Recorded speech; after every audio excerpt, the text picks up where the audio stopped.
Good morning, Star Wars fans and internet land. It's me, Andy Gutierrez, back again for another day of Star Wars Celebration live streaming goodness from beautiful Orlando, Florida. And today is the day that I've been looking forward to the most. Yesterday, The Last Jedi seemingly broke the internet. How are we going to top it for day 3? I'll tell you how. In mere moments, Dave Filoni will take to the main stage with his merry band of rebels to lift the curtain on the thrilling 4th season of the show. And as someone who knows the man personally, take it from me, you will not want to miss this panel. It's going to be huge. Lots of surprises in store for you, and I cannot wait to see your reactions to that panel. Then later this afternoon, the man behind everyone's favorite fussy protocol droid, Anthony Daniels, will take the stage for his always hilarious one-man show, 40 Years with 3PO. At 2:30, it's the panel gamers have been waiting years for. EA will finally reveal our first look at the highly anticipated Battlefront 2, direct from the award-winning developers from DICE, Criterion, and Motive. Oh, and they're also going to be debuting the new trailers, so make sure you're here for that. And if those panels weren't enough, we'll be bringing you exclusive looks at the future of Marvel Comics, the 3rd installment of the star-studded radio play Smuggler's Revenge, and the endlessly fascinating and inspiring Star Wars Celebration cosplay competition.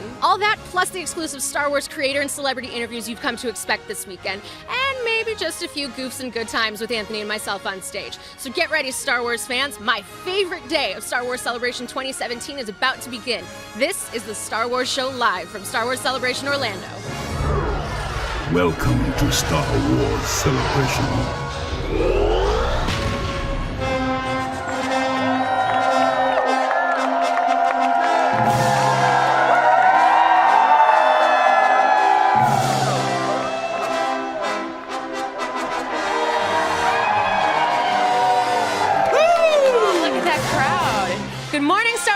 And welcome to day 3 of the Star Wars Show live from Star Wars Celebration Orlando. Andy, today is probably your favorite day of the show, right? Yeah, man, it's Rebels Day. Rebels Are you guys Day! pumped for Rebels? New Rebels news? Yeah. Oh my gosh, and I'm really hyped today because is anybody else really excited to see more Battlefront 2? Well, I'll tell you who I'm really excited to see. Who is that? Well, it's our next guest on the stage. And who might they be? You'll find out in just a second. Are you reality game showing me right now? Are you doing like a Star Wars Ryan Seacrest thing on me right now? You better believe it. This is all going straight to my head. You're killing me, Gutierrez. You get a character named after you in Star Wars Rebels, and now you feel like you're the boss of me. Well, I know something that you don't know. What's that? I know who our guests are this morning. Really? How? Because I was already backstage and I met them. Oh, then who are they? Well, for starters, last year they took the main stage by storm in London, and now they're here inside the Millennium Falcon with us. You may know them as Saw Gerrera and Jyn Erso. Ladies and gentlemen, from Rogue One, A Star Wars Story, Forrest Whitaker and Felicity Jones!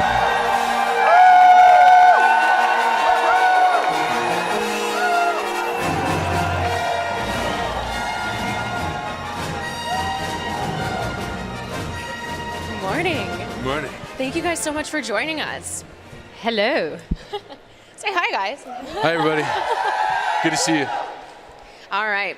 Now, Felicity, when we last had you on the show, you told me that your first experience was with your cousins and their home video of Star Wars. Forrest, what was your first experience with Star Wars? I was like young. I was a kid. I remember seeing the trailer actually.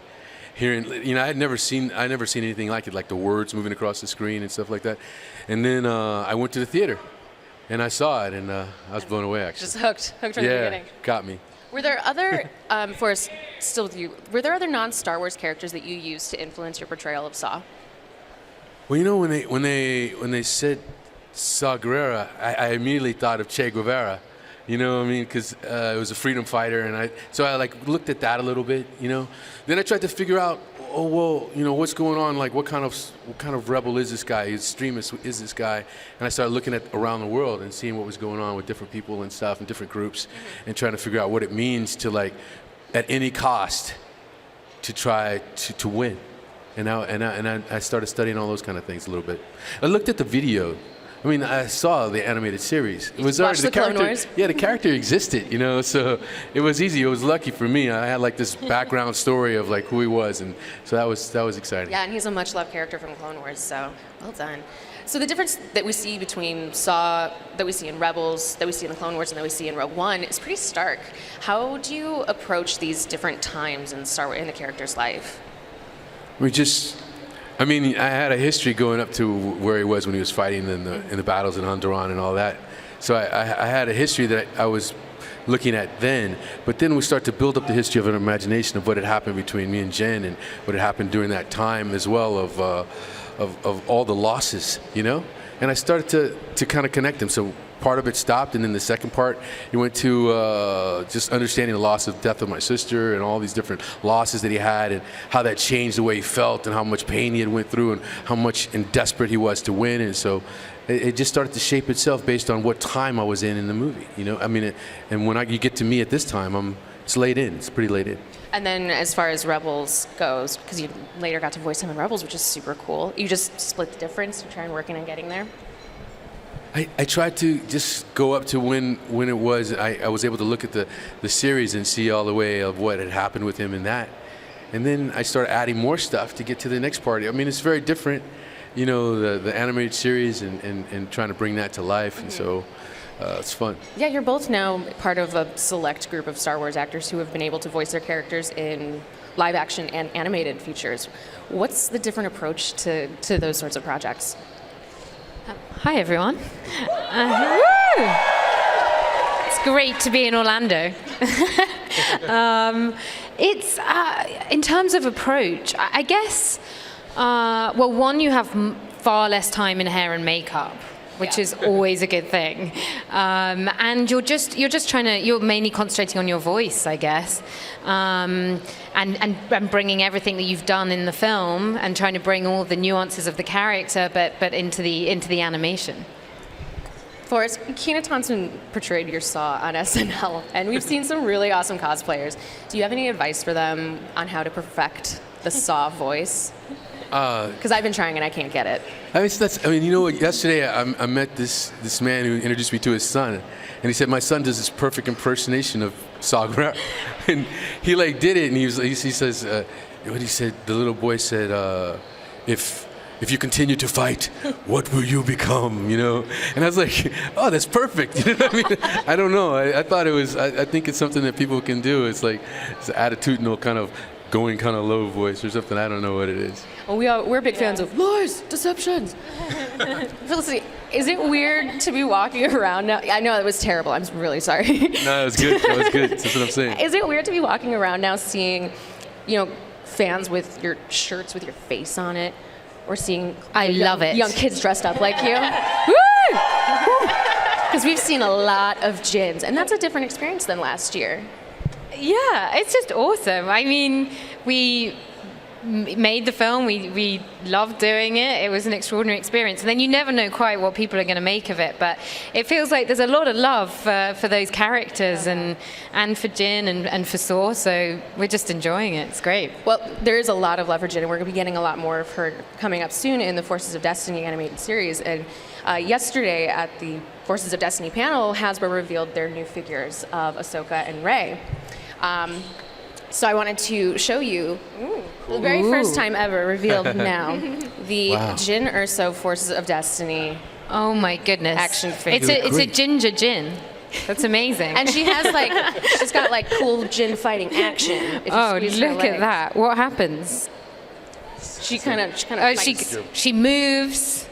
She's got her Princess Leia bun in memory of. Oh, her scarf's just come off. You know, I wore the scarf yesterday. I had that exact same problem. That's awesome. Yeah. It's great. Look at that. It looks amazing. Isn't it cool? It's great. Look at that. Thank you guys both so much for joining Thank us you. early this morning. It was a pleasure to have you. Guys, Felicity Jones, Forrest Whitaker. Woo! Right. Thanks, guys. See you guys. And we have a ton more from the stage coming today. Just a minute on the Star Wars Show Live.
Hi, this is Max Maliga with the Star Wars Show, and we're here at the line for the Last Jedi panel. Let's see how excited everybody is. Come on. One fan has been so pumped up all night. Let's go ask her why she's been so excited. What are you so excited about? When I say the, you say Last Jedi. The. Last Jedi! The. Last Jedi. The. Last Jedi! Yes! The. Kylo Ren, Rey, or Finn? Finn. Supreme Leader Snoke or James K. Polk? Yes? No. Poe Dameron or James Cameron? Darth Vader or Bill Hader? Poe Dameron. Darth Vader. Darth Vader or James Spader? Darth Vader. Excuse me, Finn. You look fantastic. How are you doing? I was worried about you. I'm waiting for a kiss from Ray. Maybe that could wake me up. Who knows? Okay, you're hoping for a kiss maybe at the panel? Yeah, why not? I'll be at the panel. Yeah, because I am John Boyega. All right, I gotta get to the line. Go through the facial expressions you think you're going to feel at tomorrow's Last Jedi panel. Go. Switch. Switch. Second expression, go. Switch. Perfect. Dun dun The Last Jedi. It may or may not be plural. May or may not be plural.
The captain says you are a friend. I will not kill you. Welcome back to the Star Wars Show Live. Now, a lot of us traveled from faraway places to be here. I, for one, came from San Francisco, and I actually met a young couple earlier that came all the way from Peru. So we needed to pack a lot of clothes, which is a subject that my guest, Stephanie Goldman from American Tourister, knows very, very well. Thanks for joining us, Stephanie. Thank you for having me. Now, I have the Darth Vader suitcase, and I love it. And you brought some other fun stuff to show us. I see you have this the BB backpack here. Yes, we are just launching our BB-8 and R2-D2 backpacks at Star Wars Celebration. Now, do you have like Jyn Persos, So Lando yes, Calrissians? Sure, I No, can come up with we are another one. launching with BB-8 and R2-D2 to start, but we are certainly taking suggestions. Awesome. So let's see. We also have some newer designs here. Can you just run through them for me? Absolutely, yeah. So we have our limited edition Rogue One. So we have our Empire and Rebellion. And we are selling those only in the 21-inch carry-on size. Okay. And then we have our tried and true R2-D2 that everyone So loves, so we had to good. bring him. And then we recently launched Boba Fett, Chewbacca, and C-3PO, so we have those with us as well. And are those all just in the same size, or are there other So sizes? we have carry-on sizes, and then we also have the 29-inch check size. Great, that's awesome. And one of the cool things about my Darth Vader suitcase that I love so much is that the lining is the Imperial cogs. And now, do all these have custom linings for each? So exactly, the lining sort of match each It's super character. cool. It's yes. such a nice detail. Now, have you ever thought about making one of like a gonk droid? Because we're big fans of the gonk droid. Yeah, so again, we are taking all kinds of suggestions. Cool, so I just go to your booth and Absolutely, write it down? we are well, I will tell you that 2 years ago when we were at Celebration in Anaheim, everyone kept saying, you have to make Boba Fett, you have to make Boba Fett. So we went back and we made Boba Fett. And here he he is. Now, where are your products available? So you can get everything on AmericanTourister.com with the exception of the backpacks because we're just launching them here. They'll be available in a few weeks.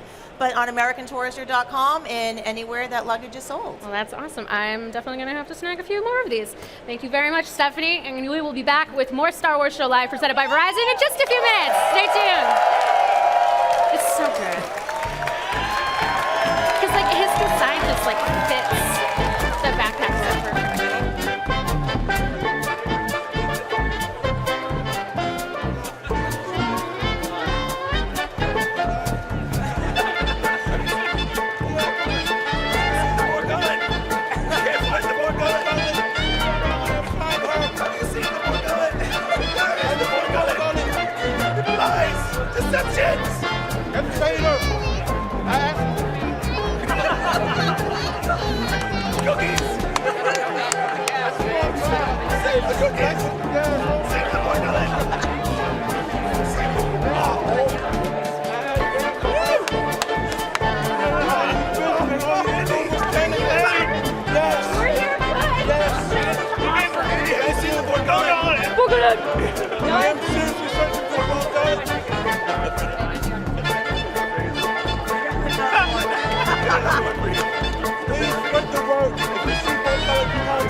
Thank you very much.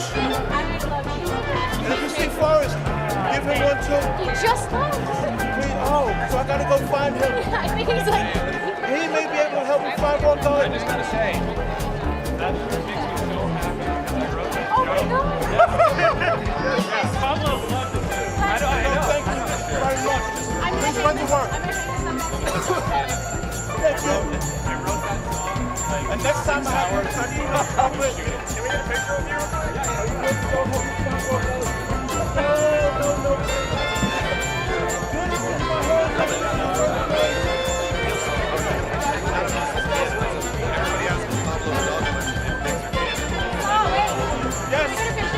Yes, ma'am.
Wars story blew everyone's mind when it hit theaters in December. And one man who shepherded it along the way is our good friend and co-producer of Rogue One, A Star Wars Story, John Swartz. Thanks for having me, Anthony. Oh, of course, man. Thanks for coming back. You know, last year at Celebration, you were on the precipice of Rogue One. You were on the precipice of this new thing in the Star Wars universe that nobody had seen. How does it feel being at this celebration now? Well, last year at Celebration, it was a whirlwind experience because we shot that morning, and then we all got in our cars and raced towards Celebration to do the panel. So there was a certain energy to that because none of us really knew what to expect. We were all dazed from the day of shooting. And now here, coming in, not having shot this morning, and with a movie out for people to respond to, and it's been so cool. It's been so cool to see that people really enjoyed it. They really took to it. All the hard work we put in, resonated with people. Like that was, it's been awesome. It's been really, really cool. Well, and that's the thing is this. People go into it thinking, oh, this is a Star Wars movie. Of course it's going to do well. Of course people are going to love it. But you guys were really doing something new within the Star Wars We saga. tried, yeah. We definitely wanted to make something very, very different. And so because we were making a lot of bold decisions with what we wanted Rogue One to be. And to get it out in theaters and see the love that we got for making what we felt was a different movie, a different kind of story inside of Star Wars, that made it all worthwhile. Yeah. And you're co-producing the thing, you're hands-on every day. The movie had so many moving parts, so many things going on, full ensemble cast. What was sort of the toughest sequence to put together in Rogue One? I'd say one of the most challenging, just from a production standpoint and everything else, when the final scene with Jyn and Cassian on the beach was really tough because we were shooting in the Maldives, and all of the little islands are surrounded by really sharp coral. So as soon as the sun went down, we had to be in speedboats to get away from the island as fast as we could. And so we'd have 15 minutes to shoot that scene before we'd have to race off the island and get back to where we were Wait, so the tide goes down and you're basically just surrounded by a spike bed and trapped on an island? It's crazy obstacle course. Like it's dark. These guys are getting us in boats back to where we're staying. And so every day we'd have 15 minutes to shoot the scene. So we did it over 3 nights, and Felicity and Diego obviously did an amazing job, and it was all worth it. It was a beautiful location, a beautiful place to shoot, and I think it really imbued that scene with a sense of the natural beauty that was surrounding us. Yeah, well, there are two things that people think about, I think, when they're talking about Star Wars movies. I mean, there's obviously the technical spectacle, right? But then there are these emotional centers and cores to it, and I think that last scene with Jyn and Cassian is maybe one of the most emotional scenes I've ever seen in a Star Wars film. It was beautiful. Thank you. Yeah, that's great. Is there a particular scene that when you look at Rogue One now, I'm sure you've watched the movie 10,000 times at this point, where you still look at it and you go, wow, yeah, that scene, that's so good? It's a combination. It's the scene where Jyn is watching the hologram of Galen, because that scene took so much prep and practice and all these different elements to come together, and it's the emotional center of the movie. That relationship between Jyn and her father is what drove all the storytelling for that movie, and for that scene to have worked and all those moving pieces to come together and cross-cutting up to the Death Star and feeling like that was all working and building to something.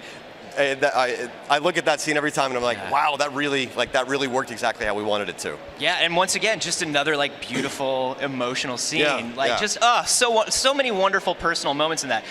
We are here, we're celebrating 40 years of Star Wars. We're celebrating this long-lasting thing. It's amazing. And it's amazing. Now you've put these new characters into the Star Wars, history of Star Wars. What kind of impact do you hope Rogue One and the Rogue One characters have on Star Wars? Honestly, if people can come away years from now and really feel like Rogue One fits within all the other movies that we're making about the Star Wars galaxy, and they come away with a love for those characters and feel like they're a true part of that Star Wars saga, that's going to be really, I think that'll be, the proof will be there. If people are still, dressing up as Jyn, and I saw a great Saw Gerrera out there a second ago. If we're still seeing that stuff like that'll be amazing. Oh, I'm sure you will, man. I am sure you will. John, thank you so much for joining us again. Thank you for having me. John Swartz, everybody. Oh my gosh, we have a ton more coming up here on our stage at Celebration, so you will not want to go anywhere. More Star Wars Show Live from Celebration Orlando is coming your way in mere moments. Stay tuned.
We're here with world-famous running Stormtrooper Jez Allenson right now to talk to him a little bit about what he's doing and why he's been running as a Stormtrooper for so long. If I'm not mistaken, this is his second half marathon of Celebration, second of 4.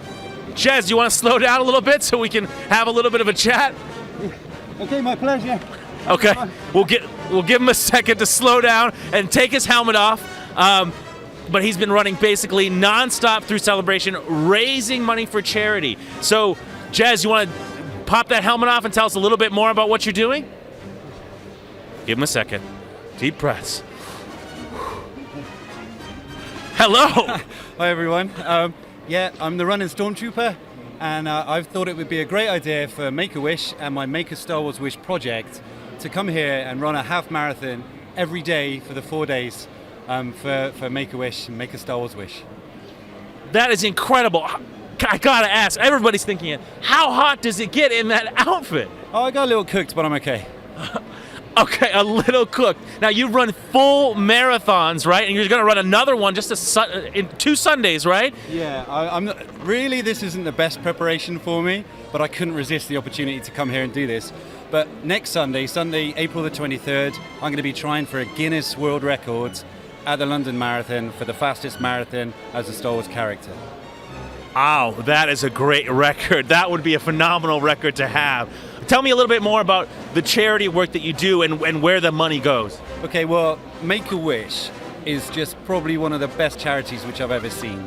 You know, there's so many poorly children out there who desperately need some support and who need a light at the end of a tunnel or just a great day out where they can get spoiled, but not just for their child, but for the parent as well. So Make-A-Wish do so many good things, and they could have, do you know what? I saw a girl today who was here on a wish for Make-A-Wish. At Star Wars Celebration on a wish. Yeah, absolutely. A family came to the booth and they introduced themselves and showed me this little girl, and she was on a wish. And that's just amazing. And they grant so many wonderful wishes.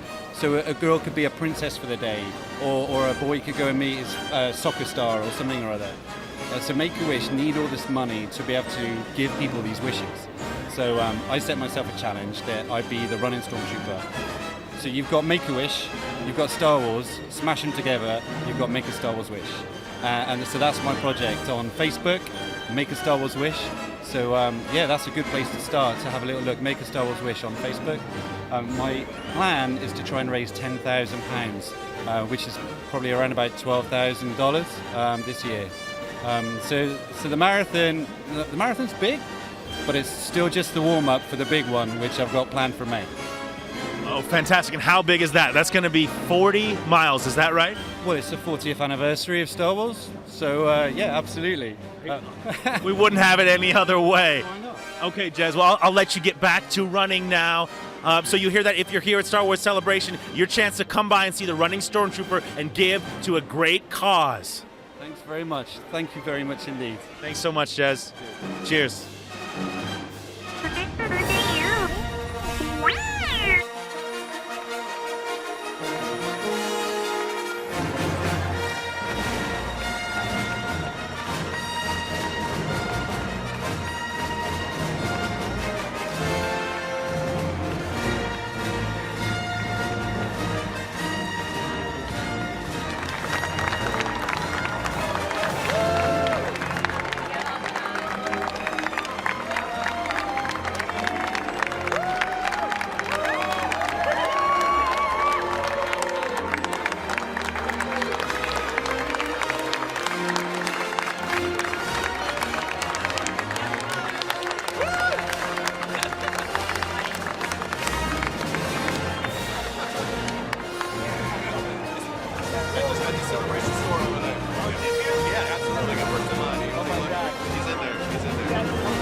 welcome back to the Star Wars Show live from Celebration Orlando.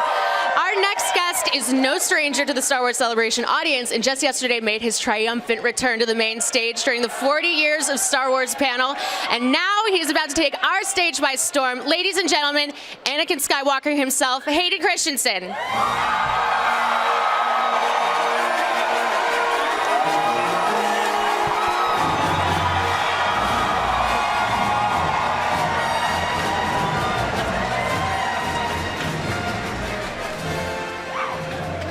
Everyone is so excited that you are here.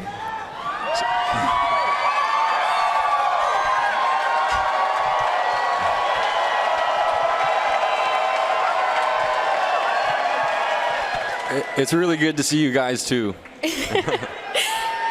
So how does it feel coming back to Star Wars Celebration after 15 years? It's been a long time. It's awesome to be back. You know,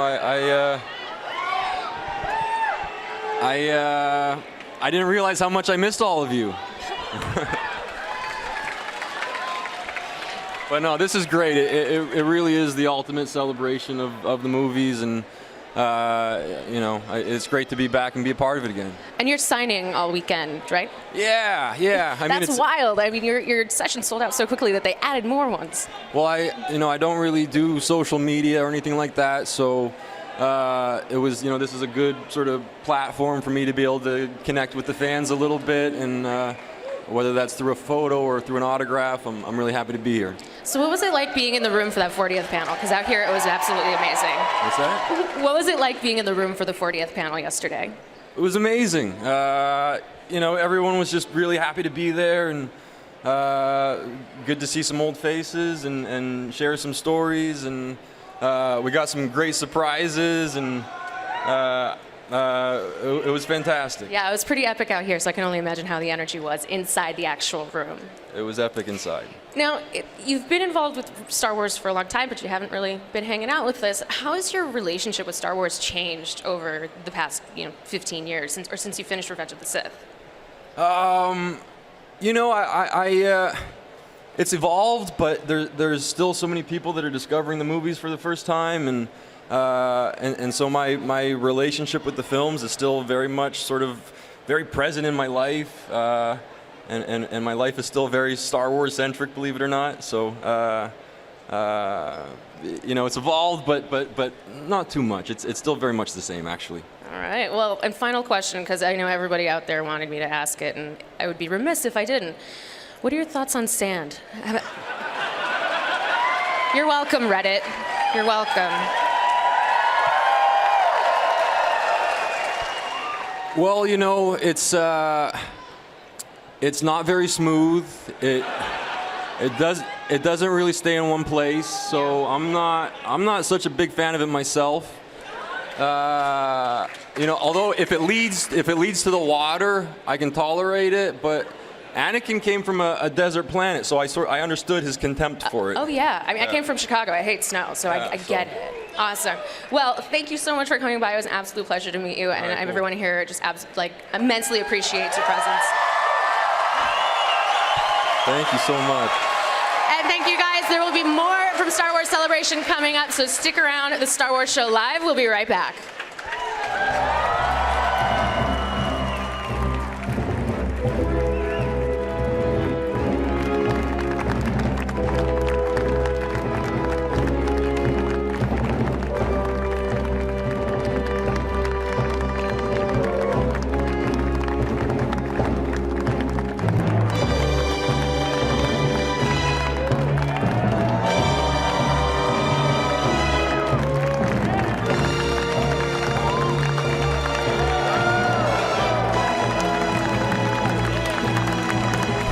The captain says you are a friend. I will not kill you. Okay, so one of the things I love to do at Star Wars Celebration, other than meeting fans and talking to everything cool and nerdy and everything, I love finding out what people actually bought at the show, because there's so much cool stuff here. So that's why I like to go around to people and ask them, in not really a creepy manner, but kind of a cool manner, what's in your bag, okay? What's in your bag? Well, it's not a severed head. I'm assuming you've all been shopping at the show? Yes. You have. Okay, so I can ask you. Oh, she's already doing it. Oh my God, what's in your bag? You have arguably one of the biggest bags I've seen here. The Monopoly 40th anniversary edition of Star Wars Monopoly. Oh, fantastic. Picked this one up because it's got the Han on Tauntaun edition. You got bobbleheads of Rey and Princess Leia. Are you a big Rey and Princess Leia fan? Yeah. You are. So you like the new movies or the old movies?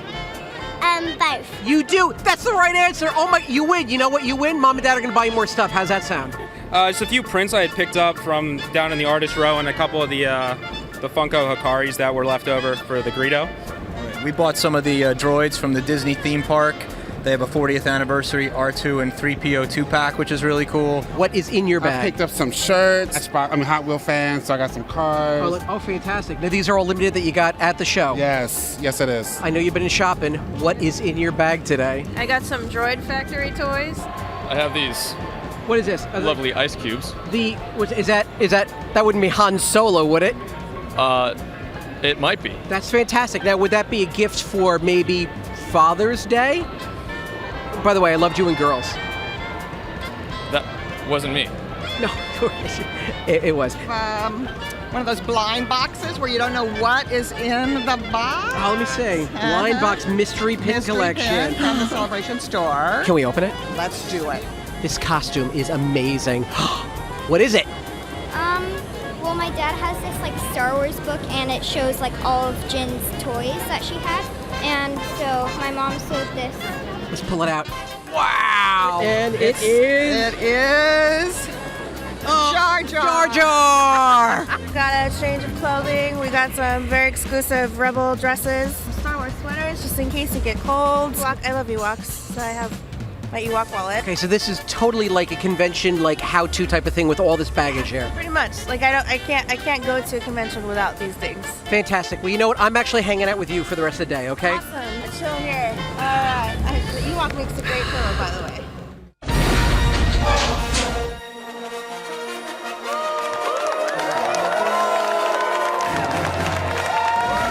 Star Wars Rebels is filled with memorable characters, some of which happen to be deliciously evil, which are my favorite. My next guest is no exception. Please welcome to the stage the voice of Governor Price, Mary Elizabeth McGlynn.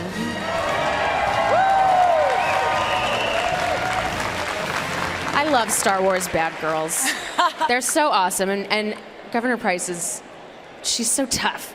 Governor Price is just a terrible human being. And we love her for it. Yes. No, Imperial officers have very regal, stiff, almost uppity presence. Yeah. How do you convey all those with just your voice?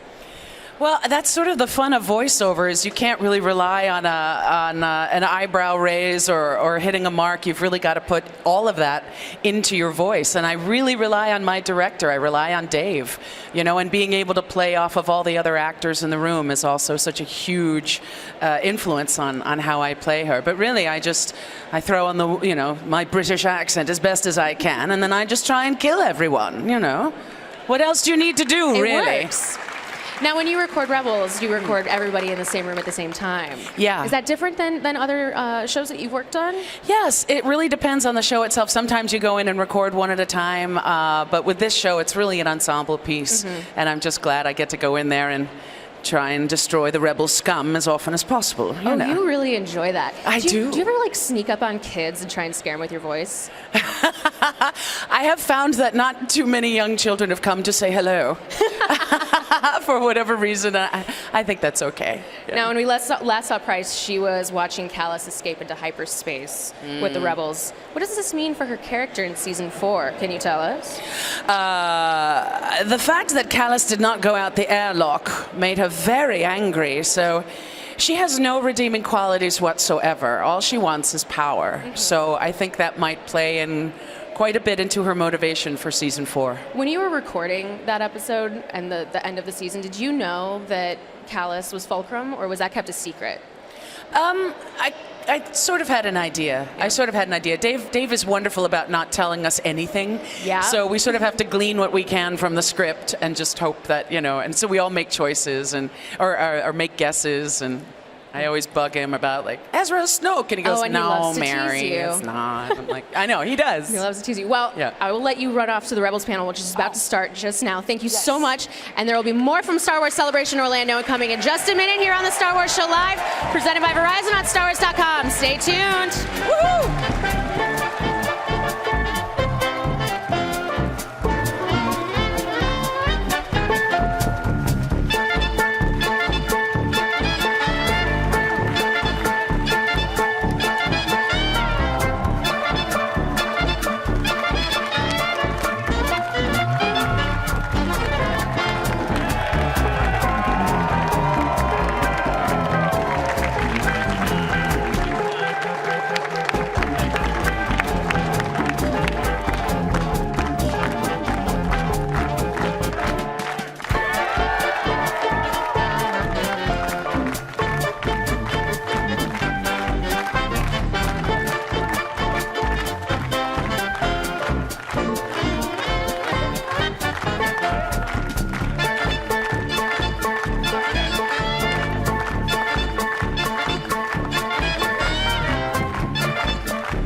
Welcome back to the Star Wars Show Live. I am here with the baddest and best Lasat in the galaxy, the one and only Steve Blum.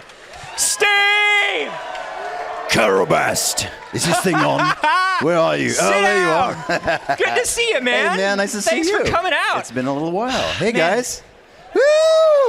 Carobast. I gotta say, obviously people know you as Zeb right now, but you've been doing voices dating back all the way to the video games like 20 years ago. 375 years now. 375 years ago, you Approximately, give or started take, yeah. on the first Star Wars video I game. did.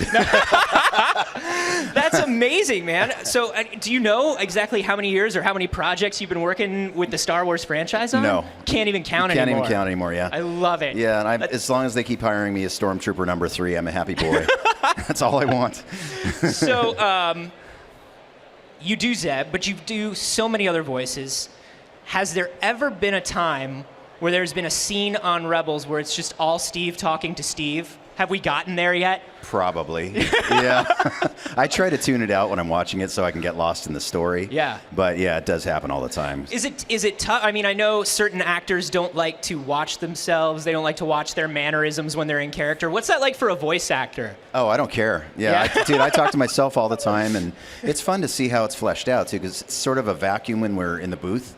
It's a radio play kind of situation, but until it's animated, we really don't get the full feel of how everything is going to turn out, So it's really cool to see the after effect with all the genius that everybody puts in back at Lucasfilm. Yeah, has there ever been a time where you kind of went through a scene and then you saw it animated and maybe you just saw like some mannerisms or something in Zeb where you were just like, oh, That is Zeb, and I didn't even think about that. Yeah, it's that mean streak. I think they captured it really accurately. Yeah. No, they do. They put cameras on us, and the animators are so brilliant on the show. I think even from the storyboard stage, as Dave is sketching us, he's capturing mannerisms that we're doing. One of my favorite things about the way Zeb is animated is they seem to capture every roll of your eyes. Yeah. And every little, like looking out of the corner of your eyes. I just love how expressive that is. I'll do a lot of eye rolling, yeah. It's kind of a curse. Gets me in trouble a lot.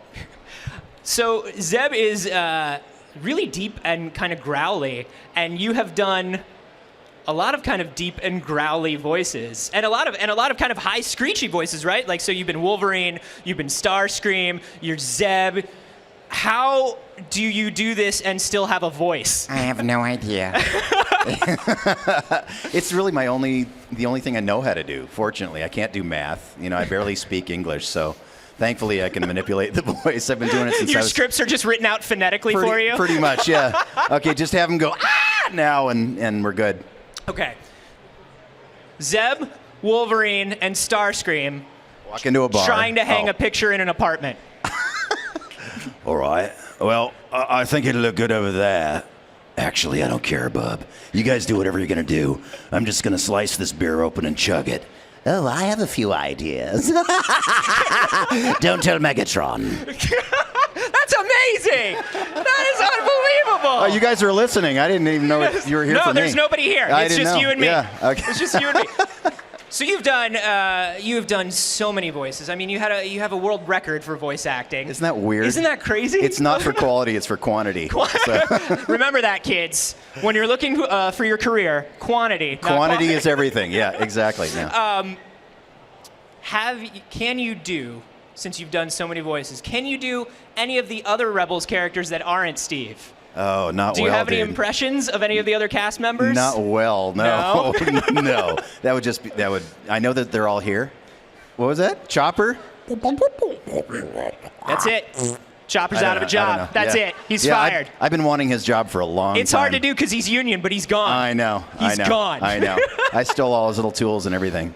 I got to ask you, what is it about Zeb that you think is so endearing to fans? Because I honestly, I have realized that over the last 3 years, I have really come to love Zeb. Oh, good. I'm glad to hear that. Yeah. The check's cleared then. Yes, exactly. Yeah. Exactly. What Chopper is gone and the checks are clear. Yeah, exactly. It's my show now, baby. Zeb and the Rebels. How's that? I like it. It's great. Filoni it's a will good approve band that. name. Yeah, and it's a good show name. I think Filoni will approve that. What do you hope the lasting effect of Zeb and of Rebels will be on Star Wars fans? Spin-off, for one. My own movie. Great, sure. No, I'm so glad to be part of this franchise at all. And I just hope that, Zeb has given them a little bit of levity on the show because it sometimes can get a little bit dark. Yeah. And it's a great introduction, I think, for kids to get their first taste of Star Wars. And Zeb is sort of a fun character, can throw things around with his feet. You know? So hopefully he's relatable. That's awesome. Steve, thank you so much for coming it's over by. already? Yeah, That's it? we gotta. Oh my God! I'm sorry, Chopper's coming on next, and we promised we'd give him 7 minutes. It's all about Remember, Chopper, we got a lot isn't more it? from Star Wars Celebration Orlando all day long, right here at the Star Wars Show Live, presented by Verizon. Carabast!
everybody? Are we having a great time here with Star Wars Celebration 2017?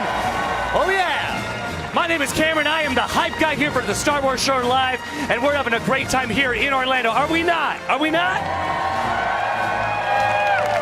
Coming up soon, we have the much anticipated Rebels panel. Everyone's excited for the Rebels panel, right, everybody? And we have some of the best Star Wars fans with us today. They are behind me. I am sending them a lot of love. And I thought, why don't we take this time while we're waiting for the Rebels panel, let's get you guys on TV. Let's do it right now. Come on. We're going to do it. Come on out here. You know, I'm going to drop this. I'm going to come on out here. Who is the ultimate Rebels fan? The ultimate Rebels fan. Ultimate Rebels fan. Oh, I'm going to come back here. I want to get some love back here. Do we have any Rebels fans back here? Yeah. Little Sabine, right over here. Sabine, come right over here, sweetheart. What is your name? Elizabeth. Give it up for Elizabeth, everybody. Oh, my gosh. Absolutely. So, Sabine, how old are you, sweetheart? 9. 9 years old. Are you having a great time here with Star Wars Celebration? Yeah. Yeah. How much do you love Rebels? If you put on a scale of 1 to 10, 10 being the best, how much do you love it? 10. Yeah, absolutely. That's great. Now, how about we play a little game here? Do you want to play a little game with me here? We'll do a little bit of Rebels trivia. If you get this right, I'm going to give you some tickets to meet BB-8 later today. How does that sound? Okay. All right, let's see. Let's get a good question here for you. Let's get a good question. All right, you a big fan of Ezra, right? You a big fan? All right, so here we go. Ezra disguises himself as an Imperial cadet in order to stop a shipment of what to the Empire? Is it A, crystals, B, TIE fighters, which are behind me, C, blasters, or D, walkers? Crystals, TIE fighters, blasters, or walkers? What do you think? Blasters. If you went for a second choice, what do you think it would be? If you went for crystals, TIE fighters, or walkers, what do you think you'd go for? Crystals. That's right! That is right, sweetheart. Great job. And you and a friend are going to go meet BB-8 later today. Give it up for her. We're having so much fun here in Orlando, and the crowd here is amazing. Everyone is dressed so well. Ladies, you're looking fantastic. We've got Leia Squared here. This is really nice. Ladies, what are your names? Kayla. Kayla and? Lauren. Where do you join us from? Southwest Virginia. Southwest Virginia. Yes, give it up, give it up. Yeah, let's get towards camera here so you guys can see each other. Now, are you big Rebels fans as well? Not really. Not really. That's okay. That's okay. You know, instead of that, I can tell you're big Leia fans. Can you give me your best delivery of your favorite Leia line of all time? Cheer them on. I think they can do this. I think they can do it. Yeah. Right over here. So stand right here. We're going to get you. Don't be nervous. It's just live on television. That's it. Don't be nervous. Give us your best Leia line, and we'll go to you next, okay? Ready, and hit it. I love you. Oh. But you know, I want you to look right in that camera, right up there. Look in the jib, right up there, and I want you to say, I love you. Ready, and go. I love you. Yeah! Now that was your line you're saying, right? Here, why don't we switch places? Come on over here. Come on over here. Now, if you want to say that line, that's great. But deliver it. Oh, yeah, let's do Help Me, Obi-Wan Kenobi. You're my only hope, all right? You have no voice. No, that's why we have a microphone. You're going to be fantastic. You're going to be fantastic. Now, do you want to do the kneel down like you're going right into R2? Do you want to try? Yeah, do you want her to fully act it out, right? It's go big or go home out here on the floor. That's right. So let's try it out. Ready? And it's all yours. Look at that camera. Okay. Help me, Obi-Wan Kenobi. You're my only hope. Oh, ladies, that was fantastic because you were so great. We're giving you some pins to take home with you. There you are. There. Who wants some more free stuff here on the floor? Dude, what's your name, man? Jonathan, where are you joining us from? Houston, Texas. Houston, Texas is in the house, everybody. Jonathan, stand right here with me. Jonathan, we're getting ready for the Rebels panel. Are you a big Rebels fan? Yeah, I like Rebels. Yeah. Who's your favorite character from Rebels? I like Kanan. Kanan, absolutely. Now, are you looking forward to something in particular from this Rebels panel? Are you hoping they talk about something in particular? I guess to see where Thrawn ends up. That was really cool. Season 3. Yeah, everyone else? Cliffhanger, you know, kind of left it on a cliffhanger as to, you know, if he's going to get him or not. So absolutely. Well, we are. Of course. Yeah. Does Ahsoka live? Oh, that's what we're going to. Hopefully they're going to let us know. Thanks, man. Thanks so much. Well, we are moments away from the Rebels panel, so stick with us here at the Star Wars Show Live from Orlando, Florida. We'll be back. Yeah!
favorite day of Star Wars Celebration, and our next panel is exactly why. The Star Wars Rebels Season 4 panel with Dave Filoni and friends begins right now. Enjoy.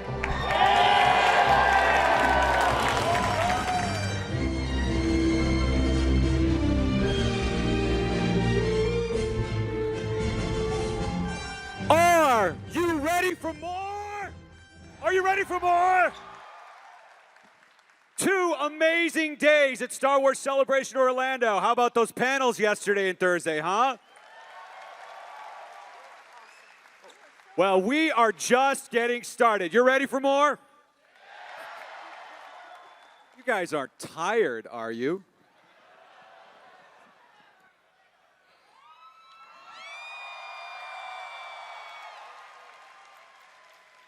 Will allow us to wake you up. Welcome to the Galaxy stage. We have a lot of fantastic panels here today. Later on today, just right here, we have the Disney parks and Star Wars giving us an update of everything going on with the Imagineers at 4:30. Any video game players out there? Video games? Star Wars Battlefront 2 from EA Star Wars right here this afternoon. You're going to want to check that out. But now, boy, I'm seeing a lot of couch space up here.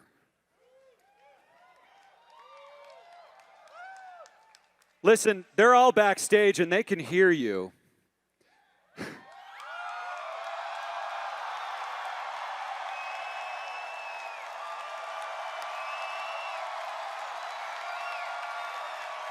Please welcome Dave Filoni and the cast of Star Wars Rebels!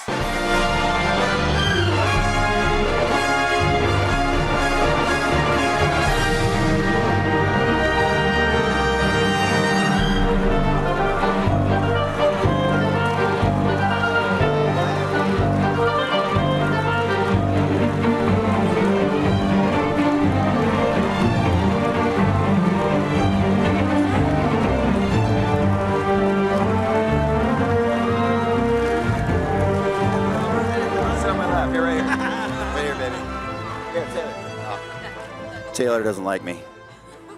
That's the hardest part. Are you good? Are you good, Taylor? Are you good? I think so. All He right. just took like 60 pictures of himself. That was fantastic. Nice try. It's okay. I got it all. of you. They're I got all it of all, you. dude. It's all good. Thank you for coming to talk to this small group of friends about Star Wars Rebels. For those of you here at Star Wars Celebration Orlando 2017, here in the Galaxy stage and in the other stages where we're streaming to remotely, thank you so much for making it this morning. And to all of you watching around the world, StarWars.com, thank you so much. The cast of Star Wars Rebels, I am so excited to get started. You guys excited?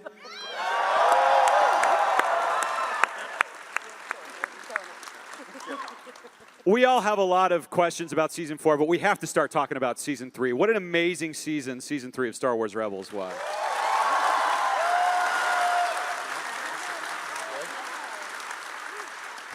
And you know what immediately comes to mind is that incredible Twin Sons episode. Taylor, amazing job as Ezra. Fantastic. What was it like putting that episode together, recording that episode? Did you feel how epic it was going to ultimately be? Yeah. Yeah, I mean, that was a huge episode. There's a lot of explanation that went into it from Dave, but it was such a fun process to go through, and seeing the fans' reaction was the best part of all of it. Awesome. And of course, facing up against Darth Maul and getting to see Obi-Wan Kenobi and Tatooine, what an inspired choice. That was that something you had planned for a long time, or how did that come up? It was something we discussed ever since Maul came back. It's not just about bringing Maul back, but then you also look at how that affects the character of Obi-Wan. And Obi-Wan always been seen as this Jedi that took out this Sith Lord before the Clone Wars, and it was kind of a validating thing for him. And in a way, when we were on the Clone Wars, we're like, oh, it's kind of sad because he loses that mantle, and then you start to go down the list of what's going to happen to Maul in the end. And then you're like, I don't know if I feel right about anybody taking him out except Obi-Wan, you know? And so what became clear was that it's a character arc for Maul and a character arc for Obi-Wan from when they have their confrontation in Phantom Menace to the confrontation they have in Clone Wars, because they're Maul really tries to make Obi-Wan feel all the things he feels and all the evil things. And that is the challenge point that you could say in a lot of ways Anakin fails, because he lets his passions overcome him and his personal selfishness to hold on to things. And Obi-Wan and Satine let that go because they understand the greater good. They understand that, a power that's greater than you can possibly imagine, which is selfless power, to give selflessly. So Obi-Wan starts that arc and he completes it. So when he sees Maul, who's obsessed with power and greed, which are things you can never satisfy, when they come back together in the end, it's like Obi-Wan actually pities him and he doesn't want to destroy him, but he's really left with no choice. So the story arc then is always about what George has always said Star Wars is about, ultimately the dark and the light, selfishness and selflessness, and the path to enlightenment and the path to oblivion. That's what that's about. Oh. Well, okay, Dave, that was, wow. I wish I had some popcorn up here. I could just, all day, I did have a question. We have this image up on the screen here, and maybe you can or can't say, but there's a silhouette that kind of runs toward the homestead. Is that That's a house. Middle age? You see it? It's a little house. Silhouette? No, this is, one of the things I obsess with, and Joel Aaron too, is the colorscape of Star Wars. And on Tatooine at night, at that dusk setting, you always remember the suns looking that way. There's a type of Kodak photography that's happening there that Joel is so good at replicating. So I wanted to end, well, and the other thing too is if you watch that episode, you've never seen Star Wars before, you have no idea what they're talking about.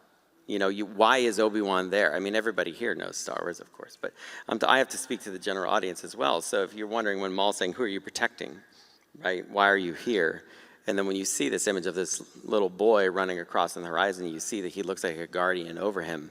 You get the self-sacrifice that's happening here.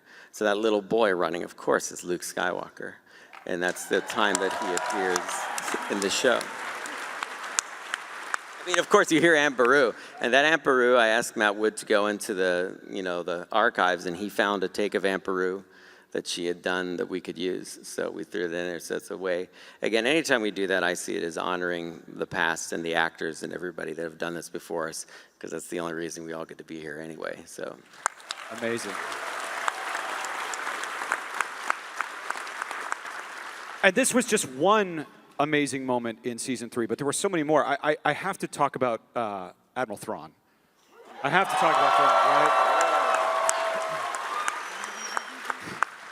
Everyone's favorite Chiss. This guy was just amazing in season 3. What was it like bringing him to the screen? Because I really felt like we really got to know Thrawn in a really true way in terms of how his mind works.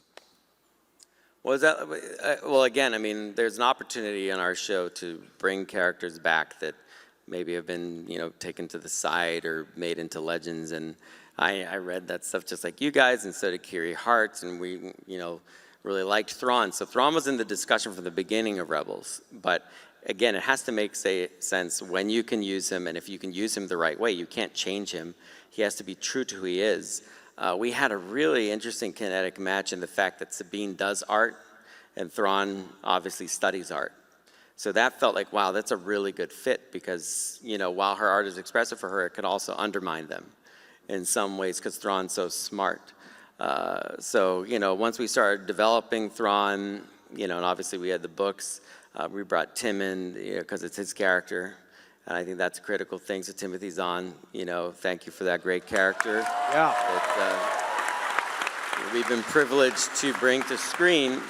And I told him yesterday, I said, when you see the love that everybody has for Thrawn, and it lit up in London when we showed that, and hear the applause. I mean, make no mistake, I really appreciate people think we've done a great job. Lars Mikkelsen has been phenomenal as Thrawn. Yeah. It was one of the hardest castings we've had to do, and Lars is brilliant at it, but it is all just reflective of the work that Tim did in the books, because that's where the love originates. So make that clear. Thank you, Tim. Awesome. There were some other really fascinating parts to season 3, some amazing creations, and I wanted to talk to you and also to you, Freddie, about the Bendu that showed up because, right? I mean, his everything from how he appeared to those scenes to sort of the mythology behind it.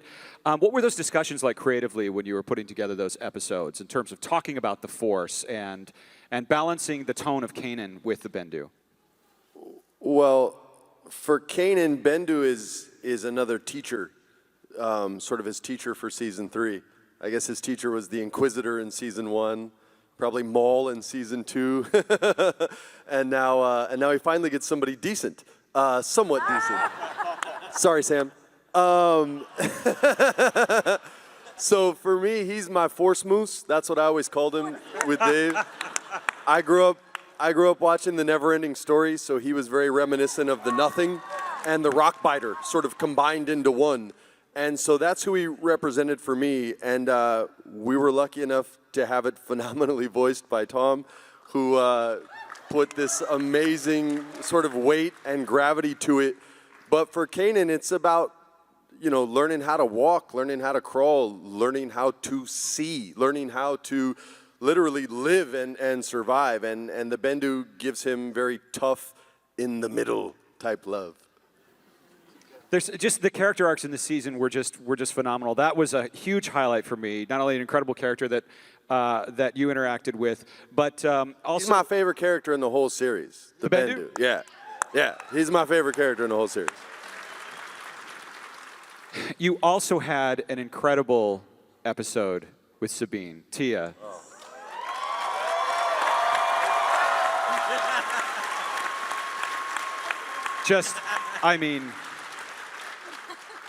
Sabine, really just had an incredible arc in season 3. Tell us about your experience bringing that to life, voicing that in the studio with Dave and with Freddie and everyone else. Gosh, I'm feeling like a little verklempt right now. So, sorry guys. I didn't know I was going to get to do that. And I feel like it was such a gift from this guy to give me the opportunity to have a moment like that and to explore my character in that way with that guy over there. And actually, how we've all talked about Dave doesn't give us much in advance. He gives us what we need, but never anything more. And this particular time, I think he knew that I would need to sort of mentally and emotionally prep for what was coming up. So he gave me a very generous heads up that we would have these. I would need to go to a place that I hadn't yet gotten to go with Sabine, and really actually never as a voice actor before. So yeah, it was sort of an interesting experience. But he also gave us the opportunity to. I love recording with these guys as a crew. It's the best part of this job. But for Trials of the Darksaber, we actually had sort of a separate recording session, which was just Freddie, myself, and Dave, and the rest of the producers and sound engineers. And I think that really made it feel even more special because it was this very kind of intimate recording session, and we were right there, and it was one of my favorite things I've ever gotten to do as an actor. Surprise!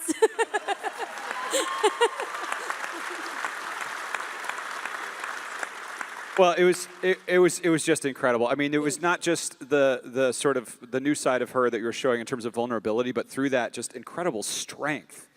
Just such a strong character and overcoming her own fears, and it was just really beautiful. So thank you very much. Thank you. And I also just want to say that particular episode, I thought just the animation was so beautiful, and the way it was staged was so beautiful, and the music was blew my mind. So just as an audience member watching that episode, taking myself out of the equation, I just thought that episode was. But when you started this, you never thought you'd get a lightsaber. No, I certainly didn't think I would get that lightsaber. That was pretty cool. I thought it was awesome when I got a jetpack. So when I got that's that all you dark wanted, saber- and I was like, oh, you're getting more than a jetpack. He had this coy smile when I was like freaking out about the jetpack, and he was But like, I can't tell you about the lightsaber course too, not. because then Taylor'd be like, "Why is she like? I have a lightsaber," and it's like, I don't want to. It's like driving in a family car, and then Steve's like, "I never get a jetpack or a lightsaber," and I'm like, "Yeah, but you got Callus, so you know." Boy, did I. BFFs, baby. You got the bromance of all bromances. What are we calling him now? Hot Callus. Did I steal that from you, David? Is that a we thing? That's what you're calling it. I'm not ashamed of that. I am It's not. fine. ashamed. Well, you know, I'm not judging. Very handsome man. Very handsome man. Oh, we'll get to that. Speaking of Hot Callus, no. I loved season 3. So congratulations on all of the incredible hard work to you and the crew at Lucasfilm Animation, everyone. It was just fantastic. Yeah, give a round of applause for season 3.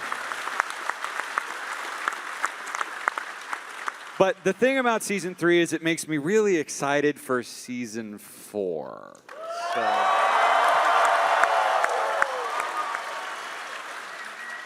I want to ask you all about your characters in season 4, what we can kind of expect to see from those characters. Vanessa, I want to talk about Hera. What can we kind of see from Hera? Look at that.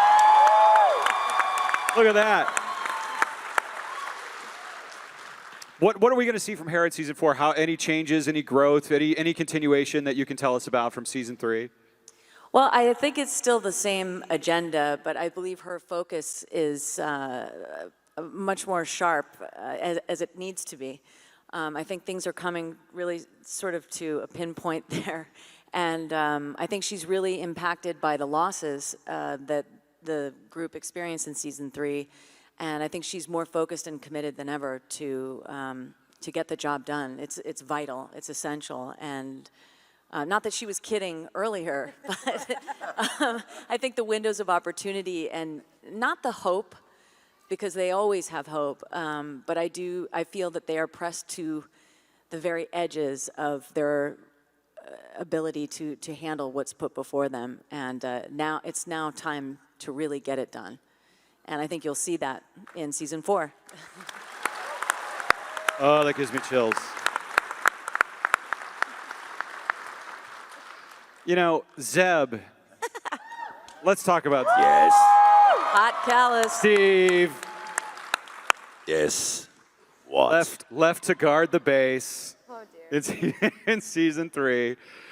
Let's talk about Zeb and how he changed through season 3. Are we going to see more of that in season 4? I think so. He'll get about 20% better at not losing Chopper in bets.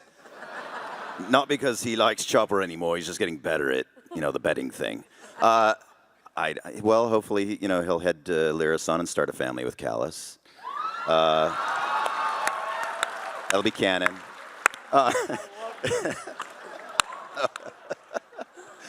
No, I don't know. I think, Dave and I were talking about this earlier, and he's sort of become more of an uncle than a brother, and I was thinking that before you said that, Dave. So he's actually becoming a more responsible citizen, I think, rather than just being a tough musclehead. So I think we'll be looking forward to him making maybe smarter remarks and better choices. We'll see. I don't know. He's not just the muscle. I mean, it's... What a fantastic character, yeah. Muscle doesn't count when you have a dark saber next to you, So. Well, you mentioned Callus.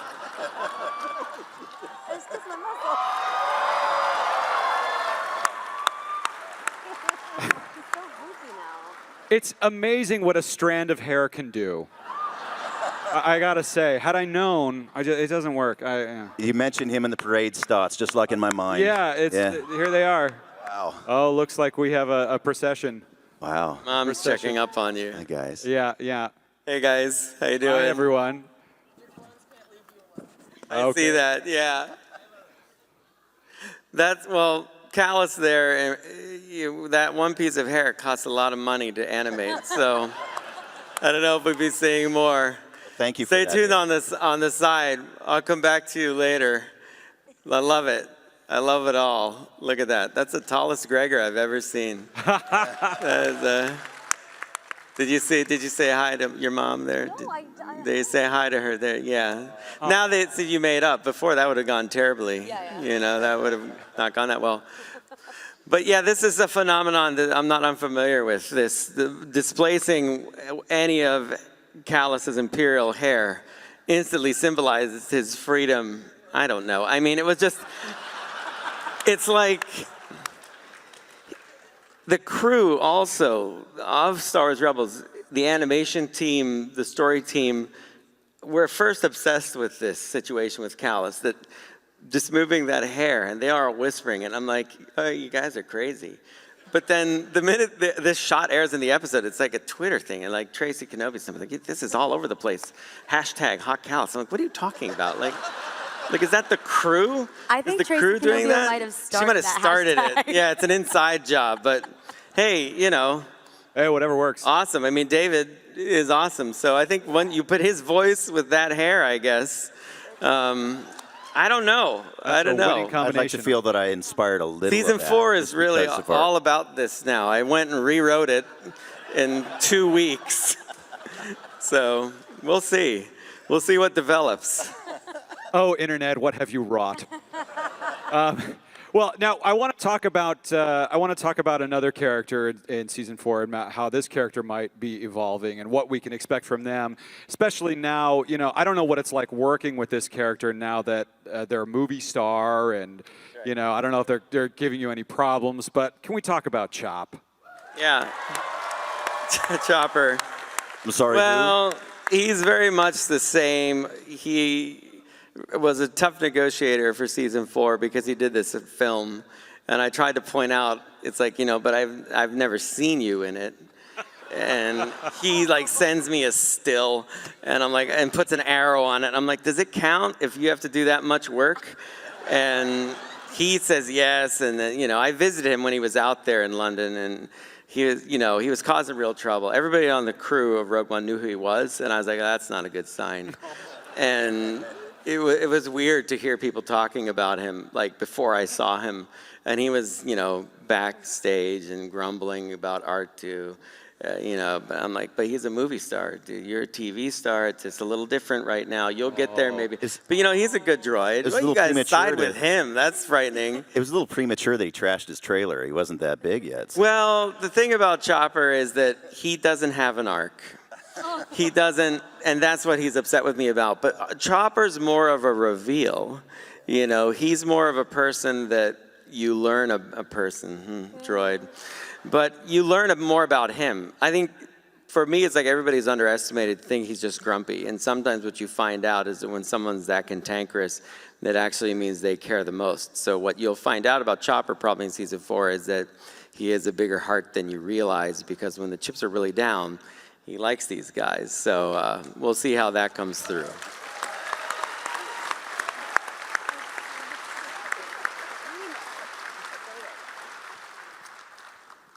Chopper. I have questions. I have so many questions about season 4, and I know there's so little time. I want to get right into going back to Sabine, because what we saw in season 3 was great. What can we see, or what can you tell us about that story arc in season 4 this early on? Who is this question for? Either of you. I don't know if I should answer. Oh, really? Why? I don't know what I'm allowed to say. About season 4? Yeah. Well, we could roll the dice and see what you say.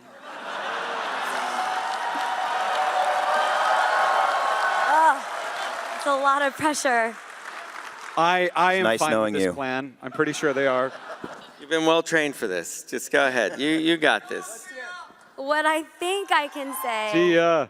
is that for any of you, if there are any Mandalorian fans out there, I think you will be happy with some specific episodes in this upcoming season. And I think you might be surprised. Oh gosh, I don't know. I think you might be surprised where we end up. Like you know, and who we're going. I'm very scared right now. Oh, this is great. Like who might show up. when he's not next to me, it's a lot easier because I feel like I'll get in trouble later. But he's like, I Just feel between us, this isn't going to go anywhere. Okay? there might be some people you know. There might be some new people you've never seen before. They might all be Mandalorian. Is that good? Yeah, that's interesting. Oh. Yeah, that's interesting.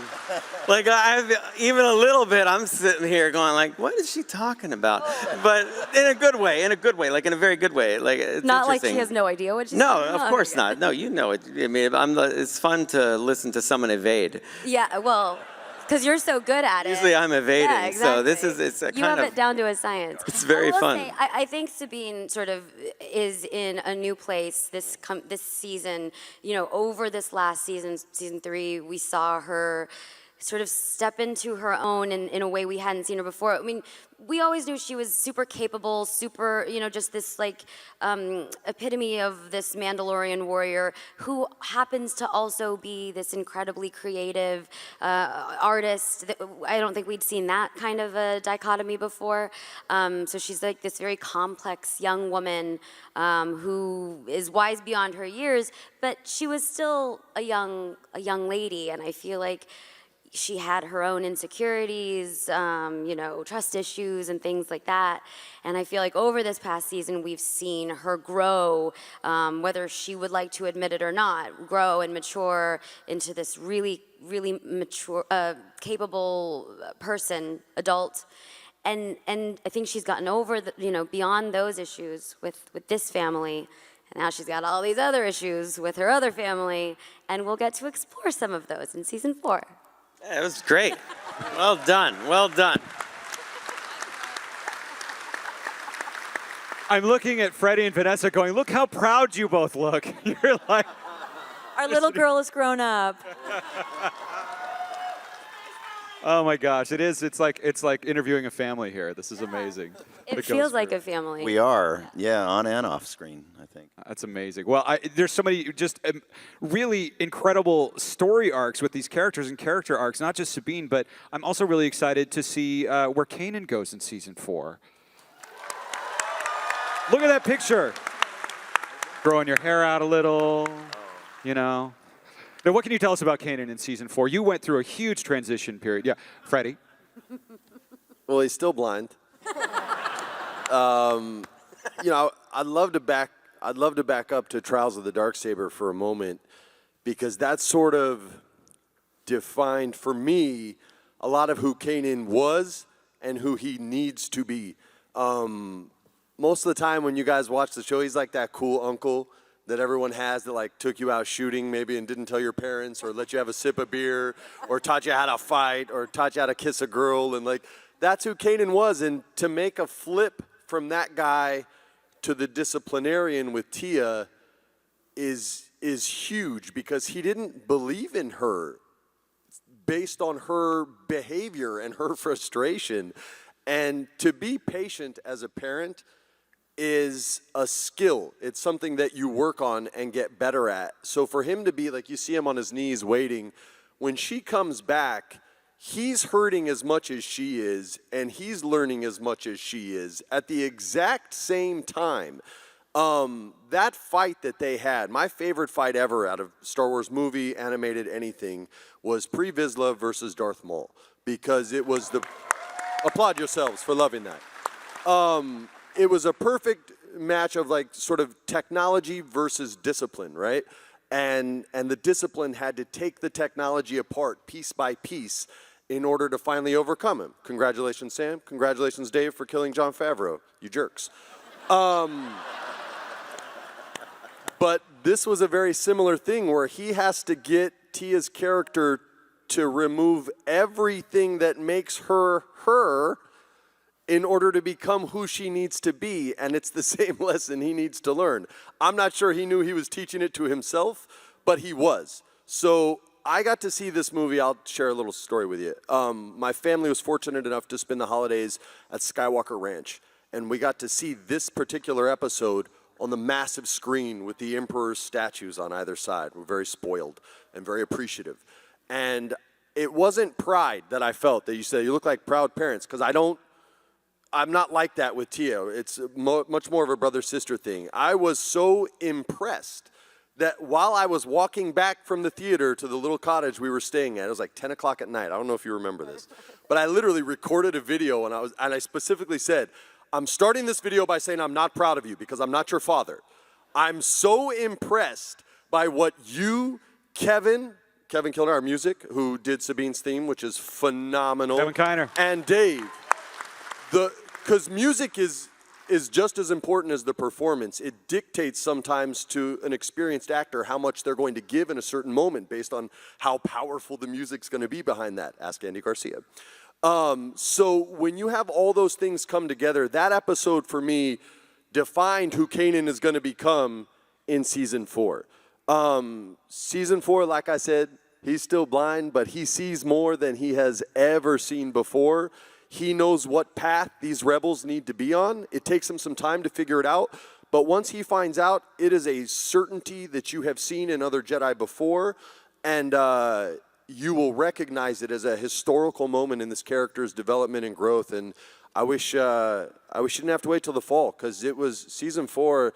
The stuff that Kanan goes through is very adult, but Star Wars has always been adult, even for kids, and it teaches real lessons. And the good guys don't always win, and sometimes people you love, like Obi-Wan Kenobi, who's supposed to be there forever. If you haven't seen Star Wars yet, I'm about to spoil something huge for you. That moment for me as a kid was what locked me into Star Wars, because it seemed real, because Superman always won, and he was always cool and groovy, and Obi-Wan got. And that made me hate Darth Vader for 3 movies. So, when you see a Jedi with clarity, I think you get a sense of belonging to that person, because you've seen Kanan struggle for so many years to be a decent Jedi. But his mistakes, I think, are what made me fall in love with him, and I hope his faults are what make you guys fall in love with him too. Amazing. Amazing.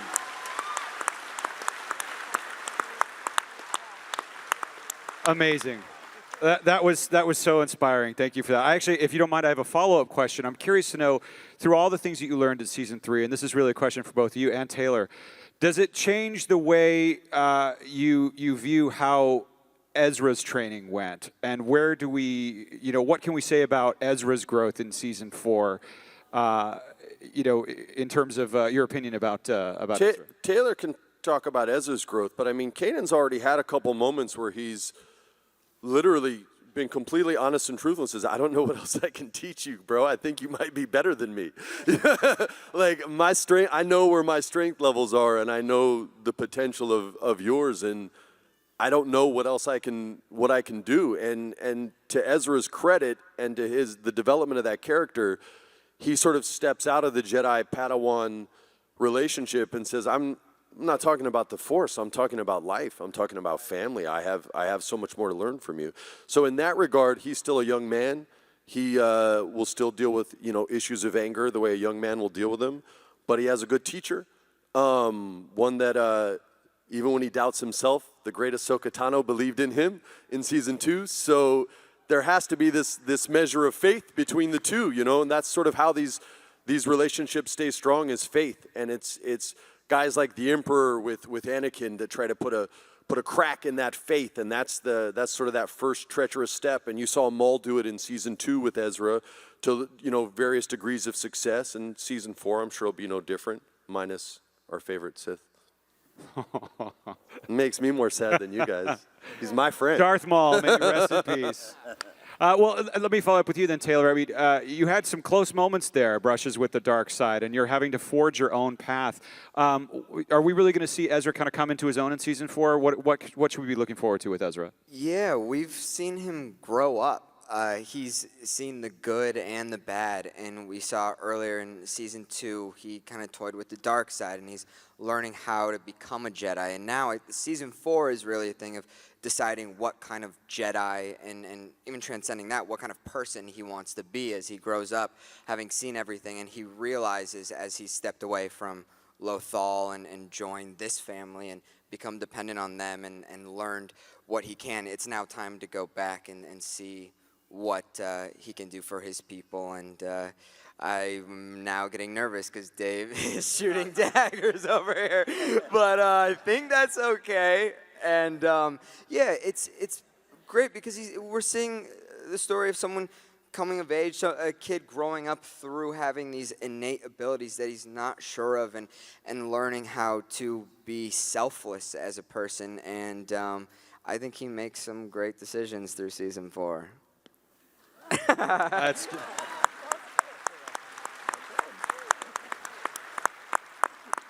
Yeah, Dave? Cool? Yeah, man, you did great. You're all like this. We're, so many years in. I'm just impressed listening to you guys. I mean, I think in the early days, I was up here and I'd have to talk a lot.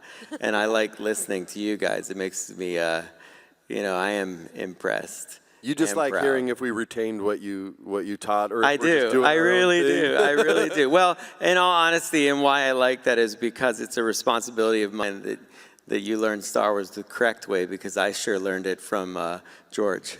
So it makes me very proud. I think we finally established that proper balance of fear and respect for you. Yeah. So. Is that right? Yeah. Well, the fear is the hat. The respect is hopefully the direction. Fear the hat, yes.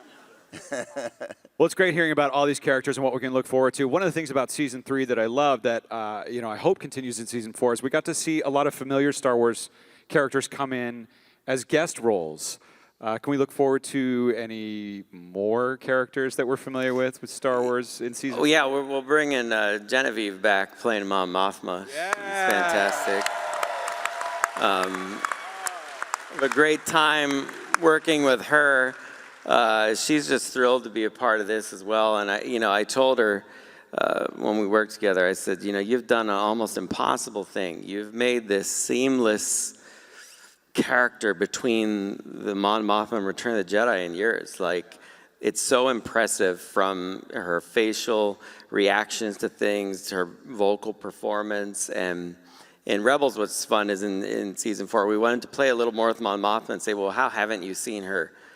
She's pretty level most of the time. And I think what's fun when she's in the Ghost with Hera is they're having more of a conversation, a personal conversation, which I think was really fun for the two of them. And, you might see Mon Mothma get a little fiery for once. She's a leader for a reason. That is quite a scowl there in that still. Yeah, yeah. She's a fun character. Any others that we can look forward to? Maybe some returns from certain characters in previous seasons, or new ones? We're going to bring back Forrest. Yeah! Saw Gerrera. And we brought his co-pilot. You'll see a little two tubes, just a little bit. You can see him off on the side there. So now that the movie's out, I can have a little more fun. It's no spoilers anymore. So they're sitting in a U-wing. So you'll see those also in season very 4. cool. Very cool. That's fun. Forrest is great. He's a huge Star Wars fan, and I think he also has done a great job at bridging, from the Clone Wars saw to what he did in the film performance and then with us. And it's fun for me because we can really kind of bridge the gap between his character arc in that movie and what I did in Clone Wars. And we did a little of that already in Season 3 of Rebels, and then we'll do a little more. We push him a little farther in this season, so you start to see that character that you saw in the movie. So everything gets a little closer, kind of the Rogue One aesthetic, which really is a New Hope rebellion looking a little more drab and stuff, is what will come through, I think, in the art style that we use in Yavin Base and stuff like that, which we recreated for Star Wars Rebels as well. I like this plan. So we talked about Mon Mothma, Saw Gerrera. Any other characters? Well, I didn't know we could take requests. This will come out of nowhere. Yeah. That's a good idea. That's a good. I got tricked at Celebration London. Someone did ask to play a character, and it's someone that asked me to play a character for a long time back on Clone Wars. And I said, oh, yes, I'd love to cast you when I get the right role. And then the show ended, and I didn't get to cast this person. And time moved on, and I'd forgotten. And then they reminded me in front of an audience just like this. And I didn't even understand what was going on until it was too late. And so I had him audition for me in front of everyone, and I had him do an amazing Sam Witwer performance. And he nailed it. And of course, I'm talking about Warwick.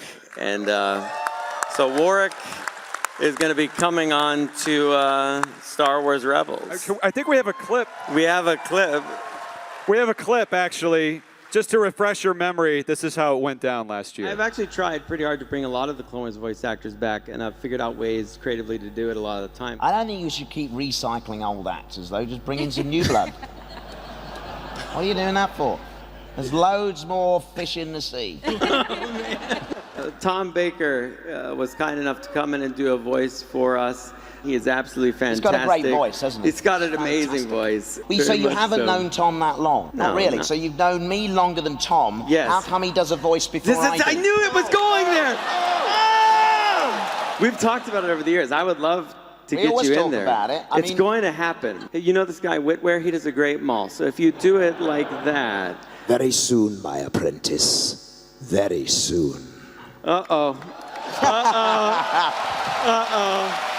That's good. All right. It'd be great to make some new characters and perhaps cast some new people in those roles. I don't know why that's striking me as a good idea lately, but that might be a good idea. Good answer. Good answer.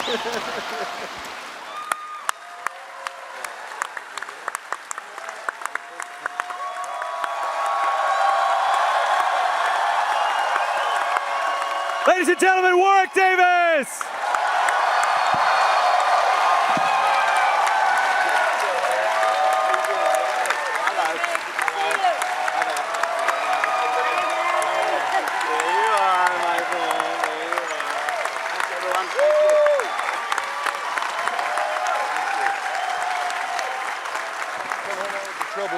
Absolutely. This is very exciting, you know. It's very exciting to come out here and be part of this panel amongst all of you guys. I mean, I'm the new kid on the block, but it's very exciting. Yeah, right. I'm sorry what I did to you in London there, Dave. No, you're not. Don't be sorry. Not a bit. No, you're not. Not a bit. Not a bit. You know what? Years ago, Dave talked about the Clone Wars there as well. And years ago at Star Wars Weekends, I had the pleasure of interviewing Dave at that event. And during the course of our interview, I said, you know, I'd do a few voices and stuff. And he was like, oh, yeah.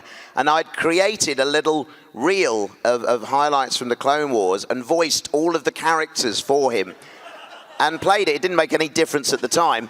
So yeah, London was my second attempt at getting in there. And finally, he woke up. I was still so oblivious. It took me so long to figure out what you were getting at. It's no wonder. You walked right into I did. For the record, it was very clear to everybody else. I'm really focused on the show, Tia. I'm focused on the show. So we're going to say who you're playing, which is real exciting. And I'm going to show you what he looks like, because this character has never appeared on screen before in Star Wars, which is exciting. But people know of him, don't they? People know of the character, though. This is Rook. Nogri in the house. He is in Heir to the Empire. He's Thrawn's assassin bodyguard.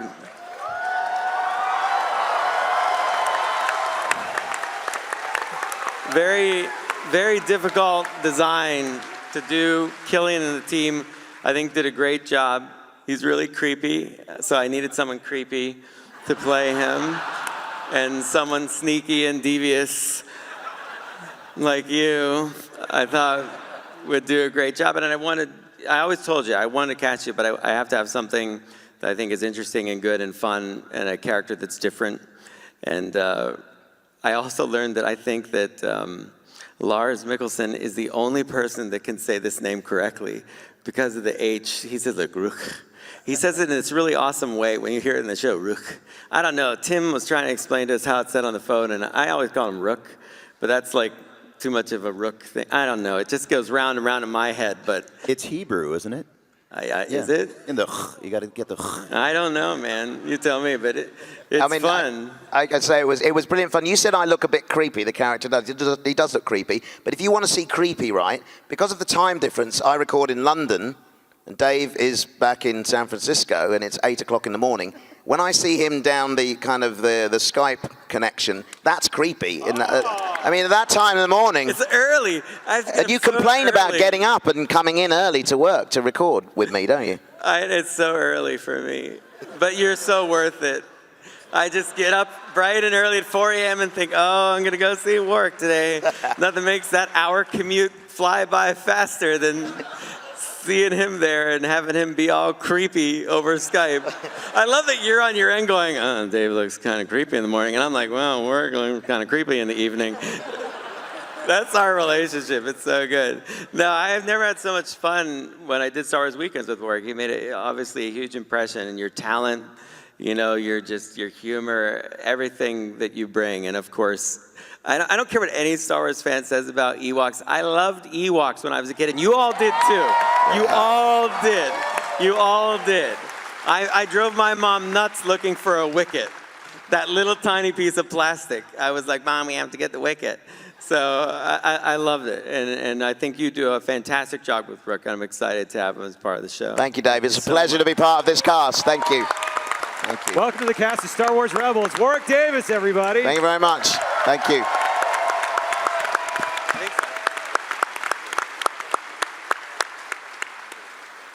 So, we've been so lucky to come out and show all of this stuff to the fans, and as fans, we're so lucky to get to see this. Thank you so much for taking the time to do this.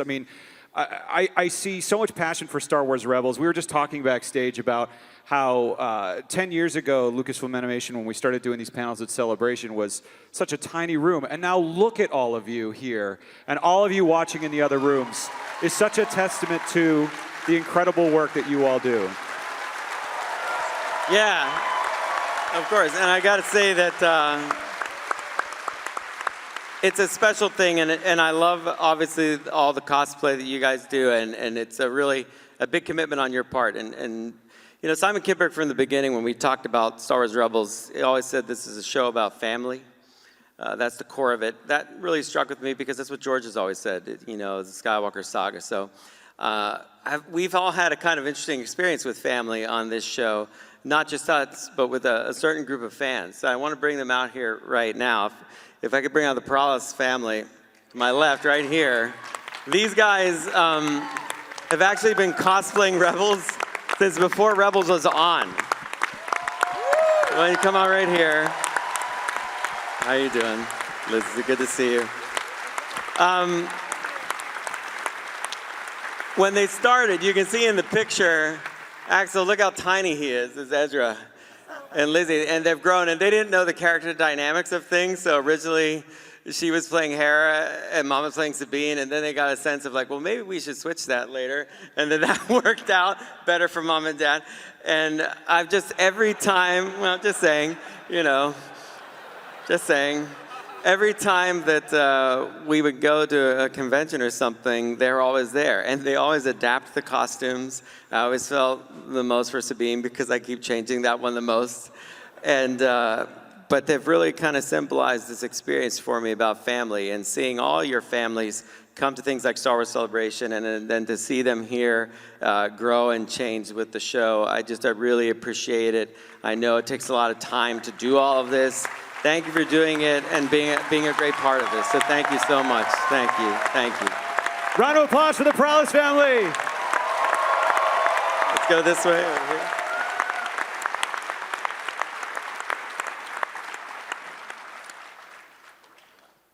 So, now, this will be interesting. So I've never done this before, ever. This is a different kind of announcement, and I think you understand where I'm coming from. But seeing the evolution here of this family and these kids, and I watch them get older. And as a creator of a story, I think about these things. I think about where are we going? What do the characters need to go through?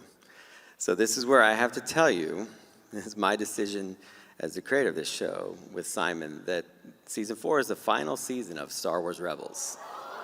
I know, but I firmly believe that each generation needs to have their own piece of Star Wars, and I feel that this show, for a lot of kids growing up with it, is very much as much a part of Star Wars as any of the movies, and I really appreciate that love from you guys. And I feel creatively that I can make this story about these characters the most meaningful that it can be by arcing it to where I need to get to at the end of this season. So I know that's tough, it's tough for me, but believe me, I can say I know what it's like when I don't get to end a series. And what happens when you don't end a series is you end up making t-shirts and you have to prolong, and it wasn't as fun. So, believe me, this show represents by no means an end to anything that we're doing in animation. Yeah. All right. Of course. And I appreciate that question, but for now, what I'd love for you guys to do is focus on what these guys have done, the beautiful work they've done in season 4.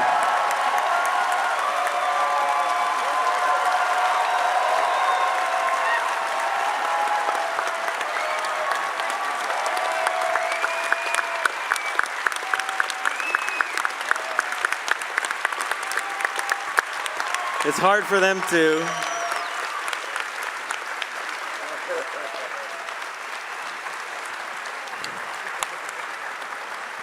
That was the shortest mourning period I've ever heard, though. It's like, oh, what? What's next?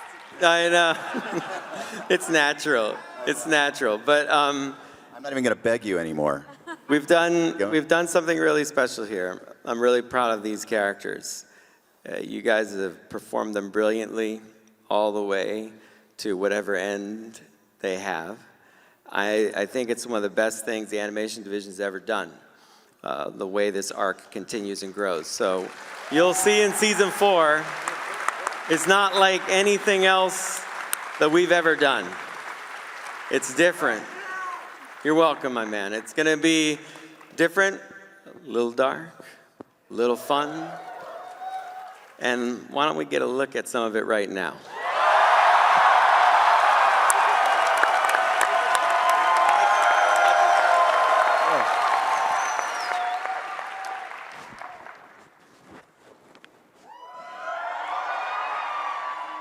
It was a simple story about a boy who was lost and a girl who was broken. They fought alongside a survivor, a war veteran, and a fallen knight. I led them into battle against an evil so terrible it tried to black out the stars. We fought for each other. We fought for those who could not. But we never imagined it would end like this.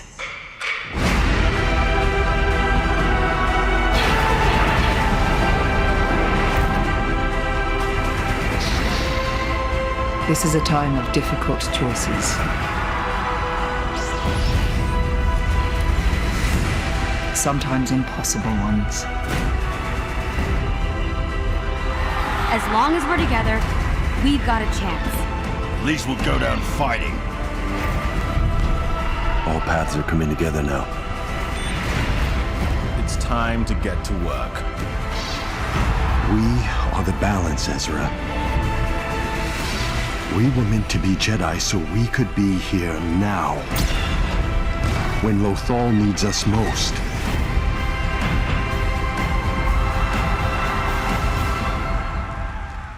May the Force be with you.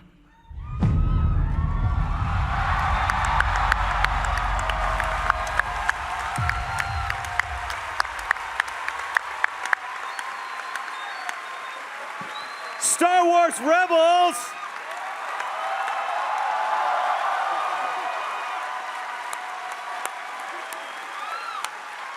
Do you guys want to see it again? All right, well, before we do that, first of all, everyone here in the room and in the theaters here at Celebration Orlando, stick around. I want to thank all of you on StarWars.com watching around the world for tuning in for this. This is fantastic. And please give a round of applause for our cast and the crew of Star Wars Rebels.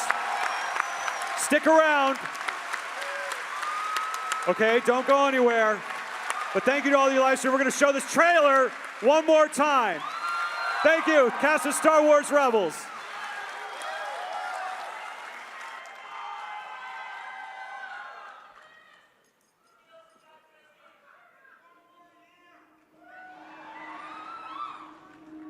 It was a simple story about a boy who was lost and a girl who was broken.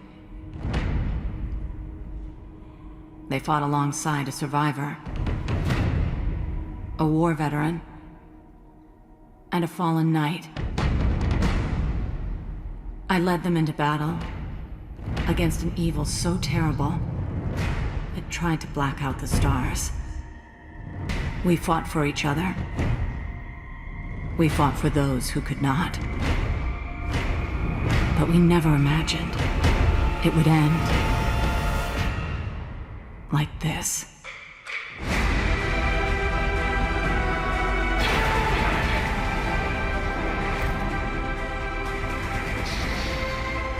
This is a time of difficult choices.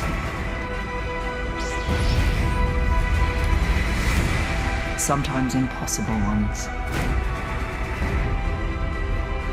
As long as we're together, we've got a chance. At least we'll go down fighting.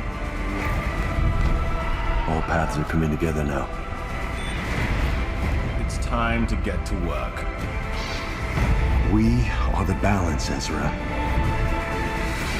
We were meant to be Jedi so we could be here now. When Lothal needs us most.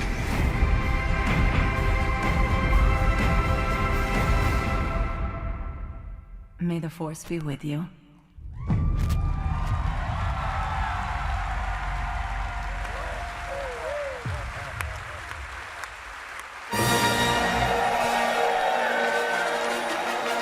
And that is why Star Wars Rebels Day is my favorite day of celebration. Oh my gosh. So I've had the pleasure of working on Rebels Recon for the past 3 seasons of Star Wars Rebels, so I've gotten to know the show really well. And that trailer, I think, sums up the entire series so well. And if you're not watching Rebels, you are missing out. So catch up. I mean, seeing the growth of Sabine, she's got the Darksaber. Callus, they've recruited Callus, who's one of my favorite characters ever.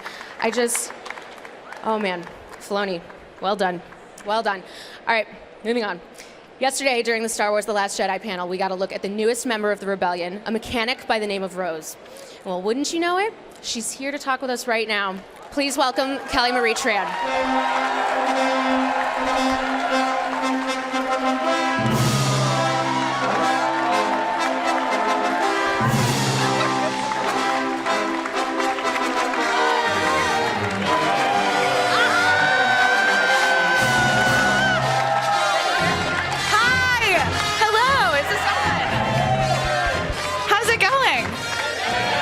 So good. You guys, I'm so excited to be here. I have to tell you something. This sweater, I actually got it made by myself. Like, I went online and paid to get it made, and I've been telling John about it, and he doesn't believe me. So I saw you wearing it last night, and I was like, I need one. Yeah, I've been sporting this. I went to Galactic Nights last night. I've been wearing it everywhere. So if you could do me a favor and take a photo and tweet this at him and freak him out. Show it to the camera so people can see it. Oh, yeah. What would John Boyega do? That's my new motto. Is that everyone else's motto? Well, John Boyega would fire our t-shirt cannon when he leaves, so you're going to have you do that. Yeah, I would love to do that. Come on over here. Welcome to Star Wars Celebration. Thank you so much. There's your mark right there. All right, your cool. first year as a cast member. I know, it's so crazy. So you were walking around London last year and people had no idea. No, Yeah. Tell me what that was like. Like, knowing in that little secret, like, Yeah, I had such a good time. I walked around the entire floor. I went to all the booths. I took photos with a bunch of people. So many people that didn't want to take photos with me. Which is the best. Who is this girl? Yeah, I was that annoying person that was like, please take a photo with me. And they were like, all right. But I had such a great time, and it's so amazing to see so many people.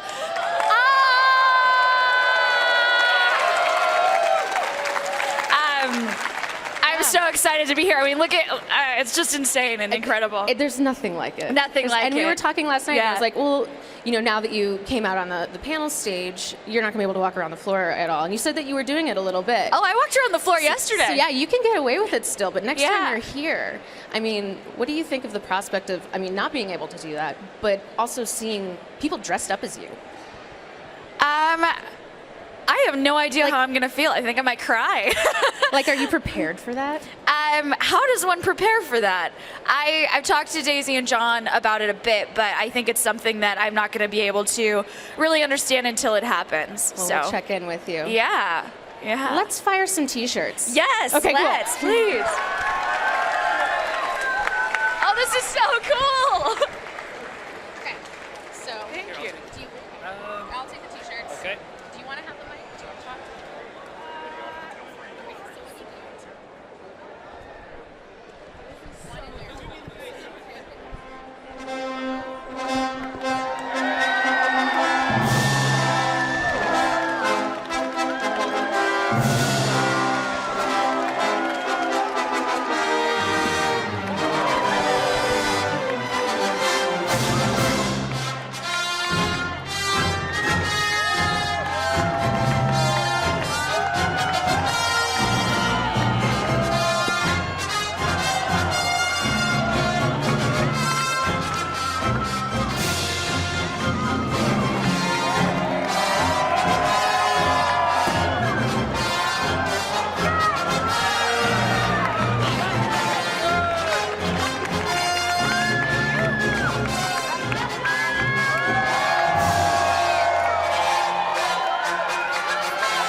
So cool.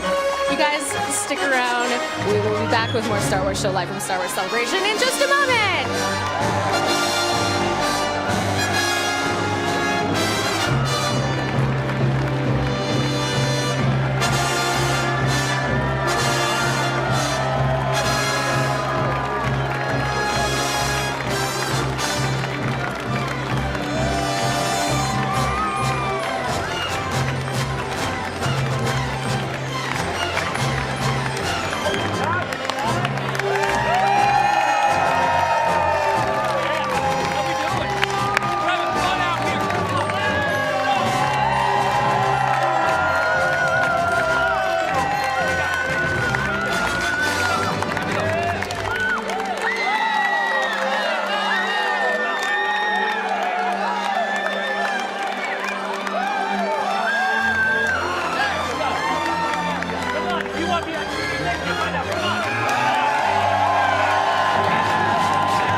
colorful past with comics, and my next guest is keeping the tradition going. With me is Chris Ryle, the Chief Creative Officer from IDW.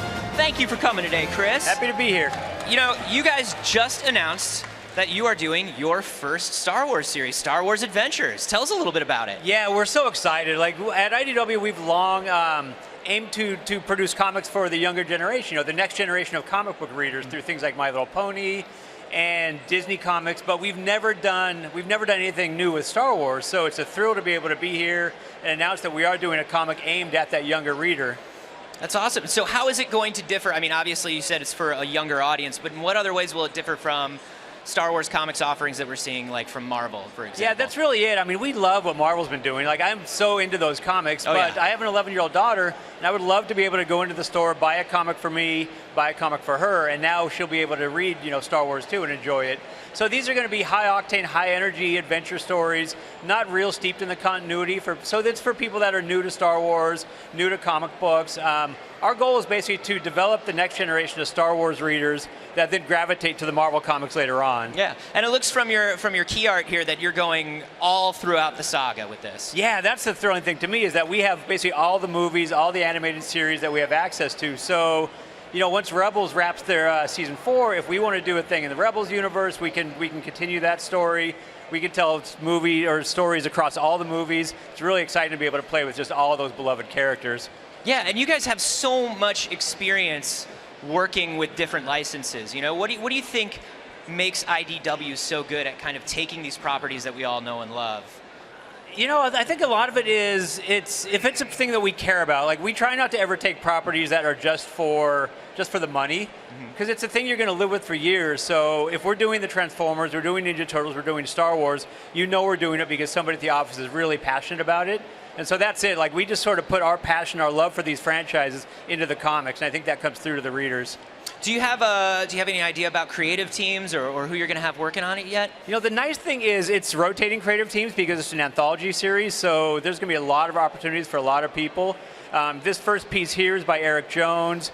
We had an image done by an artist named Chris Samney, who's an amazing artist, an artist named Derek Charm. Yeah. But there's going to be a lot of opportunities. I love Derek Charm stuff. Oh, so good. Yeah. It's so appropriate for this. Yeah. So there's going to be a lot of space for a lot of great talent to play around. What an insanely fun position for you to be in, where you're like, okay, I would like to see a Star Wars story about this character drawn by this artist. I guess I'll just make it happen today. Right, like I'm a little bit partial to Bosk, so if there's space for a Bosk story, I think we might be able to tell that story. I would love to see a Bosk story. Right? I would love that. And that's fun because you can poke at all of these corners of the saga, of the universe. Yeah, so the plan is to do a lead story that features, you know, really familiar characters that people are seeing in the movies, and then backup stories hosted by Maz that are kind of more legends of the Star Wars universe. Oh, that's so cool. Yeah, so Maz is our narrator? She is, and that allows us to play with, you know, lesser known characters or fan favorite characters who maybe couldn't sustain lead stories, but you know, be the host of, or the star of backup stories. The other thing, though, is with Maz hosting it, you have to make sure that she's a trustworthy narrator. Like, she knows a lot about the universe. Yeah. Some of the stories might be in canon. Some of them might be told for other purposes she has in mind. Yeah, she's just getting creative. Yeah, absolutely. Telling stories at the bar. Yeah, I love that. That's such a cool way to do this. You guys are also responsible for some other Star Wars stuff. You did those amazing collections of the newspaper comics recently. Yeah, our first experience with Star Wars publishing was we did these micro fun packs, which is, again, like we want to get comics into the hands of young kids, and not every young kid is going to comic shops. So we basically shrunk comics down to like trading card size and racked them in mass market alongside all the trading card games so kids could find them there. Then we went really big with the artist editions, which is taking the original comic art and reproducing it at size with all of the pencil lines and, you know, markings that the original artist made. And now we're collecting the newspaper strip as well. But so Adventures is the first time we've been able to create new content in the Star Wars universe. That's wonderful. You know, talking about these artist editions, how much of this archival artwork is still around, and what do you have to do to restore it? It's all around. The challenge is finding it sometimes. Some artists were either great about keeping all of it themselves. Some made high-res scans of everything before they sold it. Some of it is scattered piecemeal across the world, and we've had to go track it down Indiana Jones style, you know? Yeah, because the collector's market is like, you go online and you're like, oh, here's page 12 from this issue from this year, and somebody owns it, like it's in their house, and you have to go track it down. It can present some challenges sometimes, yeah. So luckily, there's been times where, like I say, the creator has kept everything himself. Other times, the person that founded that line of books, Scott Doombeer, has literally gone across the world with a scanner to people's houses, pulling things off their collections and making good scans of them. That's amazing. Yeah, it's a lot of fun. So what else do you guys have going on, too? I mean, it seems like you got a lot of irons in the fire. Yeah, I mean, that's the thing. Like, we love doing this stuff. So we do Transformers and Ninja Turtles and My Little Pony and Judge Dredd and ROM and Micronauts and G.I. Joe and just an endless amount of fun licensed comics that, you know, is such a blast to be able to get them into the hands of the people that grew up loving these things or have got their kids into it. So it's great to do comics that really reach across generations. That's so wonderful, man. Do we have a timeline on when we're going to see Star Wars Adventures? September. We're going to launch in September, yeah. Awesome. Chris, thank you so much for coming by. Thank you for having me. This looks amazing. And remember, we will be back with more Star Wars because that is what we do. We're at Celebration, and we're the Star Wars show. We'll see you in a minute. All right, man. Thank you very much. Appreciate it.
Show Live. I am now joined on stage by the creative art manager of Lucasfilm and now author, Phil Shostak. Hey, everybody. Say hi to Phil. So, Phil, for all those out there who don't know what a creative art manager does, can you elaborate a little bit on your role at Lucasfilm? It's actually a new role for me. I've been with Lucasfilm for almost a decade, but this position is just like a little bit under a month old. And congratulations. Thank you. So there's a couple guys at Lucasfilm that you might be aware of. Pablo Hidalgo, I don't know if you've met him. Matt Martin, perhaps. Leland Chi. Anyway, Matt Martin, yeah, that guy. That guy. But I'm like those, as those guys are to Star Wars continuity and lore, I am kind of the keeper of concept art and the person who makes sure that across all projects, that concept art is consistent and that other projects aren't stepping on each other's toes and things of that nature. So Well, that's fun. yeah, kind of concept art continuity. Yeah. So as part of that, you are working on some of the art of Star Wars books, and you recently did the art of Star Wars: The Force Awakens, which is Yes. absolutely beautiful. Thanks. Because the concept artists we work with are insane, and you were up here last year with Doug Chang. Can you tell me a little bit about the process of making a book like this? It's actually, it was a more involved process than I was expecting. But yeah, I mean, it took about a year to a little less than a year to put the book together. So it's a lot of interviews with all the artists and a production designer and different people that work on the show. And I kind of had free reign to kind of assemble the book in any way that I wished. And the way I decided to do it was to do it production chronology order because it was done over a span of 2 years. Right. So just to kind of get a sense of the flow of ideas. And the movie was written while the concept art was being designed. So yeah, so I mean, it was a really involved process, and I really wanted to honor the work that everyone had done on the film. So Because there's a lot. I mean, when we had Doug Chang on the Star Wars show, he told us that they went through like 700 some concepts for the U-wing alone. Yeah. So with, thousands and thousands of these concepts and these beautiful pieces of art, how do you go about narrowing it down to, the book? That's the heartbreaking part of the process, because there's so much beautiful art. Like just for The Force Awakens alone, you could have done literally a 20-volume set if you wanted to try and include almost everything. I think in the end there were over 10,000 pieces of artwork done for this film alone. Wow. And you could only fit about 650 into a book like this. So narrowing it down, I mean, making the final cut's really heartbreaking. So at what point in the film production does this actually begin? You said they were making it while the art was created, but were you gathering images for the book kind of alongside their creation? Definitely towards the end of production, for sure. Unfortunately, there's pieces that are done very late in the process of post-production through ILM that can't be included in a book like this because of the time it takes to print it and ship it out to stores. But so yeah, I mean, and I was working with Doug Chang and the other concept artists in the art department in 2013, late 2012 to late 2013. So I was seeing all the art as it was being created, which really helped in putting the book together. Did you see any pieces that were not really, they were like, nah, man, you're just trying to get this in the book. This wouldn't work in the movie. You're just trying to get this published. Absolutely not. No way. I mean, yeah, the artists, there was an amazing blue sky period where artists were just creating whatever they wanted. A lot of people saw, when the book came out, saw pieces in this book that they thought may have been, whomever, like Rick Carter, co-production done with Rick Carter, or Darren Guilford, asking them to do a piece. But the artists are really free, with a certain amount of their time to create kind of whatever they want and pitch ideas through the art. A lot of people don't realize that the artists do have that freedom. Right. I know this is an impossible question, but do you have a favorite piece of art from the book? Wow, that is an impossible. I know, it's like when people ask you who's your favorite Star Wars character, and you're like, well, what day is it? Yeah, no, there's some amazing. The one piece that actually jumped to mind, which I showed yesterday in the panel I was on about these art books, was a piece that Glenn Dillon did of Kylo Ren, kind of midway through the year-long process of getting to that final design, and it's Kylo Ren kind of slouched back, and he's got this cool hose coming out of his mask, and it's just the pose and the attitude of that kind of proto Kylo Ren was just really cool. So for whatever reason, that one just jumped to mind. But there's a million beautiful pieces of artwork too. It's an awesome book. I have it in my office, and I love it very much. So you are doing book signings this weekend? I am. I'm doing a signing right after this interview. Where can fans come and find you and pick up this book if they don't already have it? At the Barnes & Noble booth. So yeah, I'll be signing there with Josh Cushins, who's the author of The Art of Rogue One. So very cool. Thanks for coming by, Phil. Yeah, no, thanks for having me. Ladies and gentlemen, stick around. There will be so much more coming from Celebration Orlando on the Star Wars Show Live. We'll be back in a minute.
told you I'm with the press. Please, I don't have time for this. Excuse me.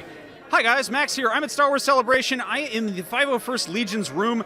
You might have heard of the 501st. They're the guys who, well, the bad guys who do good. They've been around for 20 years. They've appeared in Star Wars Battlefront 2, Revenge of the Sith, handful of novels here and there. Basically, they're bad guy cosplayers who've been doing this for a while. Originally, they kind of started out as a bunch of Stormtroopers, and then as new kind of trooper variations started showing up, we got more variations. Then apparently their hiring practices got really lax, and they started letting in, Trandoshans and pirates and whatnot. But basically, they're just, they're kind of the best. They do a ton of charity work around the world, international, tons of chapters. Here's a nice lineup right here. Here's a bunch of guys you can see. You might have seen them at charity events. They're all over Celebration. This room in particular is just like, it feels oddly like a holiday. It's just like this kind of very wholesome gathering of people. Oh, look what's going on here. There's a Salacious Crumb. Now, obviously, they do have some guidelines to let people join. You have to make your own costume, and it's got to be up to a certain level of quality. Salacious Crumb, this costume was too small, and the person who made it couldn't fit into it, so that wasn't allowed. This is an example. This droid was just wearing a silver bodysuit from the neck down, so he's being punished for that, but I'm kidding. But basically, here's a kind of a guidebook of all the different sort of patterns and finishes that you want to try to achieve. Like, here's what Trandoshan skin should feel like, and if you're trying to make, Bosk teeth. I like this. This is with fluoride, this is without, so, Clone Wars era and then Empire. I like all the shading on the Mando armor. But these guys are just, they're fascinating. I've known about them since I was in high school. They've been around, 1997? That's crazy. And I imagine, with the kind of oncome of convention culture and just the accessibility of the internet, they all are able to kind of share, techniques to create realistic and oddly comfortable Jawa robes. I always thought those would be really itchy, but apparently they're quite soft. Let's take a look over here. There's a bunch of helmets and stuff. This one, I don't know if this one counts here. Excuse us, could we squeeze in here? I don't remember that character. Maybe that's some EU stuff that I'm not familiar with, but I think that's a hockey mask. Also, this one was specifically singled out. That's not a bad guy. That's a good guy. So I don't know. Maybe they stole that one or something. Excuse me, sir. Here's one of the guys who's part of the 501st. We're going to go talk to him right now. Hey, it's Kylo Ren, Captain Phasma. Hey, guys. That's interesting. Captain Phasma is usually much taller. Anyway, this is Scott. Scott, you're part of the 501st, right? Right. I'm the merchandise and branding officer for the 501st Legion. How long have you been a part of the 501st? Since 2002. That's quite a while. So can you just run down sort of some of the stuff you do? I've sort of touched on charity, and you guys have shown up kind of in Expanded Universe and, in movies too. But, how did this start, and how did it get to where it is? Started out as just some fans who put together Stormtrooper armor for themselves and showed up at a movie theater when the special editions came out. And whenever you get 2 or 3 people together, it starts attracting more, and it just grew from southeast United States down into Florida, all across the United States, and then eventually all around the world. We're in nearly every continent. Now, what are your qualifications for people entering? You have to have a Star Wars either Imperial or bad guy costume. Someone that comes from either the books or the movies or any of the Expanded Universe characters. And you got to be 18 to be a member. If you're not 18, we do have the Galactic Academy, which is kind of something that a lot of the parents do with their children, and it lets younger kids get involved before they graduate to full 501st membership. Yeah, I think the First Order has something sort of similar to that, just getting kids involved. Yeah. Now, how did you make your first costume? It's just my very first costume actually was a TIE pilot costume, and I got an old Don Post helmet and started piecing together a flight suit, and I bought a little box from Radio Shack and put a bunch of blinky lights in it. It looked ridiculous and nothing accurate. And it wasn't until I started researching online and learned about the 501st that I found ways of learning how to vacuum form and learning how to sculpt things out of clay and make things that look much more accurate, much more quality and how they appear in the movies. That's awesome. And obviously, I was just mentioning this with the internet. It's way easier to kind of connect with people and get this stuff going. Is there a website that people can just really start kind of reaching out if they want to join the Empire? Sure. Well, the 501st website is 501st.com, 501st.com. And from there is a jumping off point to the rest of the 501st Legion web universe. We have detachments that are dedicated to different costume types, and those are great for learning how to put together costumes depending on the different kind of costumes you're interested in. And there's also all the garrisons and outposts, and those are the geographical locations that the members are in. Like I'm from the Florida Garrison, and we are at the 501stfl.com. And that's how you get to know local members and how you can meet up. And we do things like armor parties where you can go and see how people are working on how they do it and learn from that part. Oh, that's so cool. So your first was a TIE pilot. When was that? That was probably more like 1999. Okay. So you've been doing this for some time. How many costumes have you made since then? Oh gosh, probably 15 to 20. That's crazy. What was the hardest one to do? The hardest one was probably, I have a reuse costume, which is a three-eyed alien. I've actually worn that in the parade at Disney. And the difficult thing with that is I have two pinholes that I look through, and I kind of have to watch the people in front of me so I don't veer off into the crowd. Well, that's kind of accurate to how Reese behaves. Kind of bumbled around like that, yeah. Yeah, I don't know exactly what he was consuming that evening, but I think he was up to no good. This is a little bit confusing here. Okay, all right. So, Scott, can you talk a little bit about what this room is? Because obviously you guys are scattered out. You do everything. I imagine you've got some troopers patrolling the floor. But what's this? We come together with especially a lot of Florida members and some people from outside the state bring in things too. And we bring in the costumes that we make, the helmets, and we go even beyond that to build the sets like this. This is the trash compactor set that I built. And the Dianoga, we fill it full. It's kind of a ball pit for geeks, I like to call it. And it lets people have fan experiences, bring Star Wars even more to life by having them either see characters in the sets or jump in the sets themselves. And we have a Death Star gunner set, and we have the Emperor's Throne, and displaying some of the props we built. These are all fan-made props from various materials, wood, plastic, resin. Some of them are made from rubber, but they're all based on the movie arsenals. Wow. Now we've got a trooper right here. Excuse me. Could you come over here right now? Centurion TK99725 reporting. Addy, soldier. Now, could you go over a little bit what he's outfitted with? Well, this is a full Stormtrooper armor. You can see that everything that guaranteed to stop all blaster fire, as we know, because the Empire doesn't cheap out. You got your shoulder bells, your upper arm armor. You've got these buttons that you push them and they do things. I don't know exactly what. And you got, of course, it's not complete without the 1970s disco boots. So, but all together it creates, the feared cross a galaxy force of the Empire. Beautiful. Could you do a little pirouette for us, sir? Oh, he's got the thermal detonator and everything. I like it. Now, off the top of your head, can you identify which version of the Stormtrooper this is? Which film this comes from? That is A New Hope, I would guess. That's where it gets really scary, when you get into the minutia. If the coloring here would tell you if it was Return of the Jedi, if it was all gray or all black, that's when you can start noticing the difference from what films they were from. Yeah, I feel like we're like bird watchers. You're like, you'll notice the plumage is sort of a grayish in there. Done a good job. Thank you. Let's take a look over here. We got some other stuff going on. I like with the kind of increasing accessibility of just computer parts and doodads and whatnot. This would have cost a fortune in the 70s. Just getting the CG. Now you can just rip a clip of the video and just run it. And I'm gonna blow something up somewhere far away, far away. F1, F2, quad split. I have no idea what any of these do, but it's cool nonetheless. So I love that it's not just costumes; it's also just gear and accessories and trash compactors. Oh, well, hey. Well, if it isn't the main man himself, Emperor Palpatine, sir. It's an honor to meet you. What is your name? My name is Max, my lord. That's short for Maximilian. It is a long name. You probably can't even spell it. It's too many letters. Too many letters for the dark side. Now, what did you do before becoming just the pinnacle of evil in the galaxy? I was a good music teacher for 59 years. Find somebody else who's done that. 59 years. Retired at 84 2 years ago. Well, if you want to conquer the galaxy, first you've got to teach music for that long. Absolutely, absolutely. I loved it. But 5 years ago, somebody said, "You look mad. You look mad." And I looked mad. And can you say no? And I said, "No."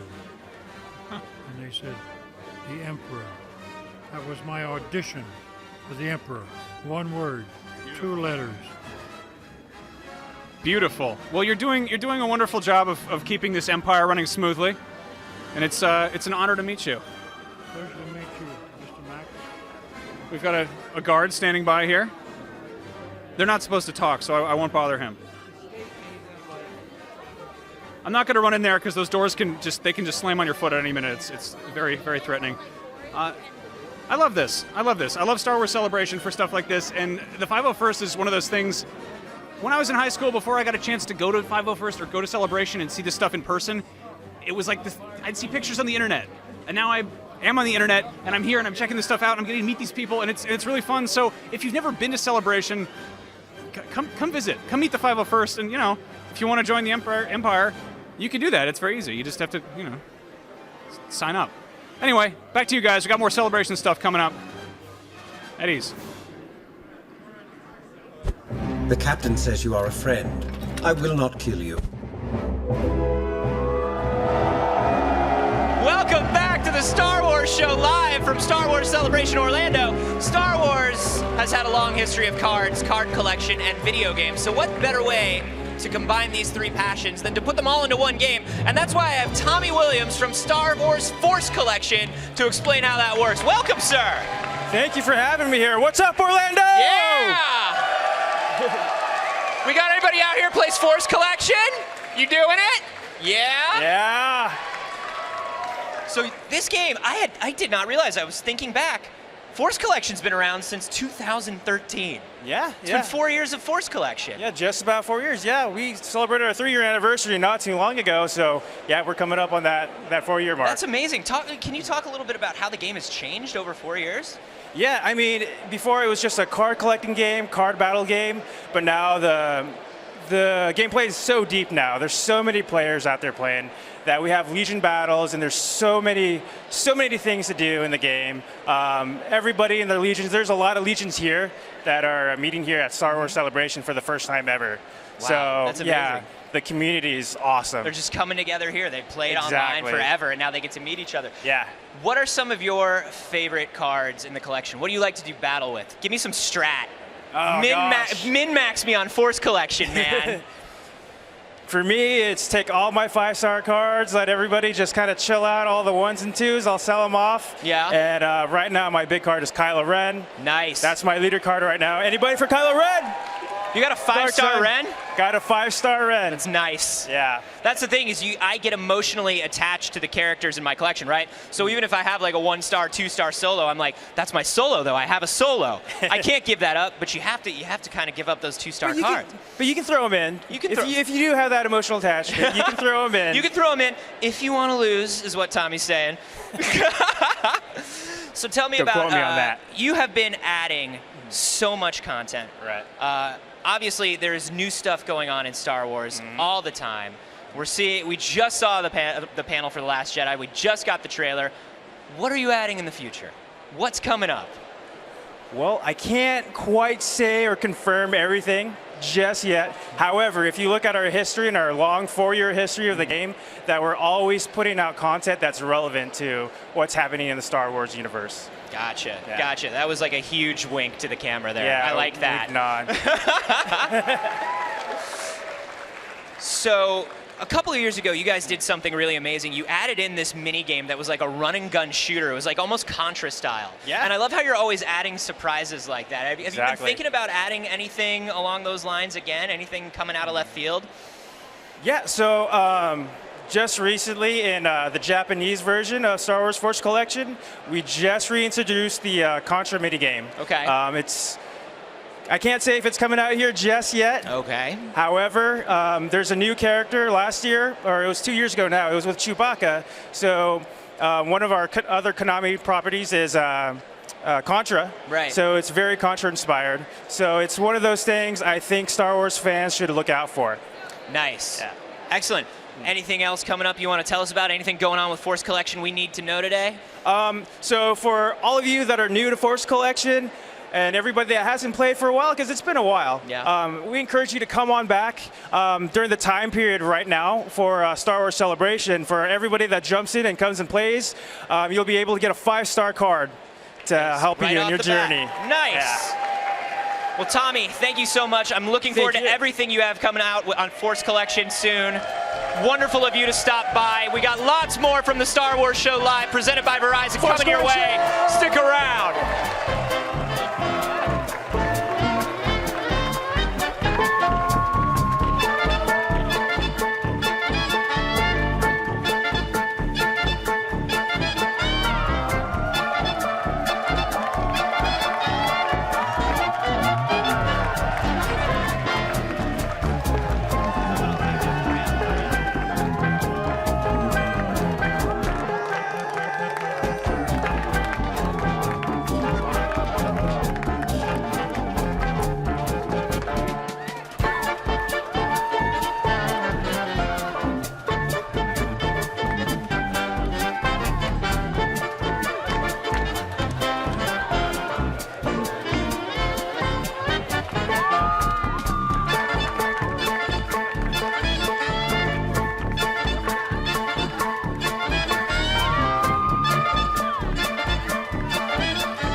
seeing a lot around here on the Star Wars Show celebration floor?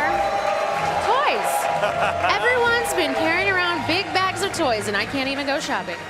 One of those people that we have to thank for this is right here with me right now, Steve Evans from Hasbro. How you doing, Steve? Hi, I'm good, Andy. No one's too old for toys, right?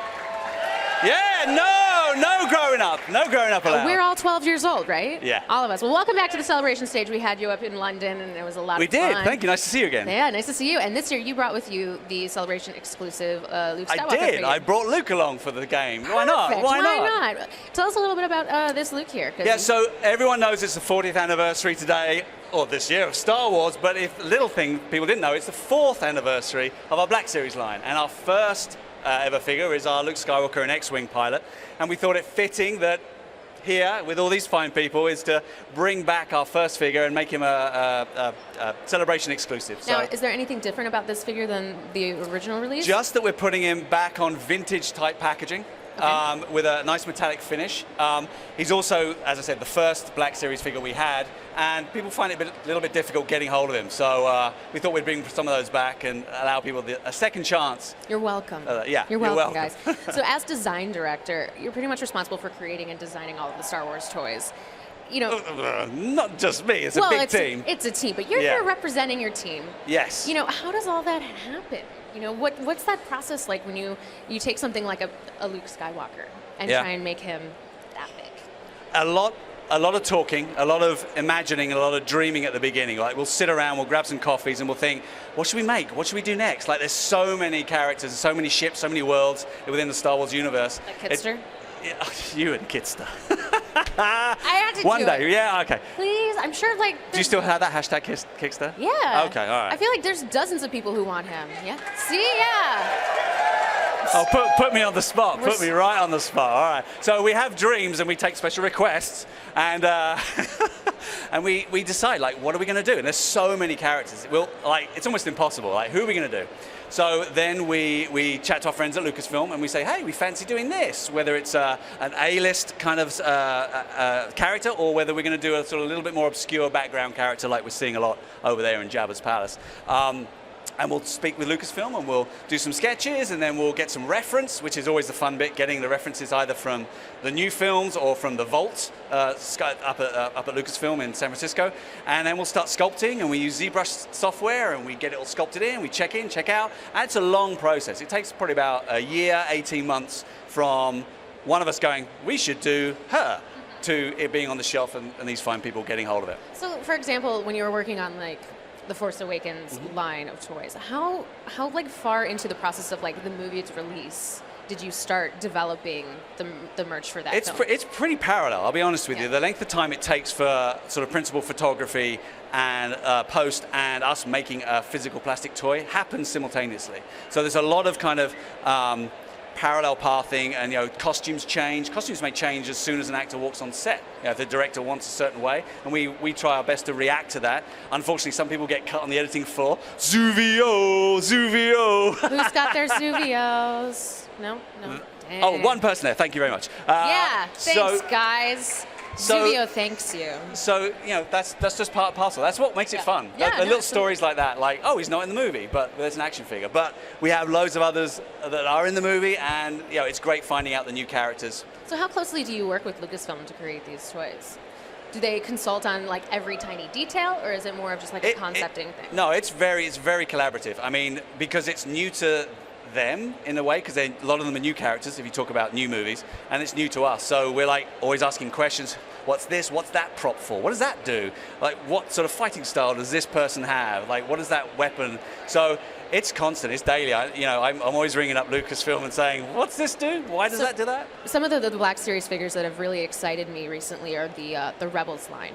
They're so good. Thank you. They're so beautiful. Ahsoka, I have Ahsoka, Kanan, and Sabine all lined up next to my prototype Boba Fett.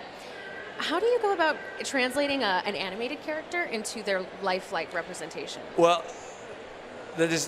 doing Star Wars is fantastic, and creatively doing Rebels into Black Series is like an extra cherry on top of the cake, because we don't replicate the look. We're not making maquettes of the animation show. We're taking the character and putting it into the Black Series universe, which is purposely off the screen, so lifelike. So taking Ahsoka, taking Hera, taking Sabine, taking Thrawn, which we announced yesterday. Ooh.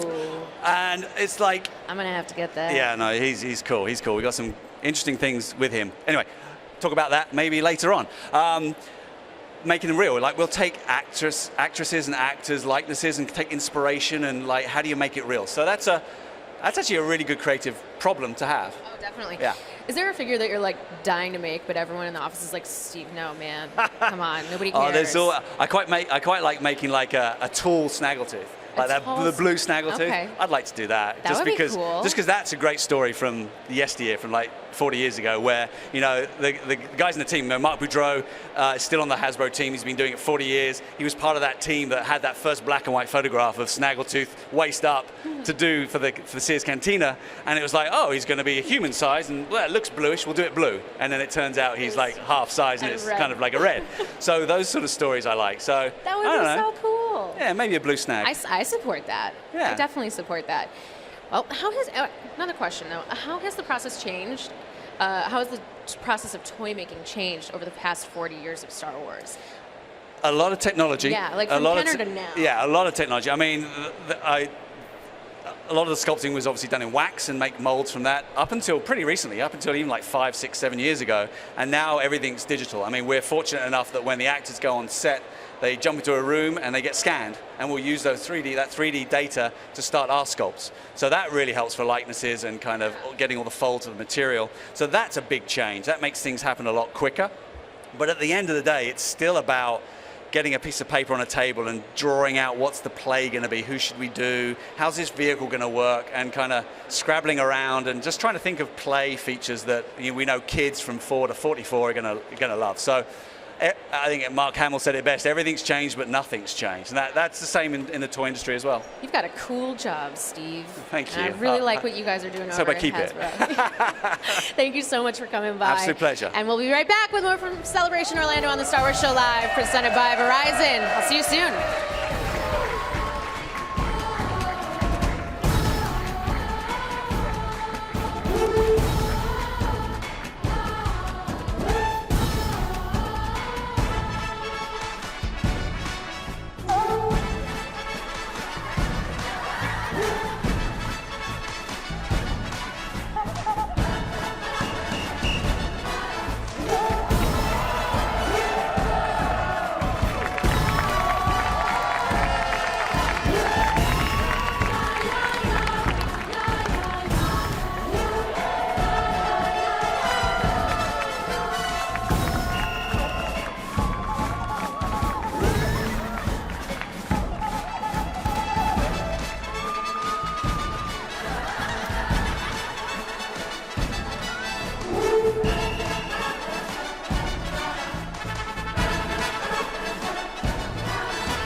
Show live from Celebration Orlando 2017. I am here with Susan from Sideshow Collectibles.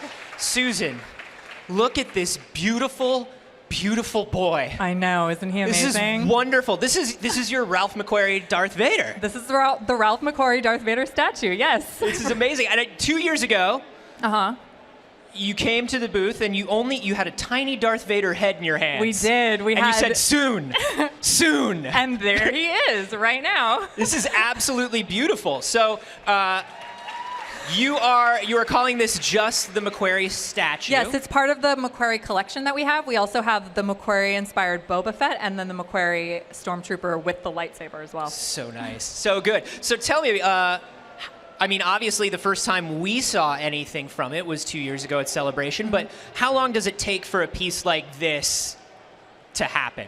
Well, it depends on the piece, really, but they can take anywhere from, 1 to 2 years, sometimes longer, depending on the concept that we're working with. Ralph McQuarrie is someone who's obviously inspired us a lot, and therefore we've been wanting to do Ralph McQuarrie pieces forever, it seems like. So 2 years ago, we had our raw sculpt of his helmet, along with our Stormtrooper and, concept art and hopes and dreams, and this is, all of that hard work put together and finalized. When you create something that is based on this sort of concept art, right? Normally you're working with these characters where you have them in the films, you have them in 3D models, you know exactly what they look like in 3D space. Yeah. Do you take this from one specific sketch? Do you take it from a bunch? How much do you extrapolate on your own? Well, all of our artists who do concepts and sculpts and everything, they are huge fans as well. Something that we do really well at Sideshow is we're fans first, so we get everything that we can on anything to be able to look at it from all angles, because we do need to bring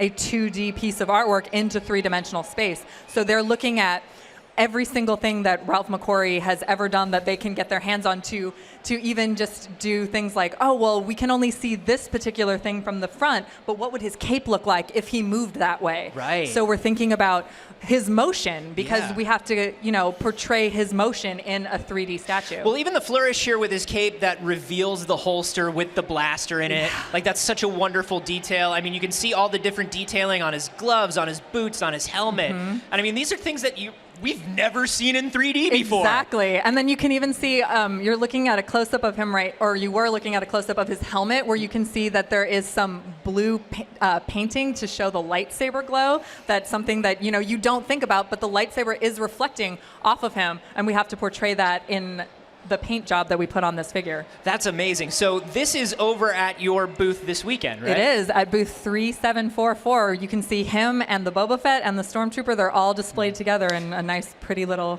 case. It's awesome. And if you're not at Celebration and you want to see more, there is also a pre-order going on right now, yeah? Yes, there is. You can go to sideshow.com and search the McQuarrie collection. He is shipping next month. So he's coming up really quickly, so you can be in your homes. Wow, you guys blindsided us with this one. Right? Yeah, he's shipping next month, so by the end of May, you could have this beautiful man in your home. There's nothing I would love more. Susan, thank you so much. You're so welcome. We'll be back in just a minute with more from Star Wars Celebration on the Star Wars Show Live, presented by Verizon.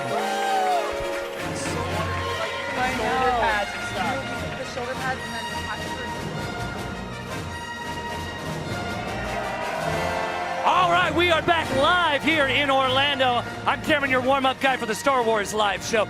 Joining me today, right here, is Christine from Atlanta. She is holding, guys, that exact Darth Vader sculpture you just saw, made by Sideshow. So awesome. And I'm thinking right now, would anyone out here behind me in the crowd like to win this right now and take it home with you? I think we've got a game on our hands. Let's go find someone, Christine. We're going to find someone right now. Let me help you down, Christine. We're going to come out here into the crowd. Make some noise, guys. I need some big fans here. Big fans. Come here.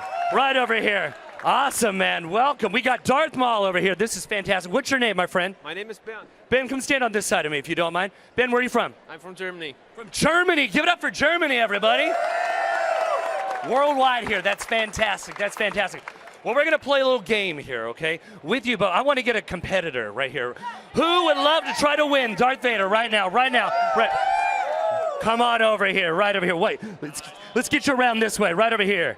There we go. Stand right next to Ben right here. What's your name, my friend? My name's Chris. We got Chris. Give it up for Chris. Where are you joining us from? Virginia. Virginia's in the house. Now, guys, a beautiful sculpture right here of Darth Vader. Pretty heavy. Christine, it's pretty heavy, right? It's pretty heavy. It's pretty heavy, yeah. So it's solid. This is something you definitely want on your collector's shelf. We're going to play a little game right here, okay? To win the ultimate Darth Vader sculpture, I need the best Darth Vader impression right now. And everyone out here is going to be the judge by a sound of applause. You guys think you can do that? Think we can do it? Oh, let's make some noise. Can we do it? All right. But I need from the crowd right now, give me your favorite Darth Vader line. Give me your favorite Darth Vader line of all time. Shout one out. Don't choke on your aspirations. That's going to be the line. Don't choke on your aspirations. We're going to start right over here, my friend. Ready? Whenever you're ready, look right in that camera and give us your best. Don't choke on your aspirations. Hit it. Don't choke on your aspirations, director. Very nice. Very nice. Give him a hand. Give him a hand. Let's bring it over here, Ben. All right. Give us your best. Don't choke on your aspirations. Don't choke on your aspirations. Oh, very intense, very intense. Now, I know it's kind of hard for everyone to hear, but those in the general area, if you're loving right here, my man here on my left, if you like to make some noise from right now, what do you think? What do you think? What about Mr. Maul over here? Come on. What are you thinking? Well, I think it's going to my man, Darth Maul from Germany. Congratulations, my friend. You did it. But, dude, you're not going away empty-handed. I'm giving you a couple tickets to go meet BB-8 later today. There you go. You guys, we're having so much fun here. And give it up for Christine, my lovely assistant right here. Christine, you are absolutely awesome. Awesome. So you're from Atlanta. Is that right? You're from Atlanta. And what's your favorite Star Wars film of all time? Oh, do I have to pick one? Well, what's your favorite right now? Today, in this moment, what's your favorite? Let's go with Rogue One. Rogue One. Of course, we just had Felicity Jones and Forrest Whitaker on our stage earlier today. Yeah. If you could ask them one question, what would it be? What was your favorite part of making the movie? What was your favorite part of making the movie? Absolutely. Check out, we'll probably have it later on StarWars.com where you can watch their interview that we had later today. It was absolutely incredible. And you're going to want to stick around here, guys, because we have the Star Wars stars coming out onto our stage, surprising us. You never know who's going to be here. You guys want to see more Star Wars stars, don't you?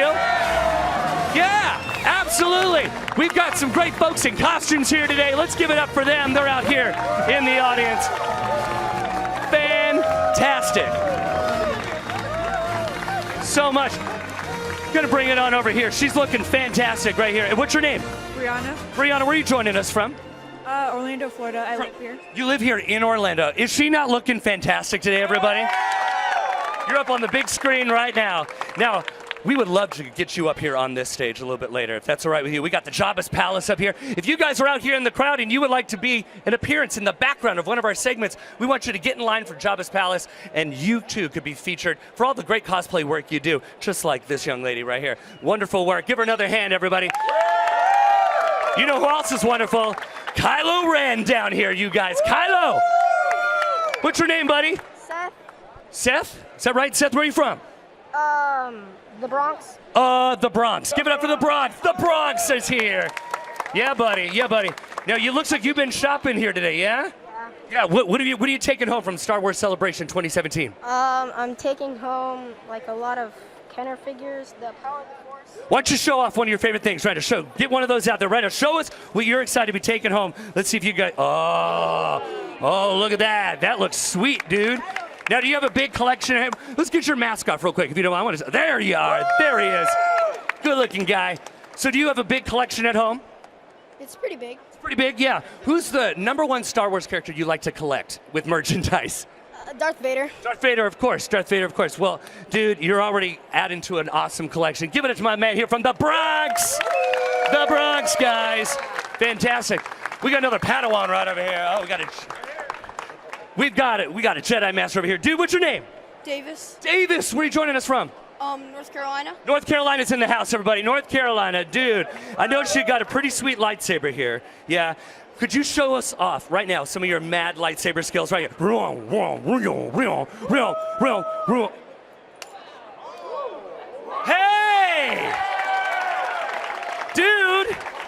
Dude, that was fantastic, man. How long have you been practicing that? I don't know, I just kind of made it up. I practiced. Wait, you just made it up? Well, I made up that routine. I practice lightsabers all the time. Practice lightsabers all the time. So is this like a 5-day-a-week kind of thing you got to do? Yeah, sometimes. Don't quit your day job, kid. It's really paying off for you. Really paying off. Can you do that one more time? I want to see that again. Go for it. Cheer them on, guys. Here we go. Look at this. Oh, that's great. Oh, you know what? Hold on right now. Let's get Ray out here. Now look, we've got Ray out here. Hi, sweetie. What's your name? Ava. Ava. Have you ever been on TV before? No. You are now. This is great. Ava, now you've got a pretty sweet lightsaber as well. Yeah? How long have you been practicing your lightsaber skills? I just got this today. Oh, she just got it today. Just got it today. I think what would be really epic right now, really epic, if we did a slow motion lightsaber battle right here. What do you guys think? You guys want to see this right now? Yeah? All right. Ava, let's sit you up right over here. Let's take one step back right there. Davis, you be right here. Let's do a nice slow motion battle. Maybe we do one hit, then you go around your head. We do another hit, then you both turn around and give us one big final chop at the very end. Ready? Here we go. Slow motion and action. Go for it. Wow. Nice music, guys. Turn it around. Big finish. Yeah! Davis and Ava, you guys. Whether you are young or a big kid like I am, we're having so much fun here at Star. Where are the big kids at? Big kids at? Yeah? But hold on, before I go to the big kids, I want to give these guys right here, they did so great. They're going to go meet BB-8 later today. There you guys go. Thank you so much for that. You too, Kylo. You too, you're going to go meet BB-8 as well. Dude, right over here. What's your name? Name's Kevin. Name's Kevin. Kevin, where are you from? Michigan, but tomorrow's my birthday. Tomorrow's his birthday, everybody. All right, buddy. We'll turn face camera right here. So is this your first Star Wars celebration? Yes, in almost 34 years. In almost 34 years. So has this been just a lifetime in the making coming here? Yes, and I'm also a person who dedicated to my dad that I lost 2 years ago. Oh, I'm so sorry to hear about that. But so this is all in a dedication to your father? Yeah. Give him a hand. I think that's great. I think it just goes to show how Star Wars touches the lives of all of us out here in so many facets. It's great to have you here, man. And nice tribute to your father. Thanks for being here, Kevin. That's great. Let's bring it down here because we got more fans back here. Come on, make some noise, guys. Make some noise. Oh, we got some rocking hair right here, man. Right in here. Dude, what's your name? I'm Sean. Sean, where are you joining us from? Atlanta, Georgia. Atlanta's in the house, guys. Atlanta's in the house. Dude, you're sporting the Star Wars, merchandise here. Really nice. What else would you wear? What's been your favorite thing of Star Wars Celebration 2017 so far? Ian McDermott panel was absolutely amazing. Absolutely amazing. Yeah, fantastic. It was a wonderful interview, and I mean, we all got force shocked. It was great. And it doesn't get better than that, right? Yeah, no. I mean, it took a little while. I had some sunburn I had to heal, but I'm good with that. It looks like you fully recovered. All right. Yeah, I got better. Hey, we've got to send it on back because everyone's watching here at home. Can you give us one of those force shocks right there? Ready? Right there. That's what it is right here, everybody. Keep sticking with us here with Star Wars Show Live, here presented by Verizon. Make some noise, guys.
Welcome back to the Star Wars Show, live from Star Wars Celebration, guys. Fresh off of that awesome Rebels panel, I am joined by two of the ladies of Lucasfilm Animation. We've got Athena Portillo, executive producer, Lucasfilm Animation, and Caroline Robinson, associate producer. Hello. Hi. So, Hi. Season 4. Yes. That panel was amazing. It was so amazing. Very emotional, I have to say. Yeah, announcing that Season 4 is the final season of Rebels. Yes. Right. There's a planned conclusion. People are going to be getting some big stories told to them this year. What was it like, delivering that news and being in the room for that? It was emotional for me, even though I know about it obviously, but just seeing the reaction of everybody in the room just really brought it home. So it was emotional. But at the same time, Season 4 is extremely special. Looking forward to sharing that with everybody when we air. And it's just like Tia was saying, Mandalorians everywhere. It's pretty cool. Well, I was surrounded by a lot of non-believers who thought Dave was making it up. They said, no, that's not the last season. So, I don't know. Oh, well, he's such a troll. He loves Yes, messing he loves with people, so you never know with that guy. So, we were talking right before we went on about how Rebels has grown so much over these 4 seasons. Athena, I know you've been working on it since the very beginning. What has it been like for you seeing the show progress and the characters grow and people get so attached to it?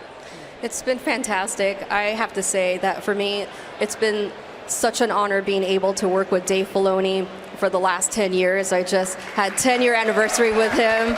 So very, very thankful for him providing me with the opportunity, and I'm very thankful for the family that I have at Lucasfilm for the last 4 years on the show. So it's been wonderful. And you're working very heavily on Season 4. What's it like wrapping up something like that? It's been hard, especially as the producer, because Filoni has these huge, epic ideas of these things he wants to do, and nobody wants to be able to tell Dave, no, I'm sorry, we can't achieve this in the amount of time we have or the budget we have for the show. So for us, it's always the balance of trying to execute everything he wants to do in the time we have, and I think we have done it, and Season 4 is really, the show has never looked better. The stories have never been more epic. We're all incredibly proud of Season 4. Yes. Lots to come. One of the cool things about Rebels that I really appreciate is that you guys are allowed to get kind of weird. Yes. You're allowed to dive into the mystical side of the Force and find new weird aliens and planets.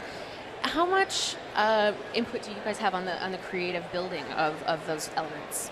Filoni invites all input from all the creators Yes. of the show and production, so having those design kickoffs and story launches have been very exciting. That must be fun. And also, I don't ever believe in saying the word no when it comes to his creative vision. I always believe in saying, well, let's figure out a way to achieve that.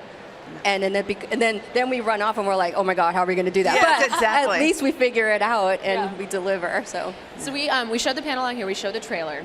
There were big responses to a few elements here. Yes. Bo-Katan got a Bo-Katan, lot of applause. definitely. Rook got a lot of applause. Yes. Dave finally gets his wolf. Yes. Yeah. We were very nervous when he told us he wanted wolves because we knew his eyes were going to be all over it. Yeah. These wolves had to be perfect, Yes. exactly how he expected them, and I think we definitely achieved it. Yeah. When I first heard wolves as well, I was like, fur? We haven't done fur on this show yet. Oh, Yeah, that's an interesting challenge. And Athena, I have a personal question for you. Yes. Since you are, I don't know if you guys know this, AP5, like the coolest robot next to Chopper, was named after Athena That's Portillo. right. Because she's 5 feet tall. 5 feet tall. Are we going to be seeing any more of AP5? Maybe.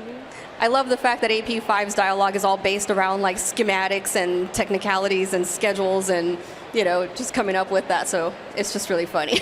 Well, thank you guys so much for stopping by. The Rebels panel is awesome as always. I love Rebels Day. Got my Ahsoka shirt Yes, on and I love everything. it. And I love everything that you do. So thank you so much. Thank you. You guys stick around. Thank We'll be you. back. Can't stop, won't stop. Thank you.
memorable characters in Star Wars, but our next guest is not only one of the most memorable, he is quite possibly the most huggable person in all of the galaxy. You know him, you love him. It's Peter Mayhew, the mighty Chewbacca. Oh, Peter, lovely to see you as always, sir. Lovely to be here. It Oh really my is. goodness. Yep. Oh, listen to this. Celebration crowds, am I right? Wonderful. Love it, love it, love it. Oh, is celebration not just the best time? Yeah. It's so wonderful. This is wonderful. You know, we've done a lot. Yeah. And this is just needed. It needs something, but it's got it here. Yeah, yeah. It really has. Just a beautiful place for everybody to get together and celebrate this thing. You know, over the last 40 years, you have done so much in the Star Wars universe. Are there any scenes or any moments that still stick out to you, still seem fresh to you today? Yep, there's two. One is a chess game. Yes. In Star Wars, where little did they know that I had never played chess before, and there was nothing on the chessboard. So it's a quick Wookiee acting school. Do it, leave it to the technicians, and they will do it for us. The other one was putting 3PO back together again. Yes, so good. In the prison cell. Yes. Yeah.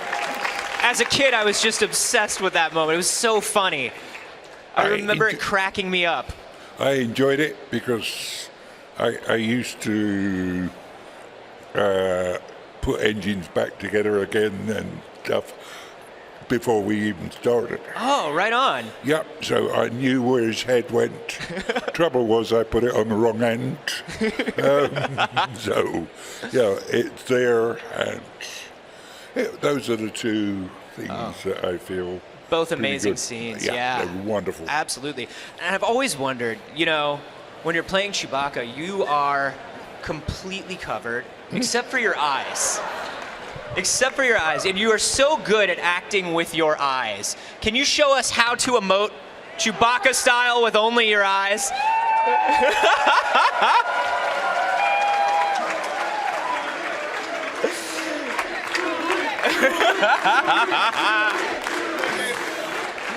So amazing. Have you noticed any difference in the fans back in the 70s and the fans now? Most of the fans in the 70s now are drawing pensions. Sure, that's one difference. But there is still such a wonderful camaraderie between, think about it, you've got 4 generations. It's amazing. There's nothing It's like fabulous. it. Literal little ones, medium-sized ones, and big ones. It's so hard because it's so hard to name off the top of my head anything else where 4 generations of family can get together and they are equally obsessed with it. Even Star Trek doesn't do it. Wow! Ooh. Wow! Shots fired by Peter Mayhew! Shots fired! Unbelievable! Peter, thank you so much for dropping by. It is always wonderful to see you. Pleasure. Lovely spending time. Peter Mayhew, everybody! We have so much more coming up soon, so stay tuned. The Star Wars Show will be right back.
It's no doubt that Lando Calrissian is the smoothest cat in the galaxy, but did you know that Billy Dee Williams is even smoother in person?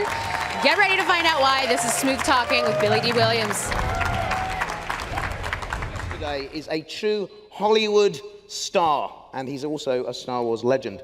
Besides his very long list of impressive credits, he's also known as the smoothest character in the Star Wars galaxy. Please take a look at the screens. Lando Calrissian. This card player, gambler, scoundrel. You'd like him. Hello, what have we here? This deal is getting worse all the time.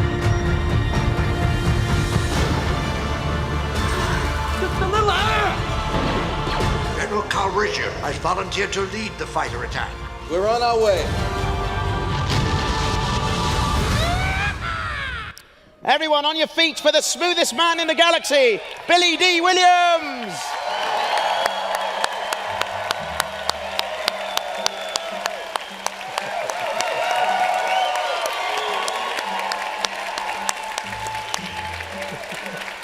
Welcome, Billy.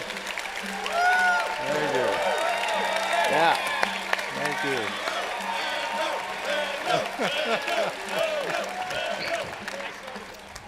You brought your fan club along, Billy. Welcome. Well, thank you very much. So, I mean, as we can tell from that warm reception, the audience have such a love for you. Does that make you feel good? Yeah, of course. You know, it's always nice to be appreciated. It's always nice to be patted on the head and told how wonderful you are. I mean, they all love the character of Lando. What do you think is so endearing about that character? Why do people enjoy him? Well, I think it has a lot to do with the actor who plays the character.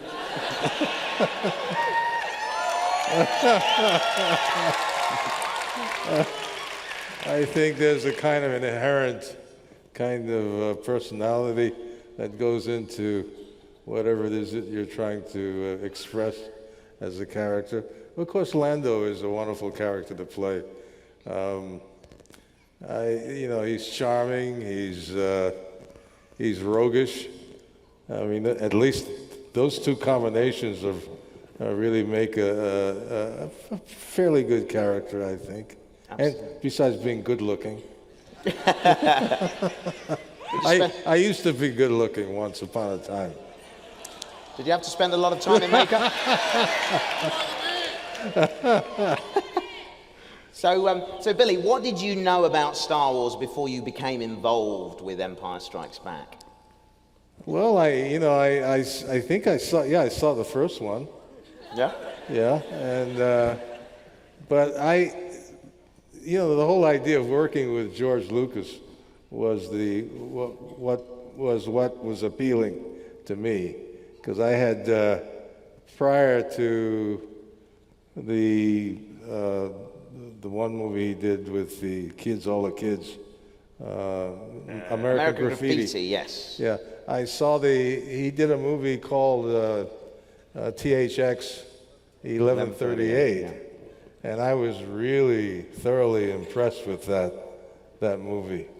And not since there was a wonderful movie going way back to the 30s called the Things to Come, I think. It was a science fiction movie. Not since then have I really been so really impressed. And since then, of course, the whole Star Wars experience. So George Lucas impressed you, and you thought, well, when you heard about this movie, you thought, well, I'm a fan of this guy's work. Yeah, at that time there were all of these young filmmakers, like George and Spielberg and Coppola and Scorsese, and they were bringing a whole new face to the world of cinema. And I thought, and of course, George was really at the helm. I mean, he created ILM. He created all of these situations where people have borrowed a lot of his ideas to make movies. So I just felt really, really very, very fortunate to be able to, and of course, when you're an actor, as you well know, you're always looking for the best situation. Yeah. to express yourself as an artist. And I mean, to me, like, you're a great leading man, by the way. Oh, thank you very much. Good leading man. Wow, did you hear that? That's a... You have a really wonderful quality on film. Thank you. Thank you very much. But you know, you're always looking for that experience, and you're always looking to work with some of the most extraordinary and innovative people in your industry. You know, no matter what you're doing, and certainly in film. So anyway. And when did you realize that Lando was such an important character within the saga? I mean, he came in late, but became quite important, didn't he? Well, you know, when I got the character, when they offered me the role, first of all, the cape really did it for me. Oh, yes. Yeah, we need to talk about the cape. Now, was that your idea? Was it No, it wasn't my idea. It was their idea. Look at you swooshing that cape there in that photograph. Yeah, well, It's quite a skill. the cape, it was something swashbuckling about the whole cape. You know, it reminded me of all of those old movies I used to see when I was a kid with Errol Flynn and all those characters, you know. But also the name Calrissian. Calrissian, I-A-N, that's Armenian. And I thought to myself, well, there's at least two components that would really lead me into doing something really different and something interesting with the character. You know, I wanted to make the character bigger than life. I wanted to take it away from the usual stereotypical cliche ideas about what a little brown-skinned boy like me should do on a screen. So I wanted to make it really something special and unique. So that's what I think. Well, you certainly did that. You really did. You made it your own. Thank you. Yeah.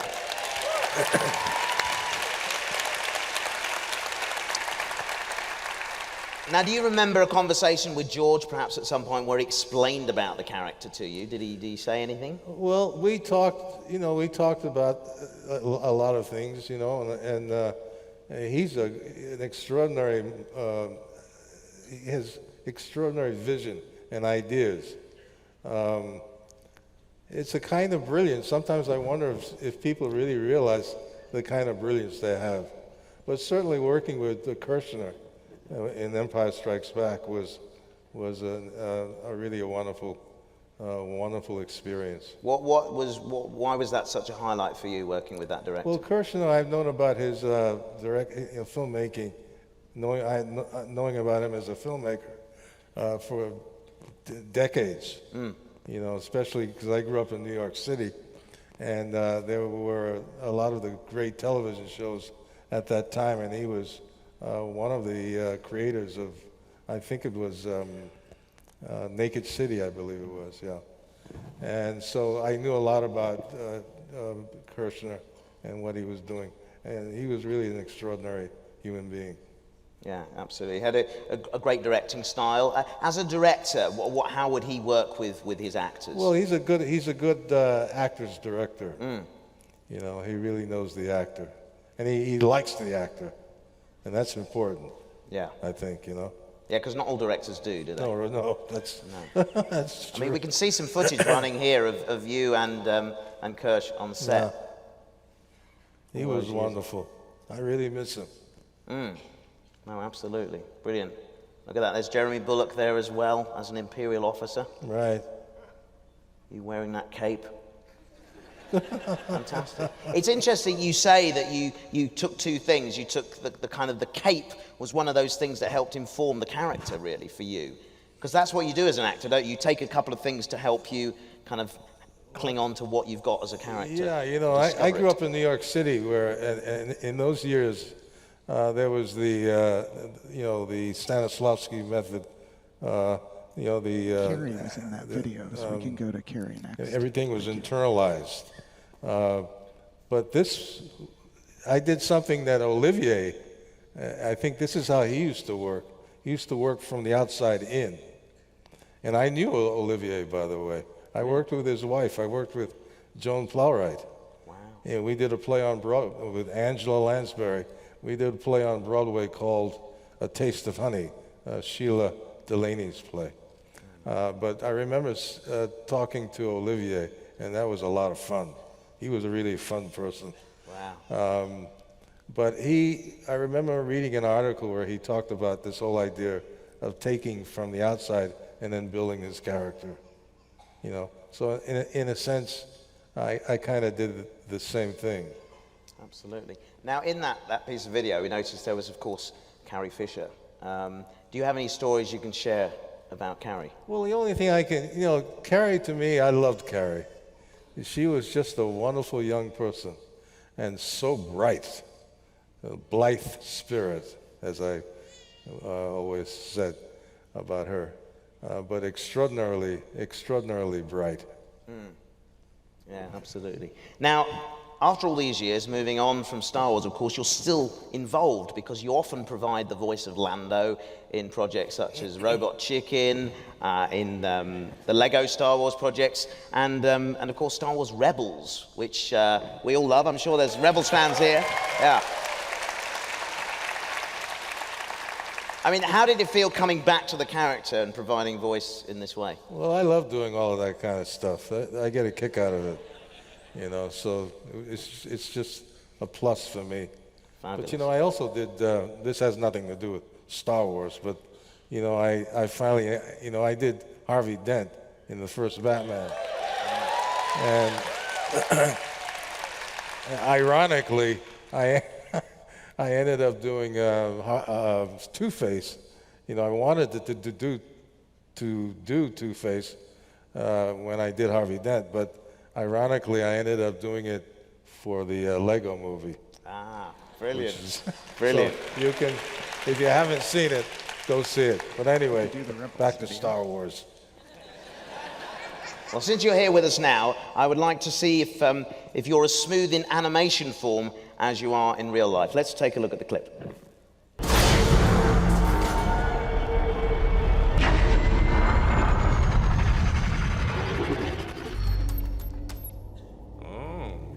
Quite the pilot. That's the smoothest takeoff I've had in years. And you're quite the smooth-talking smuggler. Smuggler? Such a small word. I'm more of a galactic entrepreneur.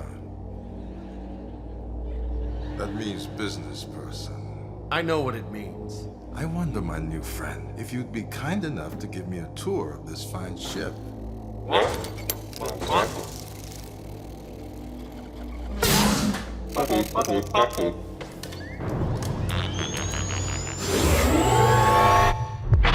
Sabine, I understand this is your work. Reminds me of Janier's protest paintings on Bith.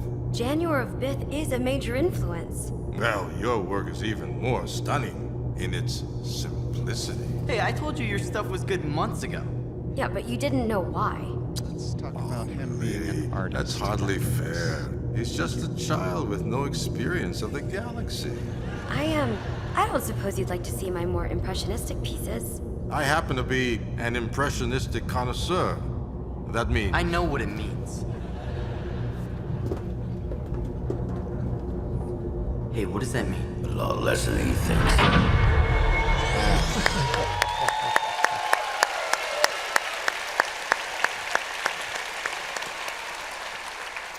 I noticed you didn't have an animated cape on, though, did you there? No cape. No cape on this one. Now, I understand, Billy, that you're an artist as well. Now, is this something that you do as a hobby to relax, or is it a commercial venture? No, actually, I've been painting all of my life. I have the Smithsonian owns one of my paintings. The Kansas City Jazz Museum has one, the Schoenberg in New York. When I was growing up in New York, I went to a school called Music and Art High School. And from Music and Art High School, I went to I got a scholarship to the National Academy of Design for the Fine Arts, where I spent 2 years under scholarship painting. And I was nominated for a Guggenheim and won a Hall Garden. I was about 18, 19 years old at the time. Fabulous. Now we're seeing some of the art on screen here, and I'm kind of looking at it and kind of trying to figure out what your influences might be when you paint these. Well, this certainly this is like jazz influence. I grew up around jazz most of my life, and this is a kind of a take on Thelonious Monk. I see. And have you ever painted anything related to Star Wars at all? Yeah. Have you? Yeah. There's a piece. I don't know if it's. I don't know if we brought some. I have some lithos of a whole Star Wars experience. And what medium are you painting in when you do those Star Wars paintings? Well, with that particular one, it was mixed media. Right. Yeah. Brilliant. And it's something you find quite relaxing to do. You know, it's funny. I don't find painting relaxing. Oh. I know people think it's therapeutic. Maybe it is. But, you know, when you're trying to reach for some particular point of view,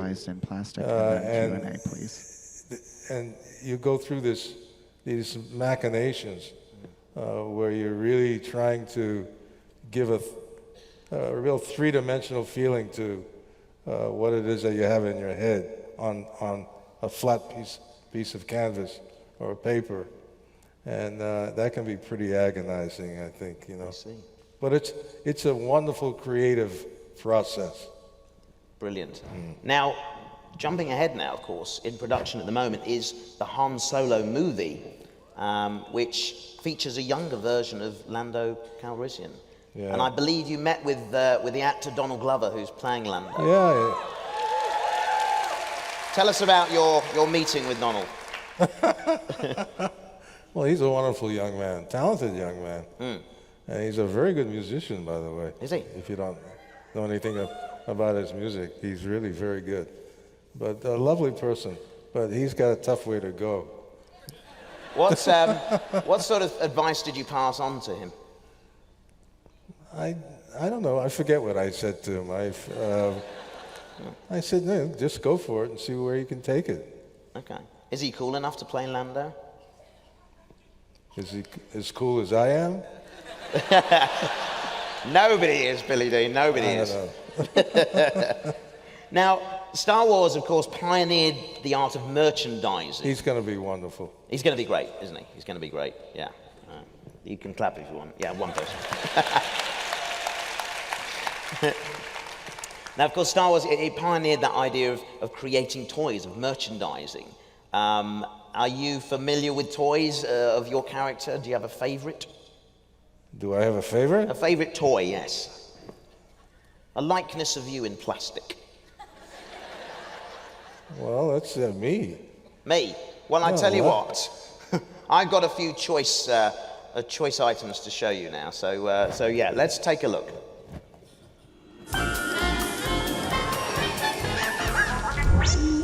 Okay, so, Billy D, you have been immortalized in plastic in a few different ways. I've got 4 things to show you. First of all, we have this, which is the classic action figure, complete with vinyl cape, which is unusual because they always get lost.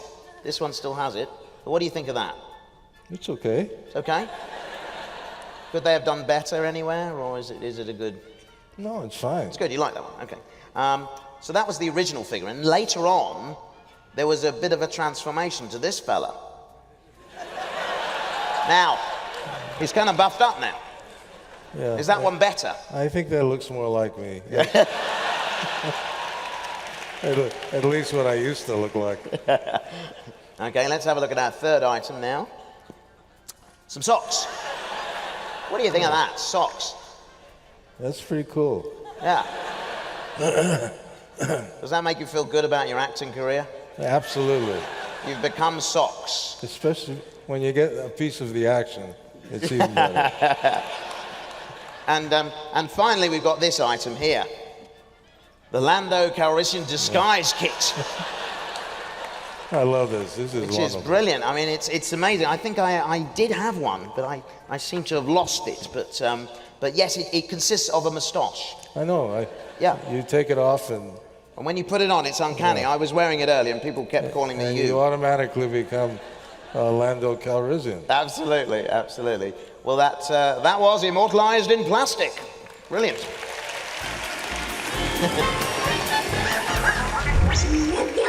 Fantastic. Okay, well, we've had a lovely chat, Billy Dee. I've been talking rather a lot. Now I'm going to hand over the reins to our audience, who are going to ask you some questions. I believe Mark and Elliot are out in the house with microphones. Hey, Warwick, it'll be me and Kristen on the microphones. You and Kristen. Okay, so we're going to go to you, Mark, first. Yes. I have Mark over here. Mark has a question for Billy Dee. How's it going, Billy? Where it's are nice you? to talk to him. He's over here. Billy. He's up there, on the right there. Oh, okay. Or Billy, you can look up at the screen there and you can see him as well, Right. close Okay. up. I'll put my shades on. It's not pleasant, Got though. his on. Okay, I got you. Okay. All right. So what did you have more fun filming? Empire Strikes Back or Return of the Jedi? Well, Empire really, I think that Empire was really, I loved Empire. Well, that's when I was introduced. So, no, I liked Empire. I thought that was one of the best of the whole group. You know, I've got a question. Do you remember that point in Empire when you first introduced our heroes to Darth Vader and the doors shut? What happened at that dinner party? You know, what was the dinner conversation like? Well, we had a good DJ, and then we started.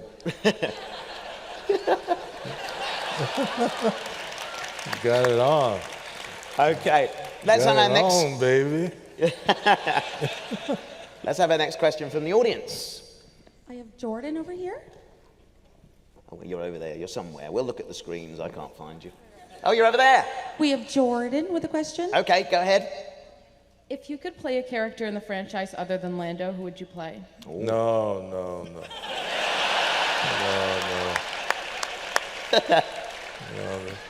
There's no need. There's no need. I love that answer. Brilliant.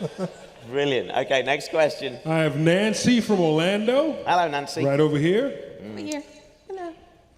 I wanted to ask, how was your experience on Dancing with the Stars, and if you regret doing it? I mean, you were good. I watched you. Well, I got talked into it, and I decided to do it, but I got as far as doing two. I was on my way to doing a third dance, but my back gave out on me, so I had to give it up. But I really had a good time, and Emma Slater, she's great. She's great. She's a real taskmaster, that girl, you know. But it was great exercise. Really? Yeah. But you know, it's interesting because it's not just, you know, physical. It's also, you have to think about all of that stuff. Yeah. You know. Yeah. So, No, it is. It's hard, especially, I mean, being an actor as well and having to dance sometimes. We're not wired up in the same way as a dancer is, are Right. we? You know, we can say lines, but we can't do things at the same time. well, they're thinking numbers, you know. Yeah. But you've got good natural rhythm anyway, haven't you? Probably because you're cool and smooth. well, I love dancing. I wish I could have been a lot better, actually. Mm. You know, I was lucky to well, I had a lot of fans who kept me on the show. Oh, that's But, nice. So Yeah. I have to thank a lot Two of more the questions. the, Two the more fans. questions, please. Okay, let's go to another question. Okay, we have one back here. We have Jackie. Over there. Hello. I'm from Ocala, Florida. My question is, if you could do Broadway again, what show or role would you like to do? If I had to do Broadway again. Broadway. I don't know. I've done the shows I've done. Well, The Taste of Honey, and I did Martin Luther King. I did quite a few shows on Broadway. I don't know. Is there anything you haven't done that you would like to do on Broadway? Well, I'm not really interested in working that hard anymore. Okay. You know, that's hard work. Okay. Good answer. Okay, and now we're going to have to go to our final question from the audience. Make this a cracker. Who have we got? Okay, right next to you, Warwick. Oh, right hello. here. Yeah. I'm going to make it, what is your question, Ashton? I was wondering when the next Star Wars movie is going to be, and are you going to be in it? It's good, isn't it? It's a good question. Well, I think they're in the process of making it now. The new one. Are you in the new one? The new one? Yeah. What new one? Which one? What? Star Wars. Yep. No, what? I don't know what you're talking about. Oh. Next question. I forget. Yeah, everything Do you have skipped. Sorry, you carry on. What? Anyway, no, I won't be in it. I won't be in the next one. Not going to be in it. Not because he doesn't want to, just because he hasn't. Nobody asked. Nobody asked. Nobody asked. Nobody asked. Good question. So I'm afraid that's all we've got time for as far as questions go.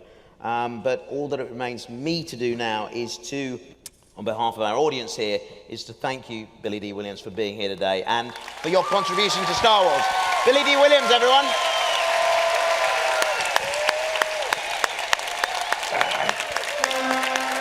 There he is. Thanks a lot. Bless you.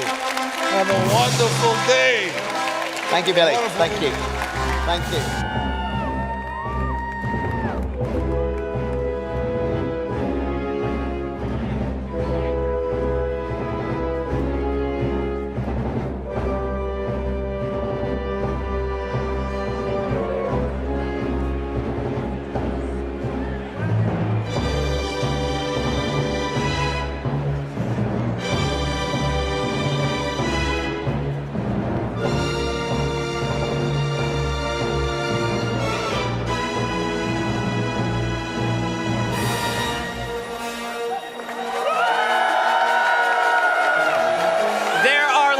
Of amazing pilots in the galaxy, but only one can stand toe-to-toe with Luke Skywalker. Ladies and gentlemen, Wedge Antilles himself, Dennis Lawson!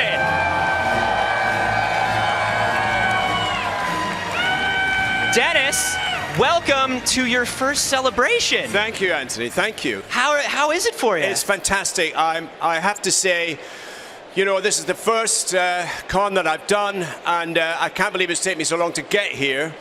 But just to quote another great movie, sci-fi movie, I'll be back. Nice. You've all been just wonderful. I'm so thrilled to be here. Thank you. It's such an unbelievable crowd, isn't it? Fantastic crowd. The best people in the world. Wonderful people. Lovely, lovely. Thank you. So, tell me about being Wedge, man. Tell me about the experience of being Wedge on that set. Well, it was, I think, probably the trickiest element of it, of shooting at that time, was actually doing the pilot stuff, doing the cockpit stuff, because as I'm sure you all know, it's blue screen behind you. The cockpit is cut away in front of you, so there's a cockpit behind you and a camera in front of you, and George Lucas sitting by the camera, and that's it. And underneath, you're about 12 feet in the air. This was in those days, 1976, the first one. And we're about 6 to 10 guys under this platform, just moving it around a bit like that, to give it a little bit of motion. Yeah. So you'd no idea what was going to be going on behind you or in front of you, and so that it was a real, actually quite a tricky acting exercise. You're just suspended in the sky, Totally. being shook around while George Lucas stares you in the eye. That's right. And that's what it's like to be an X-Wing pilot. That's it. That's it. And in fact, I remember, you know, the battle sequence in the first movie was quite, on the script was very long, obviously, descriptive. This happens, that happens. Then there'd be a line from Wedge, and then on the next page another line from Wedge, and then down at the bottom another line, and went on for about 20 pages. And George thought I could just sit there and do all my lines over 20 pages, and it's not really possible. So what we did in the end was George said my line, and I said it back to him. So not only is he staring you in the face, it's like an exercise in repeating him exactly. And then I did another. He said, look up and say that line. Now look down. Not say it faster. No, so it kind of went like that. But actually, it turned out to be great fun, and it kept it very alive and very immediate. You know, it was great. It seems like the experience on the set in those original films was very kind of close-knit, very tight, very friendly. Do you have any on-set moments or memories that really stick out for you? Well, I mean, one of the lovely things was, you know, we were, particularly in the first movies, we were a bunch of those pilots, you know, all very young actors kicking off in our careers. And I knew a lot of the guys anyway. There was a great sense of camaraderie because it was shot, as you know, in London in Elstree Studios. And I guess I remember most sitting around outside the sound stage, just chatting to guys, having a laugh, you know, and that kind of stuff. It was a lovely sense of, as you say, of camaraderie, of friendship. And nobody had a clue what this movie was going to be, what it was going to be like, the effect it would have. We'd no idea. The budget was actually quite modest at that point, you know. So when we saw the final product, it just blew you away, you know. We'd no idea what we were involved in. That's amazing. Yeah. And you just saw it up there in front of you, and all of a sudden you weren't sitting in a ring suspended 12 feet in the air. You were actually in the X-Wing. You were. It was amazing. And, you know, George broke so much ground in those movies, technically. It was extraordinary what he pulled off in 1976. Yeah, absolutely. Amazing. Just amazing. Yeah. And you, I mean, obviously, these friendships formed. It's been 40 years later. I mean, you guys, a lot of you are staying tight. You and Ian McDiarmid have an interesting relationship. Well, Ian McDiarmid, and I don't think this is widely known, but Ian McDiarmid and I, the Emperor, started off in amateur dramatics together in a small town in Scotland called Dundee. And I met Ian when I was 17. He was the leading light of the Drama Society in Dundee. And so we did about 5 or 6 productions together as amateur actors.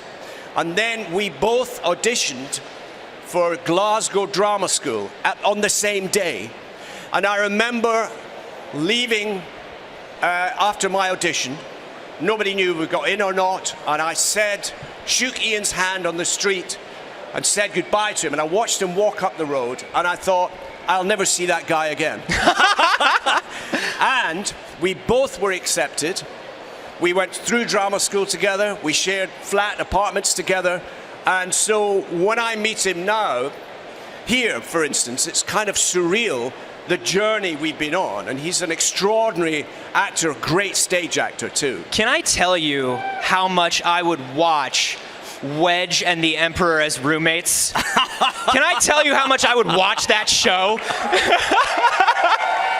That's amazing. Yeah. But I mean, you're connected to Star Wars Galaxy in so many other ways. You are Ewan McGregor's uncle. I have that privilege to be Ewan's uncle. Yeah. He's fabulous. Yeah. Did you? Can we thank you for getting Ewan McGregor the job? Well, no, God no, no. I mean, he did see me, obviously, when he was very young, like 8 or 9 or something like that, in Star Wars, and he was terribly, terribly excited by that. You know? But I have to set the record straight here a little bit, because he likes to tell the story that I told him not to do Star Wars. Now, that is not accurate. I want to let you know. All I said was, be careful. Be careful of it. You don't want to be, as a young actor, you can get so identified with a role, it can be hard to move on. Sure. But of course, he's so adaptable, such a wonderful talent. There's no way, and I'm glad to say he completely ignored my advice, thank God. Yeah. You know? Yeah, we were very lucky that he did. Yeah. So here you are at your first celebration, mixing and mingling with this crowd. Yeah. Have you had any fan interactions yet that have been memorable for you? Oh, I have. So yeah, absolutely. People Look at these people. They're so psyched. They're so psyched. Wedge is here, you guys.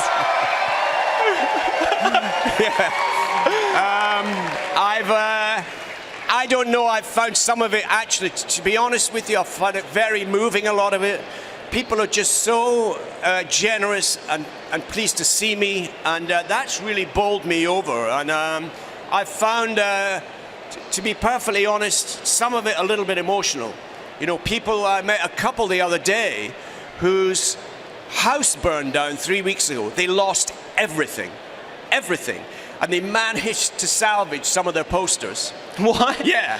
and they brought them in to be signed, and it was terribly touching. You know, they were, I don't know whether they were destitute, but they really had suffered. You know? That's amazing. Amazing. That's amazing. Wonderful couple. And to come here and to be surrounded by this community after something like that, a community that comes together over a love of this thing. I mean, Star Wars Celebration is really all about the heart of this thing and about the community of it. Yeah. It is so lovely to see you, Dennis. Thank you for coming to your first celebration. Hopefully we will see you at events for years to come. I'll be back. Dennis Lawson, everybody. Thank you very much. Thank you. And we will be back with more from Star Wars Celebration in just a minute, right here on the Star Wars Show Live. Sir.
next guest knows a thing or two about perfect weapons, probably because she wrote about one. With me now is Delilah Dawson, author of The Perfect Weapon. Welcome, Delilah. Thank you so much for having me. I love when they put me out on stage with guests for a while and we just get to sit and chat because I just found out that I want you to be my best friend. You're such a nerd. I kicked her butt at this, like Daedric, it's mine. She's so good. She pinned my little six-legged guy. It was nasty. So yesterday you had the Del Rey panel and the new book that you were working on was announced. Can you tell us a little bit about Phasma, because our girl's getting a novel? Well, as you know, I can't tell you everything. All right, I like that. We got it. Can't tell you all that much about Phasma because I wouldn't want to spoil it for you, but as you know, she kicks a lot of butt. And looks good while she does We're going to find out about how she came to do so. So tell me about how, Phasma came to be. This is your first full-length Star Wars novel, and that's really exciting. But you're a huge, huge fan. You have been forever. Oh, yeah. What is that like getting the call when they're like, hey, we want you to write, this novel about this amazing new character? It wasn't a call because I guess my agents and editors know I'm kind of scared of the telephone, like most people that were born after 1970. Was it a text? No, I got a pager on a beeper on my pager. So I called back. No, yeah, it was an email that came from my editor, and I made this noise that was kind of like Beavis on helium and meth at the same time, and it was very loud. My husband thought I was having a seizure. No, but it was like, oh, no, this is a good noise. It's okay. It was a good noise. It was 2 days before my birthday. It was a really good birthday. That's a great present. And so we can't really say much about Phasma because it's not out until... It's not out till September. But that'll be really great to read heading into The Last Jedi. But you also wrote a short story about one of my favorite background characters ever, Bazine. Can you tell me a little bit about The Perfect Weapon? Sure. The Perfect Weapon is about Bazine Natal. She is the female bounty hunter that you see in The Force Awakens in Maz Kanata's castle, who is kind of like the narc who lets the First Order know that hanging out with Grumgar in the corner. Yeah, they're like, well, I don't think they're buddies. I think she's using him, but that's just me. Yeah, I like that. And so it's basically like just an awesome, powerful female spy story. Nice. I had Governor Price up here earlier. I love our Star Wars bad girls. It's a great short story. Have you ever written anything and then submitted it in the story groups like, yeah, no, about that, we're already doing something else? Oh, I mean, there's plenty of stuff. I was really excited about the thought that I could get Bazine onto the back of a Rancor. I thought that would be a great way to just get a lot of murder and devastation done, and they were like, no, she can't ride a Rancor. Now, since you're such a huge Star Wars fan, I mean, you wear it on your sleeves and your back and everything. With the process of writing a backstory for such an epic character, tell me a little bit about how you prepare yourself for it, how the process works, working with the story group. Oh, sure, it's amazing. We outline it first to make sure that we're all on the same topic and that we're headed in the right direction. I build up a playlist where, if you go on Spotify, all my books have playlists. You can see the music I was listening to while I was writing the book. That one is still called Beast Mode because the last time I listened to it, Phasma hadn't been announced. That's awesome. So fans can go and listen to your Beast Mode Phasma playlist. You can, although I did reveal in the last panel what was on it. It's the Rogue One soundtrack. Okay. The Force Awakens soundtrack and the Mad Max Fury Road soundtrack. That makes a lot of logical sense. That makes a ton of sense. I'm going to have to follow that playlist. So you're here all weekend. You've been signing. Where can fans find you?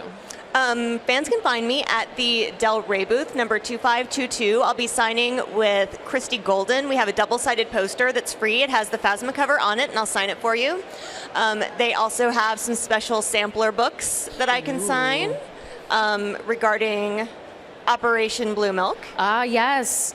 The secret Operation Blue Milk that we can't talk about, but you are a part of. I am a part of it, yes. That's super exciting. When can fans kind of expect to learn more about that?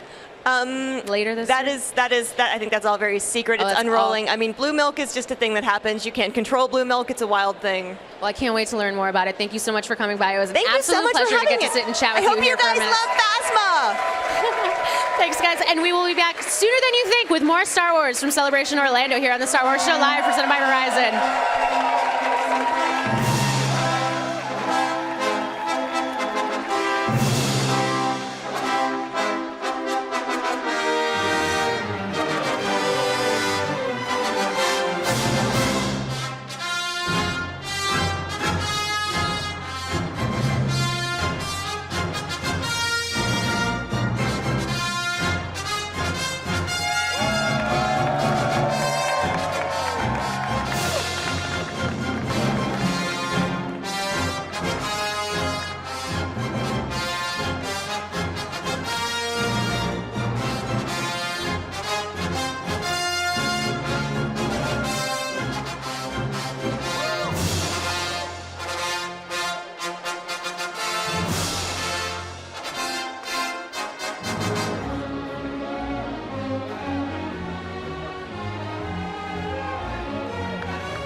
2 years ago at Star Wars Celebration in Anaheim, EA took to the stage and blew the roof off of the entire event with their amazing Star Wars Battlefront panel. Well, this year, they're back to do it again in Orlando.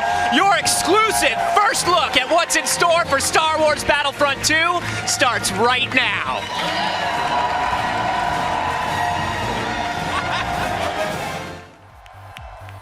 That is right, ladies and gentlemen, it is time. So please give a huge round of applause, a warm welcome to your Galaxy Stage host, David Collins.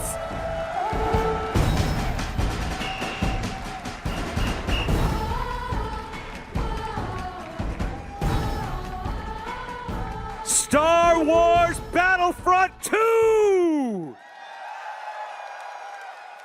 Come on, EA DICE, Star Wars Battlefront 2. This game is huge. Look at how many cards I have. This game is massive. We've been talking about what we're going to share for a few days now. Of course, they've been working on this game very hard for you for a long time, probably since the last time we talked about it 2 years ago. I was fortunate enough to be here on stage. How many were here in Anaheim for Star Wars Battlefront? Yeah. How many of you played Star Wars Battlefront like there's no tomorrow? Me too, I'm sure. I think you shot me, you definitely shot me. Yeah. Well, trying to get to level 50 and beyond, but yeah, still playing Battlefront like crazy. There's so much more to talk about. We're gonna get right into it because there is a lot to cover. Please give a warm Star Wars Celebration Orlando 2017 Galaxy Stage welcome to developers who have traveled from all over the world, from EA, the creators of Star Wars Battlefront 2. Come on out. Give them a round.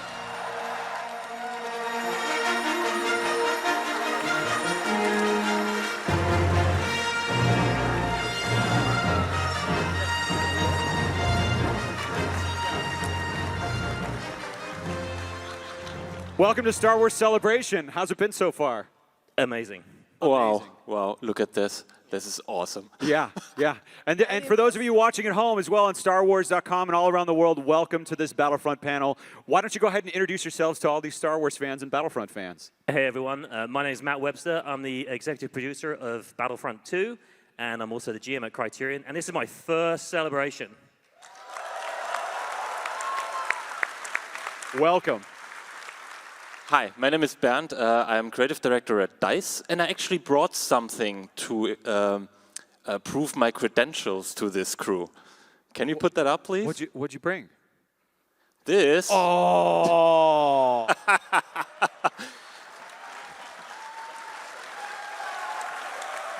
1984!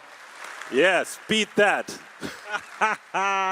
So, this is the first and only fan club I ever joined. So you have here in front of you a German Jedi from 1984. How about that? I hear it's very useful to have a German Jedi in game development. That's what I hear. I hope so. Yes. Go ahead, Paula. I'm Paola Giulio. I'm the content producer at Motive, and my focus is in making sure we'll deliver high-quality game campaign. And I brought nothing, and I feel bad about it now. Sorry.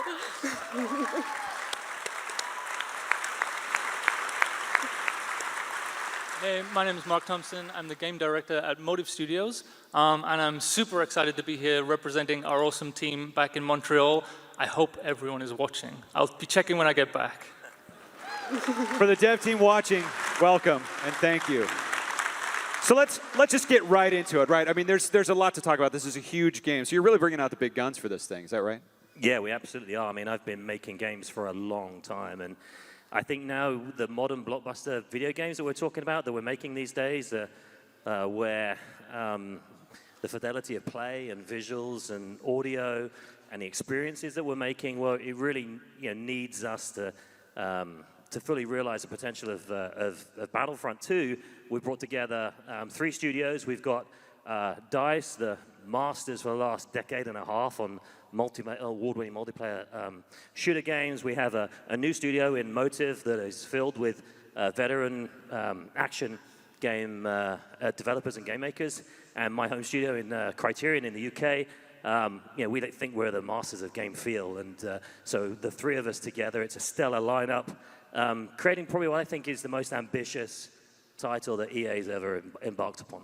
It certainly sounds like it, with people working on it all over the world in multiple studios. Yeah, that's amazing.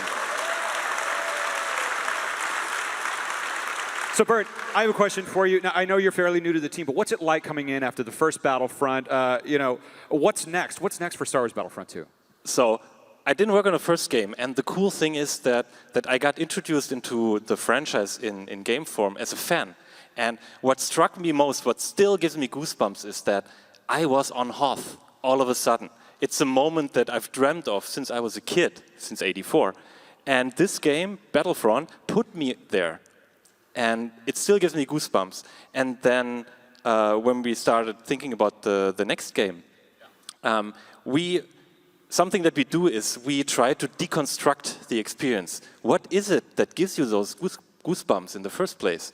And there are certain things that are so at the heart of a Star Wars. Your blaster, your lightsaber, your ship, and also your family, which is extremely important. And what stood out the most for us was that there's a chance for everybody to become a hero. And that's what is our lens, our mantra, our focus for the whole development. Anyone on the battlefield can be a hero. Exactly. Right. So that's amazing. So if you're a soldier, not just a Jedi, if you're a soldier, if you're a Stormtrooper, anything. Anything. And that's how you're developing the game. Yes. That's amazing. So I understand that you brought something to show us. Is that right? Maybe. Now, normally when we do these kind of panels, we talk, and then at the very end we show something. But you guys are just getting right to it, right? Yes.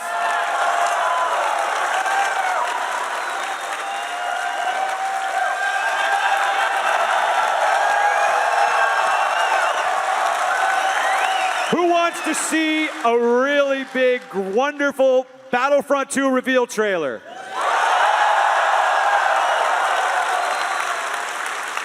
Let's roll it. Check it out. Battlefront 2, right here.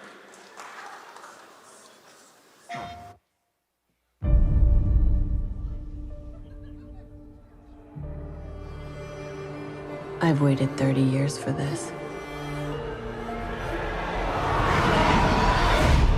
I still remember my last orders. The day the real war began. The rebellion cannot be allowed to persist.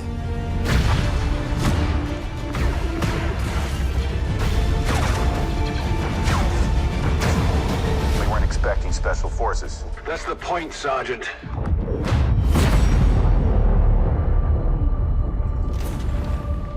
Impossible. Commander, what do we do now?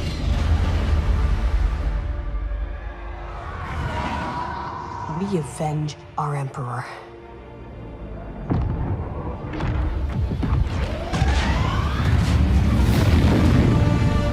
Resistance.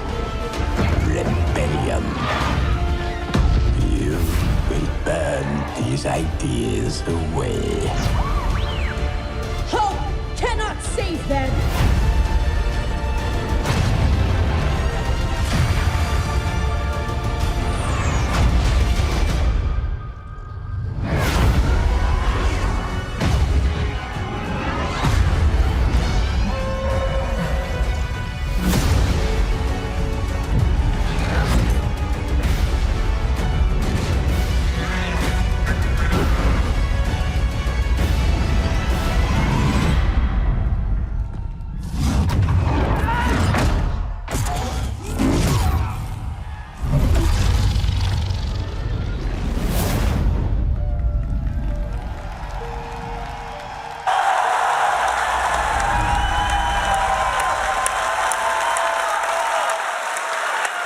Star Wars Battlefront 2, come on!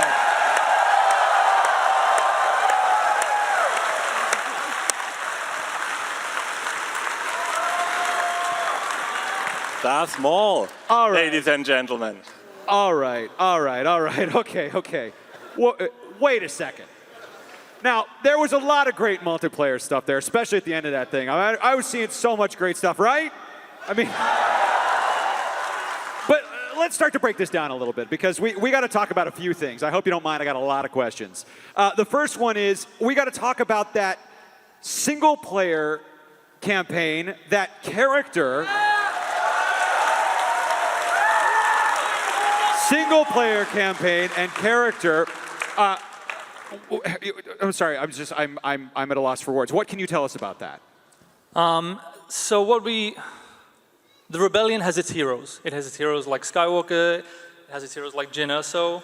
But who are the heroes of the Empire? Who are the soldiers that can inspire the Empire in the galactic civil war? Who were the elite pilots that kids in the galaxy grew up dreaming of being? They wanted to go to these academies to become these elite pilots.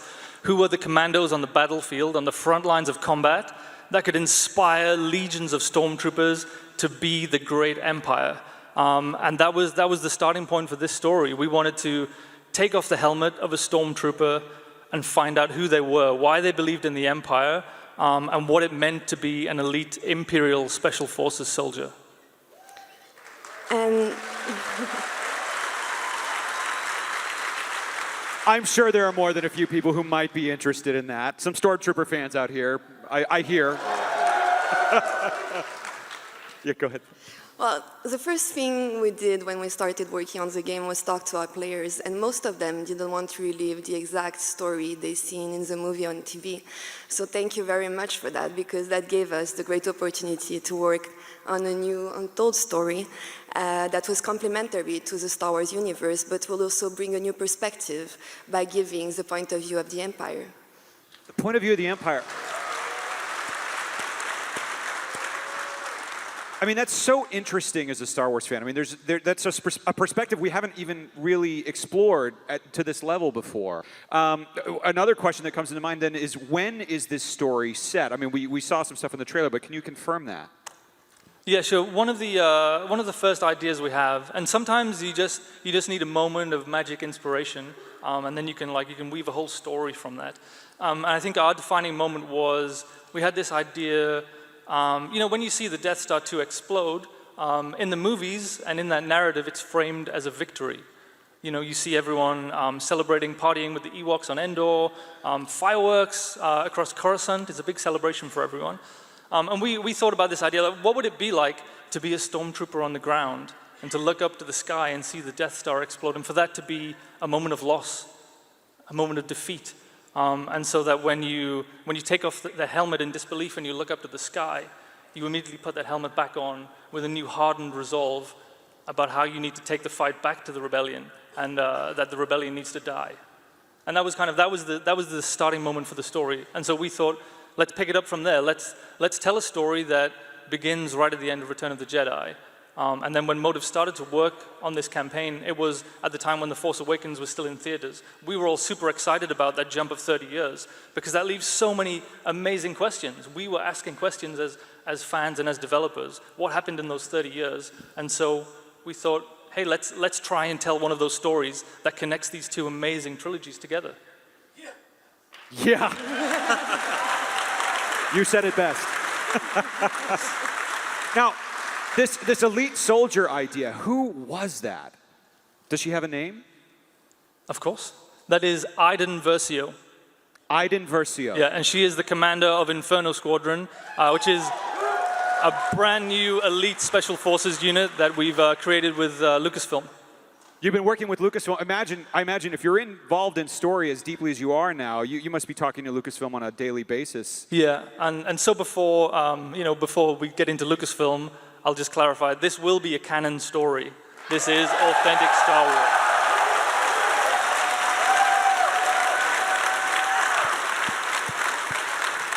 I say that because Steve doesn't like the word canon. So I said it before he's here. So, well, you just mentioned Steve. I think now is a perfect time to bring out someone from Lucasfilm Story Group, Steve Blank. Steve, you back there? Come on out, say hello. Steve Blank from Lucasfilm Story Group. Come on out. Hi. You got it in before stage. You said that word that I don't want. That's fine. That's okay. Let's start from the beginning. How did this whole process start on this with Story Group? Yeah, sure. So, I mean, as Mark mentioned, right, this was something that's been in the works for a while, right? They saw Force Awakens in theaters, and then they came to us at Lucasfilm, and they sat down both with Story Group, including Pablo and Leland and Matt Martin and myself, with our games production team internally at Lucasfilm, with people like Matt Philbrand and Orion and Jeff and Marco, and they sort of came to the table, being Mark and Motive, and said, hey, we're really interested in this time span, right, between Return of the Jedi and Force Awakens, and we'd really like to tell a story from an Imperial point of view, specifically in that span. And what they had done a lot of great homework before they even came to us and said, okay, we've been reading a lot of the new materials that you put out there. We've been reading Aftermath, we've read Shattered Empire, we've read Lost Stars, and so we understand, right, those details that you're starting to lay the groundwork for, and we really want to use those to help us tell a story. And we were on board from day one with how awesome that sounded to kind of have that opportunity to tell a little bit more of what happens in that space, and specifically to do it from a really new perspective and a different point of view. And just to give props specifically to our writer, Mitch Dyer, he was the one who had done a lot of that reading and a lot of that work. So this is our writer.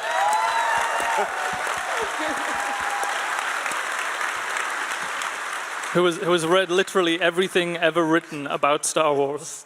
Which is awesome from our perspective, because it comes in and it makes those conversations so much easier, because you're all starting from the same place. And I want to jump in on that. It's not only that we cooperate on story and characters, you know, the big things. Yeah. I think someone on our team is talking to Lucas every day. And no matter how small or how big an item is, we always talk. It's every ability, every blaster, every screw on the little starfighter. We talk about it, and we try to find what is best, because it has to be Star Wars, obviously. Right. It has to be Battlefront, and it has to be right for our game. And that has been a tremendous pleasure. We also geek out a lot. Yes, admittedly. There's a lot of geeking out. That's actually warm and comforting to hear, strangely, because I'm kind of geeking out a little bit right now. I'm not going to lie to you. So I want to go back to Inferno Squad and Aiden. How did this idea start? Sure. So there were multiple considerations in building out a team and an idea like Inferno Squad, right? And it comes from, right, we're making a video game first and foremost, and we know that while still telling a compelling story. So we wanted to find what was this right group of people that had the skill sets that would make sense for a game, that we wanted there to be aerial combat, we wanted there to be ground combat, and we wanted, you know, this character to be able to be proficient at both, right? And then from a story perspective, we were thinking, well, who are the most devout, right, to what they're following when it comes to leadership? Who's somebody who can be fully invested in the Empire, who can sit there and watch something like the Death Star 2 explode and go, I am going to double down on my commitment to this Empire now, right? This strengthens my belief in what we have and what the Empire stands for. And so all of that combined really led to this idea of like special operatives, right? People who have that type of training and also have that type of belief in what they are doing and those skills to be able to pull that off. And that marriage of those two is where Inferno Squad came from. That's such a fresh take on heroism. You know, it's such a unique perspective for Star Wars, and I imagine you could just go on and on and on about her history. You know, what motivates this? I mean, I just want to find out so much more about this person. I mean, this must be something that you're exploring very deeply in order to tell this story in a compelling way. Sure. Yeah. I mean, sort of the backstory of Aiden, and just to pause at Aiden for a second, we do have our actress who plays Aiden Versio here today. Janina Gavankar is here in our front row, if she can stand up. So there she is! Right? And she's, just to give her a moment of awesomeness, right? There's a lot that we've put into this character, right? And there's only so much that you can put on a page, and there's only so much that you can talk about how you want this character to be a hero and to really stand for somebody who is heroic in the eyes of the Empire.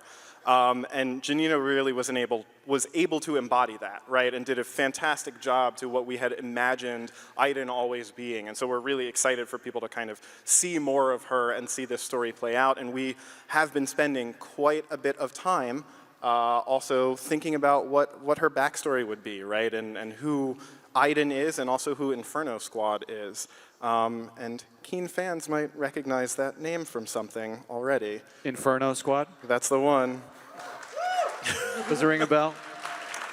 Certain announcements?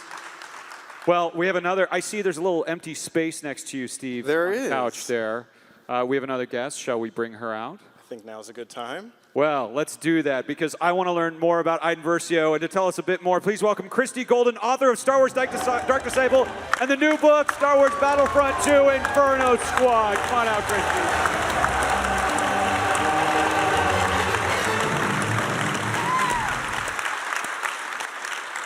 Amazing. Welcome. Welcome to Star Wars Celebration again. Thank you. So Thank you. I want to ask you about the book. What can you tell us, and what did you think about it the first time you were approached about Inferno Squad? Well, first of all, it was a really solid script, so that gave me a good jumping off point to get an idea of who these characters are.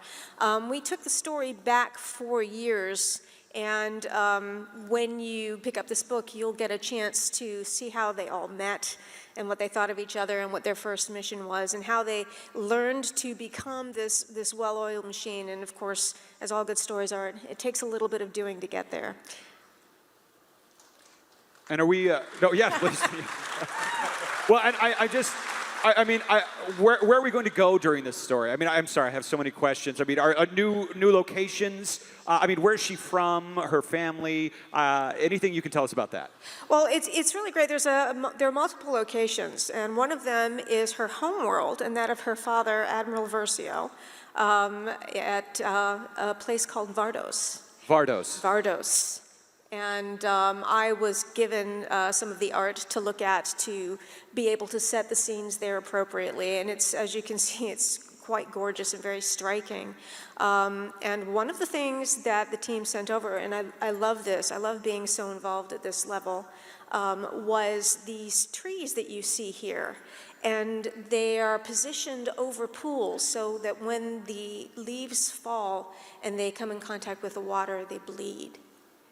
And I was like, I can run with this.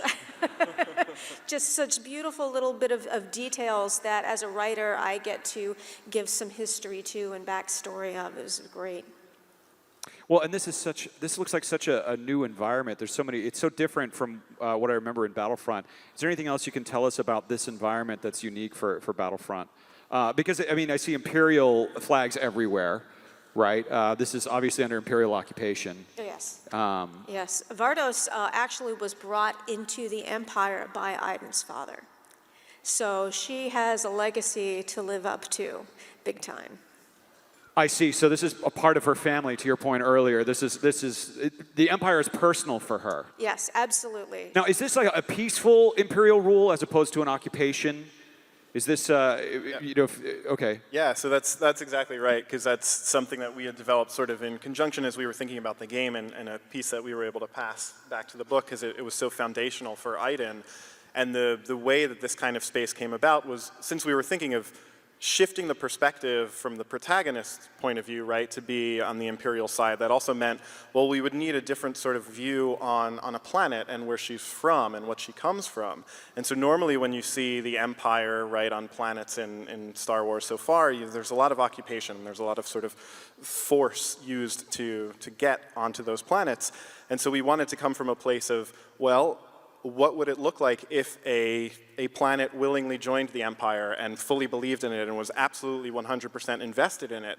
And so we started to design that, and incredible props, right? This is no easy feat to design a new location in the Star Wars galaxy. It is a challenge, and there is a lot of work, as you can see from Mark's laughing, that goes into designing a new location. And on the motive side with Chris, and on our side with Hez, like, there was so much collaboration to really design this place to feel that home of the Empire and a place that was willingly part of it. And that's why you see a lot of these more brutalist-inspired structures and so much flair in those flags. Now, and this is a very sort of urban environment too. You know, this isn't like the open battlefield of Hoth. Paula, what can you tell us about Vardos in terms of gameplay? Well, Vardos will provide completely new design and gameplay opportunities because you'll be playing inside the city, so that's completely changed the gameplay from the, you know, open sandbox style that you have in the multiplayer. And that's going to be only one of the new locations that Hayden is going to visit. So you have different locations. Yeah, that's great. You have different locations and you have different heroes on each world. Can you talk a little bit about that process and working with Motive in terms of figuring all of that out? Either one of you, please, or both. So this, I mean, so the story in the campaign really follows Hayden's journey, right, from the end of Jedi up to the Force Awakens, and you know, as we follow her journey, we wanted it to touch and cross paths with some of the iconic heroes of Star Wars, from a narrative, but also from a gameplay point of view, because I think what differentiates Battlefront for me is the fact that you get to step into the shoes of these iconic heroes. You get to put down the blaster and pick up a lightsaber, and you get to be a Jedi and kick ass on the battlefront. And so we wanted the campaign to be a reflection of that. We wanted the similar gameplay experience and flow in the story. And so we have these chapters, unspecified at this point number of chapters, where we'll step into the shoes of the iconic heroes, and we get to experience not only different gameplay, but also a different chapter in these characters' lives, which is where the collaboration with Lucasfilm dovetailed so closely. Yeah, and I mean, clearly, like what Mark was saying, it's a big undertaking, right? If you're going to tell new chapters and stories of characters that are particularly ongoing, right, and we know are still working in different mediums, and there are new stories coming, but it was something that they brought to the table from day one as sort of like, you know, a core principle of Battlefront, like they've been saying, is to step into the shoes of a hero and really become some of those characters. And so we knew from the start that that was something we wanted to bring also to the single-player campaign, and so we were finding ways to bring meaningful characters and known characters into that campaign in really sort of respectful and organic ways to the main story of Hayden and Inferno Squad. And also respectful of the legacies of those famous characters that are coming. And so what I can say, I can't specify how many. Okay. But what I can say is in the single player mode, in story mode, you will get to play as Luke Skywalker and Kylo Ren.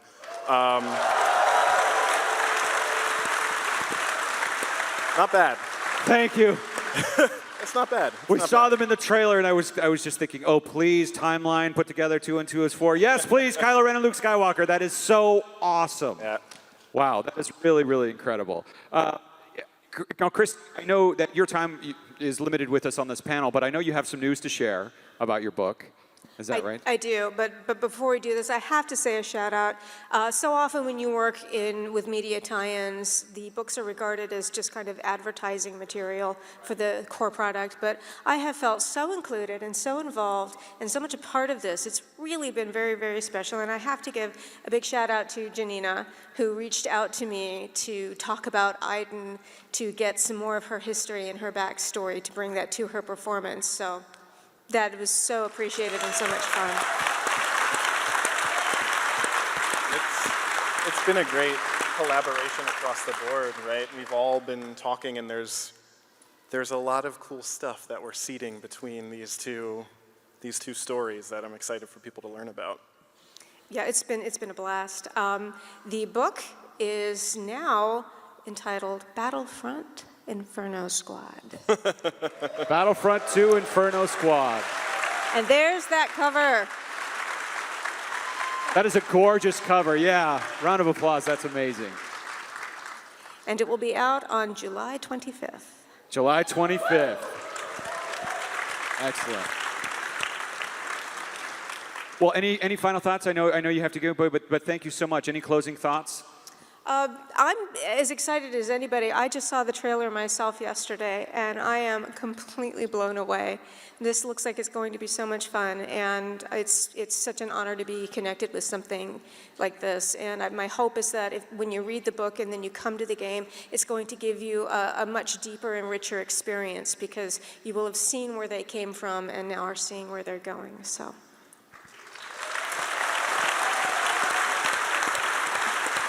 I guess, I mean, just to build out my point a little bit, I'm just excited for people to be able to get their hands both on the novel and on the game and see sort of all of the hard work that everybody's been doing across these teams to tell a coherent story and to really understand who Inferno Squad is, learn about Aiden, and see her story through both of these products. And then, of course, just as a fan of Battlefront and games, there are some great gameplay moments that we have integrated into the single-player mode that I am excited for people to learn about and play too. So there's a lot of things to be excited about. I cannot wait. Please give a round of applause to Christy Golden and Steve Blank. Thank you so much for taking the time. Thank you.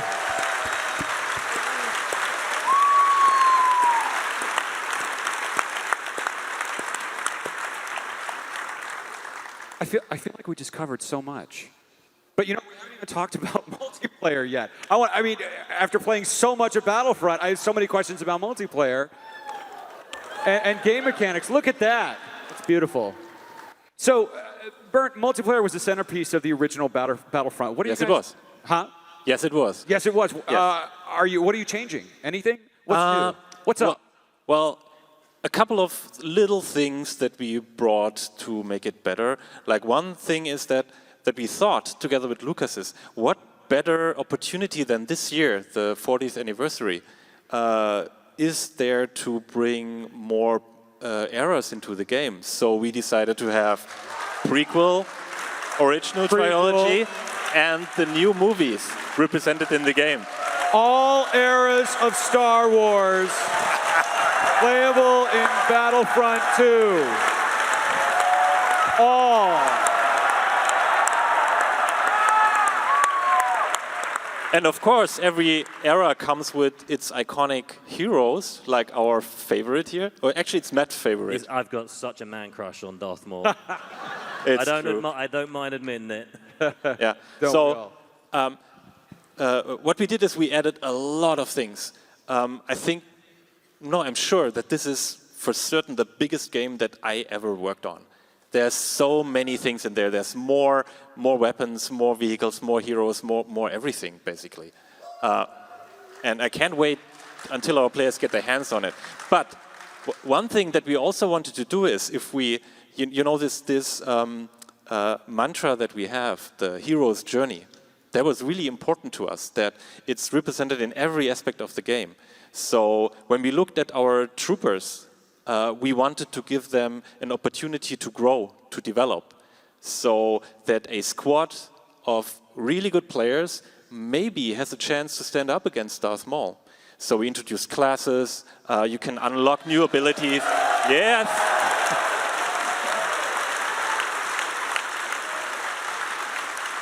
I think that was the right call, Matt. So this is a huge change and like, yeah, it's incredible. So you have different classes and you're basically upgrading. Let's get into the nitty gritty of this. You're upgrading how your character works in match, but also through multiple matches. Yes.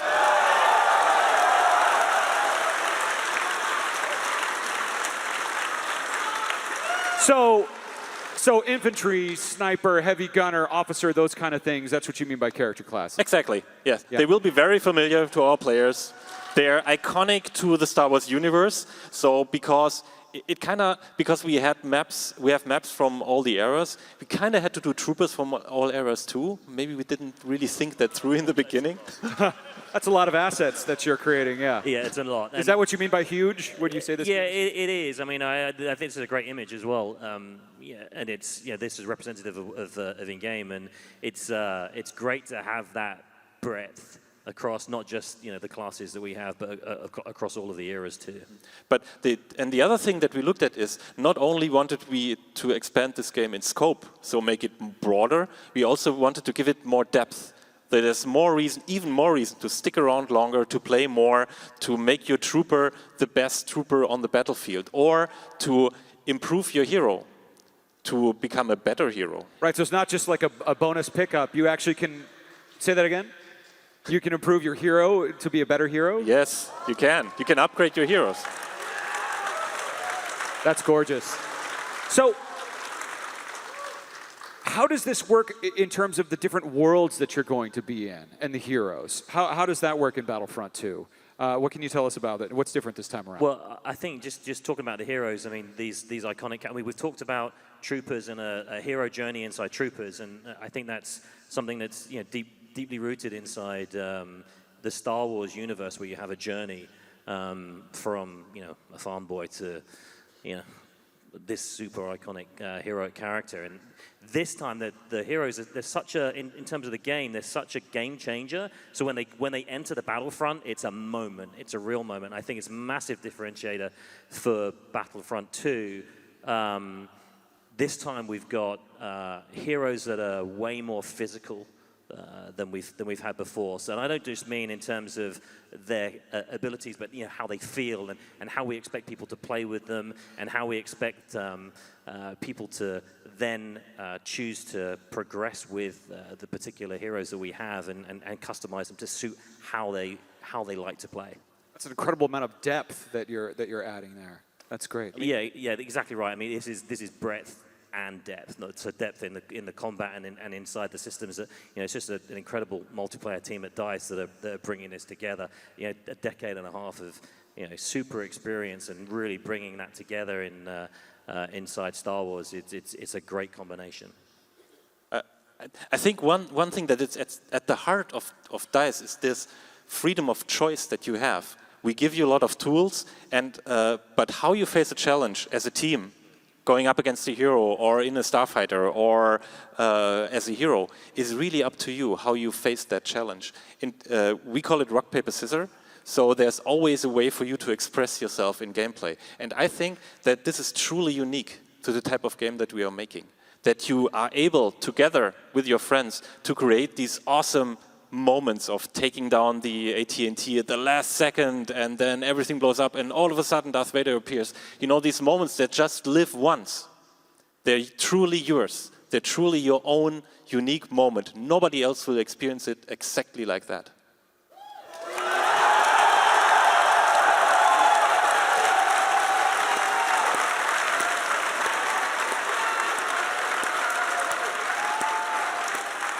No, Camino.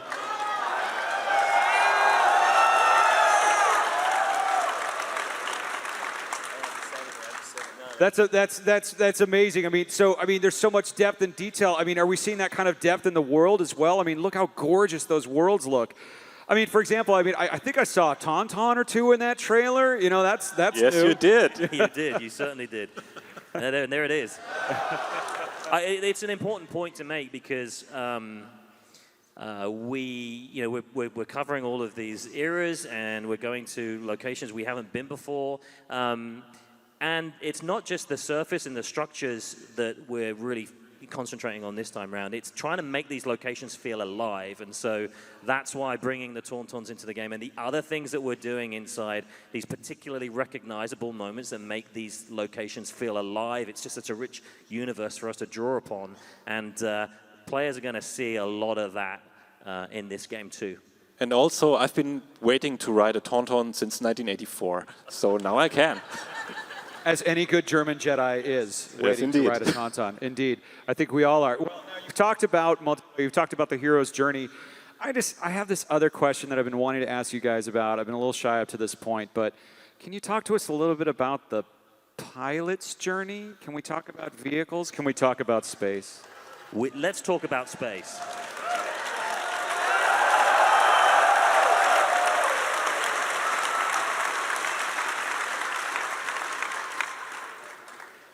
The space battles, it's the fantasy of being inside a space battle. It's such a thing for Star Wars. I mean, in my head, when I think about, when we're talking about the Return of the Jedi, these moments of the epic capital ships and starfighters battling it out, that is going to be a significant part of this game for multiplayer. Yes.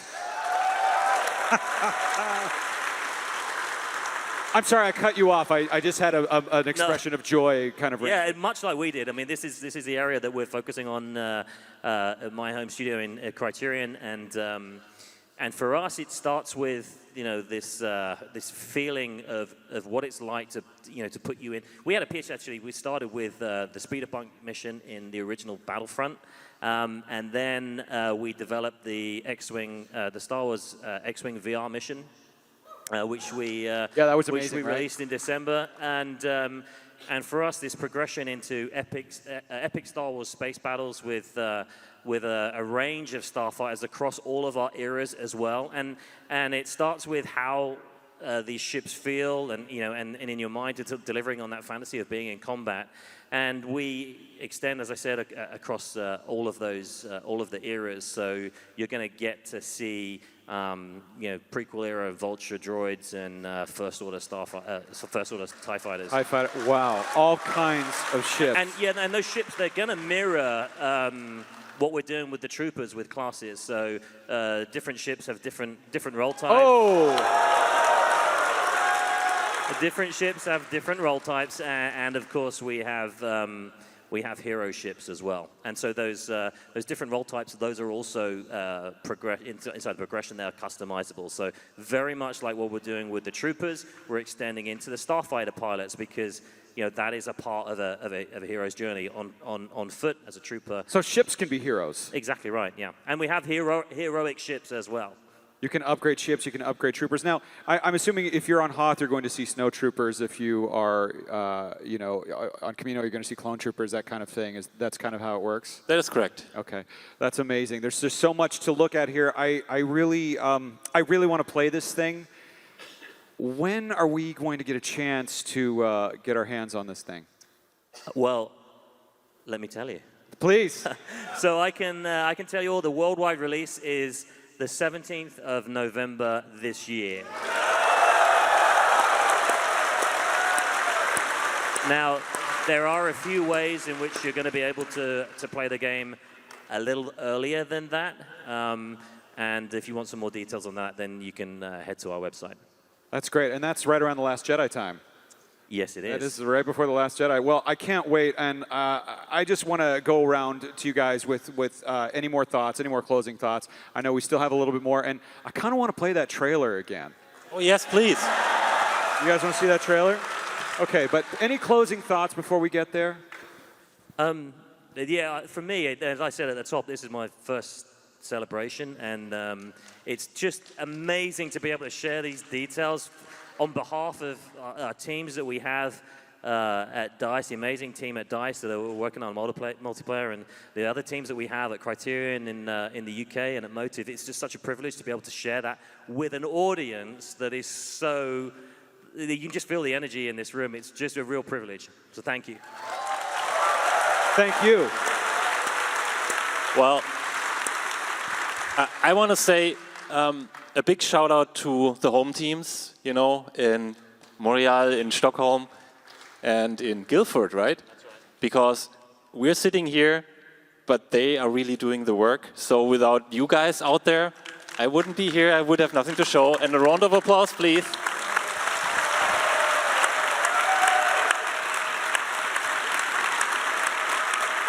Huge effort. Game development is just such a huge effort. So much hard work and so much love. And so much fun. And a lot of fun. I guess we feel very, excited at Motive to be represented at Celebration for the first time ever, and really lucky to be building this single-player campaign on the foundation of two exceptional IPs like Battlefront and Star Wars. Thank you. And we're really looking forward to show you guys what we've been working on November 17th.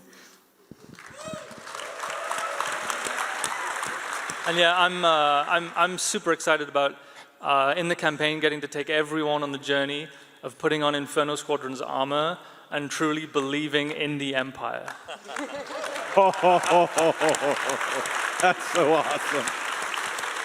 Now, we're not done yet. There's still a couple things, right? Now, we talked about The Last Jedi. What can you tell us about The Last Jedi? Anything, any content? Well, what can we talk about here? So we're a little bit ahead of the film in terms of our release. What I can say is that we have a terrific pre-order offer.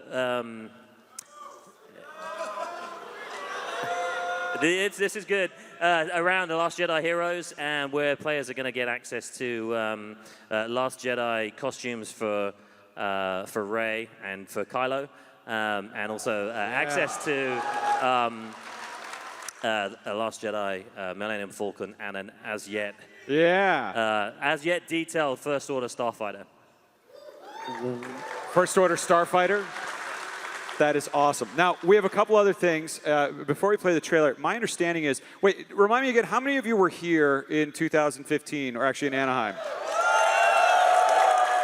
There's something we did then that we haven't done yet now. Not t-shirts, something better if I remember. So, for those of you watching at home, over the next couple of weeks, if you follow EA Star Wars on social media, you'll get a chance to do this too. But right now, look at this. PS4, tell us about this. So, thank you to Sony. They have provided this custom Star Wars Battlefront 2 box with Iden on the front. And once you pull the lid off,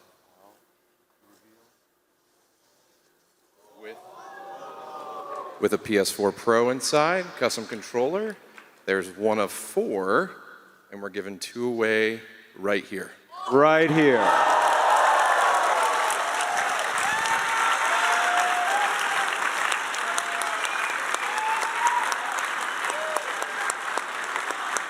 So, now, there are, and this is, I want to be very, very tactful about how I say this here. If you gently inspect underneath your seat, there are very clearly marked little tags that say winner, very clearly. Not this chair was made in the chair factory, not this is a piece of chewing gum. Hey, come on up. Here's one right here.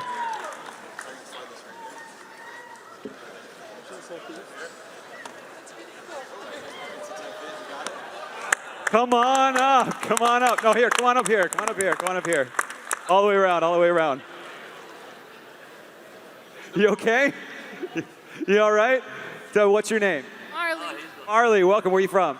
New York. New York. Thank you for coming. Congratulations. You are a winner of a PlayStation 4 Pro, Star Wars Battlefront.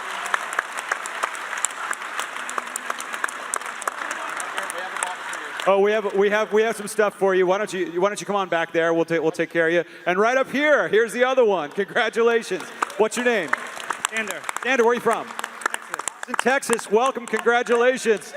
Texas in the house. Congratulations. Go on this way, and you'll be united with your Battlefront 2 PS4 Pro. That is awesome. Thank you so much. Once again, on social media, and you're not going to want to go anywhere. On social media, if you follow EA Star Wars online, you'll have an opportunity in the coming weeks to win the other 2. So be sure to do that as well. Now, I want to say to those of you that are watching in here, you're going to want to stick around, but I want to tell everyone watching at home and on the Star Wars show, on the live stream, thank you so much for joining us.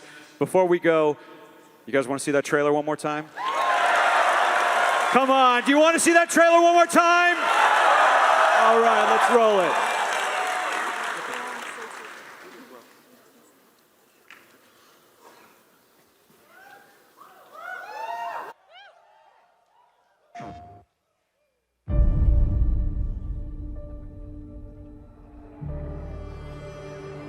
I've waited 30 years for this. I still remember my last orders. The day the real war began. The rebellion cannot be allowed to persist.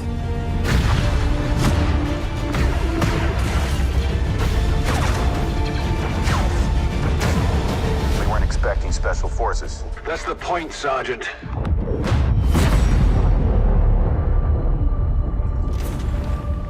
Impossible. Commander, what do we do now?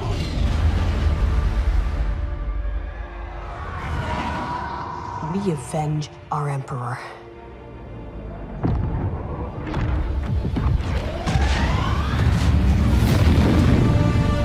Resistance. Rebellion. You will burn these ideas away. Hope cannot save them!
guys, Max here for Star Wars Celebration. I'm on the show floor, Orlando 2017, having a great time, and I'm at the booth for Rebel Legion. Now, you might have heard of the 501st. They're basically the guys and girls who dress up like stormtroopers and scum and villainy, and basically bad guys. Rebel Legion is basically a sister society of kind of cosplayers and costume makers who kind of do everybody else, everybody who the Empire sort of steps on. Here's Christine. You've been a member for how long? Since 2011. Okay, and the organization itself has been around since 2000, you said? Correct, yes it has. Awesome, and so you guys do kind of similar stuff to the 501st. You guys all kind of, you make appearances at charity events? Absolutely, yes. We're sister brother organizations. That's awesome. Now, so you guys actually have like a really wonderful show floor presence here. It sort of feels like a museum and an art show kind of combined. Absolutely. What's on display here? Well, we have a lot of fan-made props, costumes. The costumes we actually wear ourselves. So we have over here the lovely Wampa that you saw. That will be actually on our member tomorrow. Okay. So we have that, and then we have over here, we have Wampas on display over here. We have Chewie over here. Okay. We have my Ewok. This is my Ewok Shugu. Oh, Shugu. Shugu is my Ewok. We have some Tuskens. We have one here. We have another Tusken over here. Oh, good lord! You never know what you're gonna find. Okay. Well, yeah, they do march single file to hide their tracks, or stand perfectly still to hide. So I love that you've got clearly the hiring practices are kind of loose in the Rebel Legion. You've got some shady characters. You've got the Tusken Raiders. I noticed you've got Captain Athano over there and Quiggled. Have you seen like a resurgence in just kind of new Force Awakens characters, or just? We have seen a lot. It takes a lot of research for our members to do these costumes. We have some rules. The costumes have to come like straight out of the movie. So you have to research it scene by scene. So it takes a lot of time. These costumes are relatively new. It's going to take a lot of time. That one costume, Quiggled, took months for them to craft. Straight latex hair. If you go up close, you're going to see each hair just hand-stitched into the face. Now, I love this. You've got these bandoliers hanging up back here. What's the difference between these? It's basically each movie. You're going to take a look. They are screen accurate. He actually goes frame by frame. There's different scratches on each box, depending on what movie, what scene. Okay. So is there anything in there is there anything in there, period? Is it bowcaster quarrels? Is it that detailed, or is it just kind of proppy? It's kind of proppy right now. Okay. You can. He makes them to work, so you can put whatever you want in them. If you put trading cards, we have trading cards for the kids, because we go to hospitals. That's awesome. We do a lot of charity events, so you put the trading cards in there. Now, when you show up at thank you, wonderful. I've never gotten a card from a sand person. Thank you.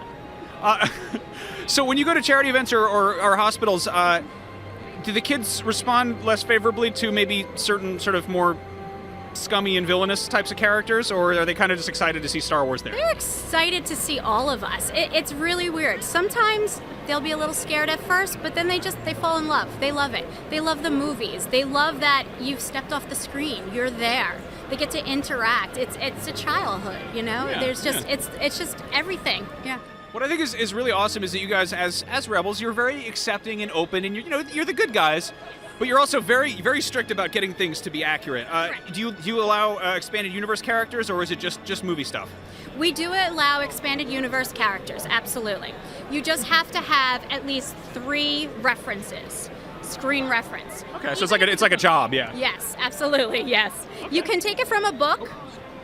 It just has to basically be in detail, like certain details of the costume, color, that sort of stuff. Mm-hmm. Gotcha. Now you guys have set up this entire NEMA outpost over here. How long did this take? How long has it been in the works? What should I know about this? This is what we're calling a living CRL. CRL is Costume Reference Library. Basically, that's what we use to detail what our costumes are. Off the screen, you need to know exactly what it means, what button is here, what material it's made of. Most people, they want to know what our costumes are made of, what they feel like. So here, our kids can actually come and touch and feel what Jawa's robe is made out of. It's monk's cloth, so we have it on the table over there. You can feel what Leia's gown is made out of. Most times, you're never going to know that. So that's fantastic, because I know, from experience, you can find tons and tons of reference material on the internet for props and, close-up photos and everything. And as the internet's gotten, bigger and faster, it's been easier to get high-res stuff. but the actual feel of something is totally different. So, you know, you can walk into a fabric store and be like, I'm going to make a Jawa's robe, and walk out of there with some awful polyester thing or a sisal rug or whatever. Can we go in there and poke around a little bit? Yes. All right, here, I'll let you lead the way. I'm a stranger around these parts. So what are these parts and pieces made out of here? Well, we've got pots that were donated to us. These are actual pots. They're similar to what was used in Rogue One. So we wanted to just have some pots that look like that, and then we have some pots that were from Force Awakens. So parts, actually, people found stuff in their garage, side of the road, anything. Okay, that makes sense. Yeah, seriously, we have parts from computers, parts from cars. It's everything. Yeah. Air conditioning filters, dryer vents, all that. Yeah, that's how you make a Star Wars. This booth has been in plans for a year and a half, maybe. Basically, since Star Wars was announced for coming here for Celebration. So we've been planning, we've been putting together. We started building this booth Tuesday morning. And it opened Thursday morning. So. Okay, what's been the most exciting part of the convention for you, aside from obviously the Last Jedi trailer? Just the fans. We love how they interact with us. That's what we're here for. We're here for the kids. We're here for even the adults. The adults become kids with Star Wars. Now this is really cool. In addition to having the sort of Nema Outpost, cosplay reference library, you've also got, I know I got your acronym wrong, you've also got Rey's quote-unquote house. Oh God, can we even see over there? Well, there's a lot of Reys over here. Oh man, there's a Rey right here. Hi there. Do you want to? Can we talk to you for a second? All right. Hi, I'm with the Star Wars show. You're Rey. What's your last name? We don't know. I don't. That's a hard question. Still looking for my So are you a member of the Rebel Legion? I am a member. Now, how much of a hassle is it to get everything really just screen accurate? It's a hassle, but you love it while you're doing it. Put pride in your work. That makes sense. That makes sense. What's the story with the little bag here? This is a signal satchel from the UK just after World War II. So they use a lot of great, different vintage pieces to get a really authentic look on things. I love that because, like, originally when Star Wars was made, obviously they were kind of taking pieces for costumes from where they could get them. They're, kind of leftovers and junk and scrap.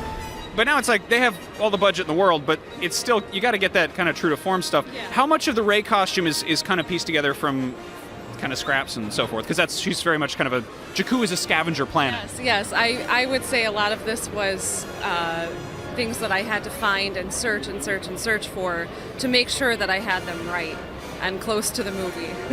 Wonderful. Well, you're going to have to make a whole new costume soon enough, but thank you for your time. Thank you. Now, these are some lovely tables over here. Let's get a shot of these really quick. Are these like, would these work on like a patio? They would. They are actually fan-made. These are made from recyclable cans. These are the cans that you find in a movie theater where you would put bottles in. Oh, cool. Okay, well, good to know. And then what have we got going on here? This is sort of moisture evaporator. Okay, is it just fresh out of the box, or have we not weathered it yet? It hasn't been sandblasted yet. Okay, there you go. You just leave it out in the Junland Waste for a little bit, and it'll get taken care of. So what's going on here? This isn't allowed. This is bad news. It's been on the desert planet for a while, so you can touch it, you can feel it, but yeah, basically it's just all junk. Okay. In addition to the Ewok, what kind of costumes have you done? I have 3. I have the Ewok, a female Tusken, and a Jawa as well. Wonderful. So which is the most fun to play? Because, I know that Ewoks love to celebrate, and Jawas love to, steal stuff, and Tusken Raiders love to attack farm boys. Absolutely. I do enjoy the Ewok. That is my favorite. My heart belongs to the Ewok. Ewoks are pretty great. Which Ewok is yours in the movie? Do you know about that? Mine is probably the closest to Logray. Okay. Yeah, because I was trying to take a picture earlier, and I wanted to know which one it was, and I was looking up Ewok names, and it goes pretty deep there. There are quite a few of them. I was like, is that a Logray, or is that a Paplu, or a Timo, or then it just starts going into stuff that sounds like medications. Okay, this is incredible right here. How many Reys have you gotten, if you had to kind of guess, that have come onto the AT-AT foot? We have probably had at least 30, 40 just today. That is quite a lot of Reys. How did what went into the foot here? The foot is basically just a metal frame with some fiberglass over it. It's about 150 pounds. It's not very heavy. Wow, that's incredible. Is it sturdy enough to live in and eat weird blue bread if you wanted to? You could if you wanted to. Wouldn't be comfortable, but sure, absolutely. Yeah. Well, it's hard out there for a desert scavenger. Wow, okay. So let's work our way back here and take a look. You've got a bunch of patches and pins and stuff. Tell me a little bit about your different garrisons and outposts. I guess you don't have garrisons. You have outposts? Or bases? Bases, okay. Bases. We have bases. Basically, bases are each state. This state for Florida is called Recora. I am the base commander for Recora. But for Rebel Legion, each base is each state, and so we have one for every state, and we have for we are in 28 countries. Wow. What's the most far-flung country, would you say? Probably Japan. Japan is up front. That's amazing. So, do you ever find that people who are trying to replicate like props and costumes run into trouble because something that maybe was available to prop builders in, San Rafael or near, the Elstree or whatever? Yes, yeah. So we basically share. If you can't find it there, we can probably ship it. We kind of share with each other. I love that. So people are having junk shipped across the world. We're going to head over this way. We've got... Okay, so what are the rules for letting kids join a rebellion? Well, we have something that's called the Galactic Academy that's just for children under 18. Okay, what about for Jawas who want to get learner's permits? Well, that's a whole different ball game. Yeah, I hear that the Imperial paperwork on that front is pretty tricky. Oh, this is adorable. Well, Christine, thank you so much for showing me around. This is really, really cool. I think we're gonna say goodbye now. That's the part of celebration that just breaks me. We've got a ton more coming up. Christine, thank you so much for showing me around. This is really cool. Where can people find out more about Rebel Legion? Basically, just go to rebellegion.com. Awesome. And for more on Star Wars Celebration, stay tuned.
reach out.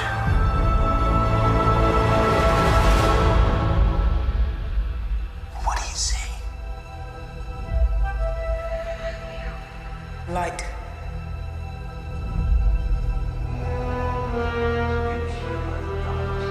Darkness.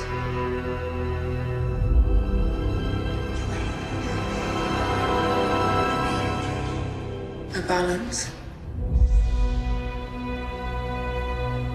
It's so much bigger.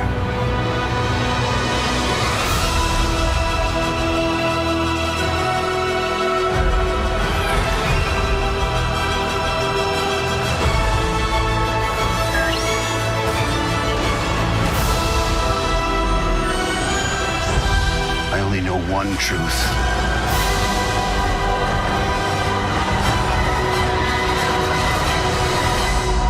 It's time for the Jedi to end.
It was a simple story about a boy who was lost and a girl who was broken. They fought alongside a survivor, a war veteran, and a fallen knight. I led them into battle against an evil so terrible it tried to black out the stars. We fought for each other. We fought for those who could not. But we never imagined it would end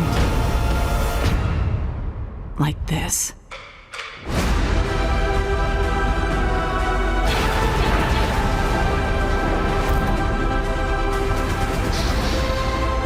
This is a time of difficult choices.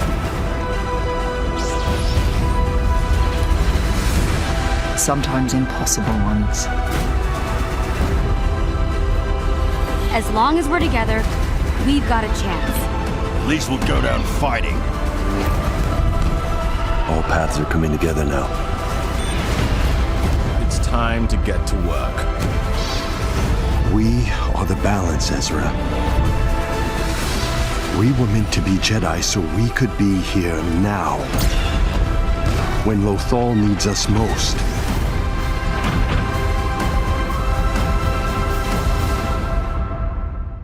May the Force be with you.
I've waited 30 years for this.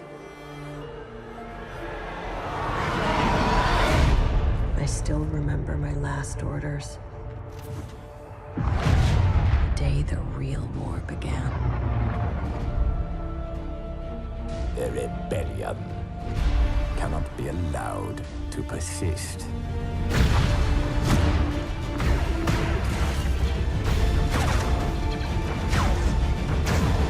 We weren't expecting special forces. That's the point, Sergeant.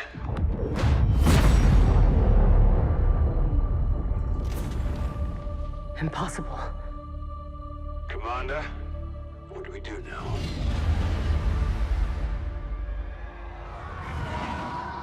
We avenge our Emperor.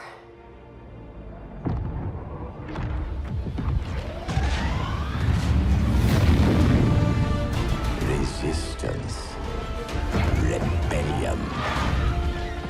You will burn these ideas away. Hope cannot save them!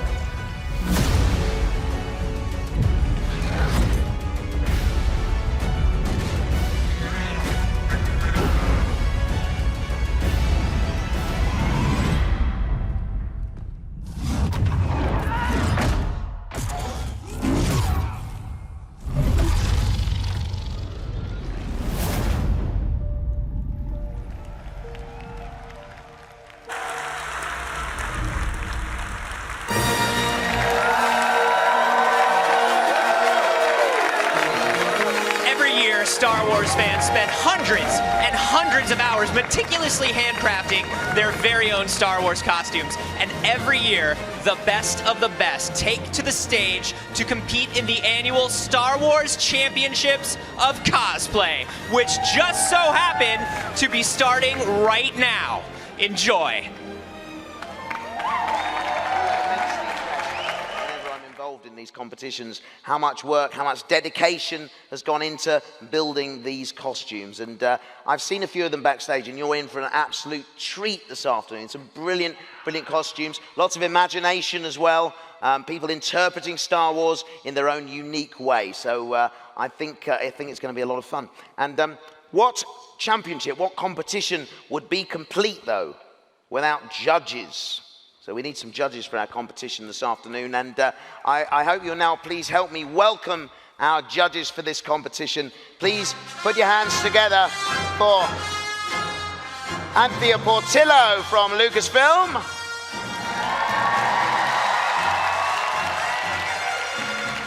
Next, also from Lucasfilm, we have Brian Martin.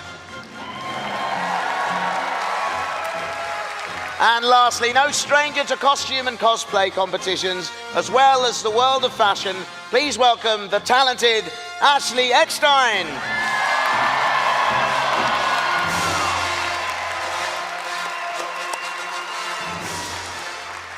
Welcome, judges. Nice to see you all.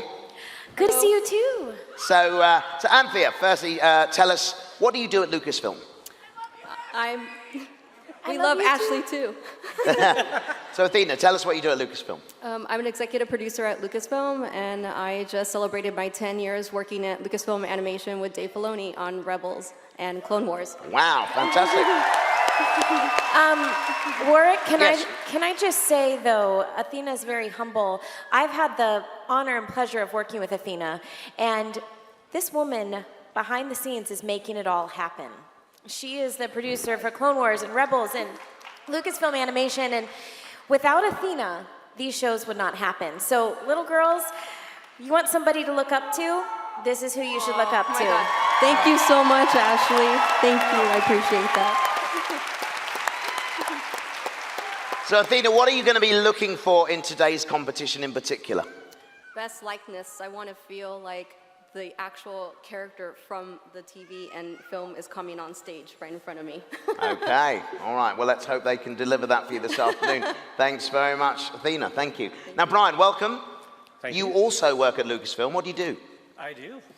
I guess what I do is I do product development for high-end prop replicas, costumes, things of that nature. So I guess I get to see a lot of props and stuff. Wow, so you know all about this sort of costume and prop replicas? I have a very good idea, yes. Right, so you're going to notice if something's not quite accurate out here this afternoon. I think I have a pretty good eye for that. Okay. Oh, it's going to be a tough judge, this one. And I have a resubmit button. I see. Oh, right, and finally, Ashley, welcome. It's great to see you back here. Now, this is not your first time judging a cosplay championship, is it? No, it's not my first time. This is one of my favorite events. So whenever they ask me back, I'm honored to be here, and I can't wait to see the amazing costumes. Absolutely. Well, it's great to have you here. And of course, what's new for you at the moment? Of course, we love your clothing line that you have. I mean, it's fantastic, isn't it? Who's wearing an Ashley this afternoon? Anyone? Oh, thank you so much. My favorite piece, and you gave me one years ago, is the Wicket kind of bag. The crocheted bag. Yes, you wear her universe well. Thank you very much. But I'm pleased to tell you that at least in 2018, we will be coming out with our universe, some fashion for men. So it's about time. Yes, it's about time. Will you be one of our models, Warwick? Oh, indeed I will. Yes, absolutely. Yes, I'm wearing a Toys R Us this afternoon. Yeah, I'd love to do that. Okay. Our judges, everyone, thank you very much. So, we have the judges, we have contestants waiting backstage. I just need my co-host. Ladies and gentlemen, please put your hands together for Mr. Mark Daniels. Here he is. The best warm-up man in the business. Thank you. It's a pleasure. Hey, everyone. Right, we'll take our places behind our lecterns now, and we'll get things started. So, the first category here this afternoon is Best Likeness. So that's, Athena's going to be looking out at this one very carefully. So first of all, we have Christian Zeke, who is Captain Phasma.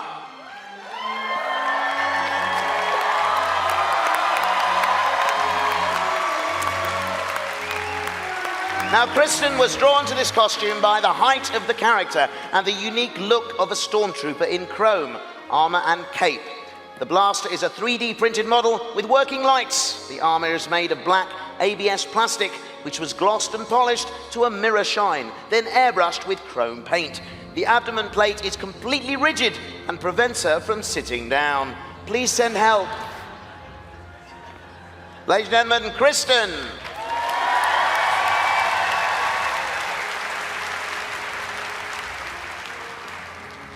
Our next cosplay is Whitney Wickham as Rey.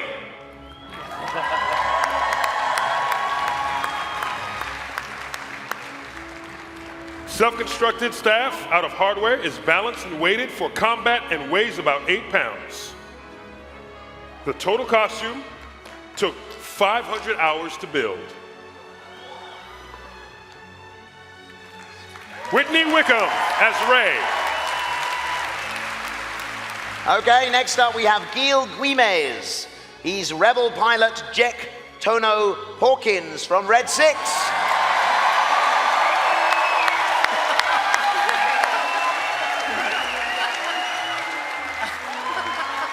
Rebel pilot Jack Hawkins. The jumpsuit and all of the soft parts are 100% custom made from many reference pictures and is 110% accurate. The other parts are vacuum-formed plastic, aluminium and wood.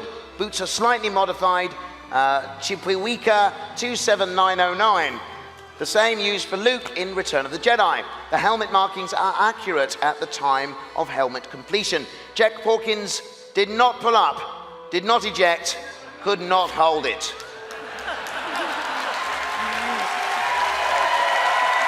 Gil, everyone. Next up we have Frankie Soros as Asajj Ventress.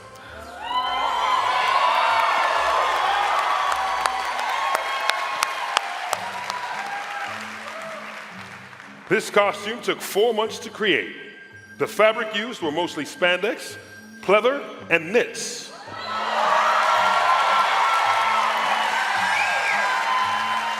The patterns for the belts, collar, and gauntlets were designed and created for this costume. The latex ball cap was made by hand. The designs on the belt and sash were hand-drawn and hand-embroidered. Frankysaurus Asajj Ventress. Next up, we have Alil Foxy as Slave Leia.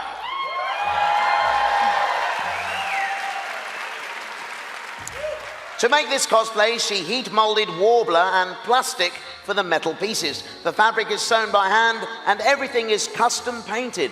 She's been growing her hair for a while to complete the look.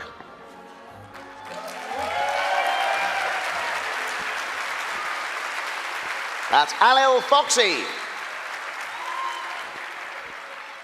Next, we have Paul Mooney as Ben Kenobi.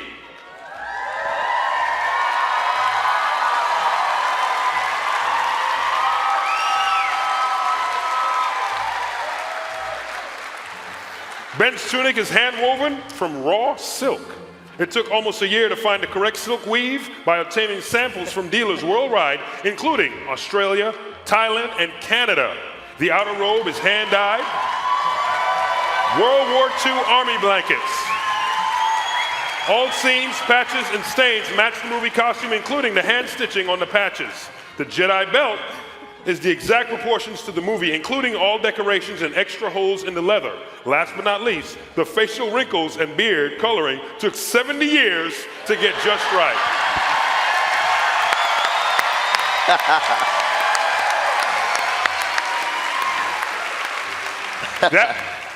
That was Paul Mooney as Ben Kenobi, and that wraps up our best likeness category. Well, actually, it doesn't, Mark. It doesn't. Hot off the press. No, there's still more entries in this category.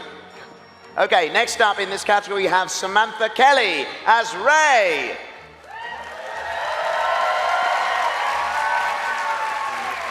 Sam is portraying Rey from The Force Awakens. This costume was created over a few months in her small dorm room here in Florida. All parts are handmade, excluding the shoes, which were ordered from Pozu. The staff includes 3D printed pieces placed on a wooden rod, wrapped leather and cotton gauze, and is painted to look worn.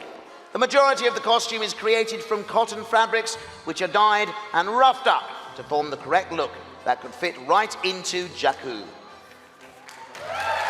Thank you, Samantha. All right, once again, we are still in the best likeness category, and we have Craig Spivey as Luke Skywalker.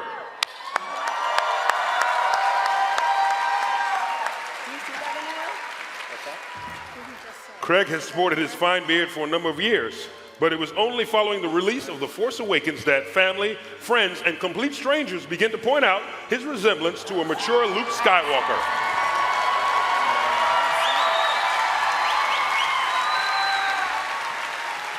So with only a few screen grabs as reference, he set about creating the costume along with the local Irish seamstress, who was more used to creating genuine priest robes. Everything, bar the boots, were built from scratch. Though the fabric for the cloak was particularly hard to source, the belt was made by a saddler and a robotic hand constructed from a rubber safety glove.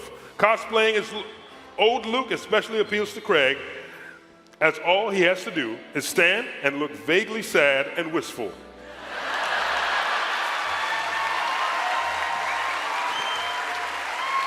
But the new movies are set to change all that. Craig Spivey as Luke Skywalker. Next up is Remy Rowe as Kylo Ren.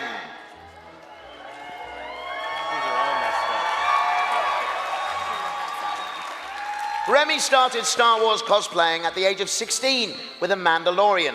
After The Force Awakens was released, he was told he looked like a young Adam Driver and began putting together a Kylo Ren costume. Most of the costume was created by Hampton's Jedi Outfitters.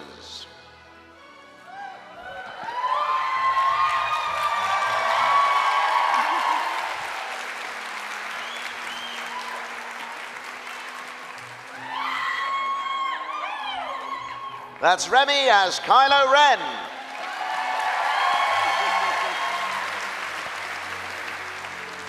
We're moving on to Makina Fellows as Ahsoka Tano, Mortis Darkside.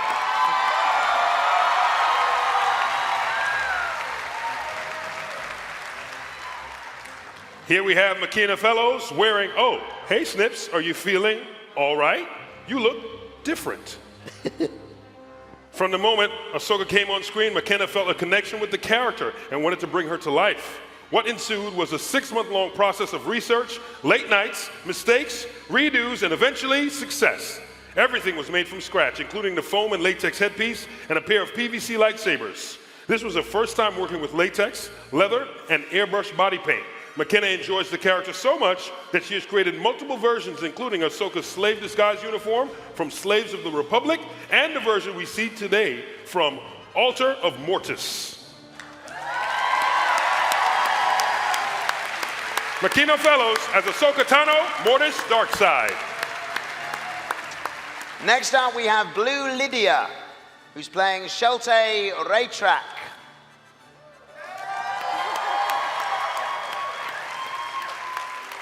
She used 2 different types of knit fabric for the dress and the cape, one on top of the other, to get it close to the original style. Every pattern piece was done twice and stitched together, and used 2 patterns and modified them to fit the style of the outfit.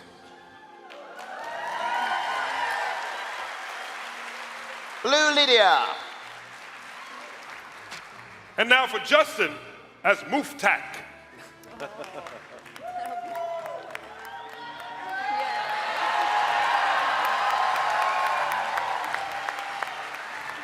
Wow. Over a year was spent on this costume sculpting details, building from the foam body and hand-painted and dyeing the fur materials, used including paper mache, a foam couch cushion, Christmas ornaments, and a bicycle helmet.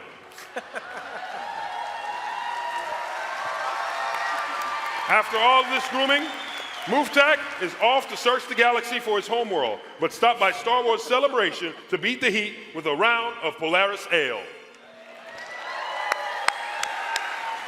Justin as Muftak. That was fantastic. And that was our final in our Best Likeness category. Yeah, that concludes that category of Best Likeness. That was pretty impressive, won't you agree? That was good. That was good. What a great effort. Judges, what are you thinking? Ashley, there was an Ahsoka in there. Were you impressed? I may be a bit biased, but I did love Ahsoka, actually, and what I loved about her costume is that it was from Mortis. Some of my favorite Clone Wars episodes were the Mortis arc and the Mortis episodes. So to have her not only do Ahsoka, but do Ahsoka from Mortis, I was very impressed. Absolutely, absolutely. And Brian, do you have any favorites so far? I didn't see anything that I would have given a resubmit to, and I did see some exquisite attention to detail. Fantastic, that's what you're looking for. And Athena, what about you? Any highlights? I love Ventress, taking it way back to Clone Wars.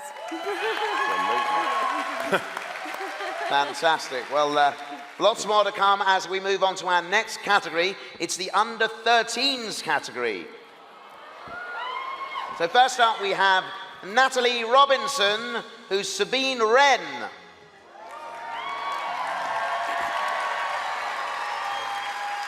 Heads up, Trooper. It's everyone's favorite Mandalorian rebel, Sabine Wren. 4 months in the making, this cosplay features custom paints and leotard.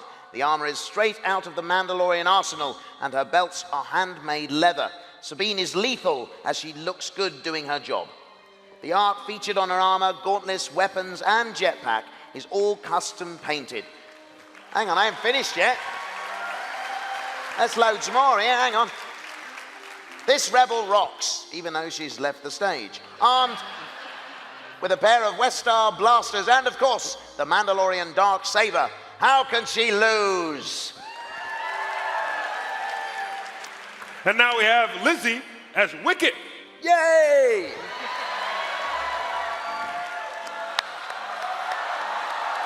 Oh. Hello. Hello. Oh. Hello. Hello.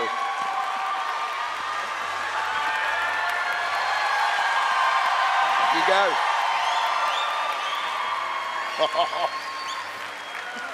This is a children's costume designed to look similar to Wicket from Return of the Jedi. It is designed to be comfortable and weigh less than 4 kilograms. The body is made of 2 different colors of fake fur. The mask base is a street hockey helmet. The base of the face is a camping mat and foam.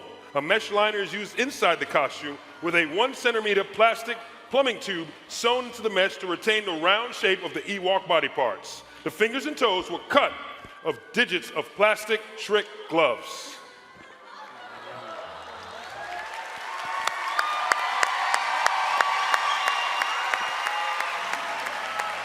Lizzie as Wicket. Wow. Fantastic. Thank you very much. Thank you. That was brilliant. That was brilliant. Next up, we have Megan Newell, who is Darth Maul.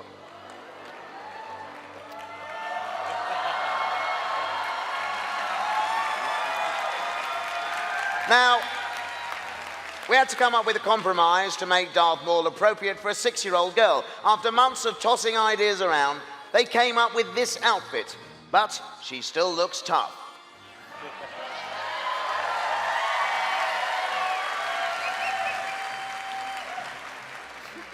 Wow. Yeah. Impressive saber work.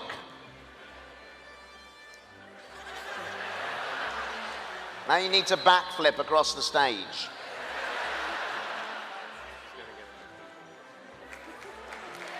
Yeah.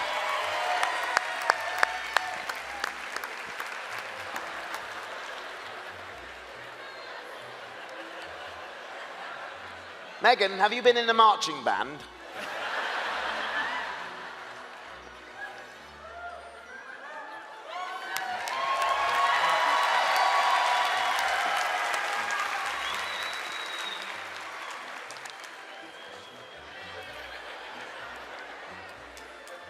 Do you want to have one more twirl?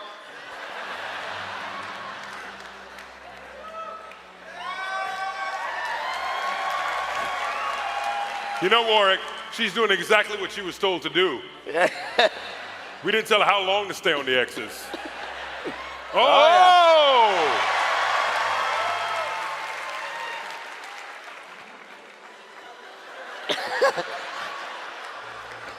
Going well. You're going to take off in a minute.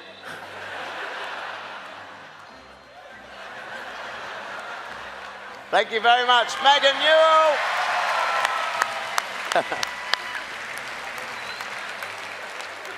Next up, we have Savannah Renee Eddings as TK5901 First Order Stormtrooper.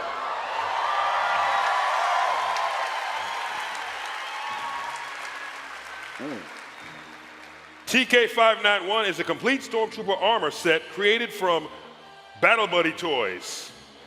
It took 4 weeks to build and fit. Her helmet is repurposed coin bank with lenses created from repurposed sunglasses.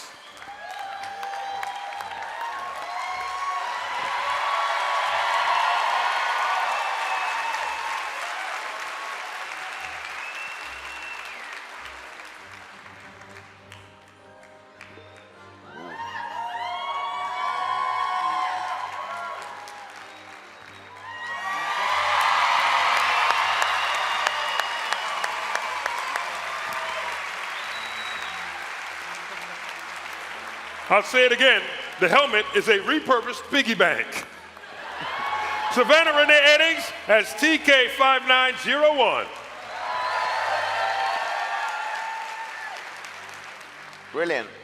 I could borrow that costume, couldn't I? I've always wanted to be a Stormtrooper. Fantastic. Next up, we have Kat Diadamo as Obi-Wan Kenobi.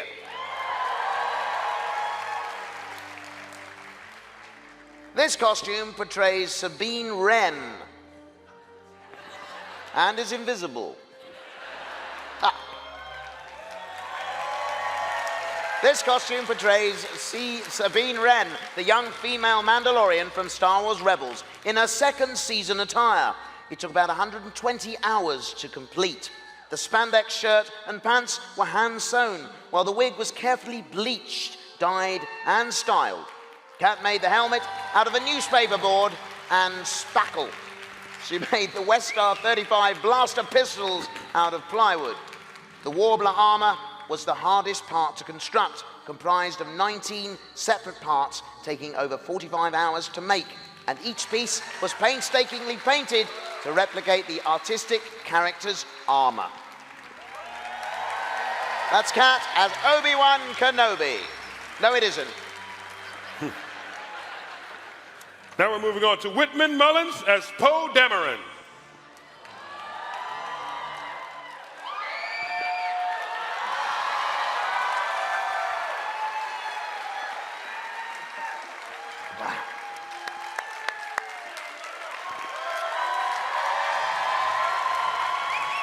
All the family pitched in to build this flight suit. Many hours were spent. They used yards of duct tape and many cans of spray paint.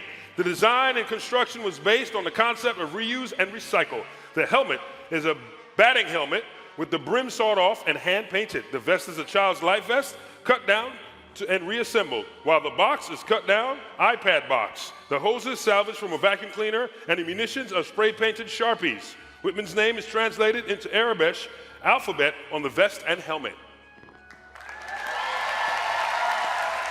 Whitman Mullins as Poe Dameron.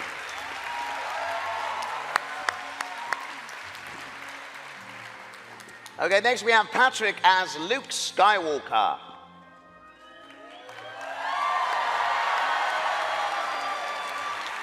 Materials were gathered from a large variety of sources from around the globe, including the UK, China, and the US. Several items were repurposed and reconstructed to make the costume and a suitable pack to carry Yoda. The reason he chose this costume was because he liked Yoda and Luke's characters, but would have liked to have dressed as Yoda. However, that's a bit difficult at 5'8".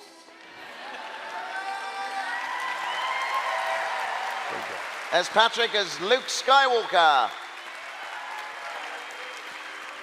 Still in the under 13, we have Kai as Kaija.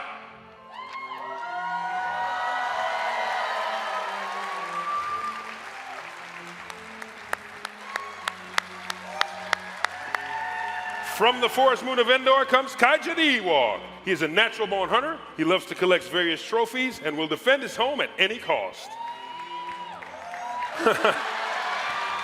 Kai, who is playing Kaija, enjoys scootering, reading, math, and cosplay in his free time. Even though Kai is only 10, he loves to help, make, and dress up in various costumes. Kai is also helping his dad construct his costumes, and someday will build his own from scratch. This costume was constructed from fake fur, clay, various types of plastic, leather, and polyfoam. Kai as Kaija the Ewok. And that wraps up our under 13 category. Wow. It's amazing. I mean, judges, just as you think you've seen the best costume of the cosplay competition so far, someone else walks out. I mean, I don't envy your choice now. How do you feel about it? I'm totally torn between the Ewoks and the Sabines. Those were amazing. What did you think of Wicket, Warren? Oh, it was terrific. I mean, everything was perfect about that costume. The performance, everything was fantastic.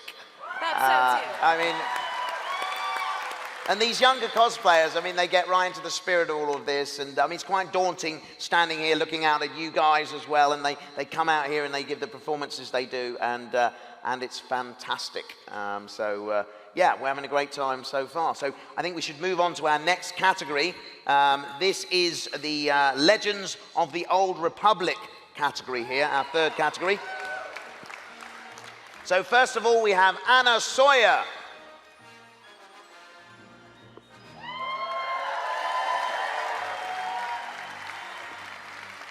Okay, sorry, the category is group. These are characters from Legends of the Old Republic.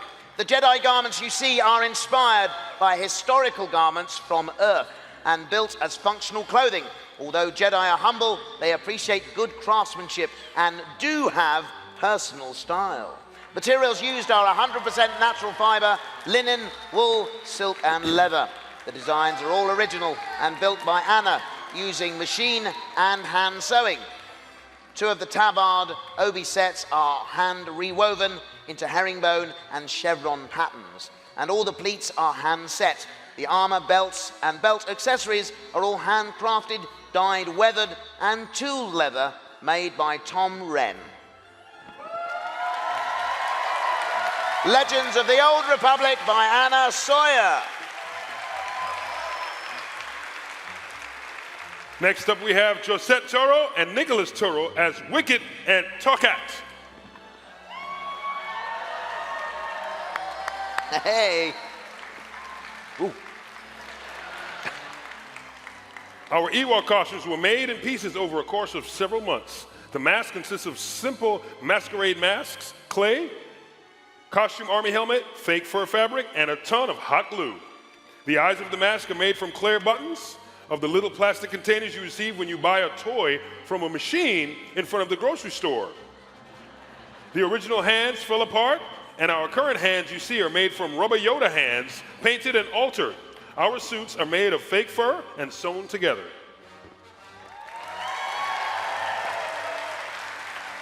Josette and Nicholas Toro as Wicket and Tokat. Next up, we have 4 Jawas. Please welcome Skya, Shailu, Shireu, and Evan. What a motley bunch you are. Causing trouble here on stage. These Jawas' costumes are constructed mostly of brown self-dyed monk's cloth, fur-covered hockey masks, truck trailer lights for the eyes, and wrapped rain boots.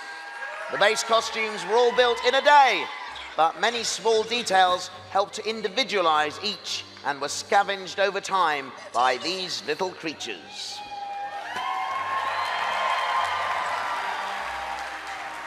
O2D indeed. Oh, hang on. They're stealing from the judges over there.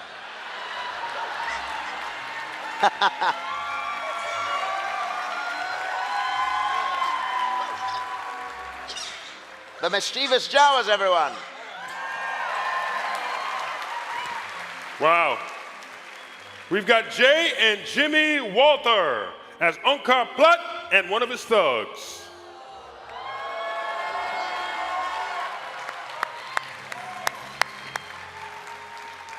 This costume is a team build done by a father and son. They work together and learn new skills throughout the process. These skills included sculpting, mold making, and latex casting, and creating armor from foam.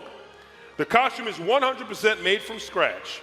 This project took almost 75 hours for them to complete, and they hope you enjoy it as much as they do.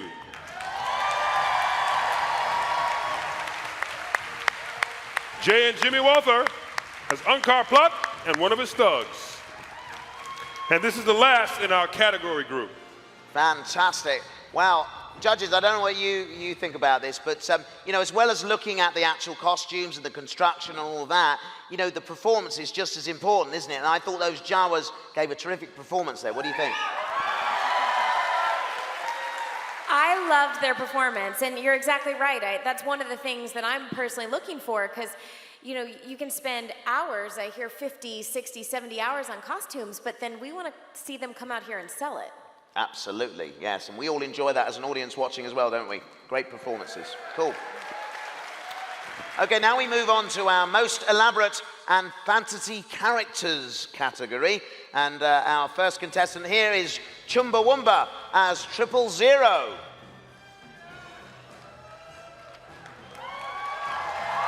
Wow.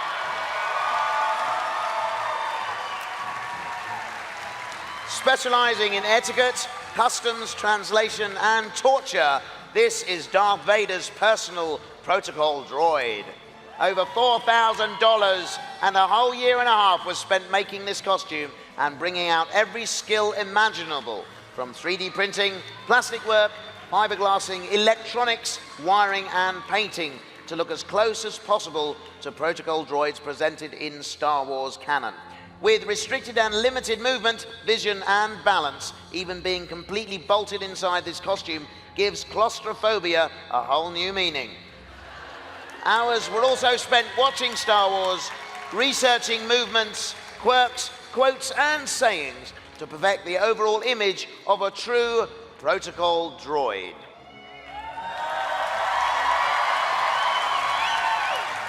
That's Chumbawamba as 000. Next, we have Frank as Ashigaru, Samurai Stormtrooper.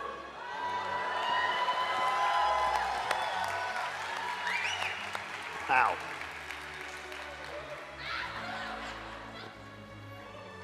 Unfortunately, I don't have any explanation for this costume. Oh, I can take this one, Mark. Yeah. From the Forest Moon of Endor. Oh, no, this isn't it. No, that's all about an Ewok, isn't it? It is, isn't it? I don't think he's 10 years old. Okay, so we have a samurai interpretation of a stormtrooper with a big sword.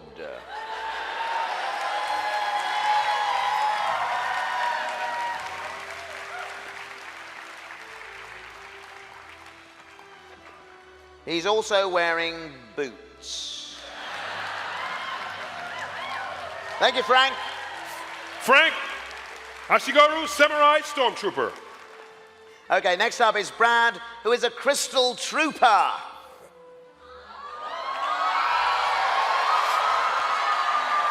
Wow. That's a lot of bling.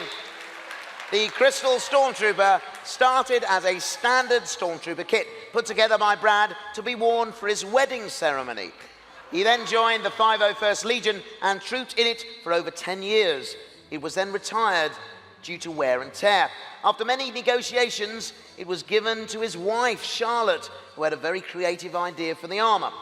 51,000 hand-applied crystals, 43 bottles of super glue, and 7.5 months later, the Crystal TK was unveiled.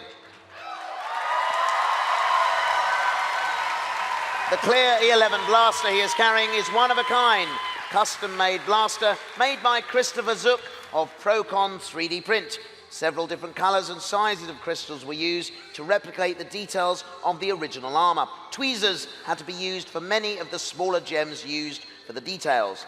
In direct, strong light, it may not be advisable to look directly at the Crystal Trooper without eye protection.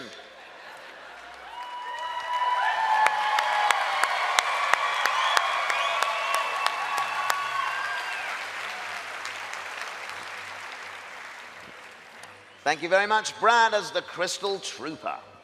Next, we have Shadow, Han Solo riding a Tauntaun.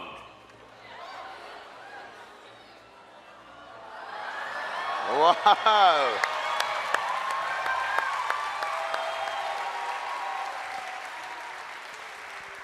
Wow. Say hello to Han Solo, a smuggler turned hero. The beast he rides is a Tauntaun, a snow lizard tamed by the rebels on Hoth. This Tauntaun's name is Echo, after Echo Base. This costume began in June of 2016. The body is made mostly of spray pump foam, while the head is made of paper mache. Fake fur covers the majority of the body. The claws on the feet and hands are made of baking clay. The electro-binoculars were converted from a Ridicus sub assault game. The saddle is made from leather, like fabric covered over the piece of foam. The legs are made from drywall stilts covered with foam, cloth, and fur.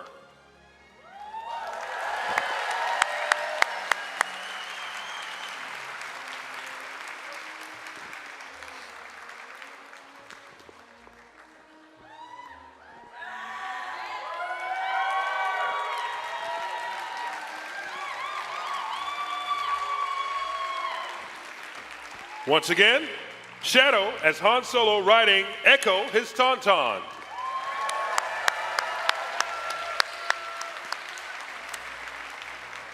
Next up, we have Jedi Mandu as Boba Fett.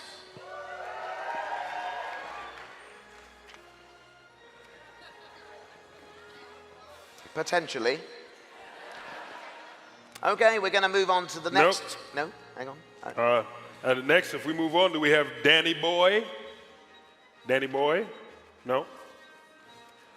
Oh, Danny Boy. Danny Boy, Danny Boy. All right, we have Danny Boy. Yes. Has Malagith Diajot. Wow. Malagith Diajot is following in Boba Fett's footsteps to have the most dirty, dinged-up armor in Mandalorian history. Determined not to be outgunned by some heroic Marvel, or machine of war, this Mandalorian brings a shoulder blaster cannon to all the best parties. This costume has been modified year after year with well over 100 hours of work. Centaura vinyl, nuts, bolts, and over 20 batteries make up this Mandalorian warrior's costume.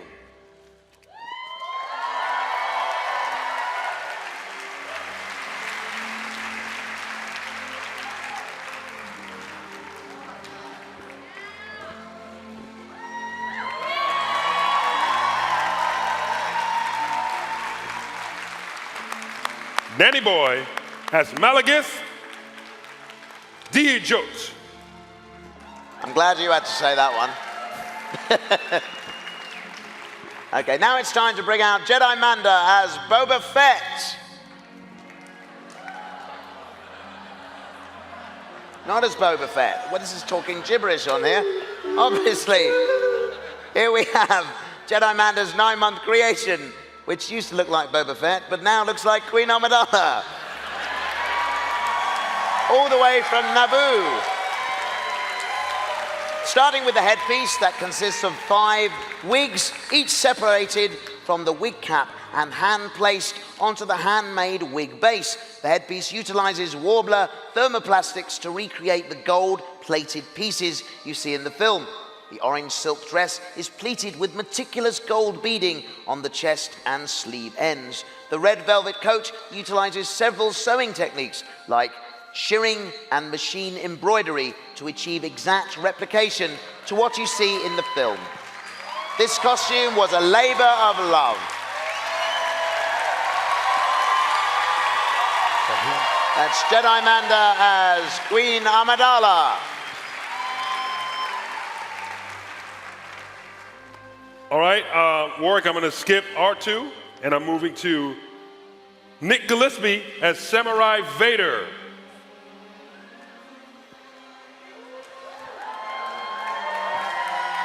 Ooh.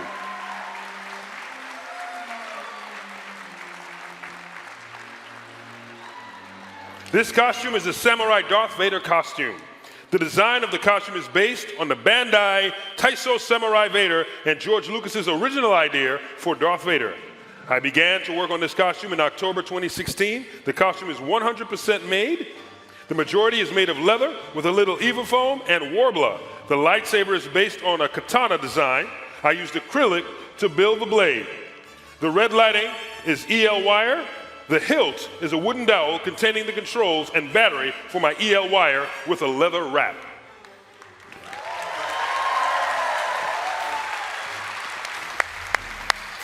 Nick Gillespie as Samurai Vader. Next up we have Mike as R2-D2000.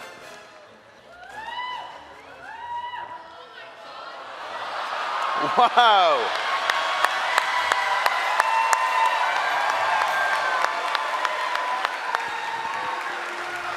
Wow.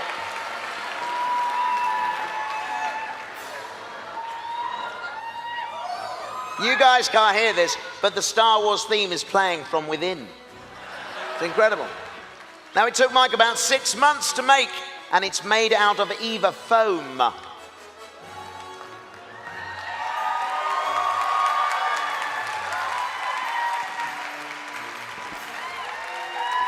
Mike has provided no other details as to the construction or methods used in this costume.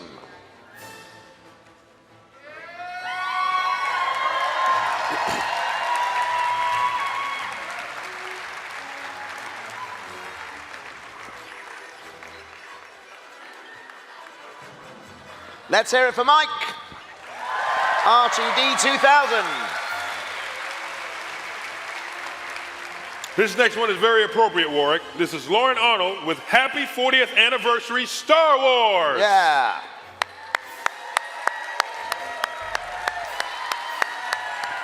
Wow. 40 years of thrilling galactic adventures deserve to be recognized and celebrated. Since age 13, I have been creating my own costumes. I created this dress with a hoop skirt made and resized to resemble the shape of a birthday cake. The color themes of the Sith and Jedi were used to split the dress in half to represent the dark side and the light. From the heated sands of Tatooine to the battling skies of the Empire, the dress was hand-painted, including the iconic characters of the Star Wars franchise, brought to life by adding Disney's Tsum Tsum stuffed characters, and of course, let's not forget the iconic opening crawl from Episode 4, A New Hope, painted to perfection on the bodice. In total, this dress has taken me a week and a half to bring to life. Lauren Arnold, happy 40th anniversary, Star Wars. Next up, we have Taras Harkavi as Minok.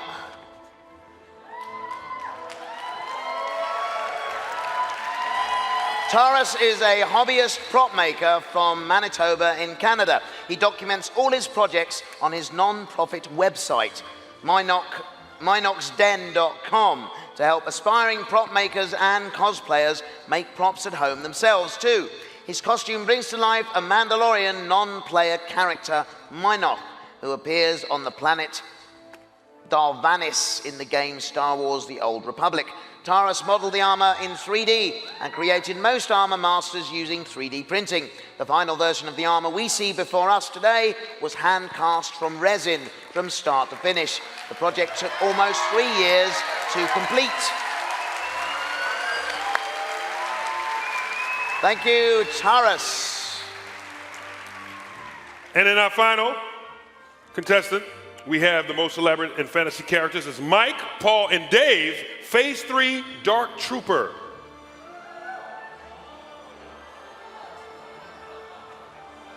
Whoa.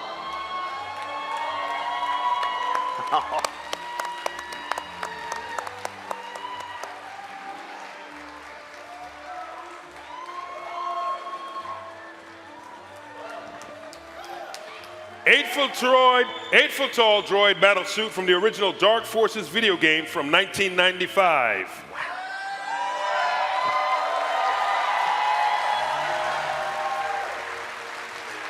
Built in slightly less than a year out of Eva foam, Epson Pro, and resin casts, uses stilts and hand extensions to make the wearer the actual height of the enemy from the video game,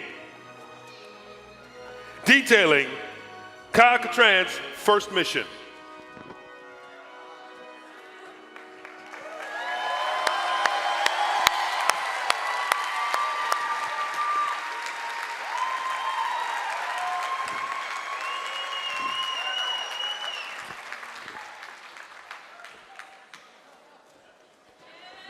Once again, Mike, Paul, and Dave, Phase 3 Dark Trooper from the original Dark Forces video game. Fantastic. Look at the scale of that. I'm barely up to his kneecap. It's incredible. Ladies and gentlemen, let's hear it one more time for all our cosplayers. What a great show. What a great show. Wasn't that fantastic, Mark? It was great. So many costumes, they look fantastic. I mean, and they just seemed to get better and better as we went through the competition. I mean, you thought you'd seen the best, and then there was something else. Let's go to our judges. I mean, you have the unenviable task now of deciding who's going to win this competition this afternoon. How do you feel about that? Well, I don't know. I got a pin from the Ewoks, but I was bedazzled. Were you bedazzled? They tried to bribe you, did they? Well, they did, but then the bedazzled trooper came out, and then it was incredible, wasn't it? Yeah, the trooper, we forget that in there as well. I mean, just you get a sense of the dedication that these people put into what they do. You know, many, many hours, 70 hours was quoted in there. I mean, it is wonderful, isn't it? Yeah. So, ladies and gentlemen, I'm going to send our judges away now if you'd like to leave us to go and deliberate and decide, and we'll see you in about 10 minutes. In the meantime, I'm going to leave you in the capable hands of Mr. DJ Elliott to spin some tunes. Now, Warwick, yes. You know, we hosted the cosplay before. Yes, oh, we have done. You and I. Yeah, yeah. And this was great. Yeah. He's a great host, isn't he, Warwick Davis? Oh, I mean, come on. Thank you. Thank you. And I get to stand next to you. Oh, yes. Yeah. And I get to stand next to you, That's sir. true. Yeah, but let me tell you something. I got a bit of a cosplay myself. You like to do a bit of cosplaying? Yeah. And the one I put together is kind of like it's a mashup of you and I. It's a mashup, is it? Yeah. Have you got the costume here? Oh, yeah, it's back there.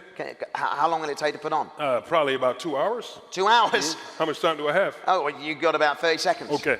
Okay. He's going to cosplay right now. This is fantastic. What have we got? I dread to think what he's got in store here, but we'll wait and see. I doubt many hours went into its construction. I think we can safely say that, but let's see. I can't see what he's up to back there. He's in the darkness. I'm slightly worried about this, but okay, he's on his way, I think, now. Okay, ladies and gentlemen, please welcome back Mr. Mark Daniel as some sort of mashup. No, he's not appeared yet. Here he comes. Oh my word.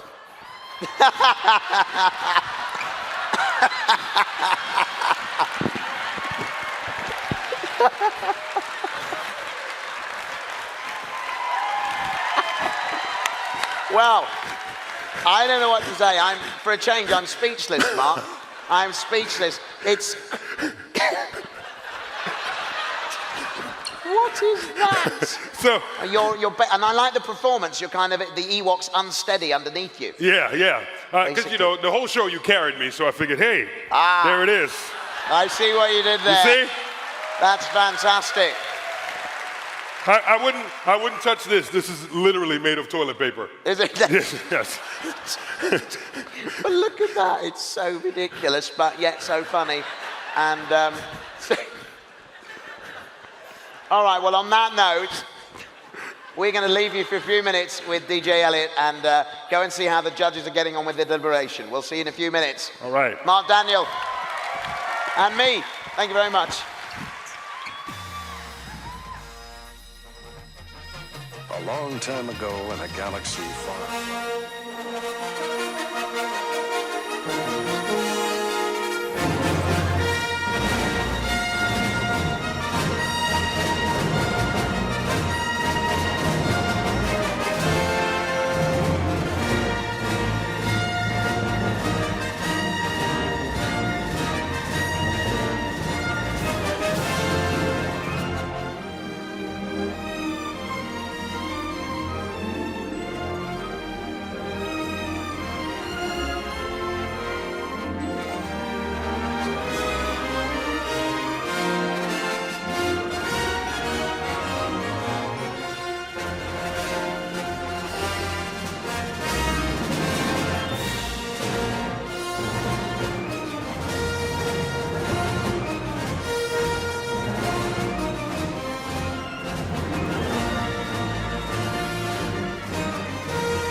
show like I do because I'm one of the co-hosts. You might recognize our next guest from their appearance a few weeks ago. Please welcome back to the show Brandon Alinger, Wade, Wade, I don't know your last name. Lajos, thank you, and David Mandel. Thank you.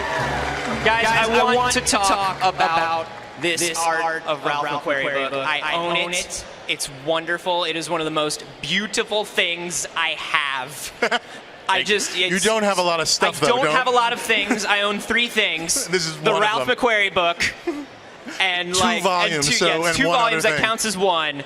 No, what I love about this book is the deep dive attention to detail you went into everything from rough sketches to full production art. Like, tell me about how you got all of this material together. Well, that was really the concept from the beginning, was to try to make it as absolutely comprehensive as it could be. So there's been other books done on McQuarrie in the past, but we wanted this to be the definitive, the last McQuarrie book you ever need to buy. We wanted to tell the complete story of Ralph McQuarrie and his amazing journey with George Lucas, creating the world of Star Wars. Yeah, so we basically were able to dig through the archives up at Lucasfilm, go through not just the stuff that they knew as Ralph, but go through the things that might be Ralph, and go through marketing drawers and things, and found just all sorts of odds and ends. Plus, we kind of come at it also, we're collectors too, so we knew people that had stuff in their collection, and just sort of reached out to people to say, hey, let us put it in the book so that this could be the book. When you were looking through the archives and through these personal collections, did you make any discoveries that really surprised you? Did you find something where you were like, whoa, I can't believe this exists? We did, yeah. There were a few great pieces. One favorite piece that hadn't really been seen before is the painting that Ralph did for the Death Star trench dive shot. So the shot where the fighters, the point of view, when they're literally going into the trench. There's literally a moment where it's a model, and then there's a moment where it's Ralph's painting. It's insane. That's crazy. crazy. It had never been seen. It had never been seen before because it was in a private collection, and so that was a great discovery. We were so thrilled to be able to get that into the book. That's unbelievable, and the production, the production quality that you put into the book is amazing too. The publishing quality. As I was flipping through, I got to the first point where you were doing personal correspondence, where you were doing letters, where you were doing memos. And what I loved is you actually printed out all of the letters and the memos on separate pages and then glued them into the book so you can open them like letters. It's so wonderful. It's just beautiful to me. He was an amazing guy. There's no Star Wars without him, basically. So it just was, we made the book we wanted to buy, if that makes any sense. Does that, you know what I mean? Absolutely. Like, this is the book we wanted to buy, so we made it. Yeah. And one of the things we should point out is also, for the first time, there was a huge amount of time spent on color accuracy so that they match the actual paintings that you would find in the archives. all new scans, all new photos of the art, and all this stuff. So as you're holding the original and you pair it with the painting in the book, there's very little difference in the color shift. So you basically have the archive in your hand. That's wonderful. Yeah. When you were going through the archive here and finding all this stuff, are you now able to look at a sketch or a drawing and just immediately go, oh yeah, that's a Ralph, or that's not a Ralph? Or is it hard because you have such huge teams working on these concepts? Well, you definitely get an eye for it after a little while. Wade, you were very good at identifying Ralph's work because you studied it a long, long time. Well, the amazing thing, too, though, is on the original Star Wars, it wasn't that big a team. Yeah. I mean, that's, you sort of, you go back to that and you realize how much of it was just Ralph and Joe Johnston basically working with George Lucas. And it's kind of, so it started actually very small. Right. On the later movies, there were definitely some times where we kind of were like, is it? I think it is. So yeah. But we also had people like Joe Johnston available to us as a resource. So we'd send him a photo and say, what do you think? Is this Ralph? Who and is he'd this? Go, I don't really remember this. But Right, I mean, you're talking about something that's 40 years ago. It must have been kind of hard to verify some of this stuff. In some cases it was, yeah. But there is a vernacular to his line and stuff like that. So you can kind of see, like, if it's a Ralph piece just by the way he would draw and paint. So, what was the biggest holy grail moment for you guys? What was the biggest find? I think it was just getting to see and handle all of the originals in the archives, you know, and getting to look at them up close. I mean, we're all so familiar with that imagery, those paintings, but when your face is 6 inches away from it and you can study every brushstroke, the original Star Wars paintings, the ones that he first did, you know, based on the early scripts with George Lucas, where you sort of feel like I'm holding I don't know. I'm holding the egg and the sperm of Star Wars kind of thing. Yeah. Well, what I loved is I don't think I realized just how much like ancillary art was created for things like internal holiday cards and memos and things like that. Well, they had this incredible talent that was basically sitting there, and they just threw stuff at him. They said, "Hey, have you ever done matte paintings?" And he was like, "No." So do matte paintings. Hey, we need a poster prelim. Hey, we need a book cover. Hey, we need a movie poster. And he was there, and he did it, and that's the amazing thing. That's so wonderful, guys. Like I said, this is one of my favorite pieces of Star Wars memorabilia. You guys have just really, really nailed it. If you haven't checked out this book yet, you absolutely must go do so. It is unbelievable. Thank you for coming. Hey, thank you for having us. Thank you for joining us. Thanks, we guys. have more from the Star Wars Show Live coming up. Free t-shirts.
judges have deliberated, the decisions have been made, and we take you now to the conclusion of the Star Wars Cosplay World Championships.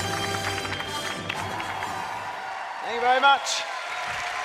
Thank you. We're back, and I have the results here in my hand. Yes.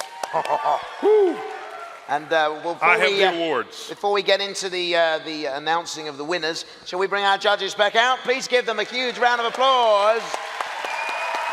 Athena, Brian, and Ashley. Welcome back. So judges, before we find out who indeed has won in each category and who is our best in show today, how was the deliberation for you guys? It took a while. So hard.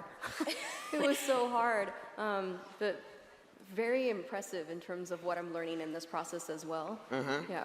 Did you have any arguments? Not arguments. Not arguments. Were you kind of, were there two of you agreed one way and somebody else who wanted somebody else to win? How was all that? I think it was all a good collaboration. Excellent. And nobody got a black eye.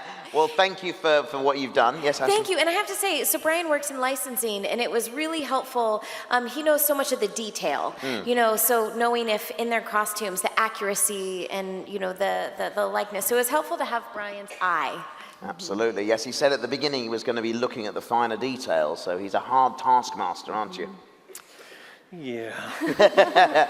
Okay, without further ado, let's find out who indeed you decided would win this cosplay competition, this championship here this afternoon. So I'm going to announce the winners in reverse order.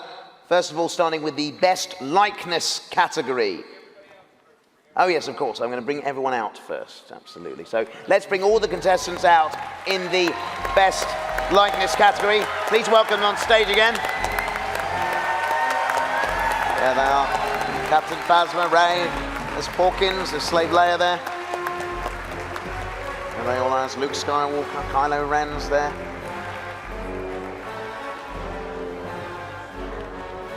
Look at that, ladies and gentlemen. I'll let you take that in for a moment. What a wonderful selection of characters there. Quite brilliant. Okay. So, contestants, prepare yourselves. You've all done very well, but there are only 3 winners in this category. In third place, we have Christian Zick as Captain Phasma.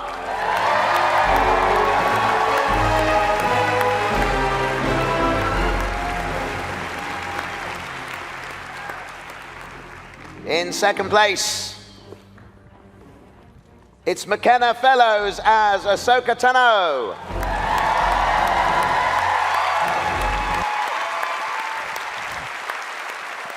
Congratulations, well done. And in first place, in the best likeness category, we have Samantha Kelly as Rey.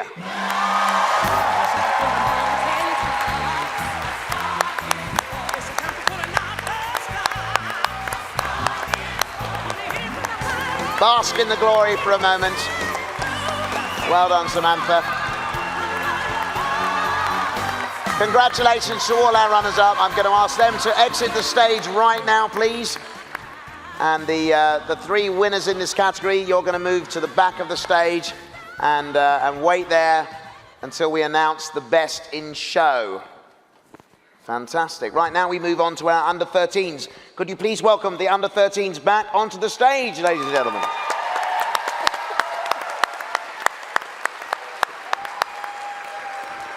Here they are. There's Wicket again. Little mini Stormtrooper. Fantastic. We'll let them all line up there. What a brilliant display here. Okay. So, boys and girls, listen up. I'm going to say, we're going to announce 3 winners here, but you really are all winners for what you've done and what you've achieved today. So, well done to each and every one of you for being here. You've done a terrific job. So in third place, I'm delighted to say, it's Lizzie as Wicket.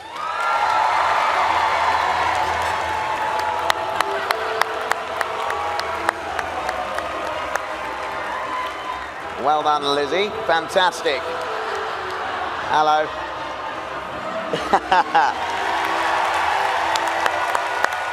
Brilliant.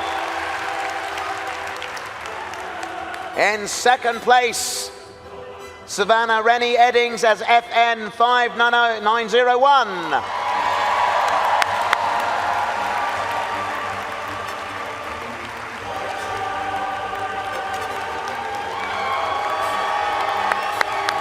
Well done. Move forward onto the line now. That's it.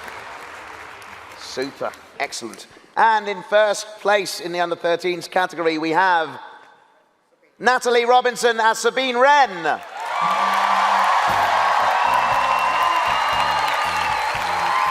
Congratulations. Well done to you three, and congratulations to our runners-up. Let's hear it for them. Thank you.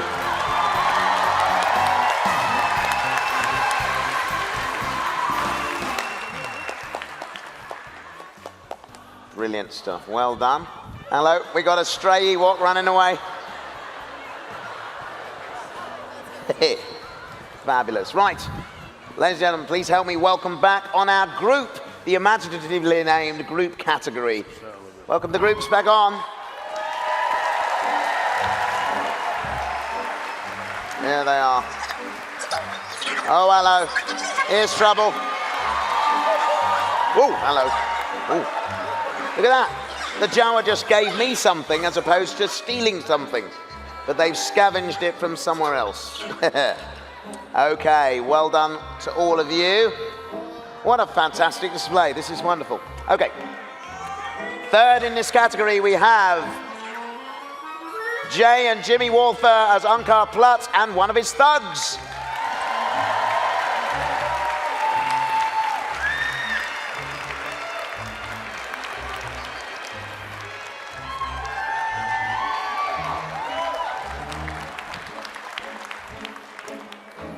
In second place, we have the IE Squad Jawas.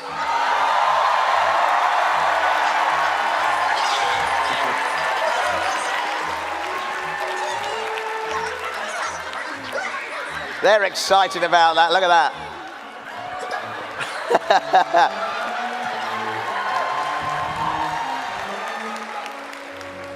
And in first place in the groups category, it's Anna Sawyer's Old Republic.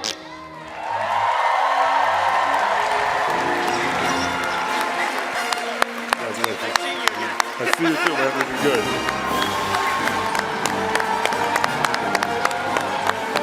Fabulous. Our commiserations to our two Ewoks there. I do. Hang on a minute. Wait a second. Mark, I think perhaps we could.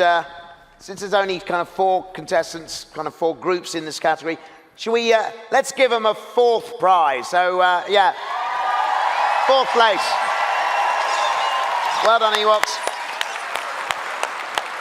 In fact, you know, I'm feeling in particularly generous mood today, so what we're going to do, we're going to award a 4th prize in each and every category in the championships. There they go. Okay, so, could our top 3 in that category now move to the back of the stage as we welcome on our last group.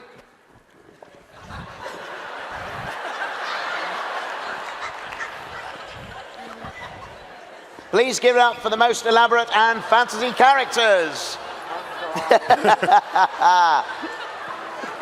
Here they are. Welcome back.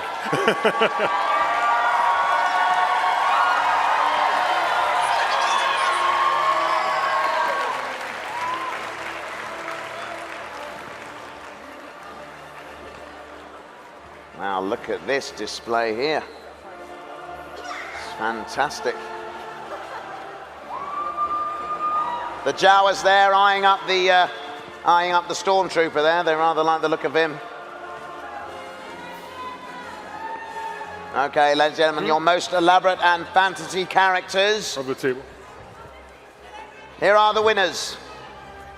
In third place, it's Chumbawamba as 000.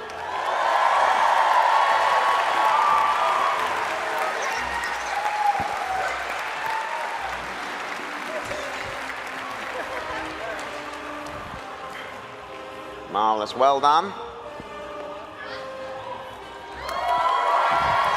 Come forward. I'm rather worried about being stepped upon here. That's a bit further forward now. Whoa!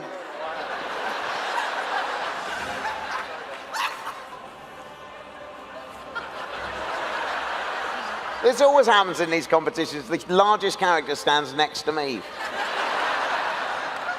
Makes them look more impressive and me look more ridiculous. Okay. In second place, it's Jedi Manda as Queen Amidala.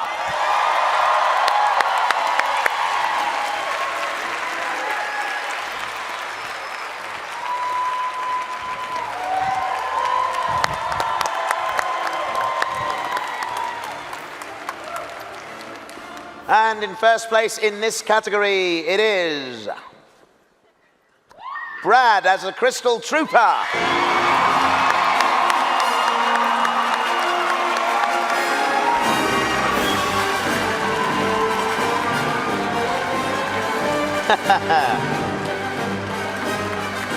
Fantastic.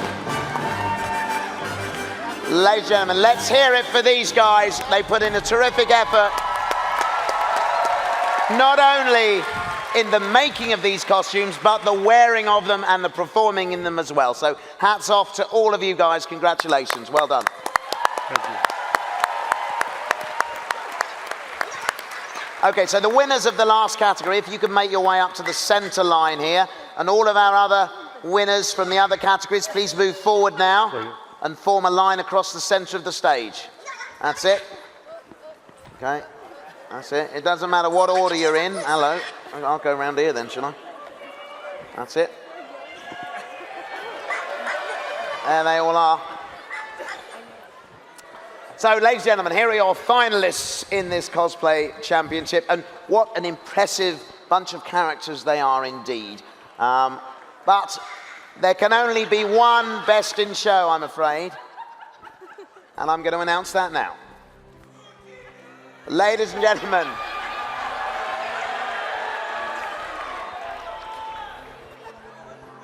your best in show in the Celebration 2017 Cosplay Championship is... It's Brad as the Crystal Trooper.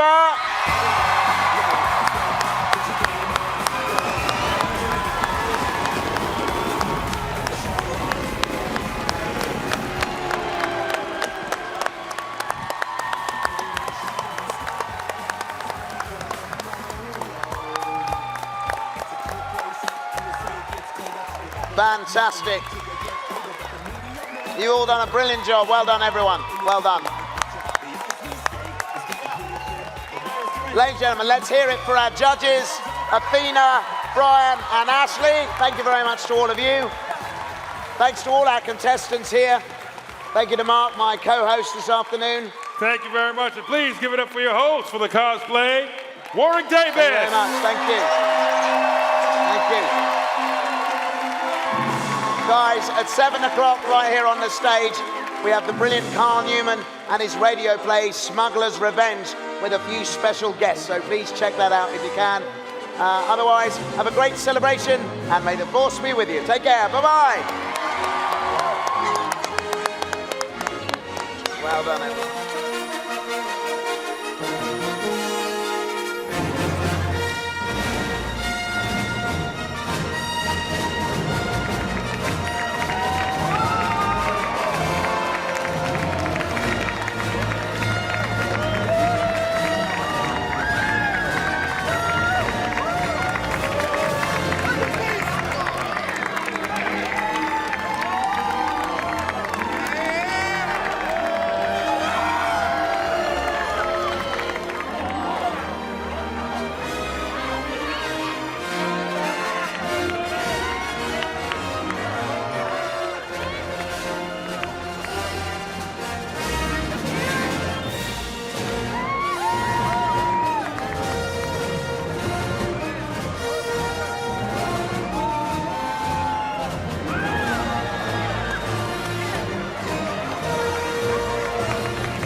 next guest makes some of the coolest Star Wars products around and have been doing so for years.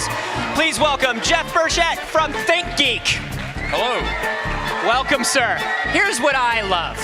Here's what I love about you guys. You will, once or twice a year, throw something up as a total gag and a wink, and then 3 months later, I know I can have it. You started the Tauntaun sleeping bag. Yeah. Yeah, right? Which was a total April Fool's joke. Absolutely, yeah. And then all of a sudden, 3 months later, I bought a Tauntaun sleeping bag. Yeah, and you've never been cozier, right? I've never been cozier. The smell, meh. It sticks with you for a while, but it's probably worth it. So I have to know, at this point, I mean, we're looking at some really amazing stuff here, and we're going to go into detail in it in just a moment. But like, do you just have like a dartboard of Star Wars characters and ideas, and you're just like, let's give it a shot, let's throw it and see what happens? You know, what happens is I think a lot of it is that we're all such super fans inside the office. We are an office full of geeks. We're not people who aren't really into the stuff that we do. And these ideas, they just come up all the time. You know, we'll be riffing on something in a meeting, and the craziest idea comes up. And then you guys are like it's real. Yeah, you're like the #1 supplier of pun-based Star Wars merchandise, I think. Thank you. I think that's a great honor. So tell me a little bit about the stuff that you brought here today. Yeah, absolutely. So about a year ago, we brought out a line of tiki mugs. So good. Star Wars tiki mugs, and everybody loved them. The internet went so good. Yeah. So we kept getting requests for more and more, and every time we would bring them out, they would just sell out. So we did a second series of tiki mugs, which we launched here at Celebration, and we've now sold out of them. So thank you all very much. And we also did an exclusive set of Jabba the Hutt and Salacious Crumb, 2 more tikis. Look at little Salacious Crumb. He's so cute. I love it. Look at him. What you can't see from your angle is that he's got this adorable little tail on the back too. Here, I'll spin it. I can spin it. Look at that curly cute tail. So good. So lots of great little details. But we brought these out, and we've had lines every day to pick these up. So that's been really exciting for us to do a limited edition. And they're a little bit non-standard. You know, Jabba is larger than life, just like Jabba. Yeah. So it's a tiki mug befitting Jabba himself. Yeah, let's talk about the ounces that Jabba holds. Many ounces. Good. Many ounces. Good. And then we've got a timepiece right here, a classy ThinkGeek timepiece. We do. So Nixon has been doing some really cool geek chic timepieces for a while. Unbelievable. Their Trooper watch is like unbelievable. It's gorgeous. And so they have this one watch that's called the Kensington, and we've worked with them to get this Ray variant of the Kensington as an exclusive for ThinkGeek. So we're very excited about that. We just announced that and started selling that here at Celebration. It's got some really cool, very sort of subtle geek chic features on it. So you'll see that the second hand is a blue lightsaber. There's an engraving of Ray on the back of the watch. Wow. It's really classy. Wow, that's nice. Let's see if we can't just take it out and see that Ray. I think we can do it. I have to see it. So I got to know, you know, you guys have made so many wonderful, oh my gosh. And even the clasps here, the loops to hold your strap, are made of like this Ray rope-like material. Yeah. That's so great. That is so great. I have to ask, is there a dream character or product in your mind? Oh man. I think any answer that I give is going to set people on fire too much for that. I heard somebody shout Captain Phasma from the audience. Look at that Ray, by the way. Follow me. So good. So good. Yeah, Phasma's huge. Absolutely. Watch what happens if you say Phasma. Phasma! Yeah. That one. So you guys might be into that. That's an option. That's the great thing about Star Wars as a fandom is that you have such a huge repository of characters and places and ideas and stuff. It's such a fleshed out universe that you always have something else cool that you can do. Yeah, absolutely. Anything else coming up from ThinkGeek that we need to know about? Any cool stuff on the way? There's a lot of cool stuff on the way. So this is a great time for Star Wars, as I'm sure you guys have talked about a lot. I have noticed there's a lot of Star Wars, and it is very good. Yeah, I mean, we've got the celebration right now. In a couple of weeks, it's May the 4th. We've got the 40th anniversary coming up on May the 25th. I mean, this is a really intense period of Star Warsing. Yeah. And we're excited about it. This is the most Star Warsing we've ever done. Yeah, for sure. And I would expect that you can expect that we'll be doing quite a lot to be celebrating Star Wars throughout the 40th anniversary, throughout May the 4th. So I can't tell any secrets right now, but stay tuned because there's a lot of cool stuff coming. Awesome. Jeff from Think Geek, thank you so much. The Star Wars Show live from Star Wars Celebration in Orlando continues in just a moment.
In lieu of a formal intro, our next guest asked that we let the music do the talking.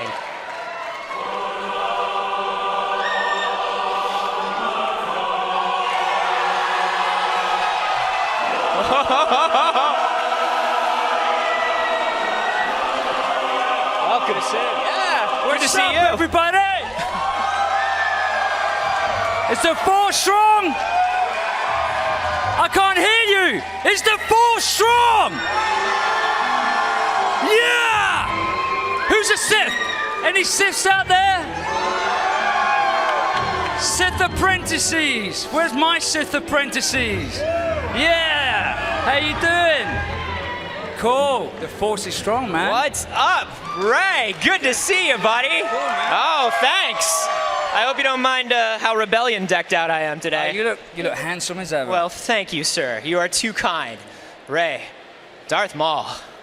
Darth Maul, he's dead. He's alive again. He's dead. Have you been following the arc on the animated series? My kids and I have been watching Clone Wars. Yeah. And to be honest, when I found out that Darth Maul's brother was coming back, I thought, oh, Darth Maul's only going to last an episode. Yeah. And then he was in it for quite a while, and then we watched the first season of Rebels, and so we're just waiting to catch up. So I know what's happened. Yeah. But we're still going to watch it anyway. So. Oh, you guys, he hasn't seen yet. He doesn't know. Ooh, it's gonna be exciting. And you know, Sam, he does a great voice, isn't he? He's awesome. Oh, Sam Witwer in Rebels. Yeah. As awesome. Darth Maul. My two favorite Darth Mauls, you and Sam Witwer. He's awesome. He's amazing. Yeah. I gotta ask, what is it about Darth Maul that you think resonates so much with fans?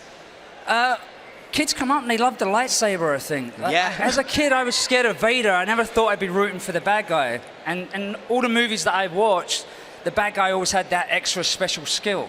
But he always got, killed. Right. And so, I don't know. I think it's, I don't know. You have to ask everyone else. I'm hoping it's me.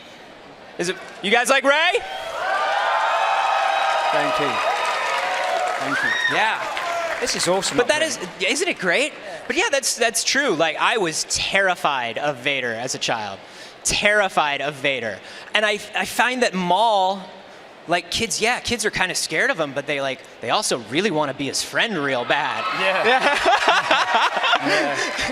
Yeah. Maybe it's I don't know. I think it's.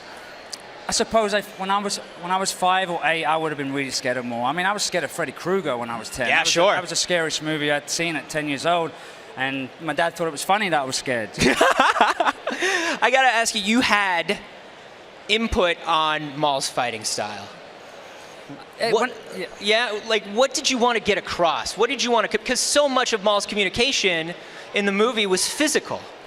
Well, I'm a physical kind of, like, whenever I audition or I play any other parts, it starts with my physical side first. And whenever I'm rehearsing at home, I'm like, going through my lines in the physical way through my martial arts. And with Nick Gillard and Andreas Petrides, I just listened to them, and I was unsure at first how much I was able to speak up, and Nick and Andreas were like, look, Ray, whenever it comes to Darth Maul, whatever show-off moves you want to show, that's you. You go ahead. You're in control of that. So they gave me that freedom to, that's why I was do-si-doing and spinning it, and so thanks to Nick. And also I wanted to show wushu. I wanted to show kung fu in my gymnastics, and George wanted to show the Jedi and the Sith in their prime. And so it was I just feel very lucky, man. I'm 22 years old, playing Darth Maul, squeaky voice, a boy from London that was like, all right, mate, thank you. So it's, yes, master. All right, yeah, what are you doing, governor? Bish, bash, bosh. Yeah. See you. So it was, luckily I had, the physical side, and so I feel lucky. So amazing. Celebration. We met at Celebration 2 years ago. Yes. You've come to Celebration multiple times now. You had a panel the other day. It was absolutely wonderful. Thank you. What do you love about Celebration? What keeps you coming back? My kids love it. Being part of Star Wars and being grateful, again, I feel lucky. And my parents always remind me that my dad works hard. He's out there, he's an electrician, he's a plumber. And to be asked to travel the world and talk about your character, and plus I get to show, I can still do it.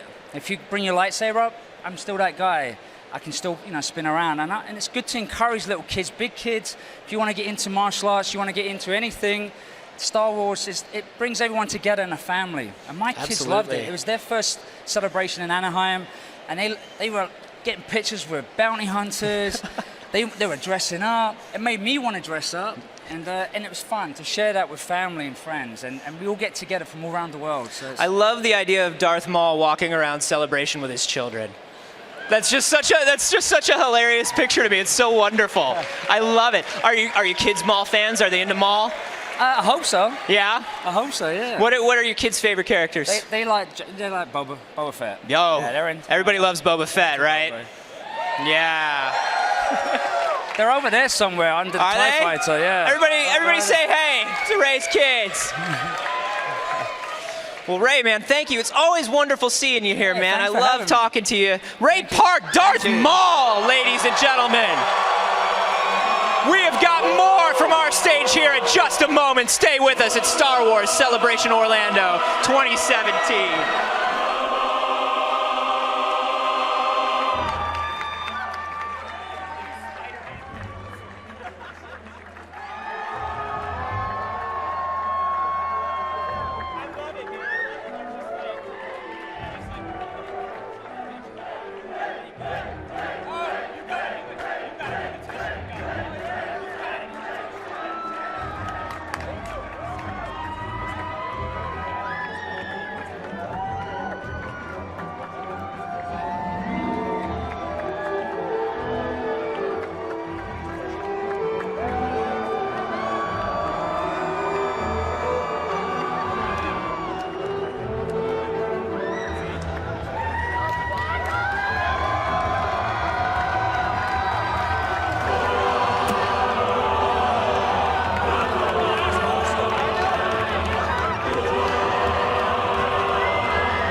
Hey guys, Max here. We're at Star Wars Celebration. I'm with Lee Malone, and you did something that I think a lot of people wish they had the dedication to do. You made a studio scale replica of the Millennium Falcon. Tell us about this, please.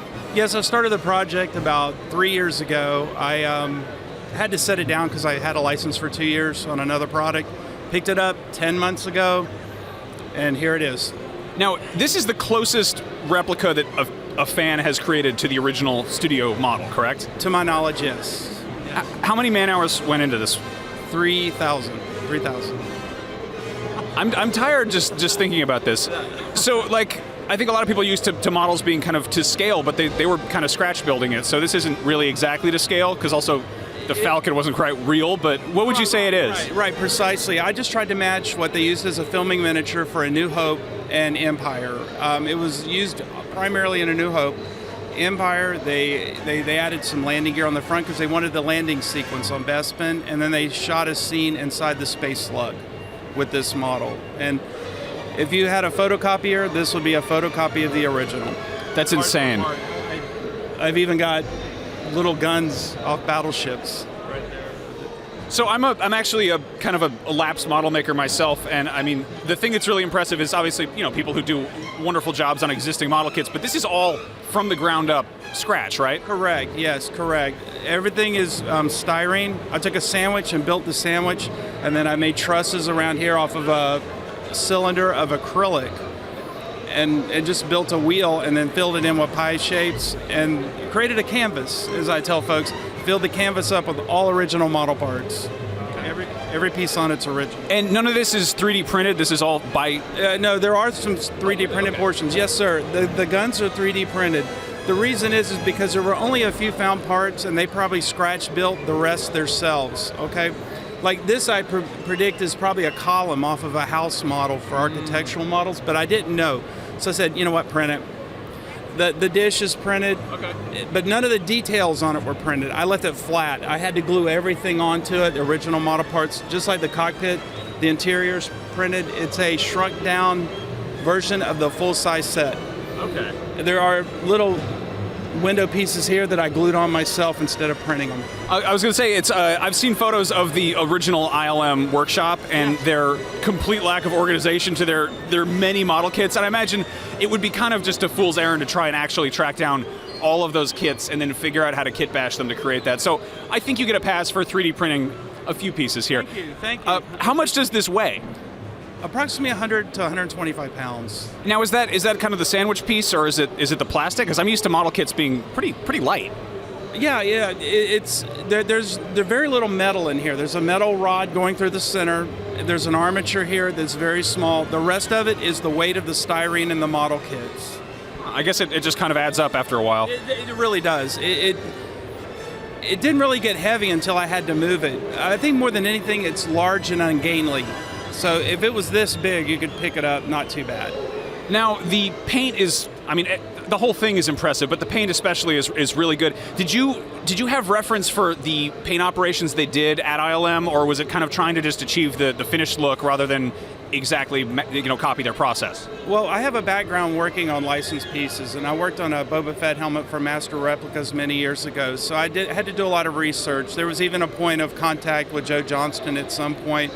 He had just got through filming Jurassic Park 3, and we had hit him up, and he's having dinner with the kids, and he's yelling at them in the background and stuff. And I asked him about doing paint chips and stuff, and at that point, he mentioned Floqual paints, which are railroad paints, and that literally, I let all that information out. It changed the entire hobby because no one knew that, and all the Boba Fett guys are using Floquals on their stuff, and this is all Floqual railroad paint, all original. I believe the same paint colors, and it's all original paint. See, that's really cool because, obviously to achieve the look of original Star Wars stuff, you kind of have to mimic the process they were doing. But if you're doing it as a hobbyist, there's so much stuff available now. They didn't have access to, Japanese import paints or anything, and there wasn't as much of a hobby culture around spaceship and sci-fi. Now the afterburners here, the exhaust, are you well versed in doing wiring and whatnot? No, I actually had a friend of mine that owns an electronics shop in town, and I said, hey, look, I'm running out of time here. I wanted to light the cockpit. I didn't have time. And I just said, let's get some on the front and some on the back, and we're good to go. The lights in the back are actually ambient lighting for a television. and we had to angle them at a certain angle to get the brightness. And I put them on dimmer switches so I could burst it out. I could blind that guy in the booth over there. So. Now, where do you keep this when you're not at a Star Wars convention? It hasn't stayed anywhere but in the shop. If I happen to take it home with me, it's going to go in the living room. I don't have that big of a living room, but that's where it's going. It kind of goes where it wants to. Yeah, it's studio scale, not living room scale. This is incredible. Is it like done? You know, as they say with all artwork, it's never done. You just abandon it.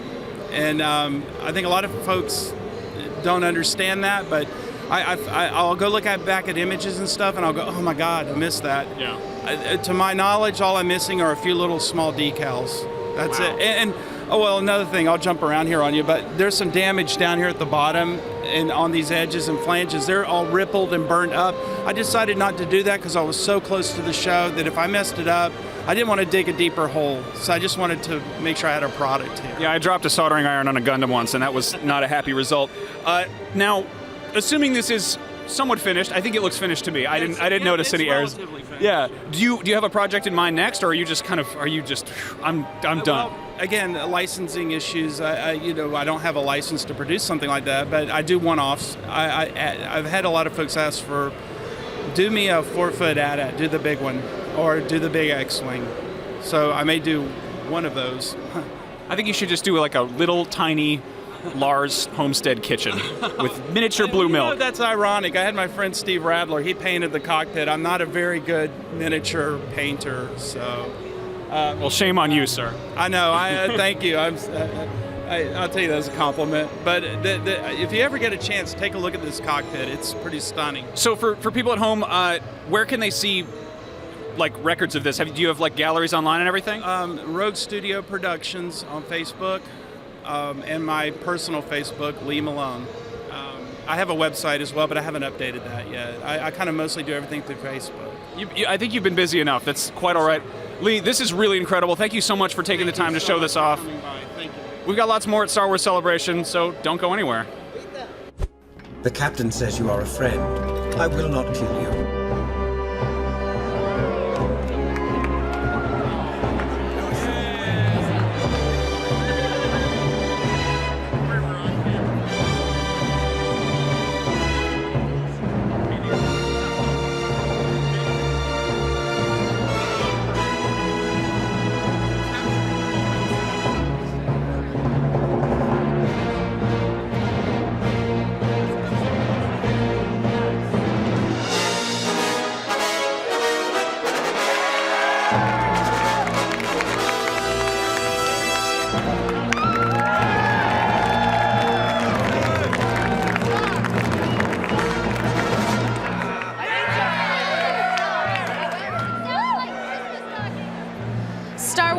Celebration in general would not be what it is without our favorite protocol droid, C-3PO. Anthony Daniels has been coming to Celebration since its inception, and this year is no exception. Right now, he's about to take the stage to regale you with hilarious tales that'll shock, amaze, and tickle your funny bone. 40 years of C-3PO starts right now. Swoop round here. Wow, what a fantastic welcome. Thank you so much. How's everyone doing? Yeah. How's your celebration been so far? Pretty good? You've probably stood in line for most of it. Yeah, you've enjoyed it, haven't you? What's that? Yeah. You've enjoyed it? Yeah. Yeah, man. Cool. So how's it going? You got a question or do you need the bathroom? What's that? Where are the Ewoks? I'm an Ewok. That's right, yes, I was. Thank you for reminding me. Excellent. Good work. So, I see we've got some people on stage. Well, oh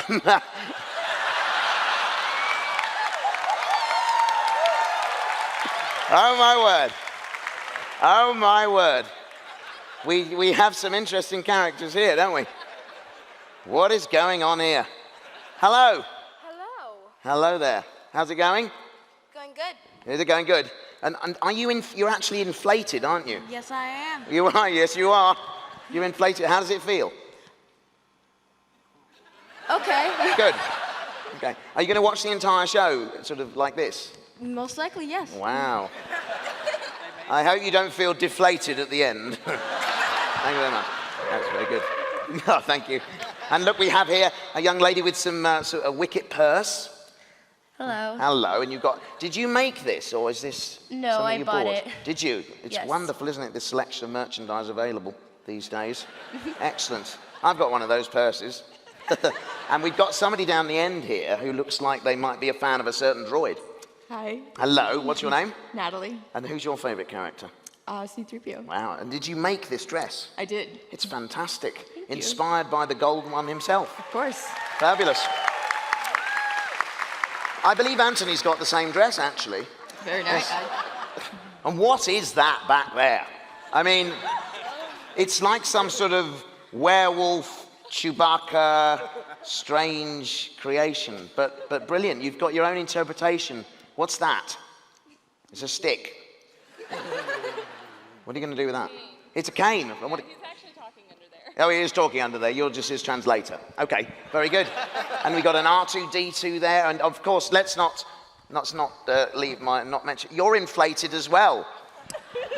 Hello. Hello. How are you? I'm all right. Oh, you're all right. Good. If I walk down behind you right now, can you do that thing that Jabba the Hutt did in the special edition? Do you remember what it is? You know, the kind of CG version of Jabba the Hutt? Yes. Okay, I'm Han Solo. Okay. And then you got to do what he did. Do you remember? Here we go. Yep. This isn't great for the audience because I'm just a voice right now behind it. It's BB-8 here. Okay, so here we go. Ready? Ready. Oh, Jabba, you bad thing. I'm not going to do what you want. Yeah, there you go. Wow. Oh, brilliant. Our best seats in the house there, everyone. Fantastic. Let me see where we are now. So, who here has been to an Anthony Daniels show at Celebration before? Yeah? I have as well, yeah. Who here has never been to an Anthony Daniels show? You lucky, lucky people. All I can say to you guys is have your lawyer on speed dial because this is going to be quite a ride. It'll be a unique experience, okay? Before I bring him onto stage, let's take a look at the Golden One in action. I am C-3PO Human Cyborg Relations. He's perfect. Oh, my obtuse little friend. Treat them well, clean them up, have the protocol droid's mind wiped. Oh, no. I suggest a new strategy, R2. Let the Wookiee win. Wait for me! Wait! Stop! How typical. Come on! What's happening? How dare you call me that? Goodness! Oh, my dear friend, how I've missed you.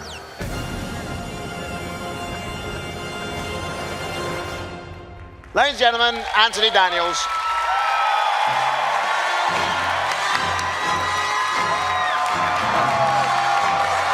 Thank you. Thank you very much. Thank you.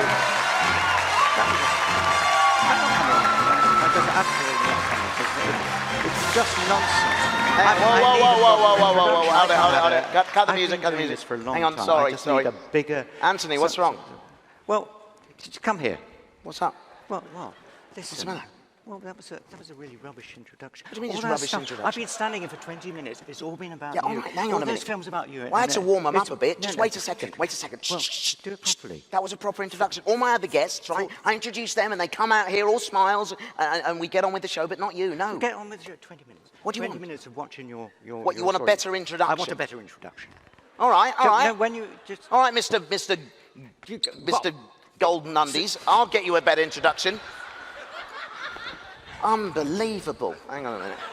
So, fortunately, ladies and gentlemen, I came prepared for his prima donna shenanigans, and I've written another introduction here for his lordship, so hit it. I'll wait for the music. Ladies and gentlemen, Star Wars fans and droids of all ages, it's my very, very special pleasure to introduce the one-of-a-kind actor tour behind the galaxy's most famous protocol droid. Please help me welcome to my stage, Anthony Daniels!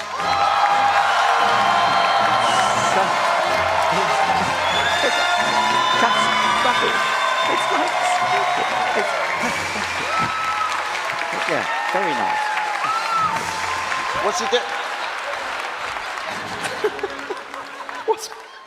What are you doing? Anthony, what's the matter with that? No. Sorry, it was not sarcastic. I was... Well, what am I supposed to do? Somebody has to take...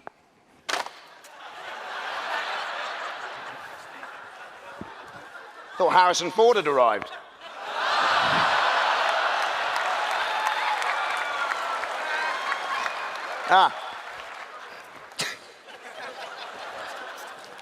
There's a note in here from Anthony. Oh, I see. What, you want me to read this? He's written his own introduction now. Unbelievable. Okay, yeah. Do I have to do this, really? All right, okay. Hit it. Here we go. Ladies and gentlemen, congratulations! You have demonstrated brilliant taste and superior intellect in attending what is sure to become the highlight of Celebration Orlando. Oh, brother. Prepare yourselves to witness more than just an average convention panel, more than just your ordinary run-of-the-mill, fly-by-night, willy-nilly half-baked chat show. Somebody shoot me. Celebration Orlando, prepare to be more than just entertained. Prepare yourself to be showered with profound and lasting memories. Oh, please. And now, stand up. Yes, you heard him, get up. And welcome the man who has experienced 40 years with 3PO. Clap and cheer wildly. But please don't throw underwear. For the one and only Anthony Daniels!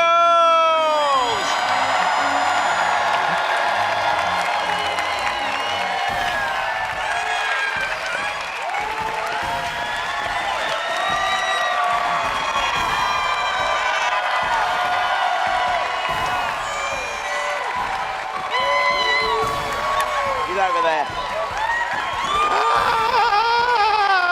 Start milking it. Hi. Honestly. Oh, this is so exciting. Oh, very good. Thank you so much. That's very nice. Very much.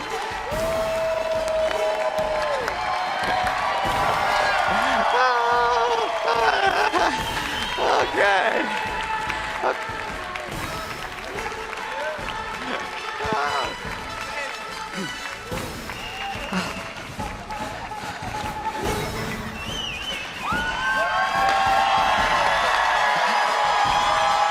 Confetti!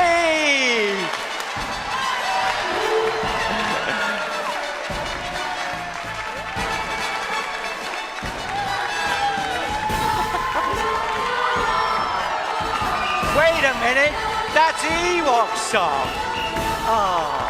Oh, you were, yeah, that was an Ewok song. The Ewoks thought I was some sort of god. Of course, it's totally against my programming, but weren't you an Ewok? Yeah, well, you know I was an Ewok. What are you on about? You were an Ewok, weren't you? Yeah. Do you remember what the Ewoks did when I arrived? There was a gentleman here doing it. Where were you? Lights up, please. What did the Ewoks do? Yes, sir. Stand up. Stand up. What? Oh, my. Oh, everybody on your feet. Stop it now. Everybody. Stop this now. Oh, my. No. Oh, Stop it. What are you doing? What? No, I'm not having this. First of all, you demand a brilliant introduction. Then you get them doing all this, whoa, like you're a god thing. You should be doing it. No. Wait a minute. Wait. You need inspiration here. Oh, yes. Will you not you've stop got to remember encouraging how him? to do this. Here we go. Think back all those years. Oh, yes. No. Thank you, Warwick. No, I'm not Thank doing you, it. Warwick. I will not humiliate myself. Yes, you will. I will not. You want to see him dress as an Ewok. Yes. Yes. Hello. Yeah. Okay. Thank you, Warwick. all right. Thank then. you. Oh, my word. Hang on a minute. Let's deal with this. And then. Let go of this. Oh.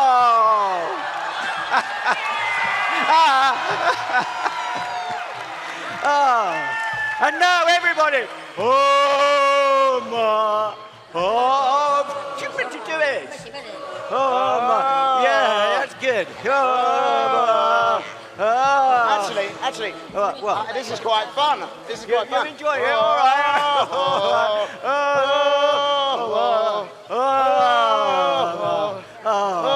Sorry. Actually. Yeah. Get off my leg. God. Actually. Yes, Okay. that's quite enough. That's quite enough of that. Right, thank you very much. God. Oh, dear, oh, dear. My word. Look at me, I've got Ewok hood hair now. Dear, oh, dear. You're looking good. All that stuff at the beginning, it was all about you. It was all about me. It was all about you. It kind of It's is, really, isn't it? But yeah. this is your show, Anthony. And welcome to it. Yes, thank you very much. This is for you. This is a bit of the true 3PO costume. Oh, yes. You can buy this on eBay tomorrow. That bit's for you. Okay. Indeed. And You're it will gonna have been witnessed and signed and verified as the real thing. Yeah. You're going to be signing these for the rest of the I will celebration. be signing them, yes, absolutely. That's lovely. What a lovely souvenir. Welcome to the show, Anthony. Thank you very much. It's lovely to have you back again. Isn't it great to see you, Anthony? Thank you. And sincerely, thank you for the welcome. It was rather bigger than the welcome you gave Warwick, I noticed. Oh, yes. Yeah, but I didn't have to force the welcome out of them like you did. Oh, okay, so the last time you and I met was in London at Celebration in Europe there. Yeah. What, last year? Yeah, it was an interesting experience. You kind of hijacked my show on that occasion. Well, I mean, you've got to try and make these things entertaining. Give somebody, I mean, you've got to wear things that are nice to look at. You know. You look spectacular. And look, we've got a young lady over here in our best seats who's wearing a 3PO dress. Actually, I saw you earlier. Would you stand up? Would you come here? Oh, look at this. Look at all this. Isn't that like... that is so good. Do a twirl. Very, very nice. I feel very at home. 3PO would be thrilled to meet you. And everybody else, look at you. And yeah, I wouldn't go near the others. Checking. Are you okay? Yes, I am. Yeah, you're okay. Okay. If you feel faint or anything, just fall on the floor. Okay. That'd be good. Okay. And it's not like they're short of air in there. There's loads of air. Is there? Yeah, they're all right for air. Yeah. It's a great costume. They're more comfortable than mine, I think. There's no air in mine. It was uncomfortable, was it? It was uncomfortable. Yeah. I did it for my art, for the fans. Oh. I was in agony. Oh, yes. The sacrifices you've made. Oh. So, Anthony, since we last saw each other, you've been pretty busy with 3PO, haven't you? 3PO really is a major, major part of my life. And there's all sorts of ongoing things with the cartoon series, the animations, as we call them. And, of course, the beloved Star Tours. Anybody been on Star Tours this weekend? Yes. Actually, I'm doing another panel today about Star Tours, so it's better than this one because Warwick's not in it. Okay. Oh, they're turning. They're turning. Yeah. Oh, yeah. There was a joke. A little joke. Oh. Oh, fickle, fickle, fickle.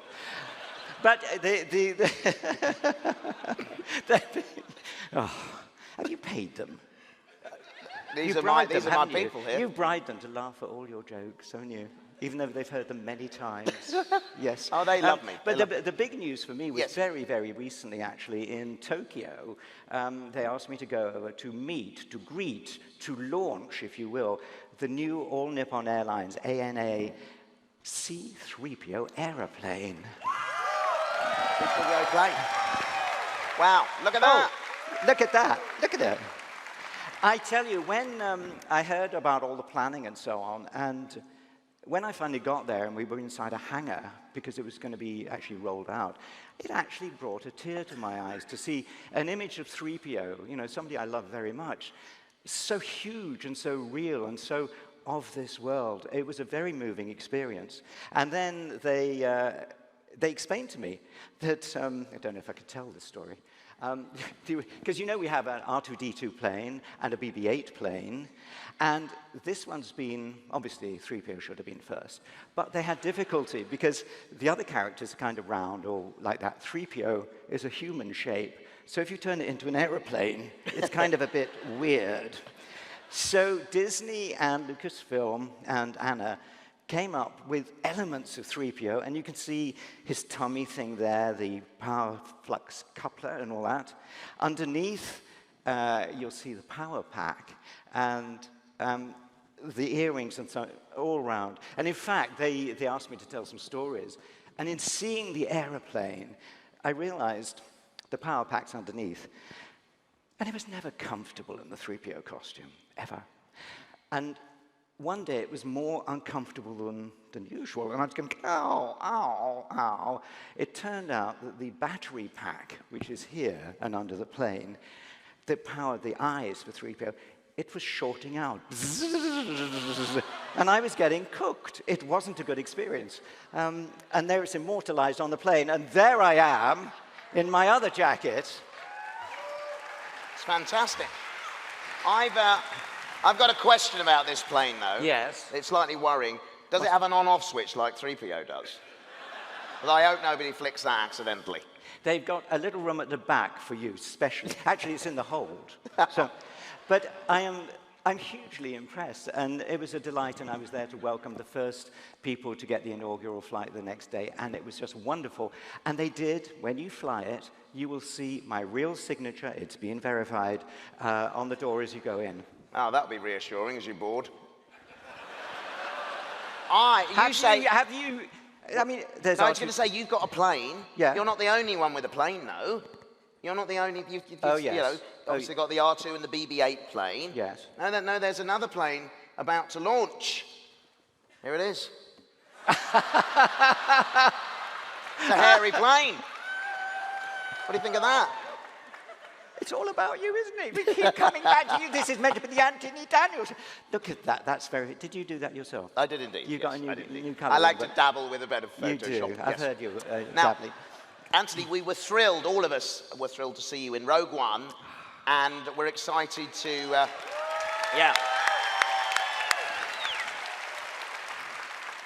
We're excited to see how you feature in The Last Jedi as well. Now, I know you're sworn to secrecy. I am sworn to secrecy. So I'm not going to try and delve or get any of the secrets from you, but just do tell us... the secrets of The Last Jedi? Oh, of course they do.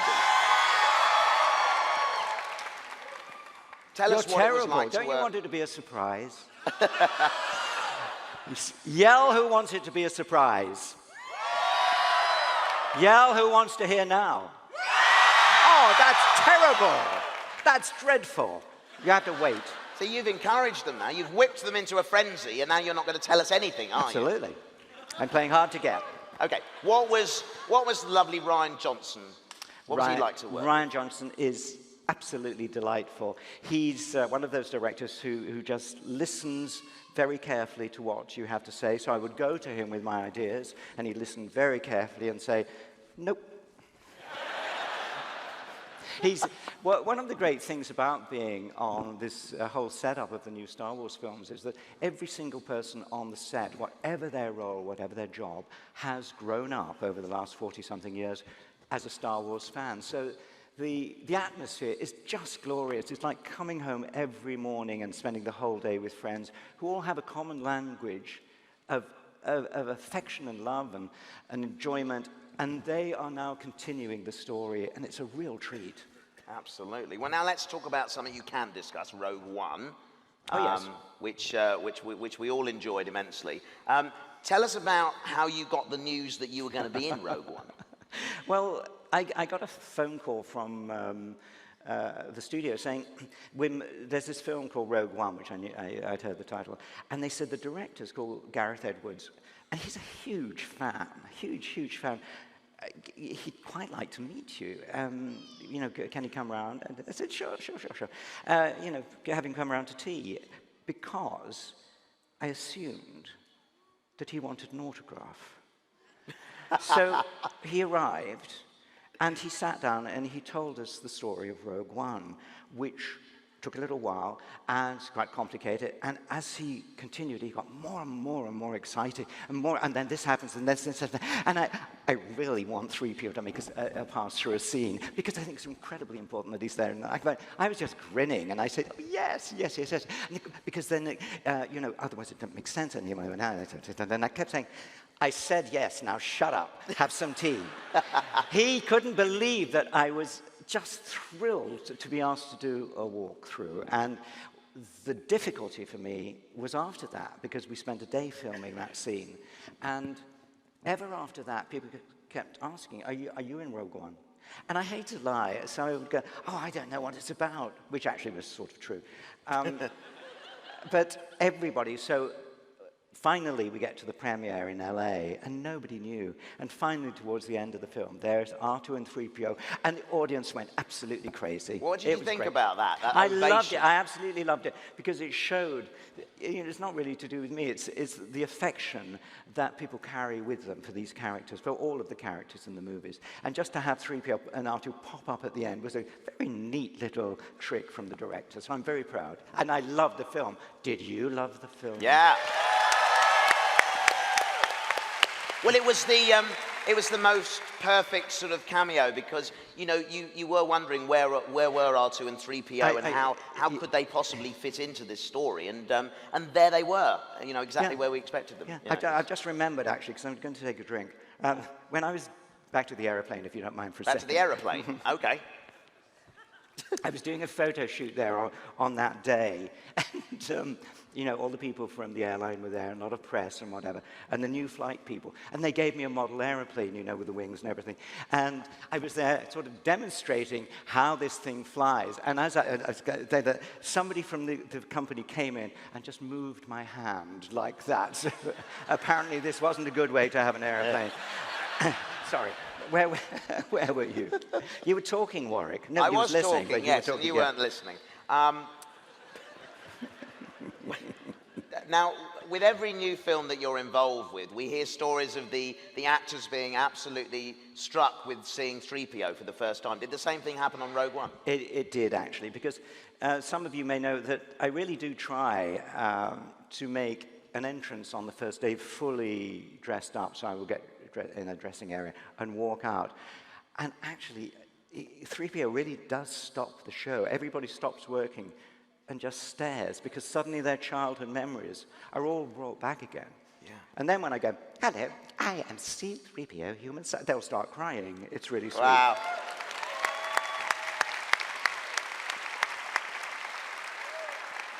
Now, I have to ask, what did you think of the new droid on the block, K2SO?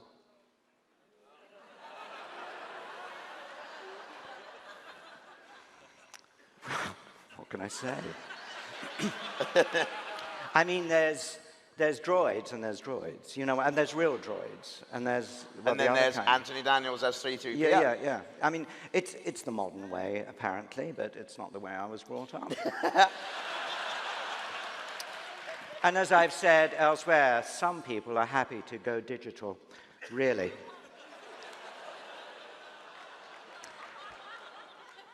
I'm joking. Again. Actually, I loved him. I absolutely, don't tell Alan. I absolutely loved him. I wanted him to speak more. I loved his attitude. And the design, the art department who did the eye things, I thought was tremendously clever. And isn't it great that people really relate to droids? Not just C-3PO, but even the other ones. Mm. There's something that we like about seeing humanity in an object. And yes, I'm very glad. I hope it's not the end for KT-222, whatever name is. I hope he'll come back in another form. Well, it's interesting, isn't it? As humans, we often sort of humanize objects, don't we? Yeah. And we've done that with all of the droids in Star Wars, haven't we? I think it's called anthropomorphism. Is it? That's a big word for a man yes, like I can't yourself. spell it. I can say it. Yeah. Now, we can't really talk here on stage together without acknowledging the 40th anniversary of Star Wars this year, which throughout Celebration we've been talking about, And on Thursday, we had that wonderful panel where we kind of reunited many of the original trilogy cast. And what was that like, Anthony? It's kind of, one of the things you notice is that we're all getting older.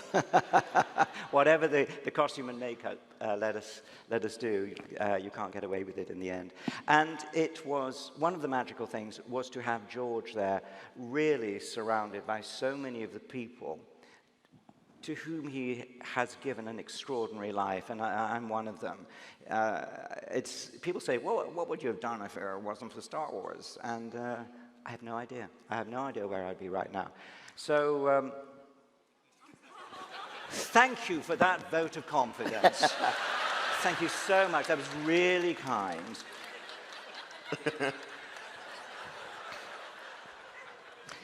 So, to see George there with almost like the father of everybody, because he invented all of this, was an extremely rare and magical moment.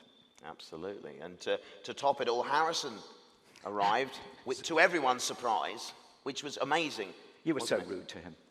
Do you know what he said? What did you say? Well, I said it was amazing we were able to keep it a secret, considering he landed the plane on I-4. And nobody laughed harder than Harrison. He did laugh. Yeah, he did laugh. We've all got to, can we club together to buy Harrison some bubble wrap or something, just to make sure he's okay, because we love him. Absolutely, absolutely. No, we do indeed. Yeah, he was a little bit disappointed. He gave me that finger point that he does in movies. Oh, yeah. Like that, you know. So yeah, it was a great reunion. Of course, I forget to mention that we had there was Ian and Hayden were there as well. Oh yes. So it was a great collection of saga actors. Yeah. A bit from here, a bit from there, everywhere. Yeah. It was fabulous. Now, the most important question, if we're talking about 40 years and the kind of classic trilogy, I want to ask you, what was it like for you, sir, to work with an 11-year-old me? All those years ago. It's back to you again, isn't it? Well, I know. Actually, it was incredibly irritating because because you were small, you were cute, and you were funny, and you got all the attention. Yeah, nothing's changed.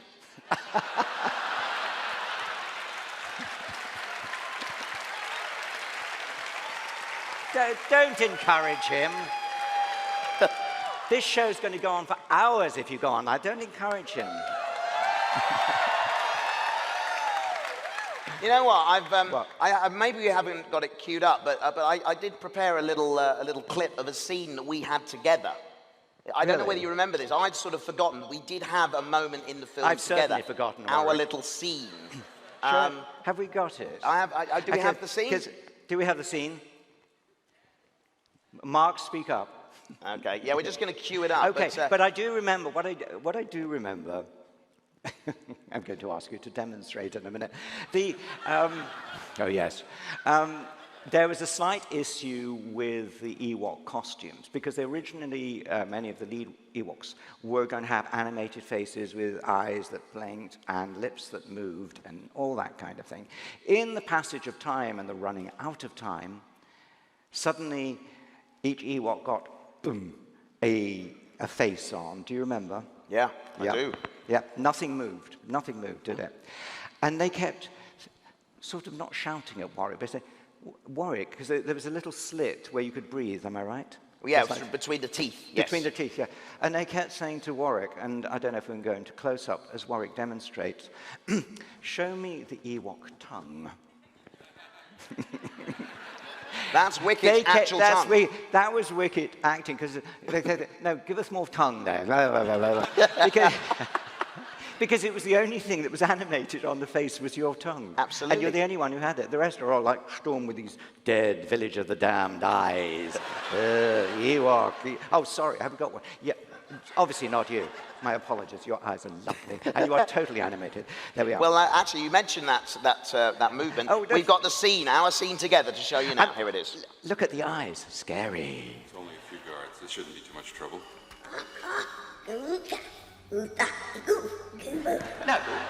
catch There it is. Our scene together. Fame at last. Wait, I got a question for you. You got a question for me? Yeah, well, it says so. Ooh, okay.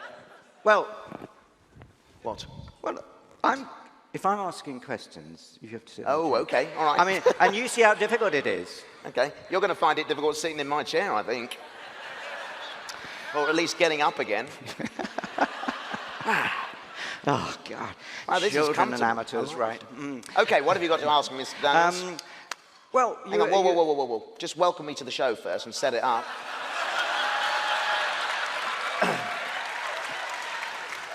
Ladies and gentlemen, if you can bear it, I present to you Warwick Davis. Thank you very much. Thank you. Thank you. Thank you. And have you got a title for this show as well, or not? What? You got a title for the show now? Yeah. Golden Conversation with Star Wars legend Anthony Daniels. Well, that's Yeah. not right. That's not right. It's about me, this part. Everything's about you. All right, give me another slide. Yeah, much better. Much better. Okay. You're having too much fun, and we can fix that. What was your first memory? And think back, you can answer this for real, because you were a very impressionable 11-year-old child. Well, I'm finished yet. Of meeting C-3PO. My first impression of meeting you as C-3PO. Well, when I first came face to face, actually, I mean face to Golden Codpiece, with C-3PO, I mean, I was starstruck, honestly, Anthony. I was absolutely starstruck. You were one of my heroes, honestly, and I was I'm starstruck. sorry. What? You were... I didn't hear. Did anybody hear that? Sorry? So it sticks in the throat a bit. You were one of my heroes, honestly. Oh, I was one of his heroes. But they do say you should never meet your heroes, don't they? But no, let me say this, though. This is something I've never told before, but I remember I had a poster of C-3PO in my bedroom, right? And I used to look at it and be intrigued because, you know, around your middle you had the black bit with all the wires, right? Yeah. And I'm thinking, okay, there's a load of wires there. That can't possibly be a person in there because there's just wires. There's like a hole in the middle of him. And I thought, this is a serious thought I had here, that it was a little person in there and that's where his head was. I don't know. I can never look at 3PO again in the same way. And then... In case there's a little person in there trying to get out. What do you think? But no, I haven't finished yet. There was another little person sat on their shoulders doing the top bit. I couldn't get round this gap in the middle. So there you go. No, I've got to admit that was a cute story, Warwick. Thank you very much. Very, very sweet. But do you have, I mean, that's before you met 3PO. Do you have a favourite memory on set of being with 3PO? Well, that was a cute moment there, but... we did have some interaction together, and for me it was always a delight. I was like, wow, I'm doing... you know, a scene with some of the main characters now. You know, for me... with the main character. Yeah, a lot of my work was about, you know, running around with the Ewoks and throwing rocks and things at Stormtroopers. But then it was like, when I was able to interact with you know, the lead cast, and, you know, I had the scene with Carrie, where Wicket discovers Princess Leia, and we had our little moment there, and I had the moment where I hugged Harrison's leg. You know, so it was really nice to be able to kind of have interaction with everybody. And as an 11-year-old boy, it was literally a dream come true. Yeah. Is it over, your answer? Is that it? Any more questions, Your Honour? Well, how do you... You've been in a lot of the Star Wars movies, haven't you? Hang on, I didn't know you were going to ask me 3 questions. Oh! Oh, sorry. No, that's it. Oh. That's it. You're supposed to close the show now, the miniature part of the show. How I would, you know, just say, thanks very much for our brilliant guest, Warwick Davis, and they'll clap wildly. And really? Yes. Well, thank you very much, Warwick Davis. Okay. Thank you. Thank you. All right, go on. Back over there. I feel a bit out of control when you're sat in this seat. Okay. Where are we? There's more? There's more. Oh, there's much more yet, sir. Oh. There's much more, yeah. So let's think about this. In all of the Star Wars films, if you look back over them all now, is there a scene in there that we didn't see that you wish had been in there? It's interesting because when you shoot a film, there's so much that can be cut away. Because until the final edits and mix and so on, you don't quite know the balance of everything. So often there is quite a lot of stuff that I suppose mostly now can be in extended versions of DVDs and so on. But back in the day, not so much. And there was one scene in episode 2, which was called, thank you so much, Attack of the Clones, where 3PO is on Tatooine, and in comes Anakin and Padme, and they are at the homestead. And 3PO was, of course, the naked 3PO, the puppet 3PO. And there was a scene in the garage at night, and he's sitting there, all wires, no little people at all, just wires. Yeah. And just very still. And in comes Padme in this beautiful blue nightgown. Just comes in and she said, "Can't you sleep either, 3PO?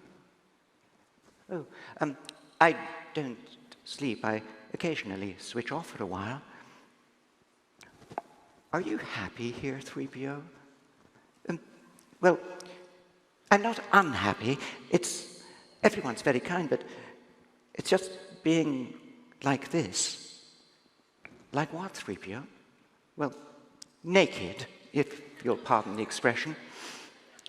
And he went on to explain, very gently, that many years ago, the little boy had to go away before he could put the parts on 3PO, the coverings.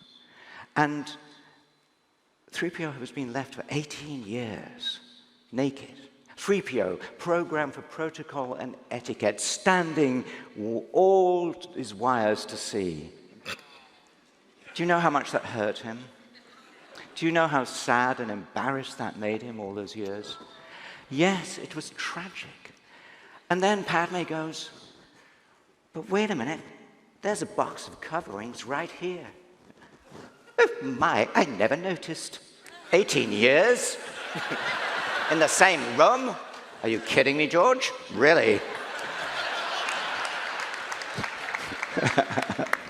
Joking. Again. And at the end of the scene, Padme lifted up the chest piece and put it on the puppet towards me.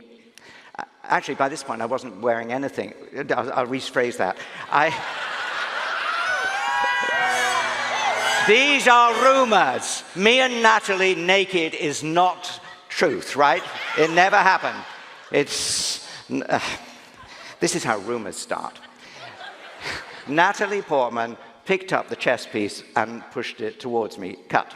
Then we go off and we do something else, and then we come back. And now Natalie has 3PO's face.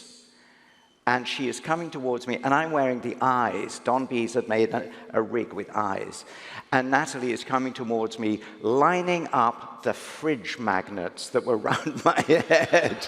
Because suddenly it went... And suddenly 3PO was complete. And in comes Baru and all that kind of thing. And everyone was so happy for 3PO because he was himself at last. And then George looked at the footage and went, "No, okay. We have to go off and kill sand people." All of them? Yes, even the little ones. And do you know, it was one of the... And it was cut out for timing reasons and so then I had to go back and redo everything that I'd already shot, wearing the brilliantly repainted gold suit, which was rusty. That was a paint job from Justin Dix. And we had to do everything again with me faking all the moves on green screen and so on. But I do regret it because it was a wonderful insight into an element of 3PO's existence. And you know, sometimes these quieter moments in the films are just so lovely and very necessary in the bumpy ride of Space Spectacular. But I miss that scene. Yeah, well, it's beautifully described there as well. We have a very vivid picture of it now. Yeah. Now, as actors, as an actor myself, I know that things don't always go as planned. Really? Because that's why we have take 2, take 3, take 4. Mhm. You know, it's not a live performance. That's what true. for you was your most embarrassing moment on set? Is there a big list? Yes. There was a moment again in episode 2, I think. Which one was that?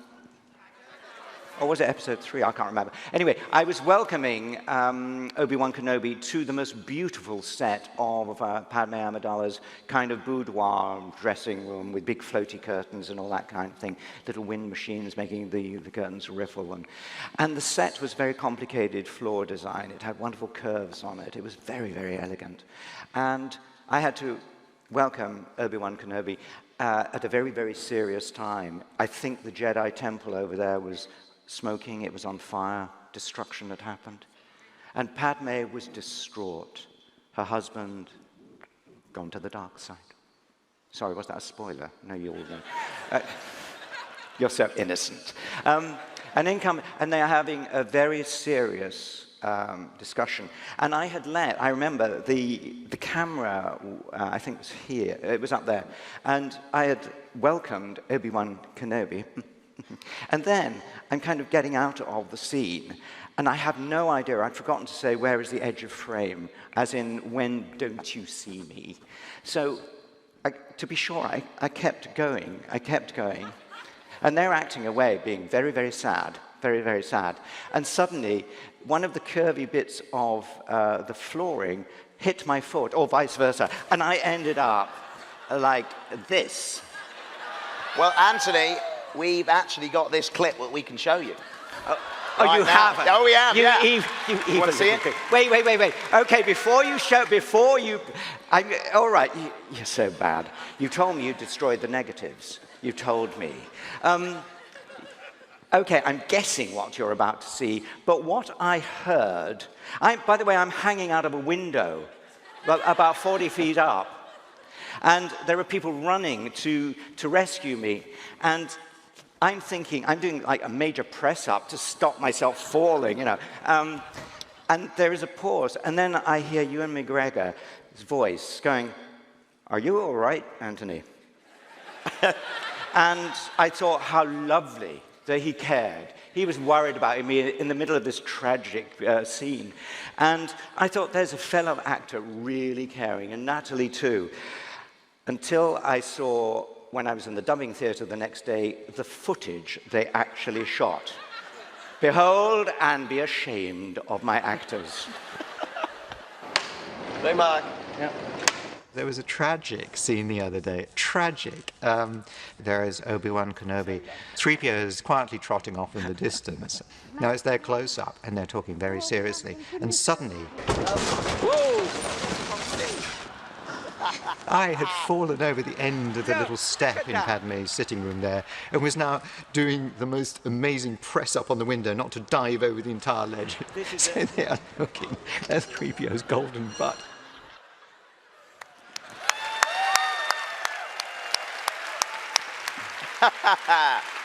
That's pretty bad, isn't it? That was brilliant. Now, Anthony, something that Star Wars has become very good at is merchandising, toys, all the things we as fans love to collect. Now, I like to do a little feature with my guests and remind them of some of the pieces of merchandise associated with their character. So let's take a look at a few of those now.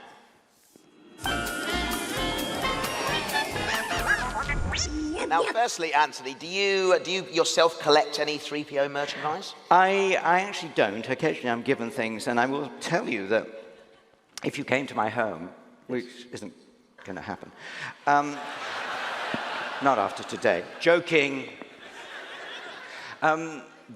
a while back, I think last year, I was doing an on-stage a gig with the people who make Lego Star Wars movies and Lego cartoon films. Any good, Lego? And at the end of it, they suddenly came to me on stage and they gave me a Lego C-3PO. There's one in the world. It's a little block figure like that, and it has the black in the middle and the eyes. And it's not it's rather like the plane. It's not a facsimile of 3PO. It is the most beautiful sort of iteration, a piece of artwork, if you will, that actually, when I thought about it, because originally I was going, oh, no, I don't collect all this plastic crap. And then I looked at it and I just thought, that is so beautiful. And it's an homage to 3PO.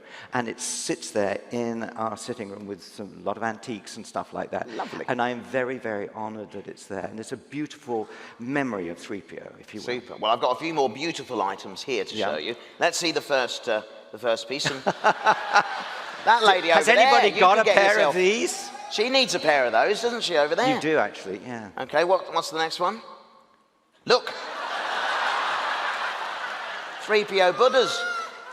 No, Who would have guessed? Who knew? I'm sure they're licensed. Oh, yeah. And the third thing, look at that. Every time. Oh, that is so sad. Oh, that is I just gross. ask, Anthony, why does 3PO have that expression on his face? What's going on? What's gonna happen? I thought it if might that be fun. roll goes too far, there's going to be trouble. That's what he's saying. Ow! Could I trouble you a moment? I don't know about you guys, but would you like to see Anthony? Well, actually, I need a tape dispenser for my desk, and I've got the tape.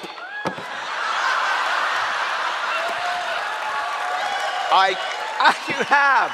I just need a dispenser. Where am I going to find one? Oh. Come on. No. Oh, all right. I think it's strong enough. Here we go. Where's dignity? Okay. Photo op moment.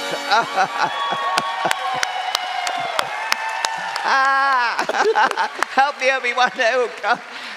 Where's dignity? That was a mean trick, and I will get you back. Thank you for that. Just to remind you, that has now been streamed all over the world. Thank you. Now, Anthony, something else, before we finish, I just want to ask you about was C-3PO's red arm. Now, I'm intrigued by this red arm, and there's also this comic here, which is all about the red arm. And now, what's it all about? Because I've only looked at the pictures. Yeah, I'll explain how writing works later, actually. Oh, okay. I know, but it's interesting because you remember in Force Awakens, 3PO had a red arm, and heroes always, they come in all sorts of shapes and sizes and everything. And in this case, it was about the red arm. So I'm going to read to you, if I may, if that's all right, because it's quite a serious little story about a hero who struggles against all sorts of things. A hero with a red arm. And it's a tragic tale of respect and Is that you? What? Warwick! Did you do this? This is... How dare you? This is all about you. You keep turning it into the Warwick Davis show. Well, I was going to read you this now. You said a hero with a red arm. You took it literally. I was going to read it to you, but I'm not. Come on. No. Oh, come on. We want to hear it, don't we? Yes. Come on. Just... Do you really want to hear it? Yes. Do you really, really want to hear it? Behave. Yeah, we'll start again. We'll pretend that never happened. The floor is yours. Thank you very much. Well, it is a rather moving chapter in the saga. It's a tale of terror and destruction, of honor and respect, of heroism and self-sacrifice. It is the story of the Phantom Limb. C-3PO and several other Resistance droids crash land on an unknown and inhospitable planet. Each droid has its own particular skill and personality. PZ-99 security, VL-44 security, 2Med-2 medical, C-034 construction, C-3PO, an elegant and highly intelligent droid programmed for protocol and etiquette who combines high-level social and intellectual abilities with a deep sensitivity rarely seen in a droid before.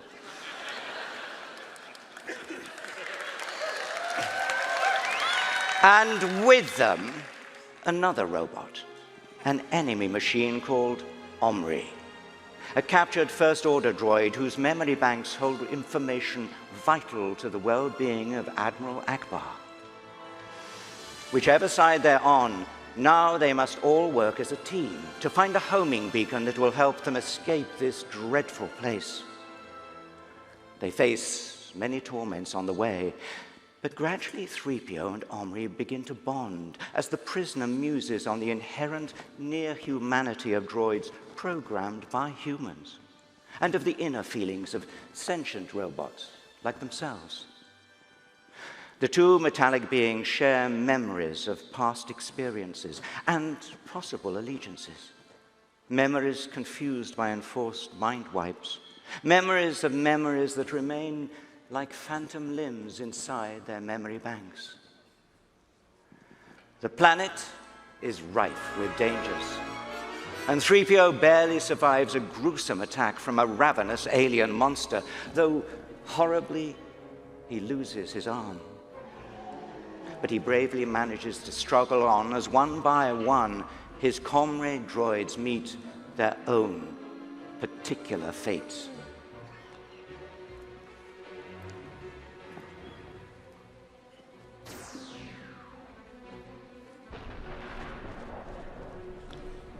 Finally, 3PO and Omri are left alone when they come to question their very existence as mere disposable machines. The bond between them strengthens as old allegiances morph into true friendship. The bond that will soon cause Omri to sacrifice himself for his companion. Overriding his First Order programming, he heroically steps out in the acid rain that now threatens him and his new friend. As he resets the beacon that will bring rescue to 3PO and save Akbar, the acid cruelly eats into his metal coverings, revealing the primer coat beneath. It is red. Omri is mildly surprised at this discovery as he rapidly melts onto the planet's surface. He has no memory of red. Soon, he will have no memory at all. As a Resistance ship arrives to rescue the now subdued and silent C-3PO, he retrieves the last vestige of his friend. It is Omri's arm, his red arm. 3PO thoughtfully attaches it to his own limbless shoulder. I will keep it for a while, to remember, but I shall never forget.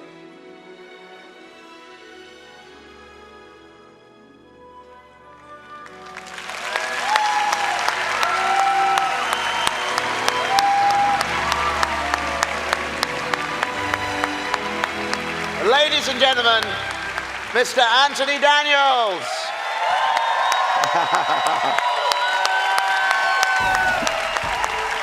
Thank you.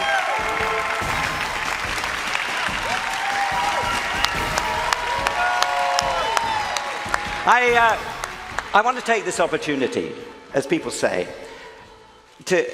on the 40th, the first day we were here, the 40th anniversary, so many of us on the cast there on the stage talked about the importance of what you have brought to this whole thing, all you fans. We would have only made one episode. It would have been the original Star Wars. But it was you and your family and now your extended families who just made Star Wars the phenomenon it's become. And it's a two-way thing. We work hard on the set to make the magic happen with all the crew and the cast. And boy, do you work hard to give us your love and affection. And without you, there's no point. Thank you. Thank you. That was really nice.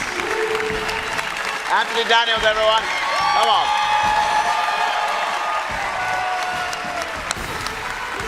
What a terrific show. Don't forget, coming up later on this stage, we have the cosplay competition, and tonight at 7, Carl Newman's radio play, Smuggler's Revenge.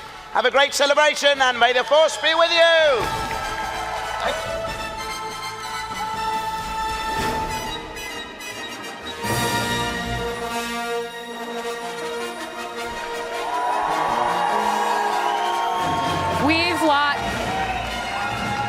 We've watched my next guest grow from a whiny teen to a strong and powerful Jedi on Star Wars Rebels. He's a friend, and I love him dearly. Please welcome to the stage the voice of Ezra Bridger, Taylor Gray.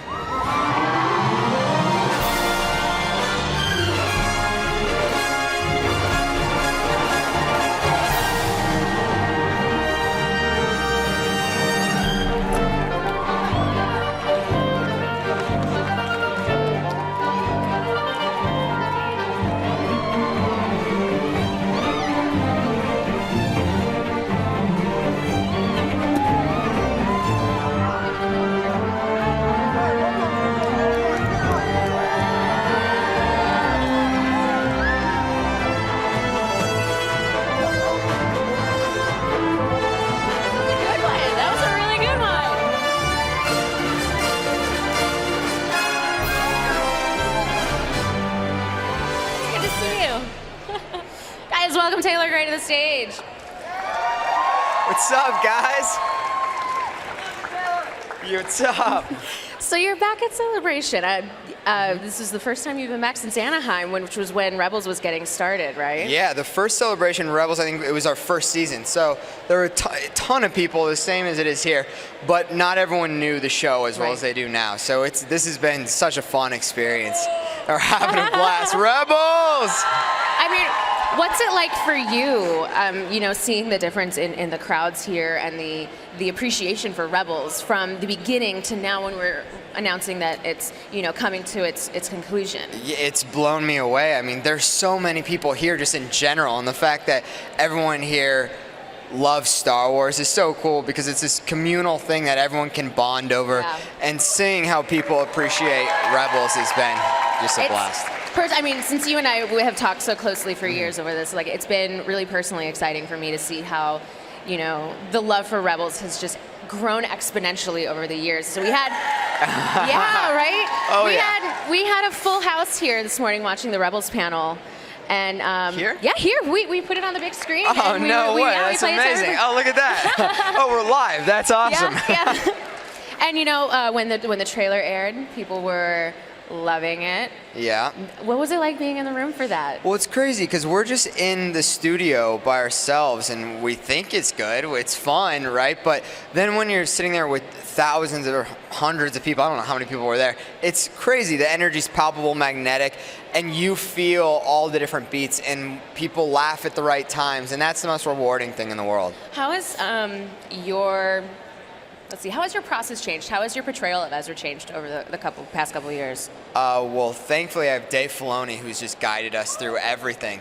But it's, yep, Dave Filoni, the Star Wars, he knows everything about Star Wars, which is crazy. But it's been super fun to play this character and grow him and age with him and mature this dude into a young man, a Jedi. Yeah, and I mean, it's kind of funny because you were quite young when you came into the role too, so you've learned a lot, grown with the family, and the cast is just so wonderful.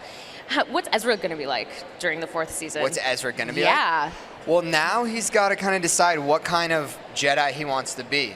You know what I mean? He's seen the dark side, he's gone through all the trials and tribulations, and now it's his time to decide what he's going to be for the rest of his life, I think, and to grow into the man he's going to be, which is pretty cool. Yeah, and he's made, leaps and bounds of growth in the past, season and a half. I think the haircut had a lot to do with it. Yeah, I started growing my hair out, they cut it. Right? I love it. All the fans at first were like, he's got stupid hair, and then he cuts it off, and they're like, where's his hair?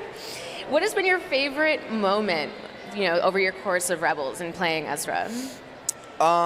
It's honestly these, I mean, if we're going to go outside of the show, it's things like this. It's going to a celebration or Star Wars weekends, and it's this right here. It's hanging out with the fans and enjoying the atmosphere of what is the Star Wars universe. Have you seen any Ezra cosplayers today? Because I've seen a few. I've seen so many. I keep taking pictures of them, and now I'm like, all right, I have 25 pictures in my phone. I got to stop doing this. I have no room for any other pictures, but it's great. It's super fun, and all the cosplayers are amazing. I saw some tattoos as well. Ezra tattoos. Yeah, that's bold. That is bold. That's bold. That's a choice. That is a choice that is on my Instagram story. One of my favorite Star Wars tattoos is actually a chopper tattoo. It's Really? Yeah, it's dope. I'll show it to you Yeah. later. But it's really exciting. I don't know. It's such a random thing to do. Like, you got to really like a character to get him tattooed put a droid on you. Right? Put a droid on you. But you really got to like a character to like get it etched on your body forever. So I think that's like a really solid seal of approval for all of the work that you've done over the past couple years. It's been amazing, and I'm so grateful for all of this. Well, awesome. Thank you so much for coming by. Awesome. It's great to Thank have you you. back at Celebration. Awesome. We love Rebels. We can't wait to see season 4. And you all at home, just stick around. The Star Wars Show Live is coming back at you in just a few minutes. Very cool.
just one of my favorite Star Wars comics, but one of my favorite comics on the stands right now, Poe Dameron. Are y'all reading the Poe Dameron comic? Yes, you are. Oh, Yes, you are. So good. Please welcome Charles Soule and Phil Noto. Hello. Oh, my goodness. The Poe Dameron comic. You guys, it's so wonderful. I was just telling you, one of my favorite arcs in any Star Wars comic is the escape from the prison planet. Right. That was a blast. I mean, it's so much fun to write a book that's set in the in the new trilogy continuity with Poe Dameron as the lead, and he's basically running this squadron of like special ops pilots. So he's got Snap Wexley and some of the other cool Jess Pava. It's just a blast, and Phil draws it like nobody's business. Yeah, it's a lot of fun. Phil, you draw some real pretty Star Wars, Phil. Thank you. You know Thank I you. feel that way. Yes, thank But you. no, it had some of my favorite moments. I love that there's like a strike team of droids, like an astromech strike team, and they do a heist together. They do. It's led by BB-8. BB-8's in the book. He has his own little squad of droid, secret agents that he goes around with. There's like a ninja droid.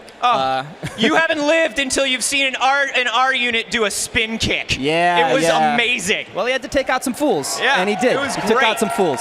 But you are also working on some new stuff. You are taking over the Vader comic soon. Yeah, we're relaunching the Vader comic in June. It's going to be amazing. The artist is Giuseppe Camuncoli, who is phenomenal. And it's basically Vader Year One. It picks up from the moment he gets up off that slab in his new armor, and it's literally right from the end of Episode 3. What does he do next? What happens next? What does the Emperor say to him? What does he do? The first arc is about where he gets his red lightsaber, which I think is going to be a very cool story to tell. That's amazing. That is an amazing story to hear. And I love this. You were telling me before, it has that feeling of the last 30 seconds of Rogue One, where it's like, here's this guy, right, who is just full of rage right now. Yep. He is. It is. Yeah. It's like that. Those last incredible Vader beats in Rogue One stretched out into a bunch of issues of an amazing comic book. So it's Vader just stomping around the galaxy, doing terrible, wonderful things. It's pretty wild. I'm very jealous. Very jealous that I'm not drawing that. Are you going to be doing covers on it? No. Well, yes, I'm doing some of the Vader covers. Right now, I'm also doing the Rogue One covers. Yeah, that's absolutely beautiful. And if Poe you guys can Dameron's take a look still at that. working on. So gorgeous. And, Just unbelievable. I don't think anybody draws the Star Wars galaxy the way you do. It looks so real and yet gorgeous at the same time. I'm the in colors, Star everything. Wars and comic book heaven. Yeah. So what is the trick to kind of getting the feeling of these characters in illustration? I mean, obviously every illustrator has their own take on the universe. I mean, especially doing a monthly comic book, you kind of get into a rhythm with it. And once I kind of nailed, especially Oscar Isaac's likeness, I could just, play around with the style and the look of the comic. But didn't you tell me once that he was very hard to draw because you mess up one thing and he just looks totally he can bizarre. look like Frankenstein if you start messing him up, and then he's just got unique features. So there's this line between like the kind of cold severity and then like a matinee monster. Yeah, exactly. I ended up building a 3D model head of him just for reference. So that's amazing. So it always kind of looks like Oscar Isaac at least. So you have Oscar Isaac's head in your studio? Yes. Oh, I hope he knows that. I feel like you're not the only person here who has like a tiny shrine to Oscar Isaac. No. I am totally fine with admitting that I've got one he's too. great. But it's for work though. Yeah.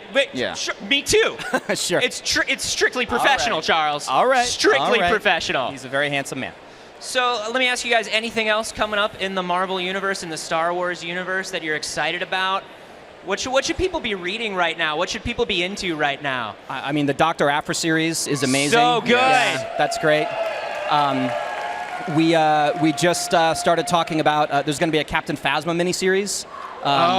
Tell me about this. Well, there's going to be a Marvel Comics panel here at 4, which people watching at home can't necessarily go to, but that's where we're going to start peeling off the umbrella. That's not what we're going to peel off. It's that old saying, the peeling off the umbrella. We're going to peel off the umbrella Yeah. on the Captain Phasma big series. reveal. It's being written by Kelly Thompson, who's amazing.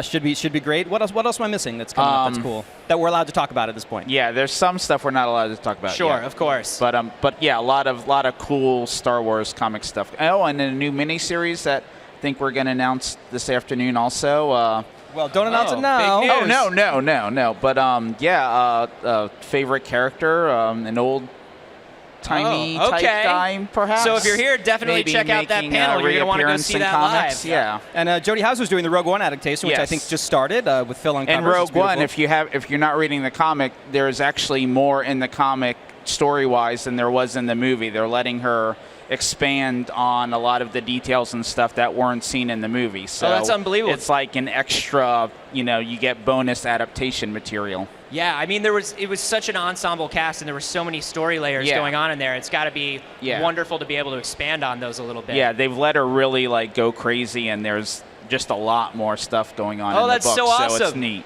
That is so great. Phil, Charles, thank you so much Thank you for so being much. here. We have lots more from our stage here at Star Wars Celebration in Orlando coming. This is the Star Wars Show Live, presented by Verizon. We'll see you in a second.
Welcome back, guys. So we've been very fortunate this year to have our good friend Jordan Hember helping us out in the field and shooting awesome packages, because he is the pop culture collectibles expert. He is the toy hunter.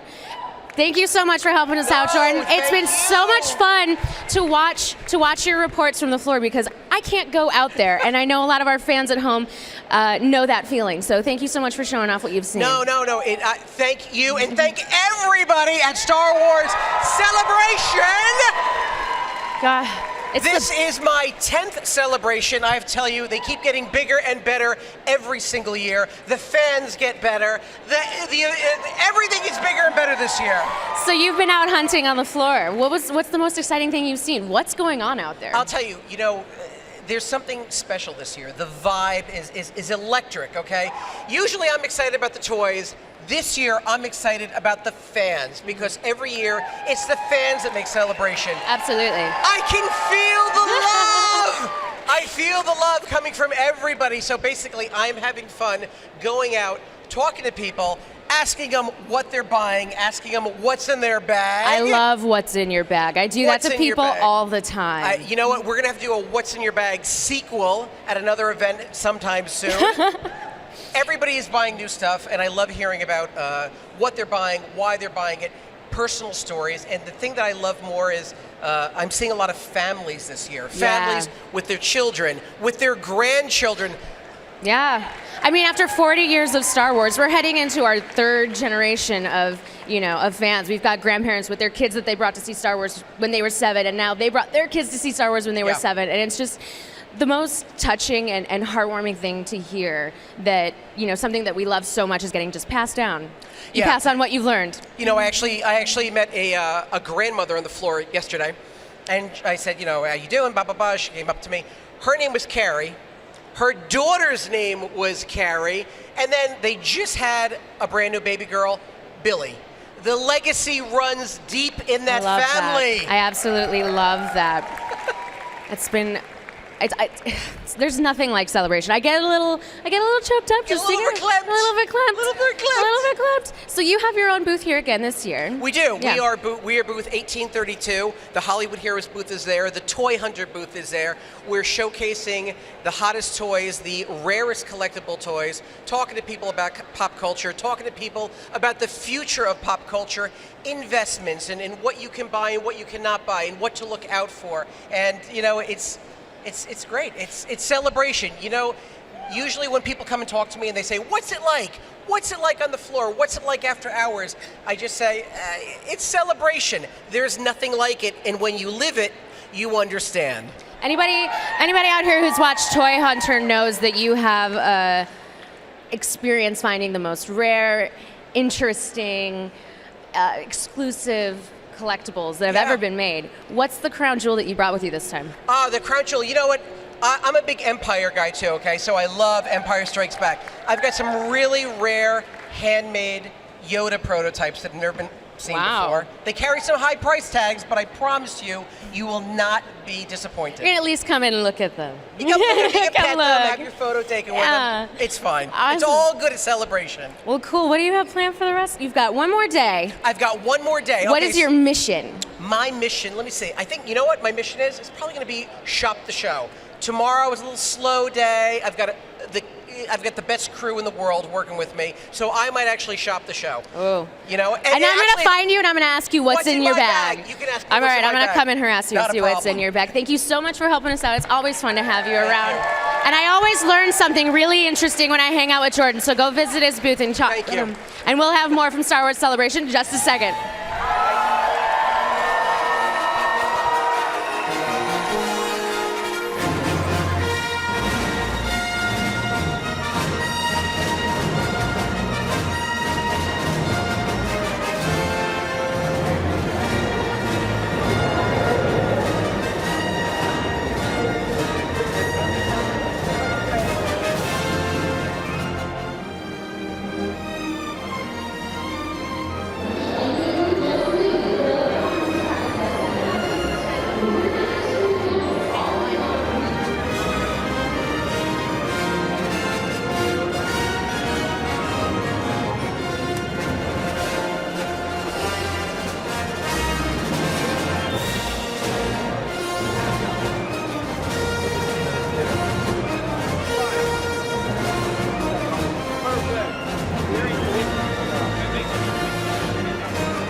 For years, Kyle Newman and his merry band of voice actors have been coming to Celebration to present their original Smugglers radio drama. And right now, the trilogy comes to a thrilling conclusion with Smugglers Revenge. Enjoy.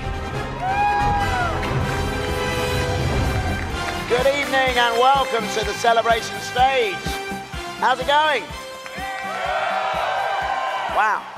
I'm delighted to see you all here this evening. This is fantastic. I take it you're all having a good celebration. Oh, yeah.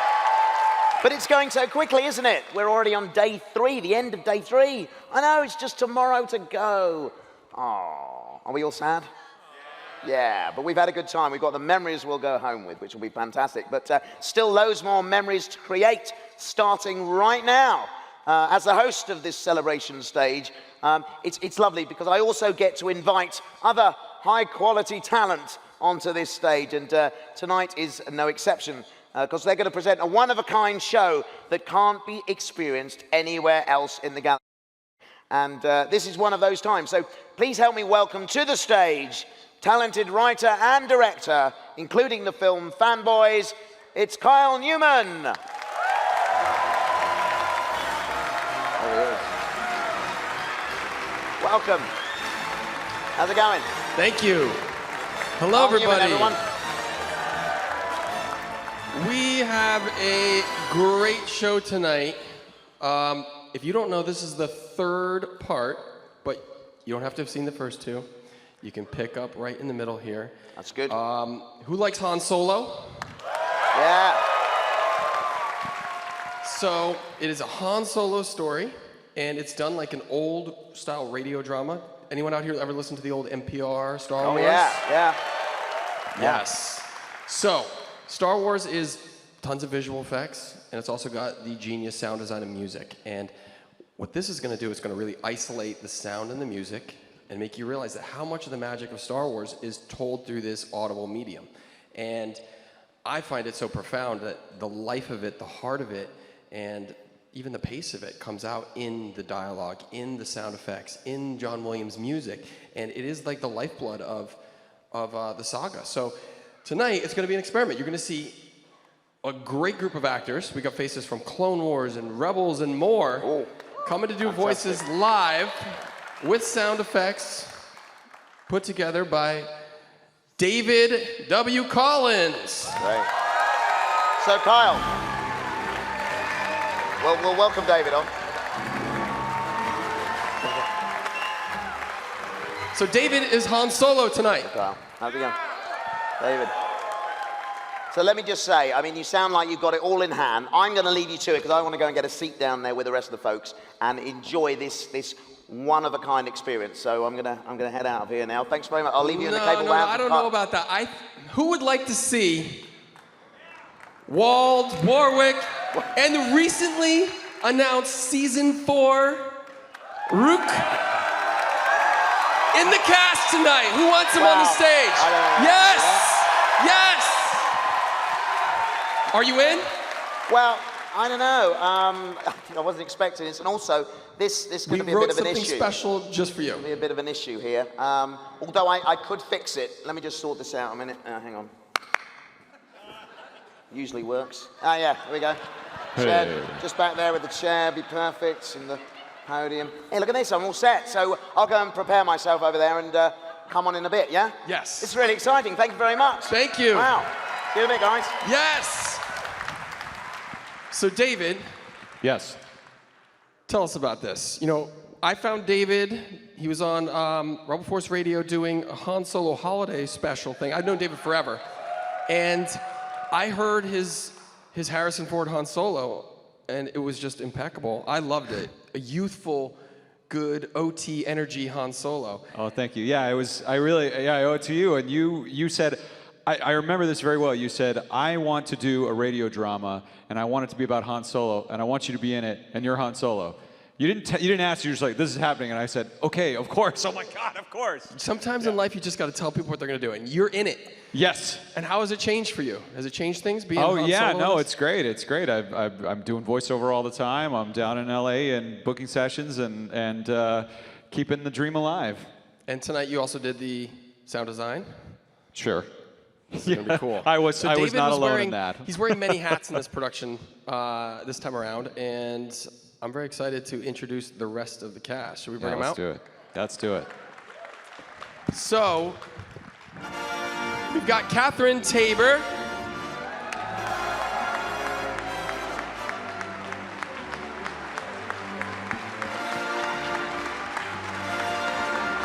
We've got Tom Kane. Oh, Vanessa Marshall, sorry. Now we've got Tom Kane. Also from Rebels, we have Steve Blum.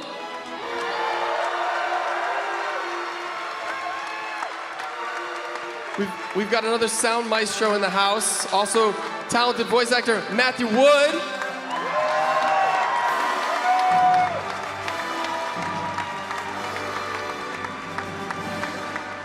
And returning to the fray from part 1 is Sam Witwer.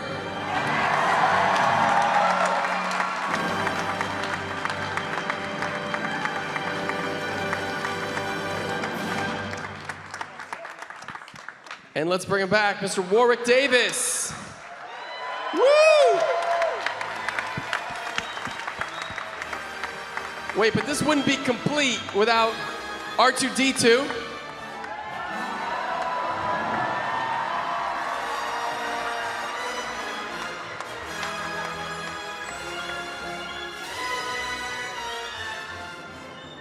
So what I'm gonna do is I'm gonna pass this over to them, and this is how it's gonna work. This is the first time these guys have ever done this at all. Together, really. And it's the first time any of them are hearing the sound effects. But these guys are pros. I'm gonna sit over here. I'm gonna watch it just like you guys. I'm just gonna be an audience member because it's magic what they do. So we're gonna sit back, we're gonna kick it off. You tell me when you're ready, David. You ready? Yeah. You guys all ready? Sure. Are you guys ready to see this live right now?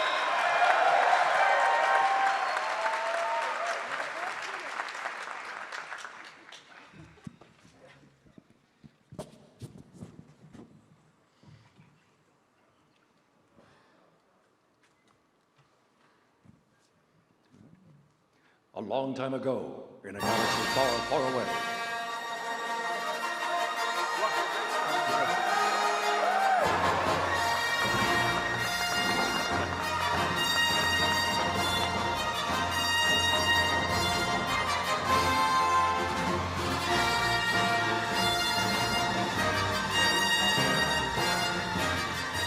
After narrowly surviving several close calls with the Imperial fleet, the Rebel Alliance has been forced to find refuge in the Outer Rim on the remote ice planet of Hoth.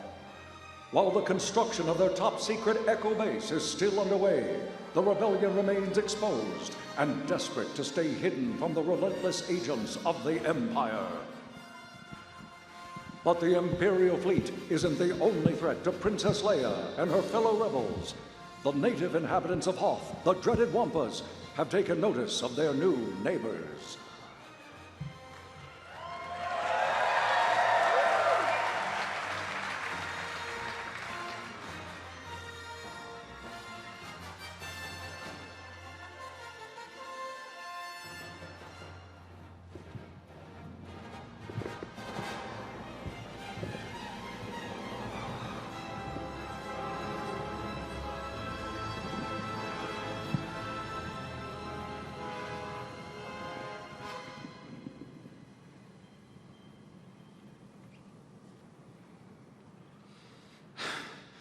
How much longer on that blast door, buddy? I'm beginning to feel like a wampa bait out here.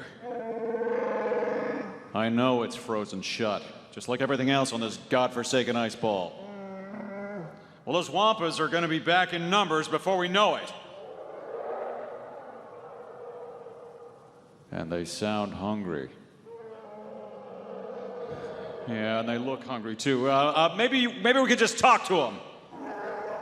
Well, with all that fur, I thought you were related. My stun blasts aren't working. Save your complaints for upper management.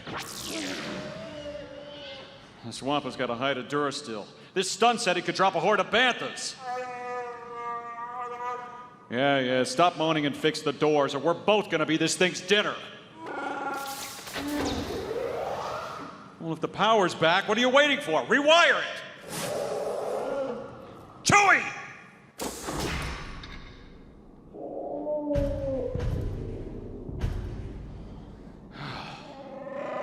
Yeah, pat yourself on the back some more. At least now we can... Oh, that's not good. Well, how would I know why the power's out again? Look, one of us is gonna have to go out there and deal with this thing, and my vote is you! Having trouble, boys? Speaking of upper management... No! What makes you say that? That makes me say that.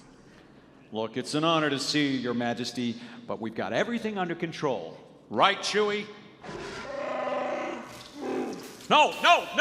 No, why would you do that? Don't override the panel. You're just gonna open all the doors. Great. It's coming through. I know. And it's angry. I know. We better split before... Step aside, boys.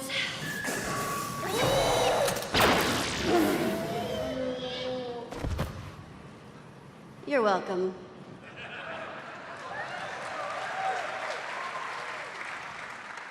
I don't remember asking for help. Well, next time you don't report in, I'll make a note to let the Wampas eat you. Yeah, this is Captain Solo. Come in. We need backup in the southeast tunnels. Until our perimeter doors are operational again, these snow beasts are going to keep breaking through. We're on our way, Major. Never thought I'd miss Tatooine. Come on, Chewie. This time you could be the bait. You know where to find me if you need me. Cute. I don't know what's worse, buddy. The Wampas, this weather, or her. I heard that. See?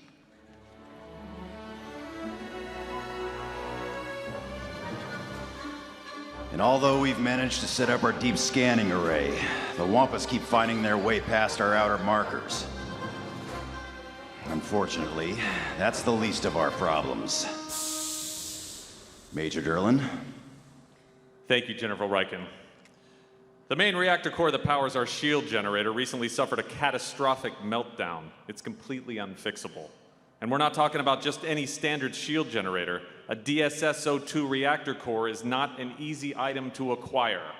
Without that line of defense, this installation is totally exposed to orbital bombardment. To make matters worse, we recently lost contact with our team tasked with securing a replacement. We can only assume the worst. No, R2, we can't risk taking on the Empire directly. Since the battle on Scarif, they've heightened security on all military resources throughout the galaxy. Until we acquire a new reactor core, I'm issuing a mandatory cutback on all unnecessary activity. That means no ships traveling in or out, and no long-range communications. We cannot afford to draw any attention to ourselves. If I may, there is one less conventional option that Major Derlin and I discussed. I'm all ears. Captain Solo. Me? Oh, I know exactly where this is going. Captain Solo, we believe your previous experience could be of aid here. Yeah, look, the answer is no. It looks like we're only good for one thing around here, and I'm done with crazy. Come on, Chewie.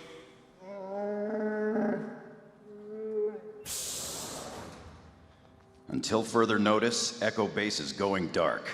Meeting adjourned.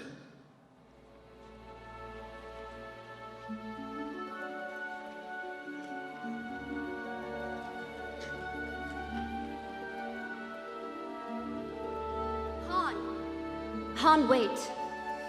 You haven't even heard us out. I've heard enough. The answer is still no.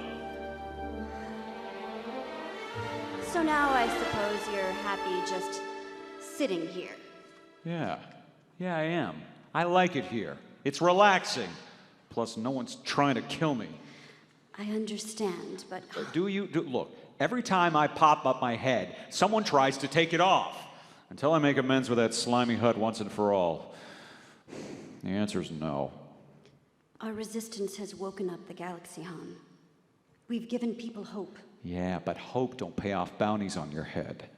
We do this because we believe in it. Because we have to. This base is all we have left. And it won't last long without a working shield. Han, you know what we're up against. Yeah, I do. And playing Rhodian roulette with the Empire ain't my idea sane. Do I have to remind everyone around here that these guys blow up entire planets? Don't. Oh, look, hey. Hey, I mean, I didn't...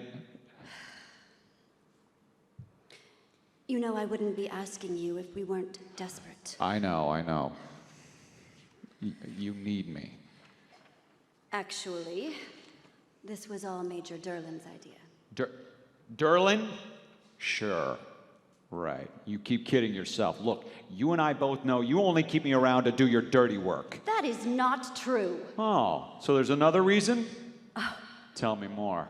What fantasy land are you living in, Flyboy? I've been trying to leave for 2 years, but you keep finding ways to keep me around. Please, you've been using us as an excuse to run away from your problems. Well, since we're talking about problems, yours is you don't know a good guy when you see one.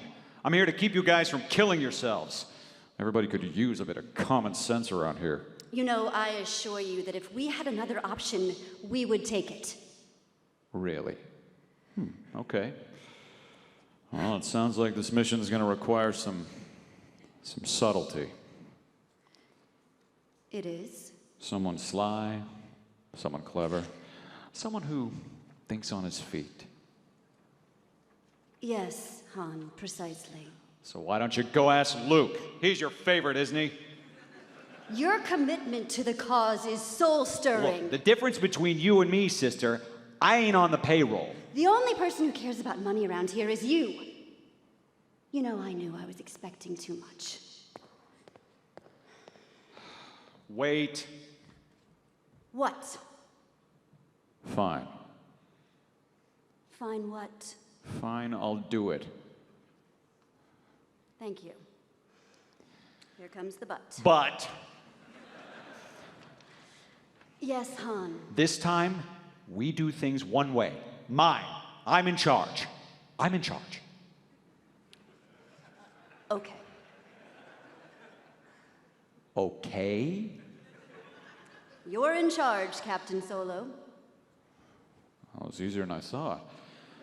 All right, well, I'm also gonna need 100,000 credits unmarked. What? Hey, you put me in charge.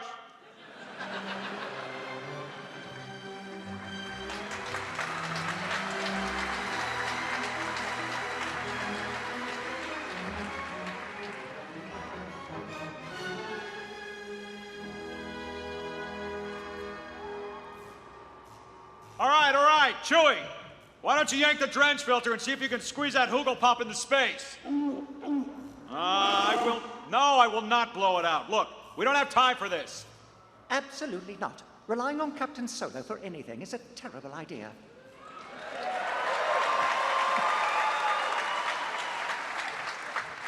Look, just put it back, all right? Let me go deal with the royal progression.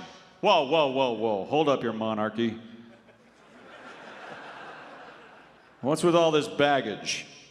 These cases are filled with the credits for the reactor core. I don't mean the cases. I was talking about you and your shiny entourage. Oh, you didn't think General Riken would let you fly off without a chaperone. I've been ordered to join you. For moral support? No, thanks. Chewie and I work best alone. So I keep hearing. Oh yes, I'm actually looking forward to space travel for once. Some time off horrid Hoth will do wonders for my freezing servo motors. Oh boy, lock me in the cockpit. Pardon me, Captain Solo. Oh, nothing. I just love family trips. Just like old times. Yes.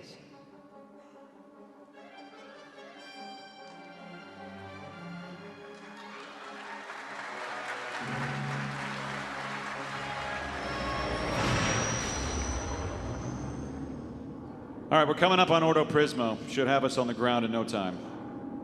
What a beautiful planet. Well, trust me, it looks a lot nicer from up here. Okay, we're touching down. So everyone buckle in. So, Hotshot, what have you got up your sleeve this time? The usual brilliantly orchestrated strategy? Yeah, something like that. And would you care to share it? Simple. We meet my contact, you pay him, and then we're gone like we were never here. Does this contact have a name? Yeah, Waylon Wintaro. Dare I ask, is this Waylon friend of yours trustworthy? Well, friend is such a strong word. We used to run the same circuits, race together, you know. But he specializes in big hardware now. Trust me, he'll deliver. Well, hey, we all drank a lot of flameouts that night, Chew. I doubt anyone remembers.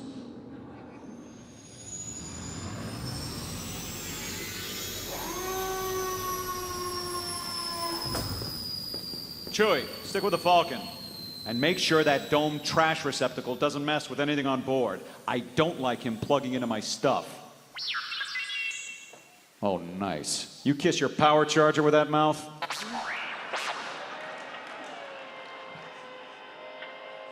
R2-D2, wait for me. Oh, no, not this time, 3PO. We actually might need you for once.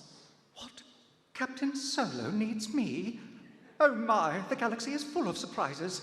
I am honored to be of assistance, sir. Hey, don't let it get to your head or I'll yank out your vocabulator. Look, this place can be dangerous, so I need everyone to remember, I'm the captain here. I make the calls, right? As if you'd ever let us forget. Help! Please! Spare some credits, please! It's hard to believe squalor like this still exists in this day and age. Orto Prismo used to be a prosperous trade center until the Clone Wars. Look, believe me, it was never that special. Anything you can spare! We have nothing! Here, please, take these credits. It's not much, but... More, please! Please! The locals are all pickpockets. Don't let them get too close or you'll be barefoot before you know it. Hey, you! Keep those hands to yourself.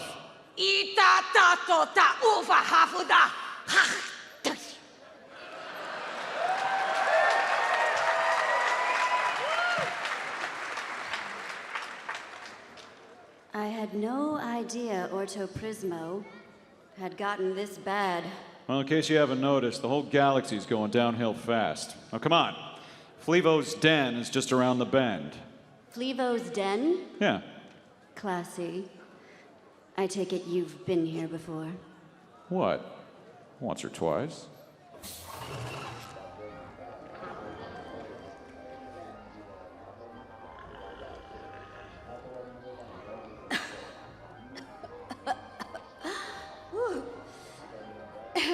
And I thought that trash compactor on the Death Star smelled bad. Oh yes, my scent receptors are peaking. Well, this place ain't known for its atmosphere, so... Ralawahi Hafa Solo. Oh, and it's also not known for its patrons. It seems your reputation precedes you. Hasava Kolarana. He have a peace. Well, a few years go by and this is the welcome I get? Yeah, nice to see you again too, Uali. Han Solo de Nasa no Flevos. Out! Out! Well, look, I don't know what you're going on about, but you're making a scene. 3PO, what is she saying? This rather large and, I might add, hairy Jigorin says she is the owner of this establishment and that we are not welcome. The owner? I didn't know you took this place off Flevo's hands. Look, tell her it was a misunderstanding, 3PO. Hey, I'm back, aren't I? Solo ata kridata maka pit. Miss Oale here claims that Captain Solo owes her quite a few credits. Several thousand, in fact. Yeah, well, I don't carry that much on me, so... And she states that honor is honor. Also, that blood is... Solo pito de nasa no nasa. That blood is an acceptable form of payment in her culture. Oh, my. Whoa, whoa, hey, easy. No need for trouble, Oali. Han Solo's here on business. So, Futata? Yes, business with me. So what do you say, Oali? Free pass? Crash! Esta hafanineda. A round for everyone. On me, of course. Come on, Solo. I've got a booth over here. Well, look at you. Waylon Wintaro, top of the food chain down here. That's a big step up from the old days. You should talk. After all the tales I've heard, I never thought I'd see the day. Han Solo, back in action at Flevo's. Oh, I ain't back. This is more like... It's more like a big favor. Regardless, it's a nice surprise, Han. Unfortunately, it's got to be a quick one, buddy. Yeah, I got your message. Lucky for you, I'm in possession of just such the kind of reactor core you're after. With all of the sanctions the Empire has placed on military-grade gear, this kind of tech doesn't pop up that often. We appreciate the risk you're taking. Let's just say I'd rather it end up in your hands than your rivals. It's all there. 100,000 unmarked credits. You can count it. No need. I trust the word of the Princess of Alderaan. But Han, we agreed on 75,000, not 100. Yeah, that extra 25 is actually for parts and labor. Parts and labor? Oh, yeah, you know. Let me guess. You and Chewie? Parts and labor? Well, you want the best, you pay for the best. The worst is more like it. What's that? My apologies. Are you two... No. No! So you're not together? No way. Never in a million years. In fact, my contract with the rebellion is up after this. Oh, is it? Some things never change. Well, I've already ordered my men to deliver the reactor core to the Millennium Falcon. The faster we complete the transaction, the better. The Empire has eyes everywhere, even all the way out here. No one understands that better than we do. I must say, it's an honor to meet you, Princess Organa. Much has been spoken about your bravery and wisdom, but your beauty is clearly their equal. The rebellion needs more friends like you. Allies willing to go above and beyond. I'm sorry about your homeworld. Alderaan was a beautiful place. I spent many cycles there in my youth. Well, it's memories like yours that keep the spirit of Alderaan alive. Oh, good. Chewie's got the reactor loaded on board. The rebellion is eternally grateful. Don't hesitate to call on me in the future, Your Highness. And you too, Solo. Oh, thanks, buddy. Next time, drinks are on me.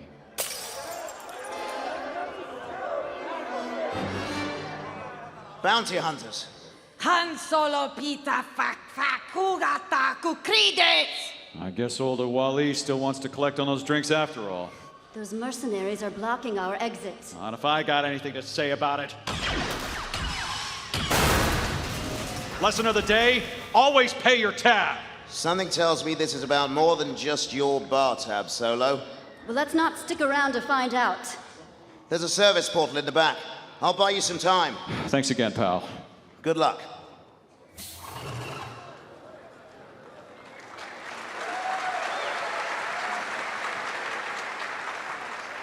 There they are! Aw, crap. There's more of them out here, too! Don't let them get away! We can lose them in the marketplace. Move! Keep up, 3PO. I sure ain't sticking around Ordo Prismo for a droid. Oh, my.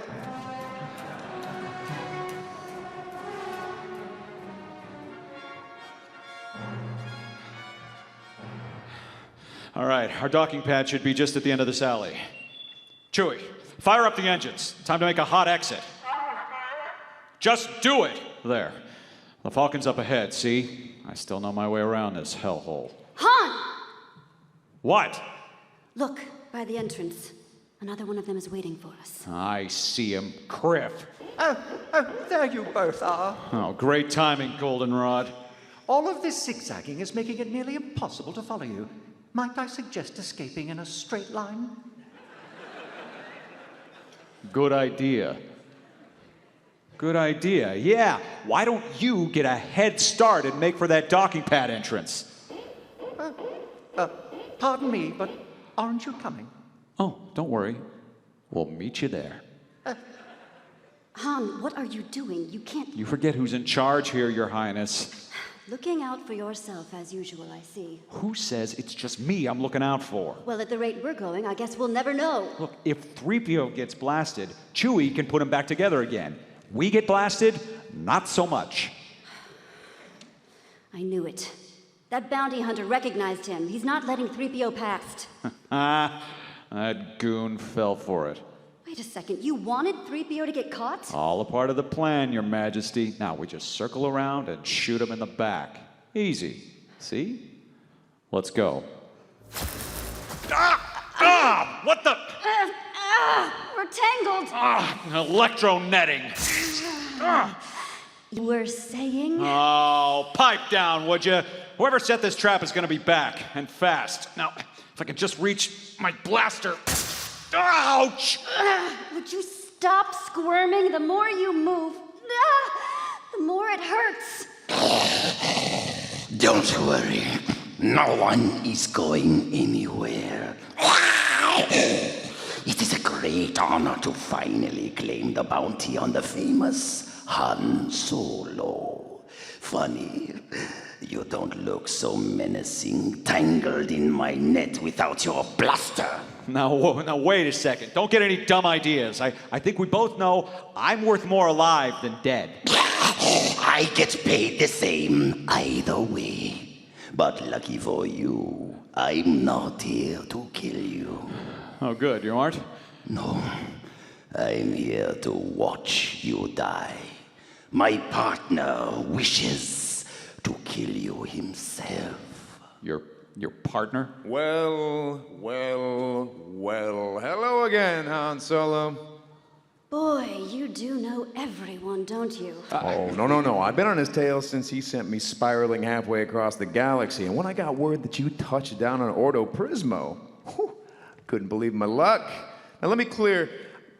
When I put this blaster bolt through your head, it isn't about the bounty. But after what you did to me, those credits will make it all the sweeter. Remind me of your name again? Corona! Oh, man. I'm sorry. It doesn't ring a bell. Oh, wait, is this the guy you ran into with your ex-girlfriend at the casino? No. This guy was before that, I think. Wait. What did I do to you again? You left me for dead on Renvar with the Black Sun and the Hutts. That was you? Oh, he's the wannabe bounty hunter that you were telling me about. Would you two just stop talking? Kuroda, look, Kuroda, right? Look, I see you're angry. I'm sorry about that. How about we go back to Flevo's and just talk this out? You know what they say. The right amount of credits can smooth over just about anything. You think I'm gonna fall for that, Han Solo? Well, for the record, I never had a problem with you. Well, I always had a problem with you, and that problem is gonna make me rich. Oh, you think I'm valuable? Do you and this oversized solar gecko here know how much she's worth?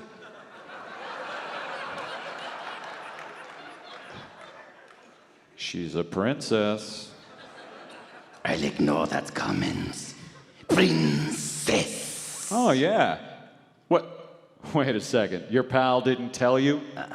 She's loaded out the ears. How do you think we met? She hired me to boost her from the Empire. Paid me like you wouldn't believe. You do like credits, don't you?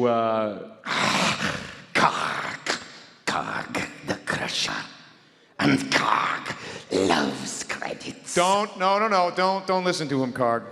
Just out of curiosity, Karg, how much is Ron here? Ro, my name is Ro. Why is it so hard to remember my damn name?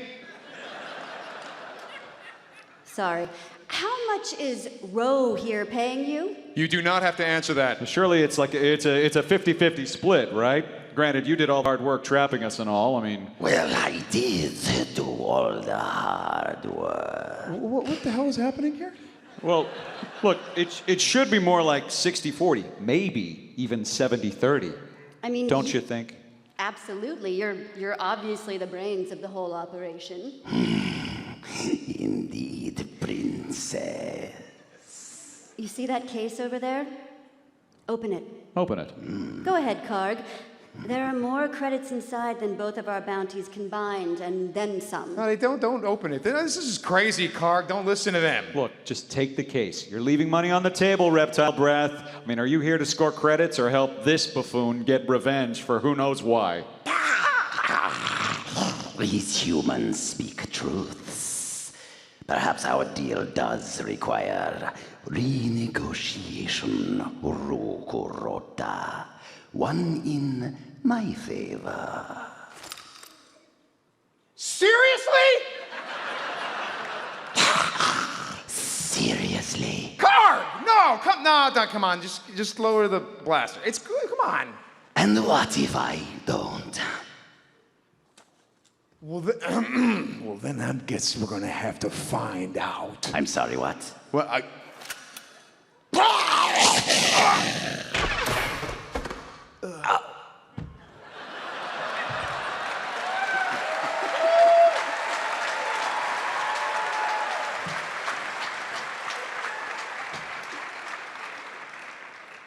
Idiots. See? Didn't even have to lift a finger. Trouble just follows you everywhere, doesn't it? I could say the same about you. Oh, dear. Whatever are you two doing down there? Just shut up and get us out of this net. Oh, of course, sir. And hurry!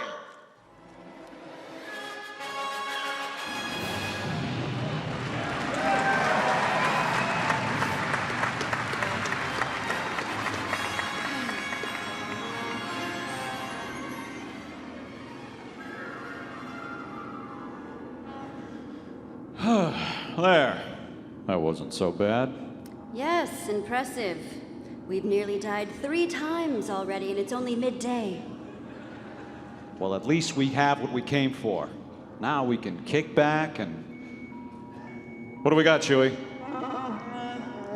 Someone's following us? Seriously? Whatever could they want? Well, they sure ain't looking for a ride. Evasive maneuvers, Chewie. The lead vessel is hailing us. Patch them in. Something tells me we're not going to like what they have to say. Please tell me you weren't dumb enough to come back. Java? I warned you what would happen if I ever saw you again, Han. That you'd promise to make me your amazing hoojib stew? Save it, Solo. Your time is up. Not now, Java. I have a lot going on right now. I would have fallen for that line a few years ago, back when I fell for all of your lines, but not anymore. You know, I'm seeing a pattern here. Hey. Let's not dig up the past, Java. We used to have a good thing. You had a good thing with my sister, too, Han. Is nothing sacred? Yeah, on second thought.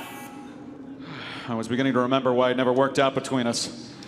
How do you suppose your friends keep finding us? Well, ain't that the question of the day? Ah! She's shooting at us! Oh dear! Have power to rear shields, Chew. Throw the rest to forward thrusters. Is this how you deal with all your problems? What's that supposed to mean? You want me to spell it out for you? Yeah. It has become painfully obvious that you run from everything. Well, sure. It's called staying alive. Chewbacca, please power up the hyperdrive and get us out of here. Whoa. Are you giving orders on my ship? We need to leave. Hey, remember our little agreement? Apparently, you would rather be dead than wrong. This ain't no royal chauffeur service. I give the orders. Enlighten me, Spaceface. I'd love to hear your plan for getting us out of here. I'm working on it. We don't exactly have all week. Well, it won't go any faster arguing with you. Oh dear, the second ship has altered course and is pursuing us as well. You don't say. What are you waiting for? I ain't one of your royal subjects or queenships, so don't talk to me like one. Do you ever listen to anyone? Look, all right. Everyone needs to settle down or I swear I'm gonna spin this starship around. They're gaining on us. Look, would you just trust me? Hanging out with bounty hunters ain't my idea of a good time. Then why aren't you making the jump? Because if they followed us here, they're gonna follow us wherever we go. We need to shake him off our tail once and for all. In case you can't count, we're outnumbered. Well, not anymore. Fire, Chewie! Nice shooting, pal. Well, your ex-girlfriend isn't giving up. They never do.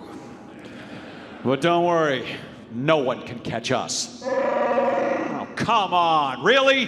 What now? There appears to be several small objects heading our way.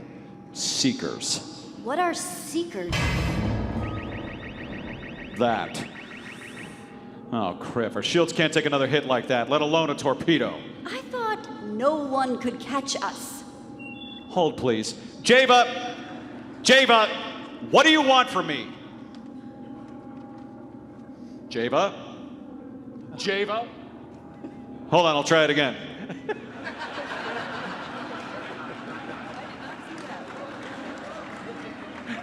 I don't want to speak to you, clearly. I got it. But I really want to Sorry, talk. darling. Oh, now you want to talk. When your shields are about to give, your chance has come and gone, Solo. You should have never come back. Hello? Well, so that's how it's gonna be? All right, fine. Drop the laser flares, Chewie. Flares? What's that going to do? For your information, your dignity, those flares burn brighter than our engines. Oh, yes, I see what Captain Solo is planning. If he times their release properly, the flares will trigger the missiles before they hit us. And therefore... What? Buckle up, hard drive. Is there anyone who doesn't want you dead? I'm sure there's a few people, but if they're out there, I haven't met them yet.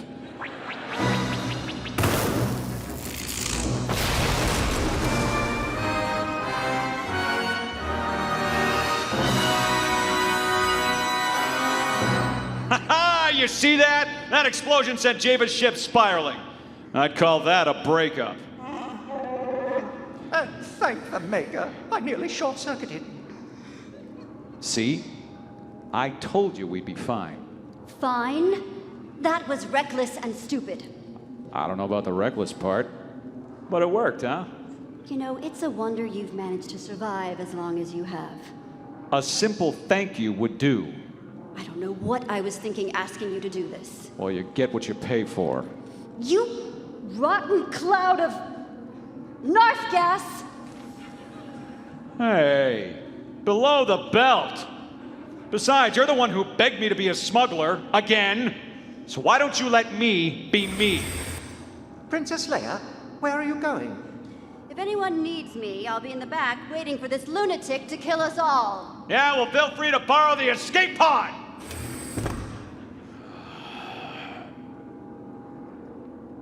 I don't want to hear it. I said, not now, Chewie. Oh, go easy on her. That was easy. Besides, she's the one dosing it out. Oh, come on. Fine. Fine. You know, for the record, Chew, you have a real knack for putting your snout where it doesn't belong.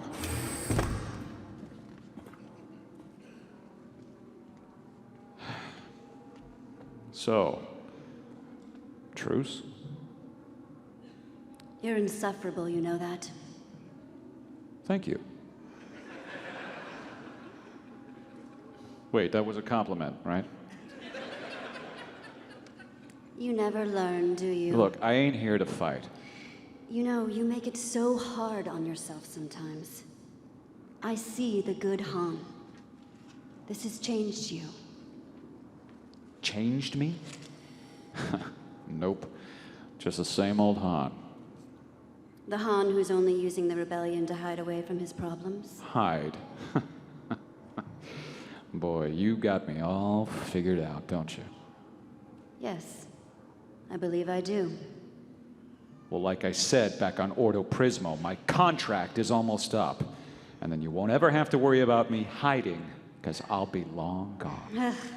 Sometimes I just want to kill you. Well, let me get us home first, then you can get in line. We're here. Already? That was fast. Too fast.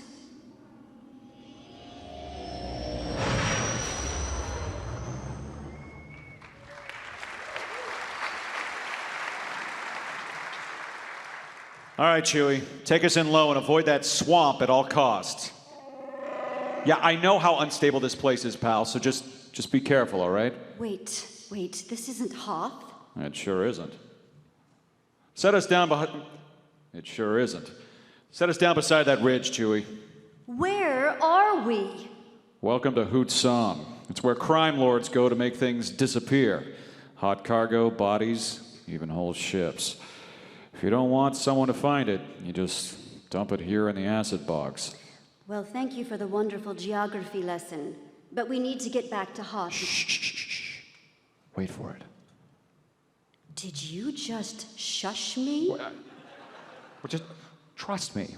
Wait for it. I knew it, Chewie. 3PO, can you identify that ship? According to the records, that YV freighter is supposed to be registered to... Wayland Wintaro. Waylon? I don't understand, but he's your... I told you friends was a strong word. Unbelievable. Look, what can I say? You're a terrible judge of character. Well, considering I'm here with you, you might be right. Greetings again, Solo. Seems to me like the game's over. I should have known the deal was too good to be true, Wintaro. Ah, the good ones always are. So what'd you do? Put a tracker on the Falcon? Close. My men put a tracker inside the reactor, just in case you tried to get clever like our little ruse on Sullux Prime. Well, why not just grab us back on Ordo Prismo? Sorry to crush your ego, but this isn't about you or your princess. What I want is worth 20 times the bounty on both your heads. Well, if it's not us you're after, it's gotta be... The location of the rebel base. Clever girl. She's a keeper, Han. Well, trust me, I can't seem to lose her no matter how hard I try. Like it or not, the Empire is here to stay, so it's a great time to be in business with them. You have to admit, it's a brilliant plan. For everyone except us. I had no idea just how many people had it in for you. It's amazing you made it this far. There's only one problem, Wintaro. The rebel base you're after ain't on this planet. Of course it isn't. However... Oh, here it comes. I'll give you the real location on one condition. And what's that? Meet us face to face and we'll discuss the terms. Friend or no friend, you try anything, and you're dead, Solo. So what's the plan now?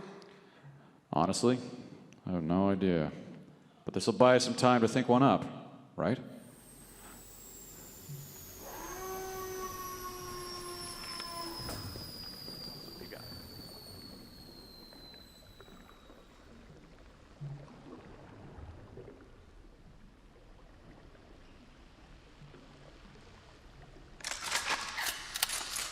Blasters on the ground. You really need to bring all your goons? Just keeping you honest, Solo. I don't have much of a choice, do I? Guys like us, we're survivors. We're fine no matter how this civil war shakes down. The rebellion, they're good people, you know. I don't doubt it. But this is the galaxy we live in now. Another day, another time, it wouldn't have played out like this. I hope you didn't bring me all the way out here to soul search. Give me that location, or you'll end up in the bog. What's it going to be, Solo? You're right, Waylon. We are survivors. I'm sorry, Leia. Han. People use us. And sometimes we gotta use them. Han, what are you saying? I'll give you the location, Waylon, but you gotta promise to let me, Chewie, and the girl go. You cannot be serious. Fine. And the droids, too. Han! What do you say, Waylon? Now that's the Han Solo I used to know. Han, you can't. You'll destroy the rebellion. Listen, like I said on Prismo, a job's a job. No use losing my neck over it. After everything we've fought for. After everything, it's time to go back to doing what I do best. Looking out for number one. Han, don't do this. Look, it was nice while it lasted, Leia, but we always knew it was going to end this way. The planet, Solo. All right. It's completely under the radar. Not much to see. The locals are real jerks. No more stalling. And you're going to want to bring a warm jacket, trust me. Han, stop! The name of the planet, Solo. Fine. The rebel base is on a tiny planet in the You Know It sector. No! It's called... Now, Chewie! My ship! You've destroyed it! Ah, no, Wookiee, I knew you were paying attention. This was the plan? Well, look, someone's got to save our skin. Thanks for the heads up! Stop complaining and start shooting, sister! Ah!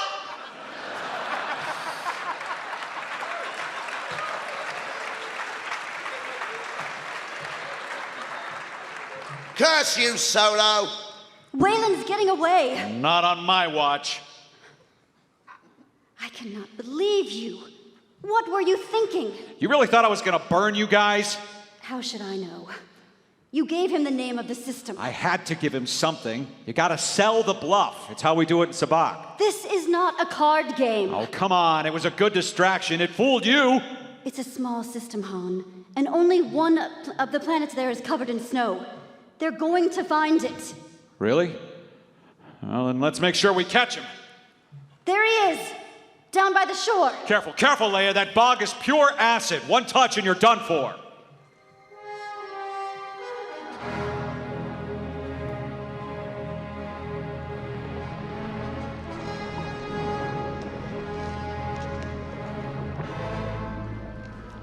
Why isn't this working? Connect! Wintaro, put the hollow down. Or what? Or I fry you for good. You're the one who should be worried about getting fried, Solo. General Veers and 2 Imperial battle wagons are already on their way. It's all over once I give them the name of the system. The only thing I'm worried about is all of us getting off this rock alive. Even you. You expect me to believe you? No way. At least I can collect the bounty on you and your friends. Wayland, lower your blaster. Never! Doesn't have to be like this. I've got the upper hand here. The Empire is minutes away. You'll never get off-world in time. Now, either you lower your blaster, or I lower it for you. Don't make me pull the trigger. I'm a faster draw and you know it. You're not the guy you used to be. You don't have it in you. But I do. Princess! You shot me! Oh!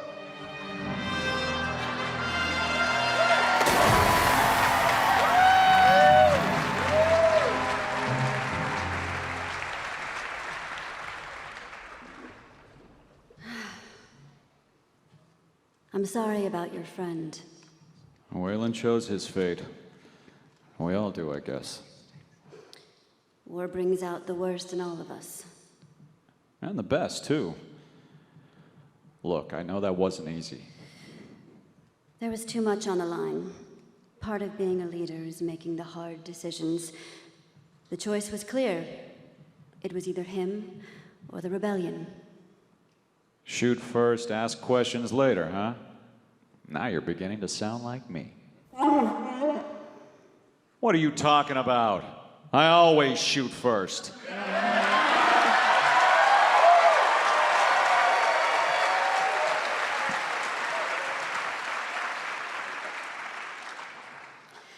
Does it ever end with you two? Hey, Chewie, it might have looked like we pulled the trigger at the same time, but I shot first. Everyone knows that.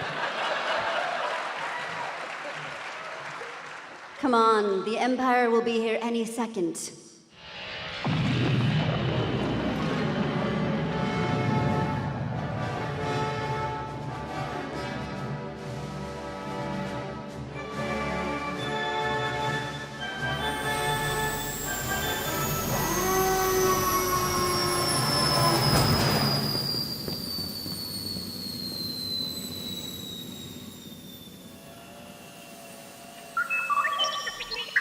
Easy there. You trying to run me over?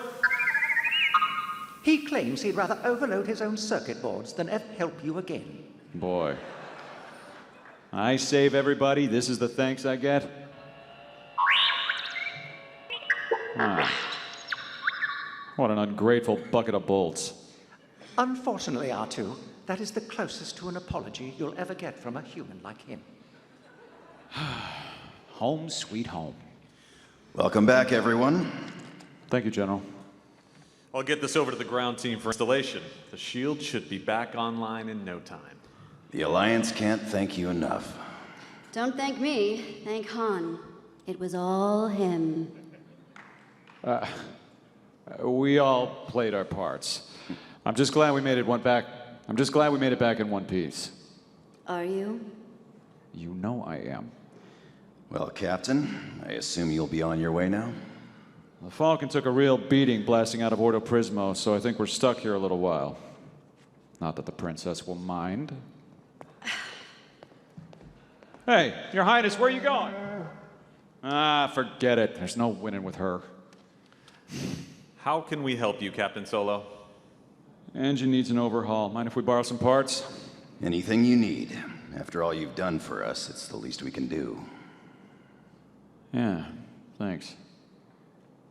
Chewie, get on resealing the hull. I'll handle the hyperdrive when I'm back. I don't intend to stick around once she's fixed.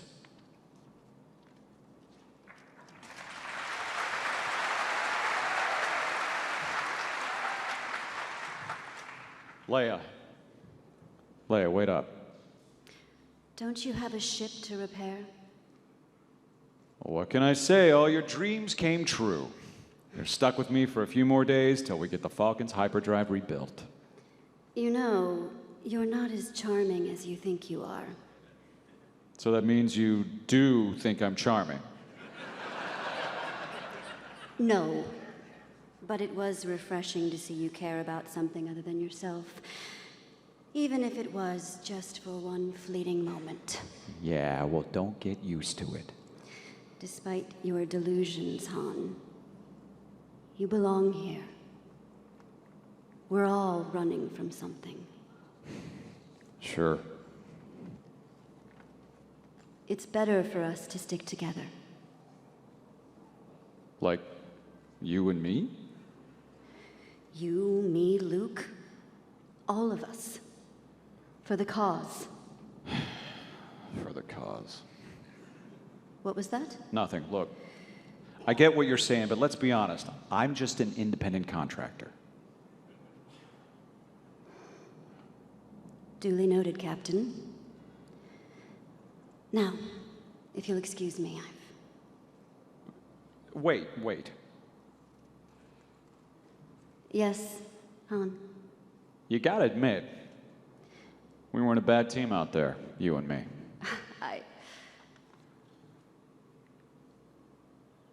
We did have our moments. See you around, smuggler. Yeah. Yeah, we did.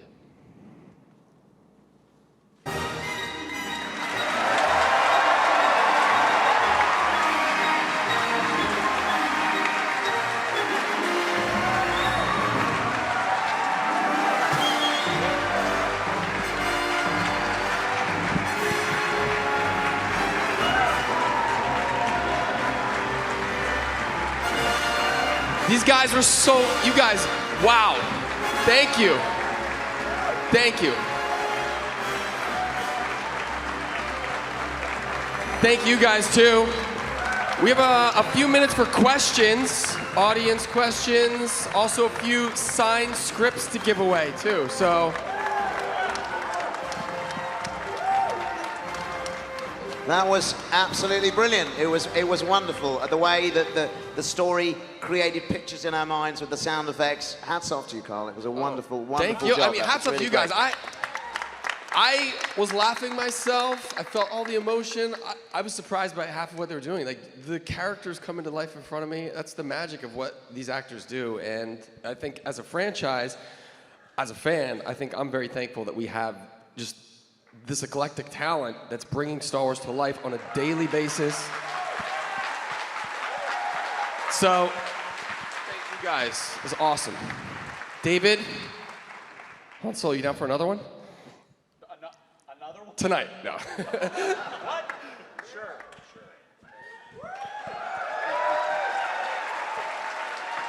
Thank you. So, do we have any audience questions for any of these? Yeah, I these wonder, fine do we folks have up here? any, is Mark here with the microphone, or am I going to come down and we'll form an orderly queue down here if you've got a Work. question? How's it going to work? Mark is we not got, out we got here at somebody over work, here with but a we got microphone. Okay, if you've got a question, raise your hand and a mic wrangler will come over to you. Please say who your question's for and then ask away. Work, we're up here in the mezzanine. I've got a question for you. Super. Hi, great. That was super awesome to hear.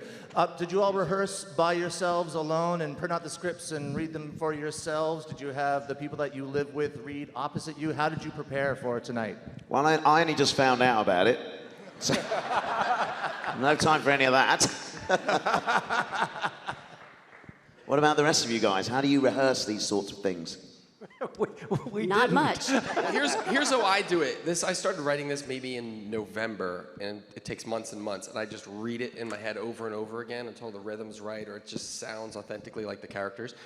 And then I hand them scripts tonight, and I just pray that it actually reads pretty well. David and I do some soft read-throughs.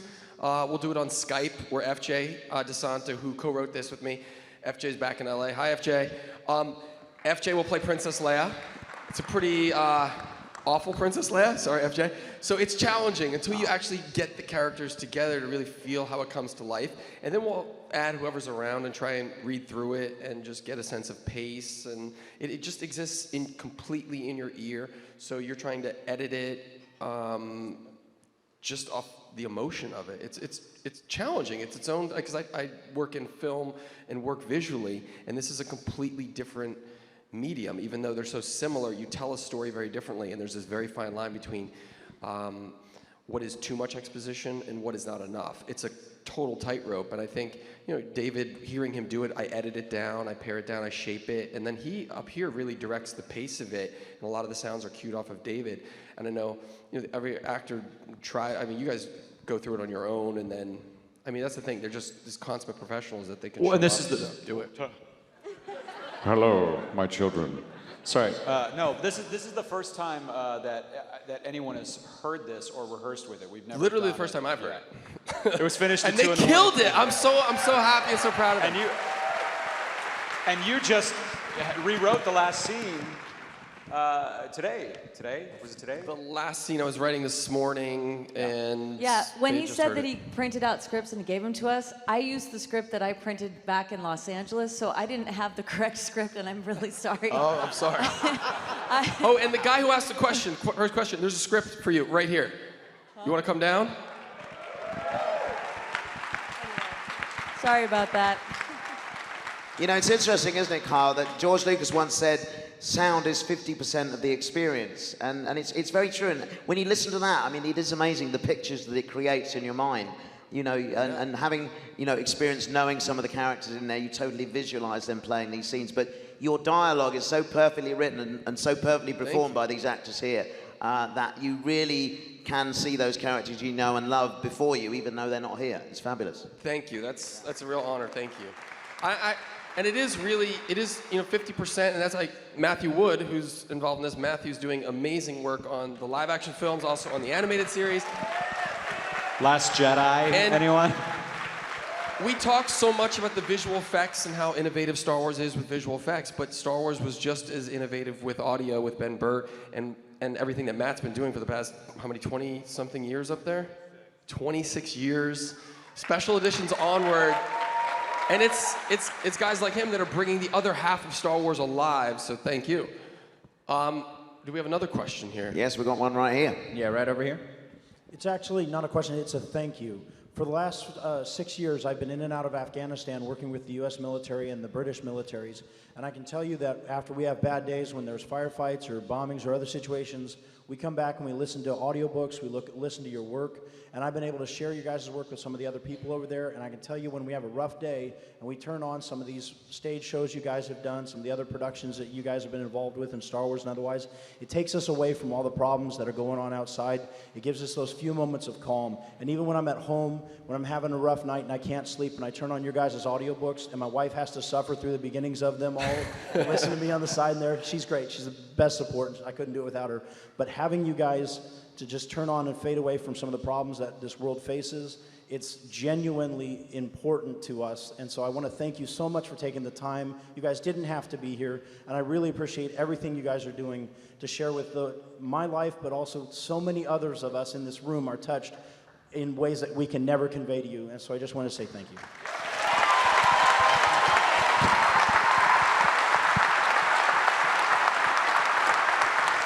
Thank you. And Kyle, that's the beauty of what Star Wars is. I think Star Wars is an escape, but at the same time, it's family. Like this is my 8th celebration, and I do this for fun. It takes hundreds of hours, but I get to come work with people I love and respect, and then there's everyone out here, and I'm like, grew up a fan just like everybody else. So I love this. So coming here, it's family. So, and the work that you do, thank you. And I think that's what this is all about. It's like every couple of years we come together at Celebration, and we're reminded that there's good in the world, and together, we have something like really great. And Star Wars is a great platform for that. So Absolutely. Thank you guys for what you guys do. And that gentleman touched on it there. I mean, Kyle, is there a place that the good people out here will be able to find this, what we've just done, recorded somewhere? The goal is this will end up on StarWars.com. I know the last one we recorded, it's still on the live feed on the YouTube channel from the live feed of the last celebration, so you can watch that. But to do a final mix of it, which is ready, and a final mix audio version of this, it should go up. The plan is on StarWars.com, but it's music clearances and things like that. So it'll be a couple of months, but ultimately it'll exist there. But until then, they're available on the live feed or on where the YouTube feeds are collected, which is, I believe, it's Star Wars YouTube channel. Very cool indeed. Excellent. Well, I think we've got time for maybe 1 or 2 more questions. So who are we going to go to next? I'm up here in the mezzanine. Cool. This question is actually for Steve Blum. I've been a huge fan since the early 90s with all your works in Cowboy Bebop and the Big O. So the fact that you're here got me so hyped up, and I'm so excited that you're part of the Star Wars family. And I wanted to ask you, how does that feel for you being a part of this experience? I hear your talent, I hear your voice, and your performance is, remarkable to me. You hit my childhood soul, and hearing you now is just an incredible experience. So I wanted, your take on that. Oh, wow, so many feels, so many feels. First of all, thank you for your kind words. Being part of this franchise, I've been part of it for a long time in the gaming world. I've done a lot of Stormtroopers. I'm usually cannon fodder most of the time.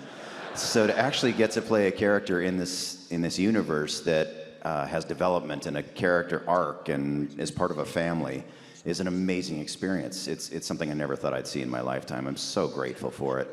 And just a little side note on that, from the Cowboy Bebop days, my partner, my director on Cowboy Bebop, Mary Elizabeth McGlynn, who also played Julia on the show, my love interest, plays Governor Price on our show, and she's in the audience now. We're also together as a couple now.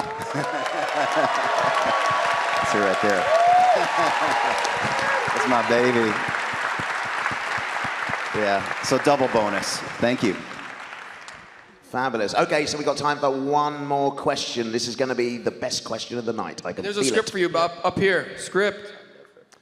We all love the radio dramas of the original trilogy. When are you guys going to do the radio dramas of the prequel trilogy and Rogue One and the sequel trilogy? Ooh. That is a good question. I've honestly been trying to do that for a long time. Michael Kogi, who helped with some of the production on this, who's out there. Michael, where are you? Michael. Hey, Michael. Michael, great guy. Michael's also, he wrote a lot of the insider articles on the history of the radio dramas. We're big fans of the format, and I think there's so much room for the format to grow, and there's so much room for Star Wars in that format. So we're 100% down. If anybody out there of influence cares, we're down. I think some of these guys would be down to come play in that world. And it's just Star Wars can be in any medium, and it's a rich medium that needs to be in that format. So we'd love it. Thank you, and thank you. So Kyle, do you have any closing words you'd like to say? Anything else you'd like to do before we finish? No, I want to thank everybody for coming to this late show. I know it's a 7 o'clock show. You probably are all starving, but thank you for coming and cheering these guys on. Every single one of you blew me away, so I'm so thankful. Thank you. I want to say hi to my wife who's back home, Jamie King, and my little boys who are watching on the live feed. It's bummed they couldn't come, so hi guys. May the force be with you all, and thank you so much. Thank you for coming, and look for it in a few months on StarWars.com. Thanks very much. Let's do a picture.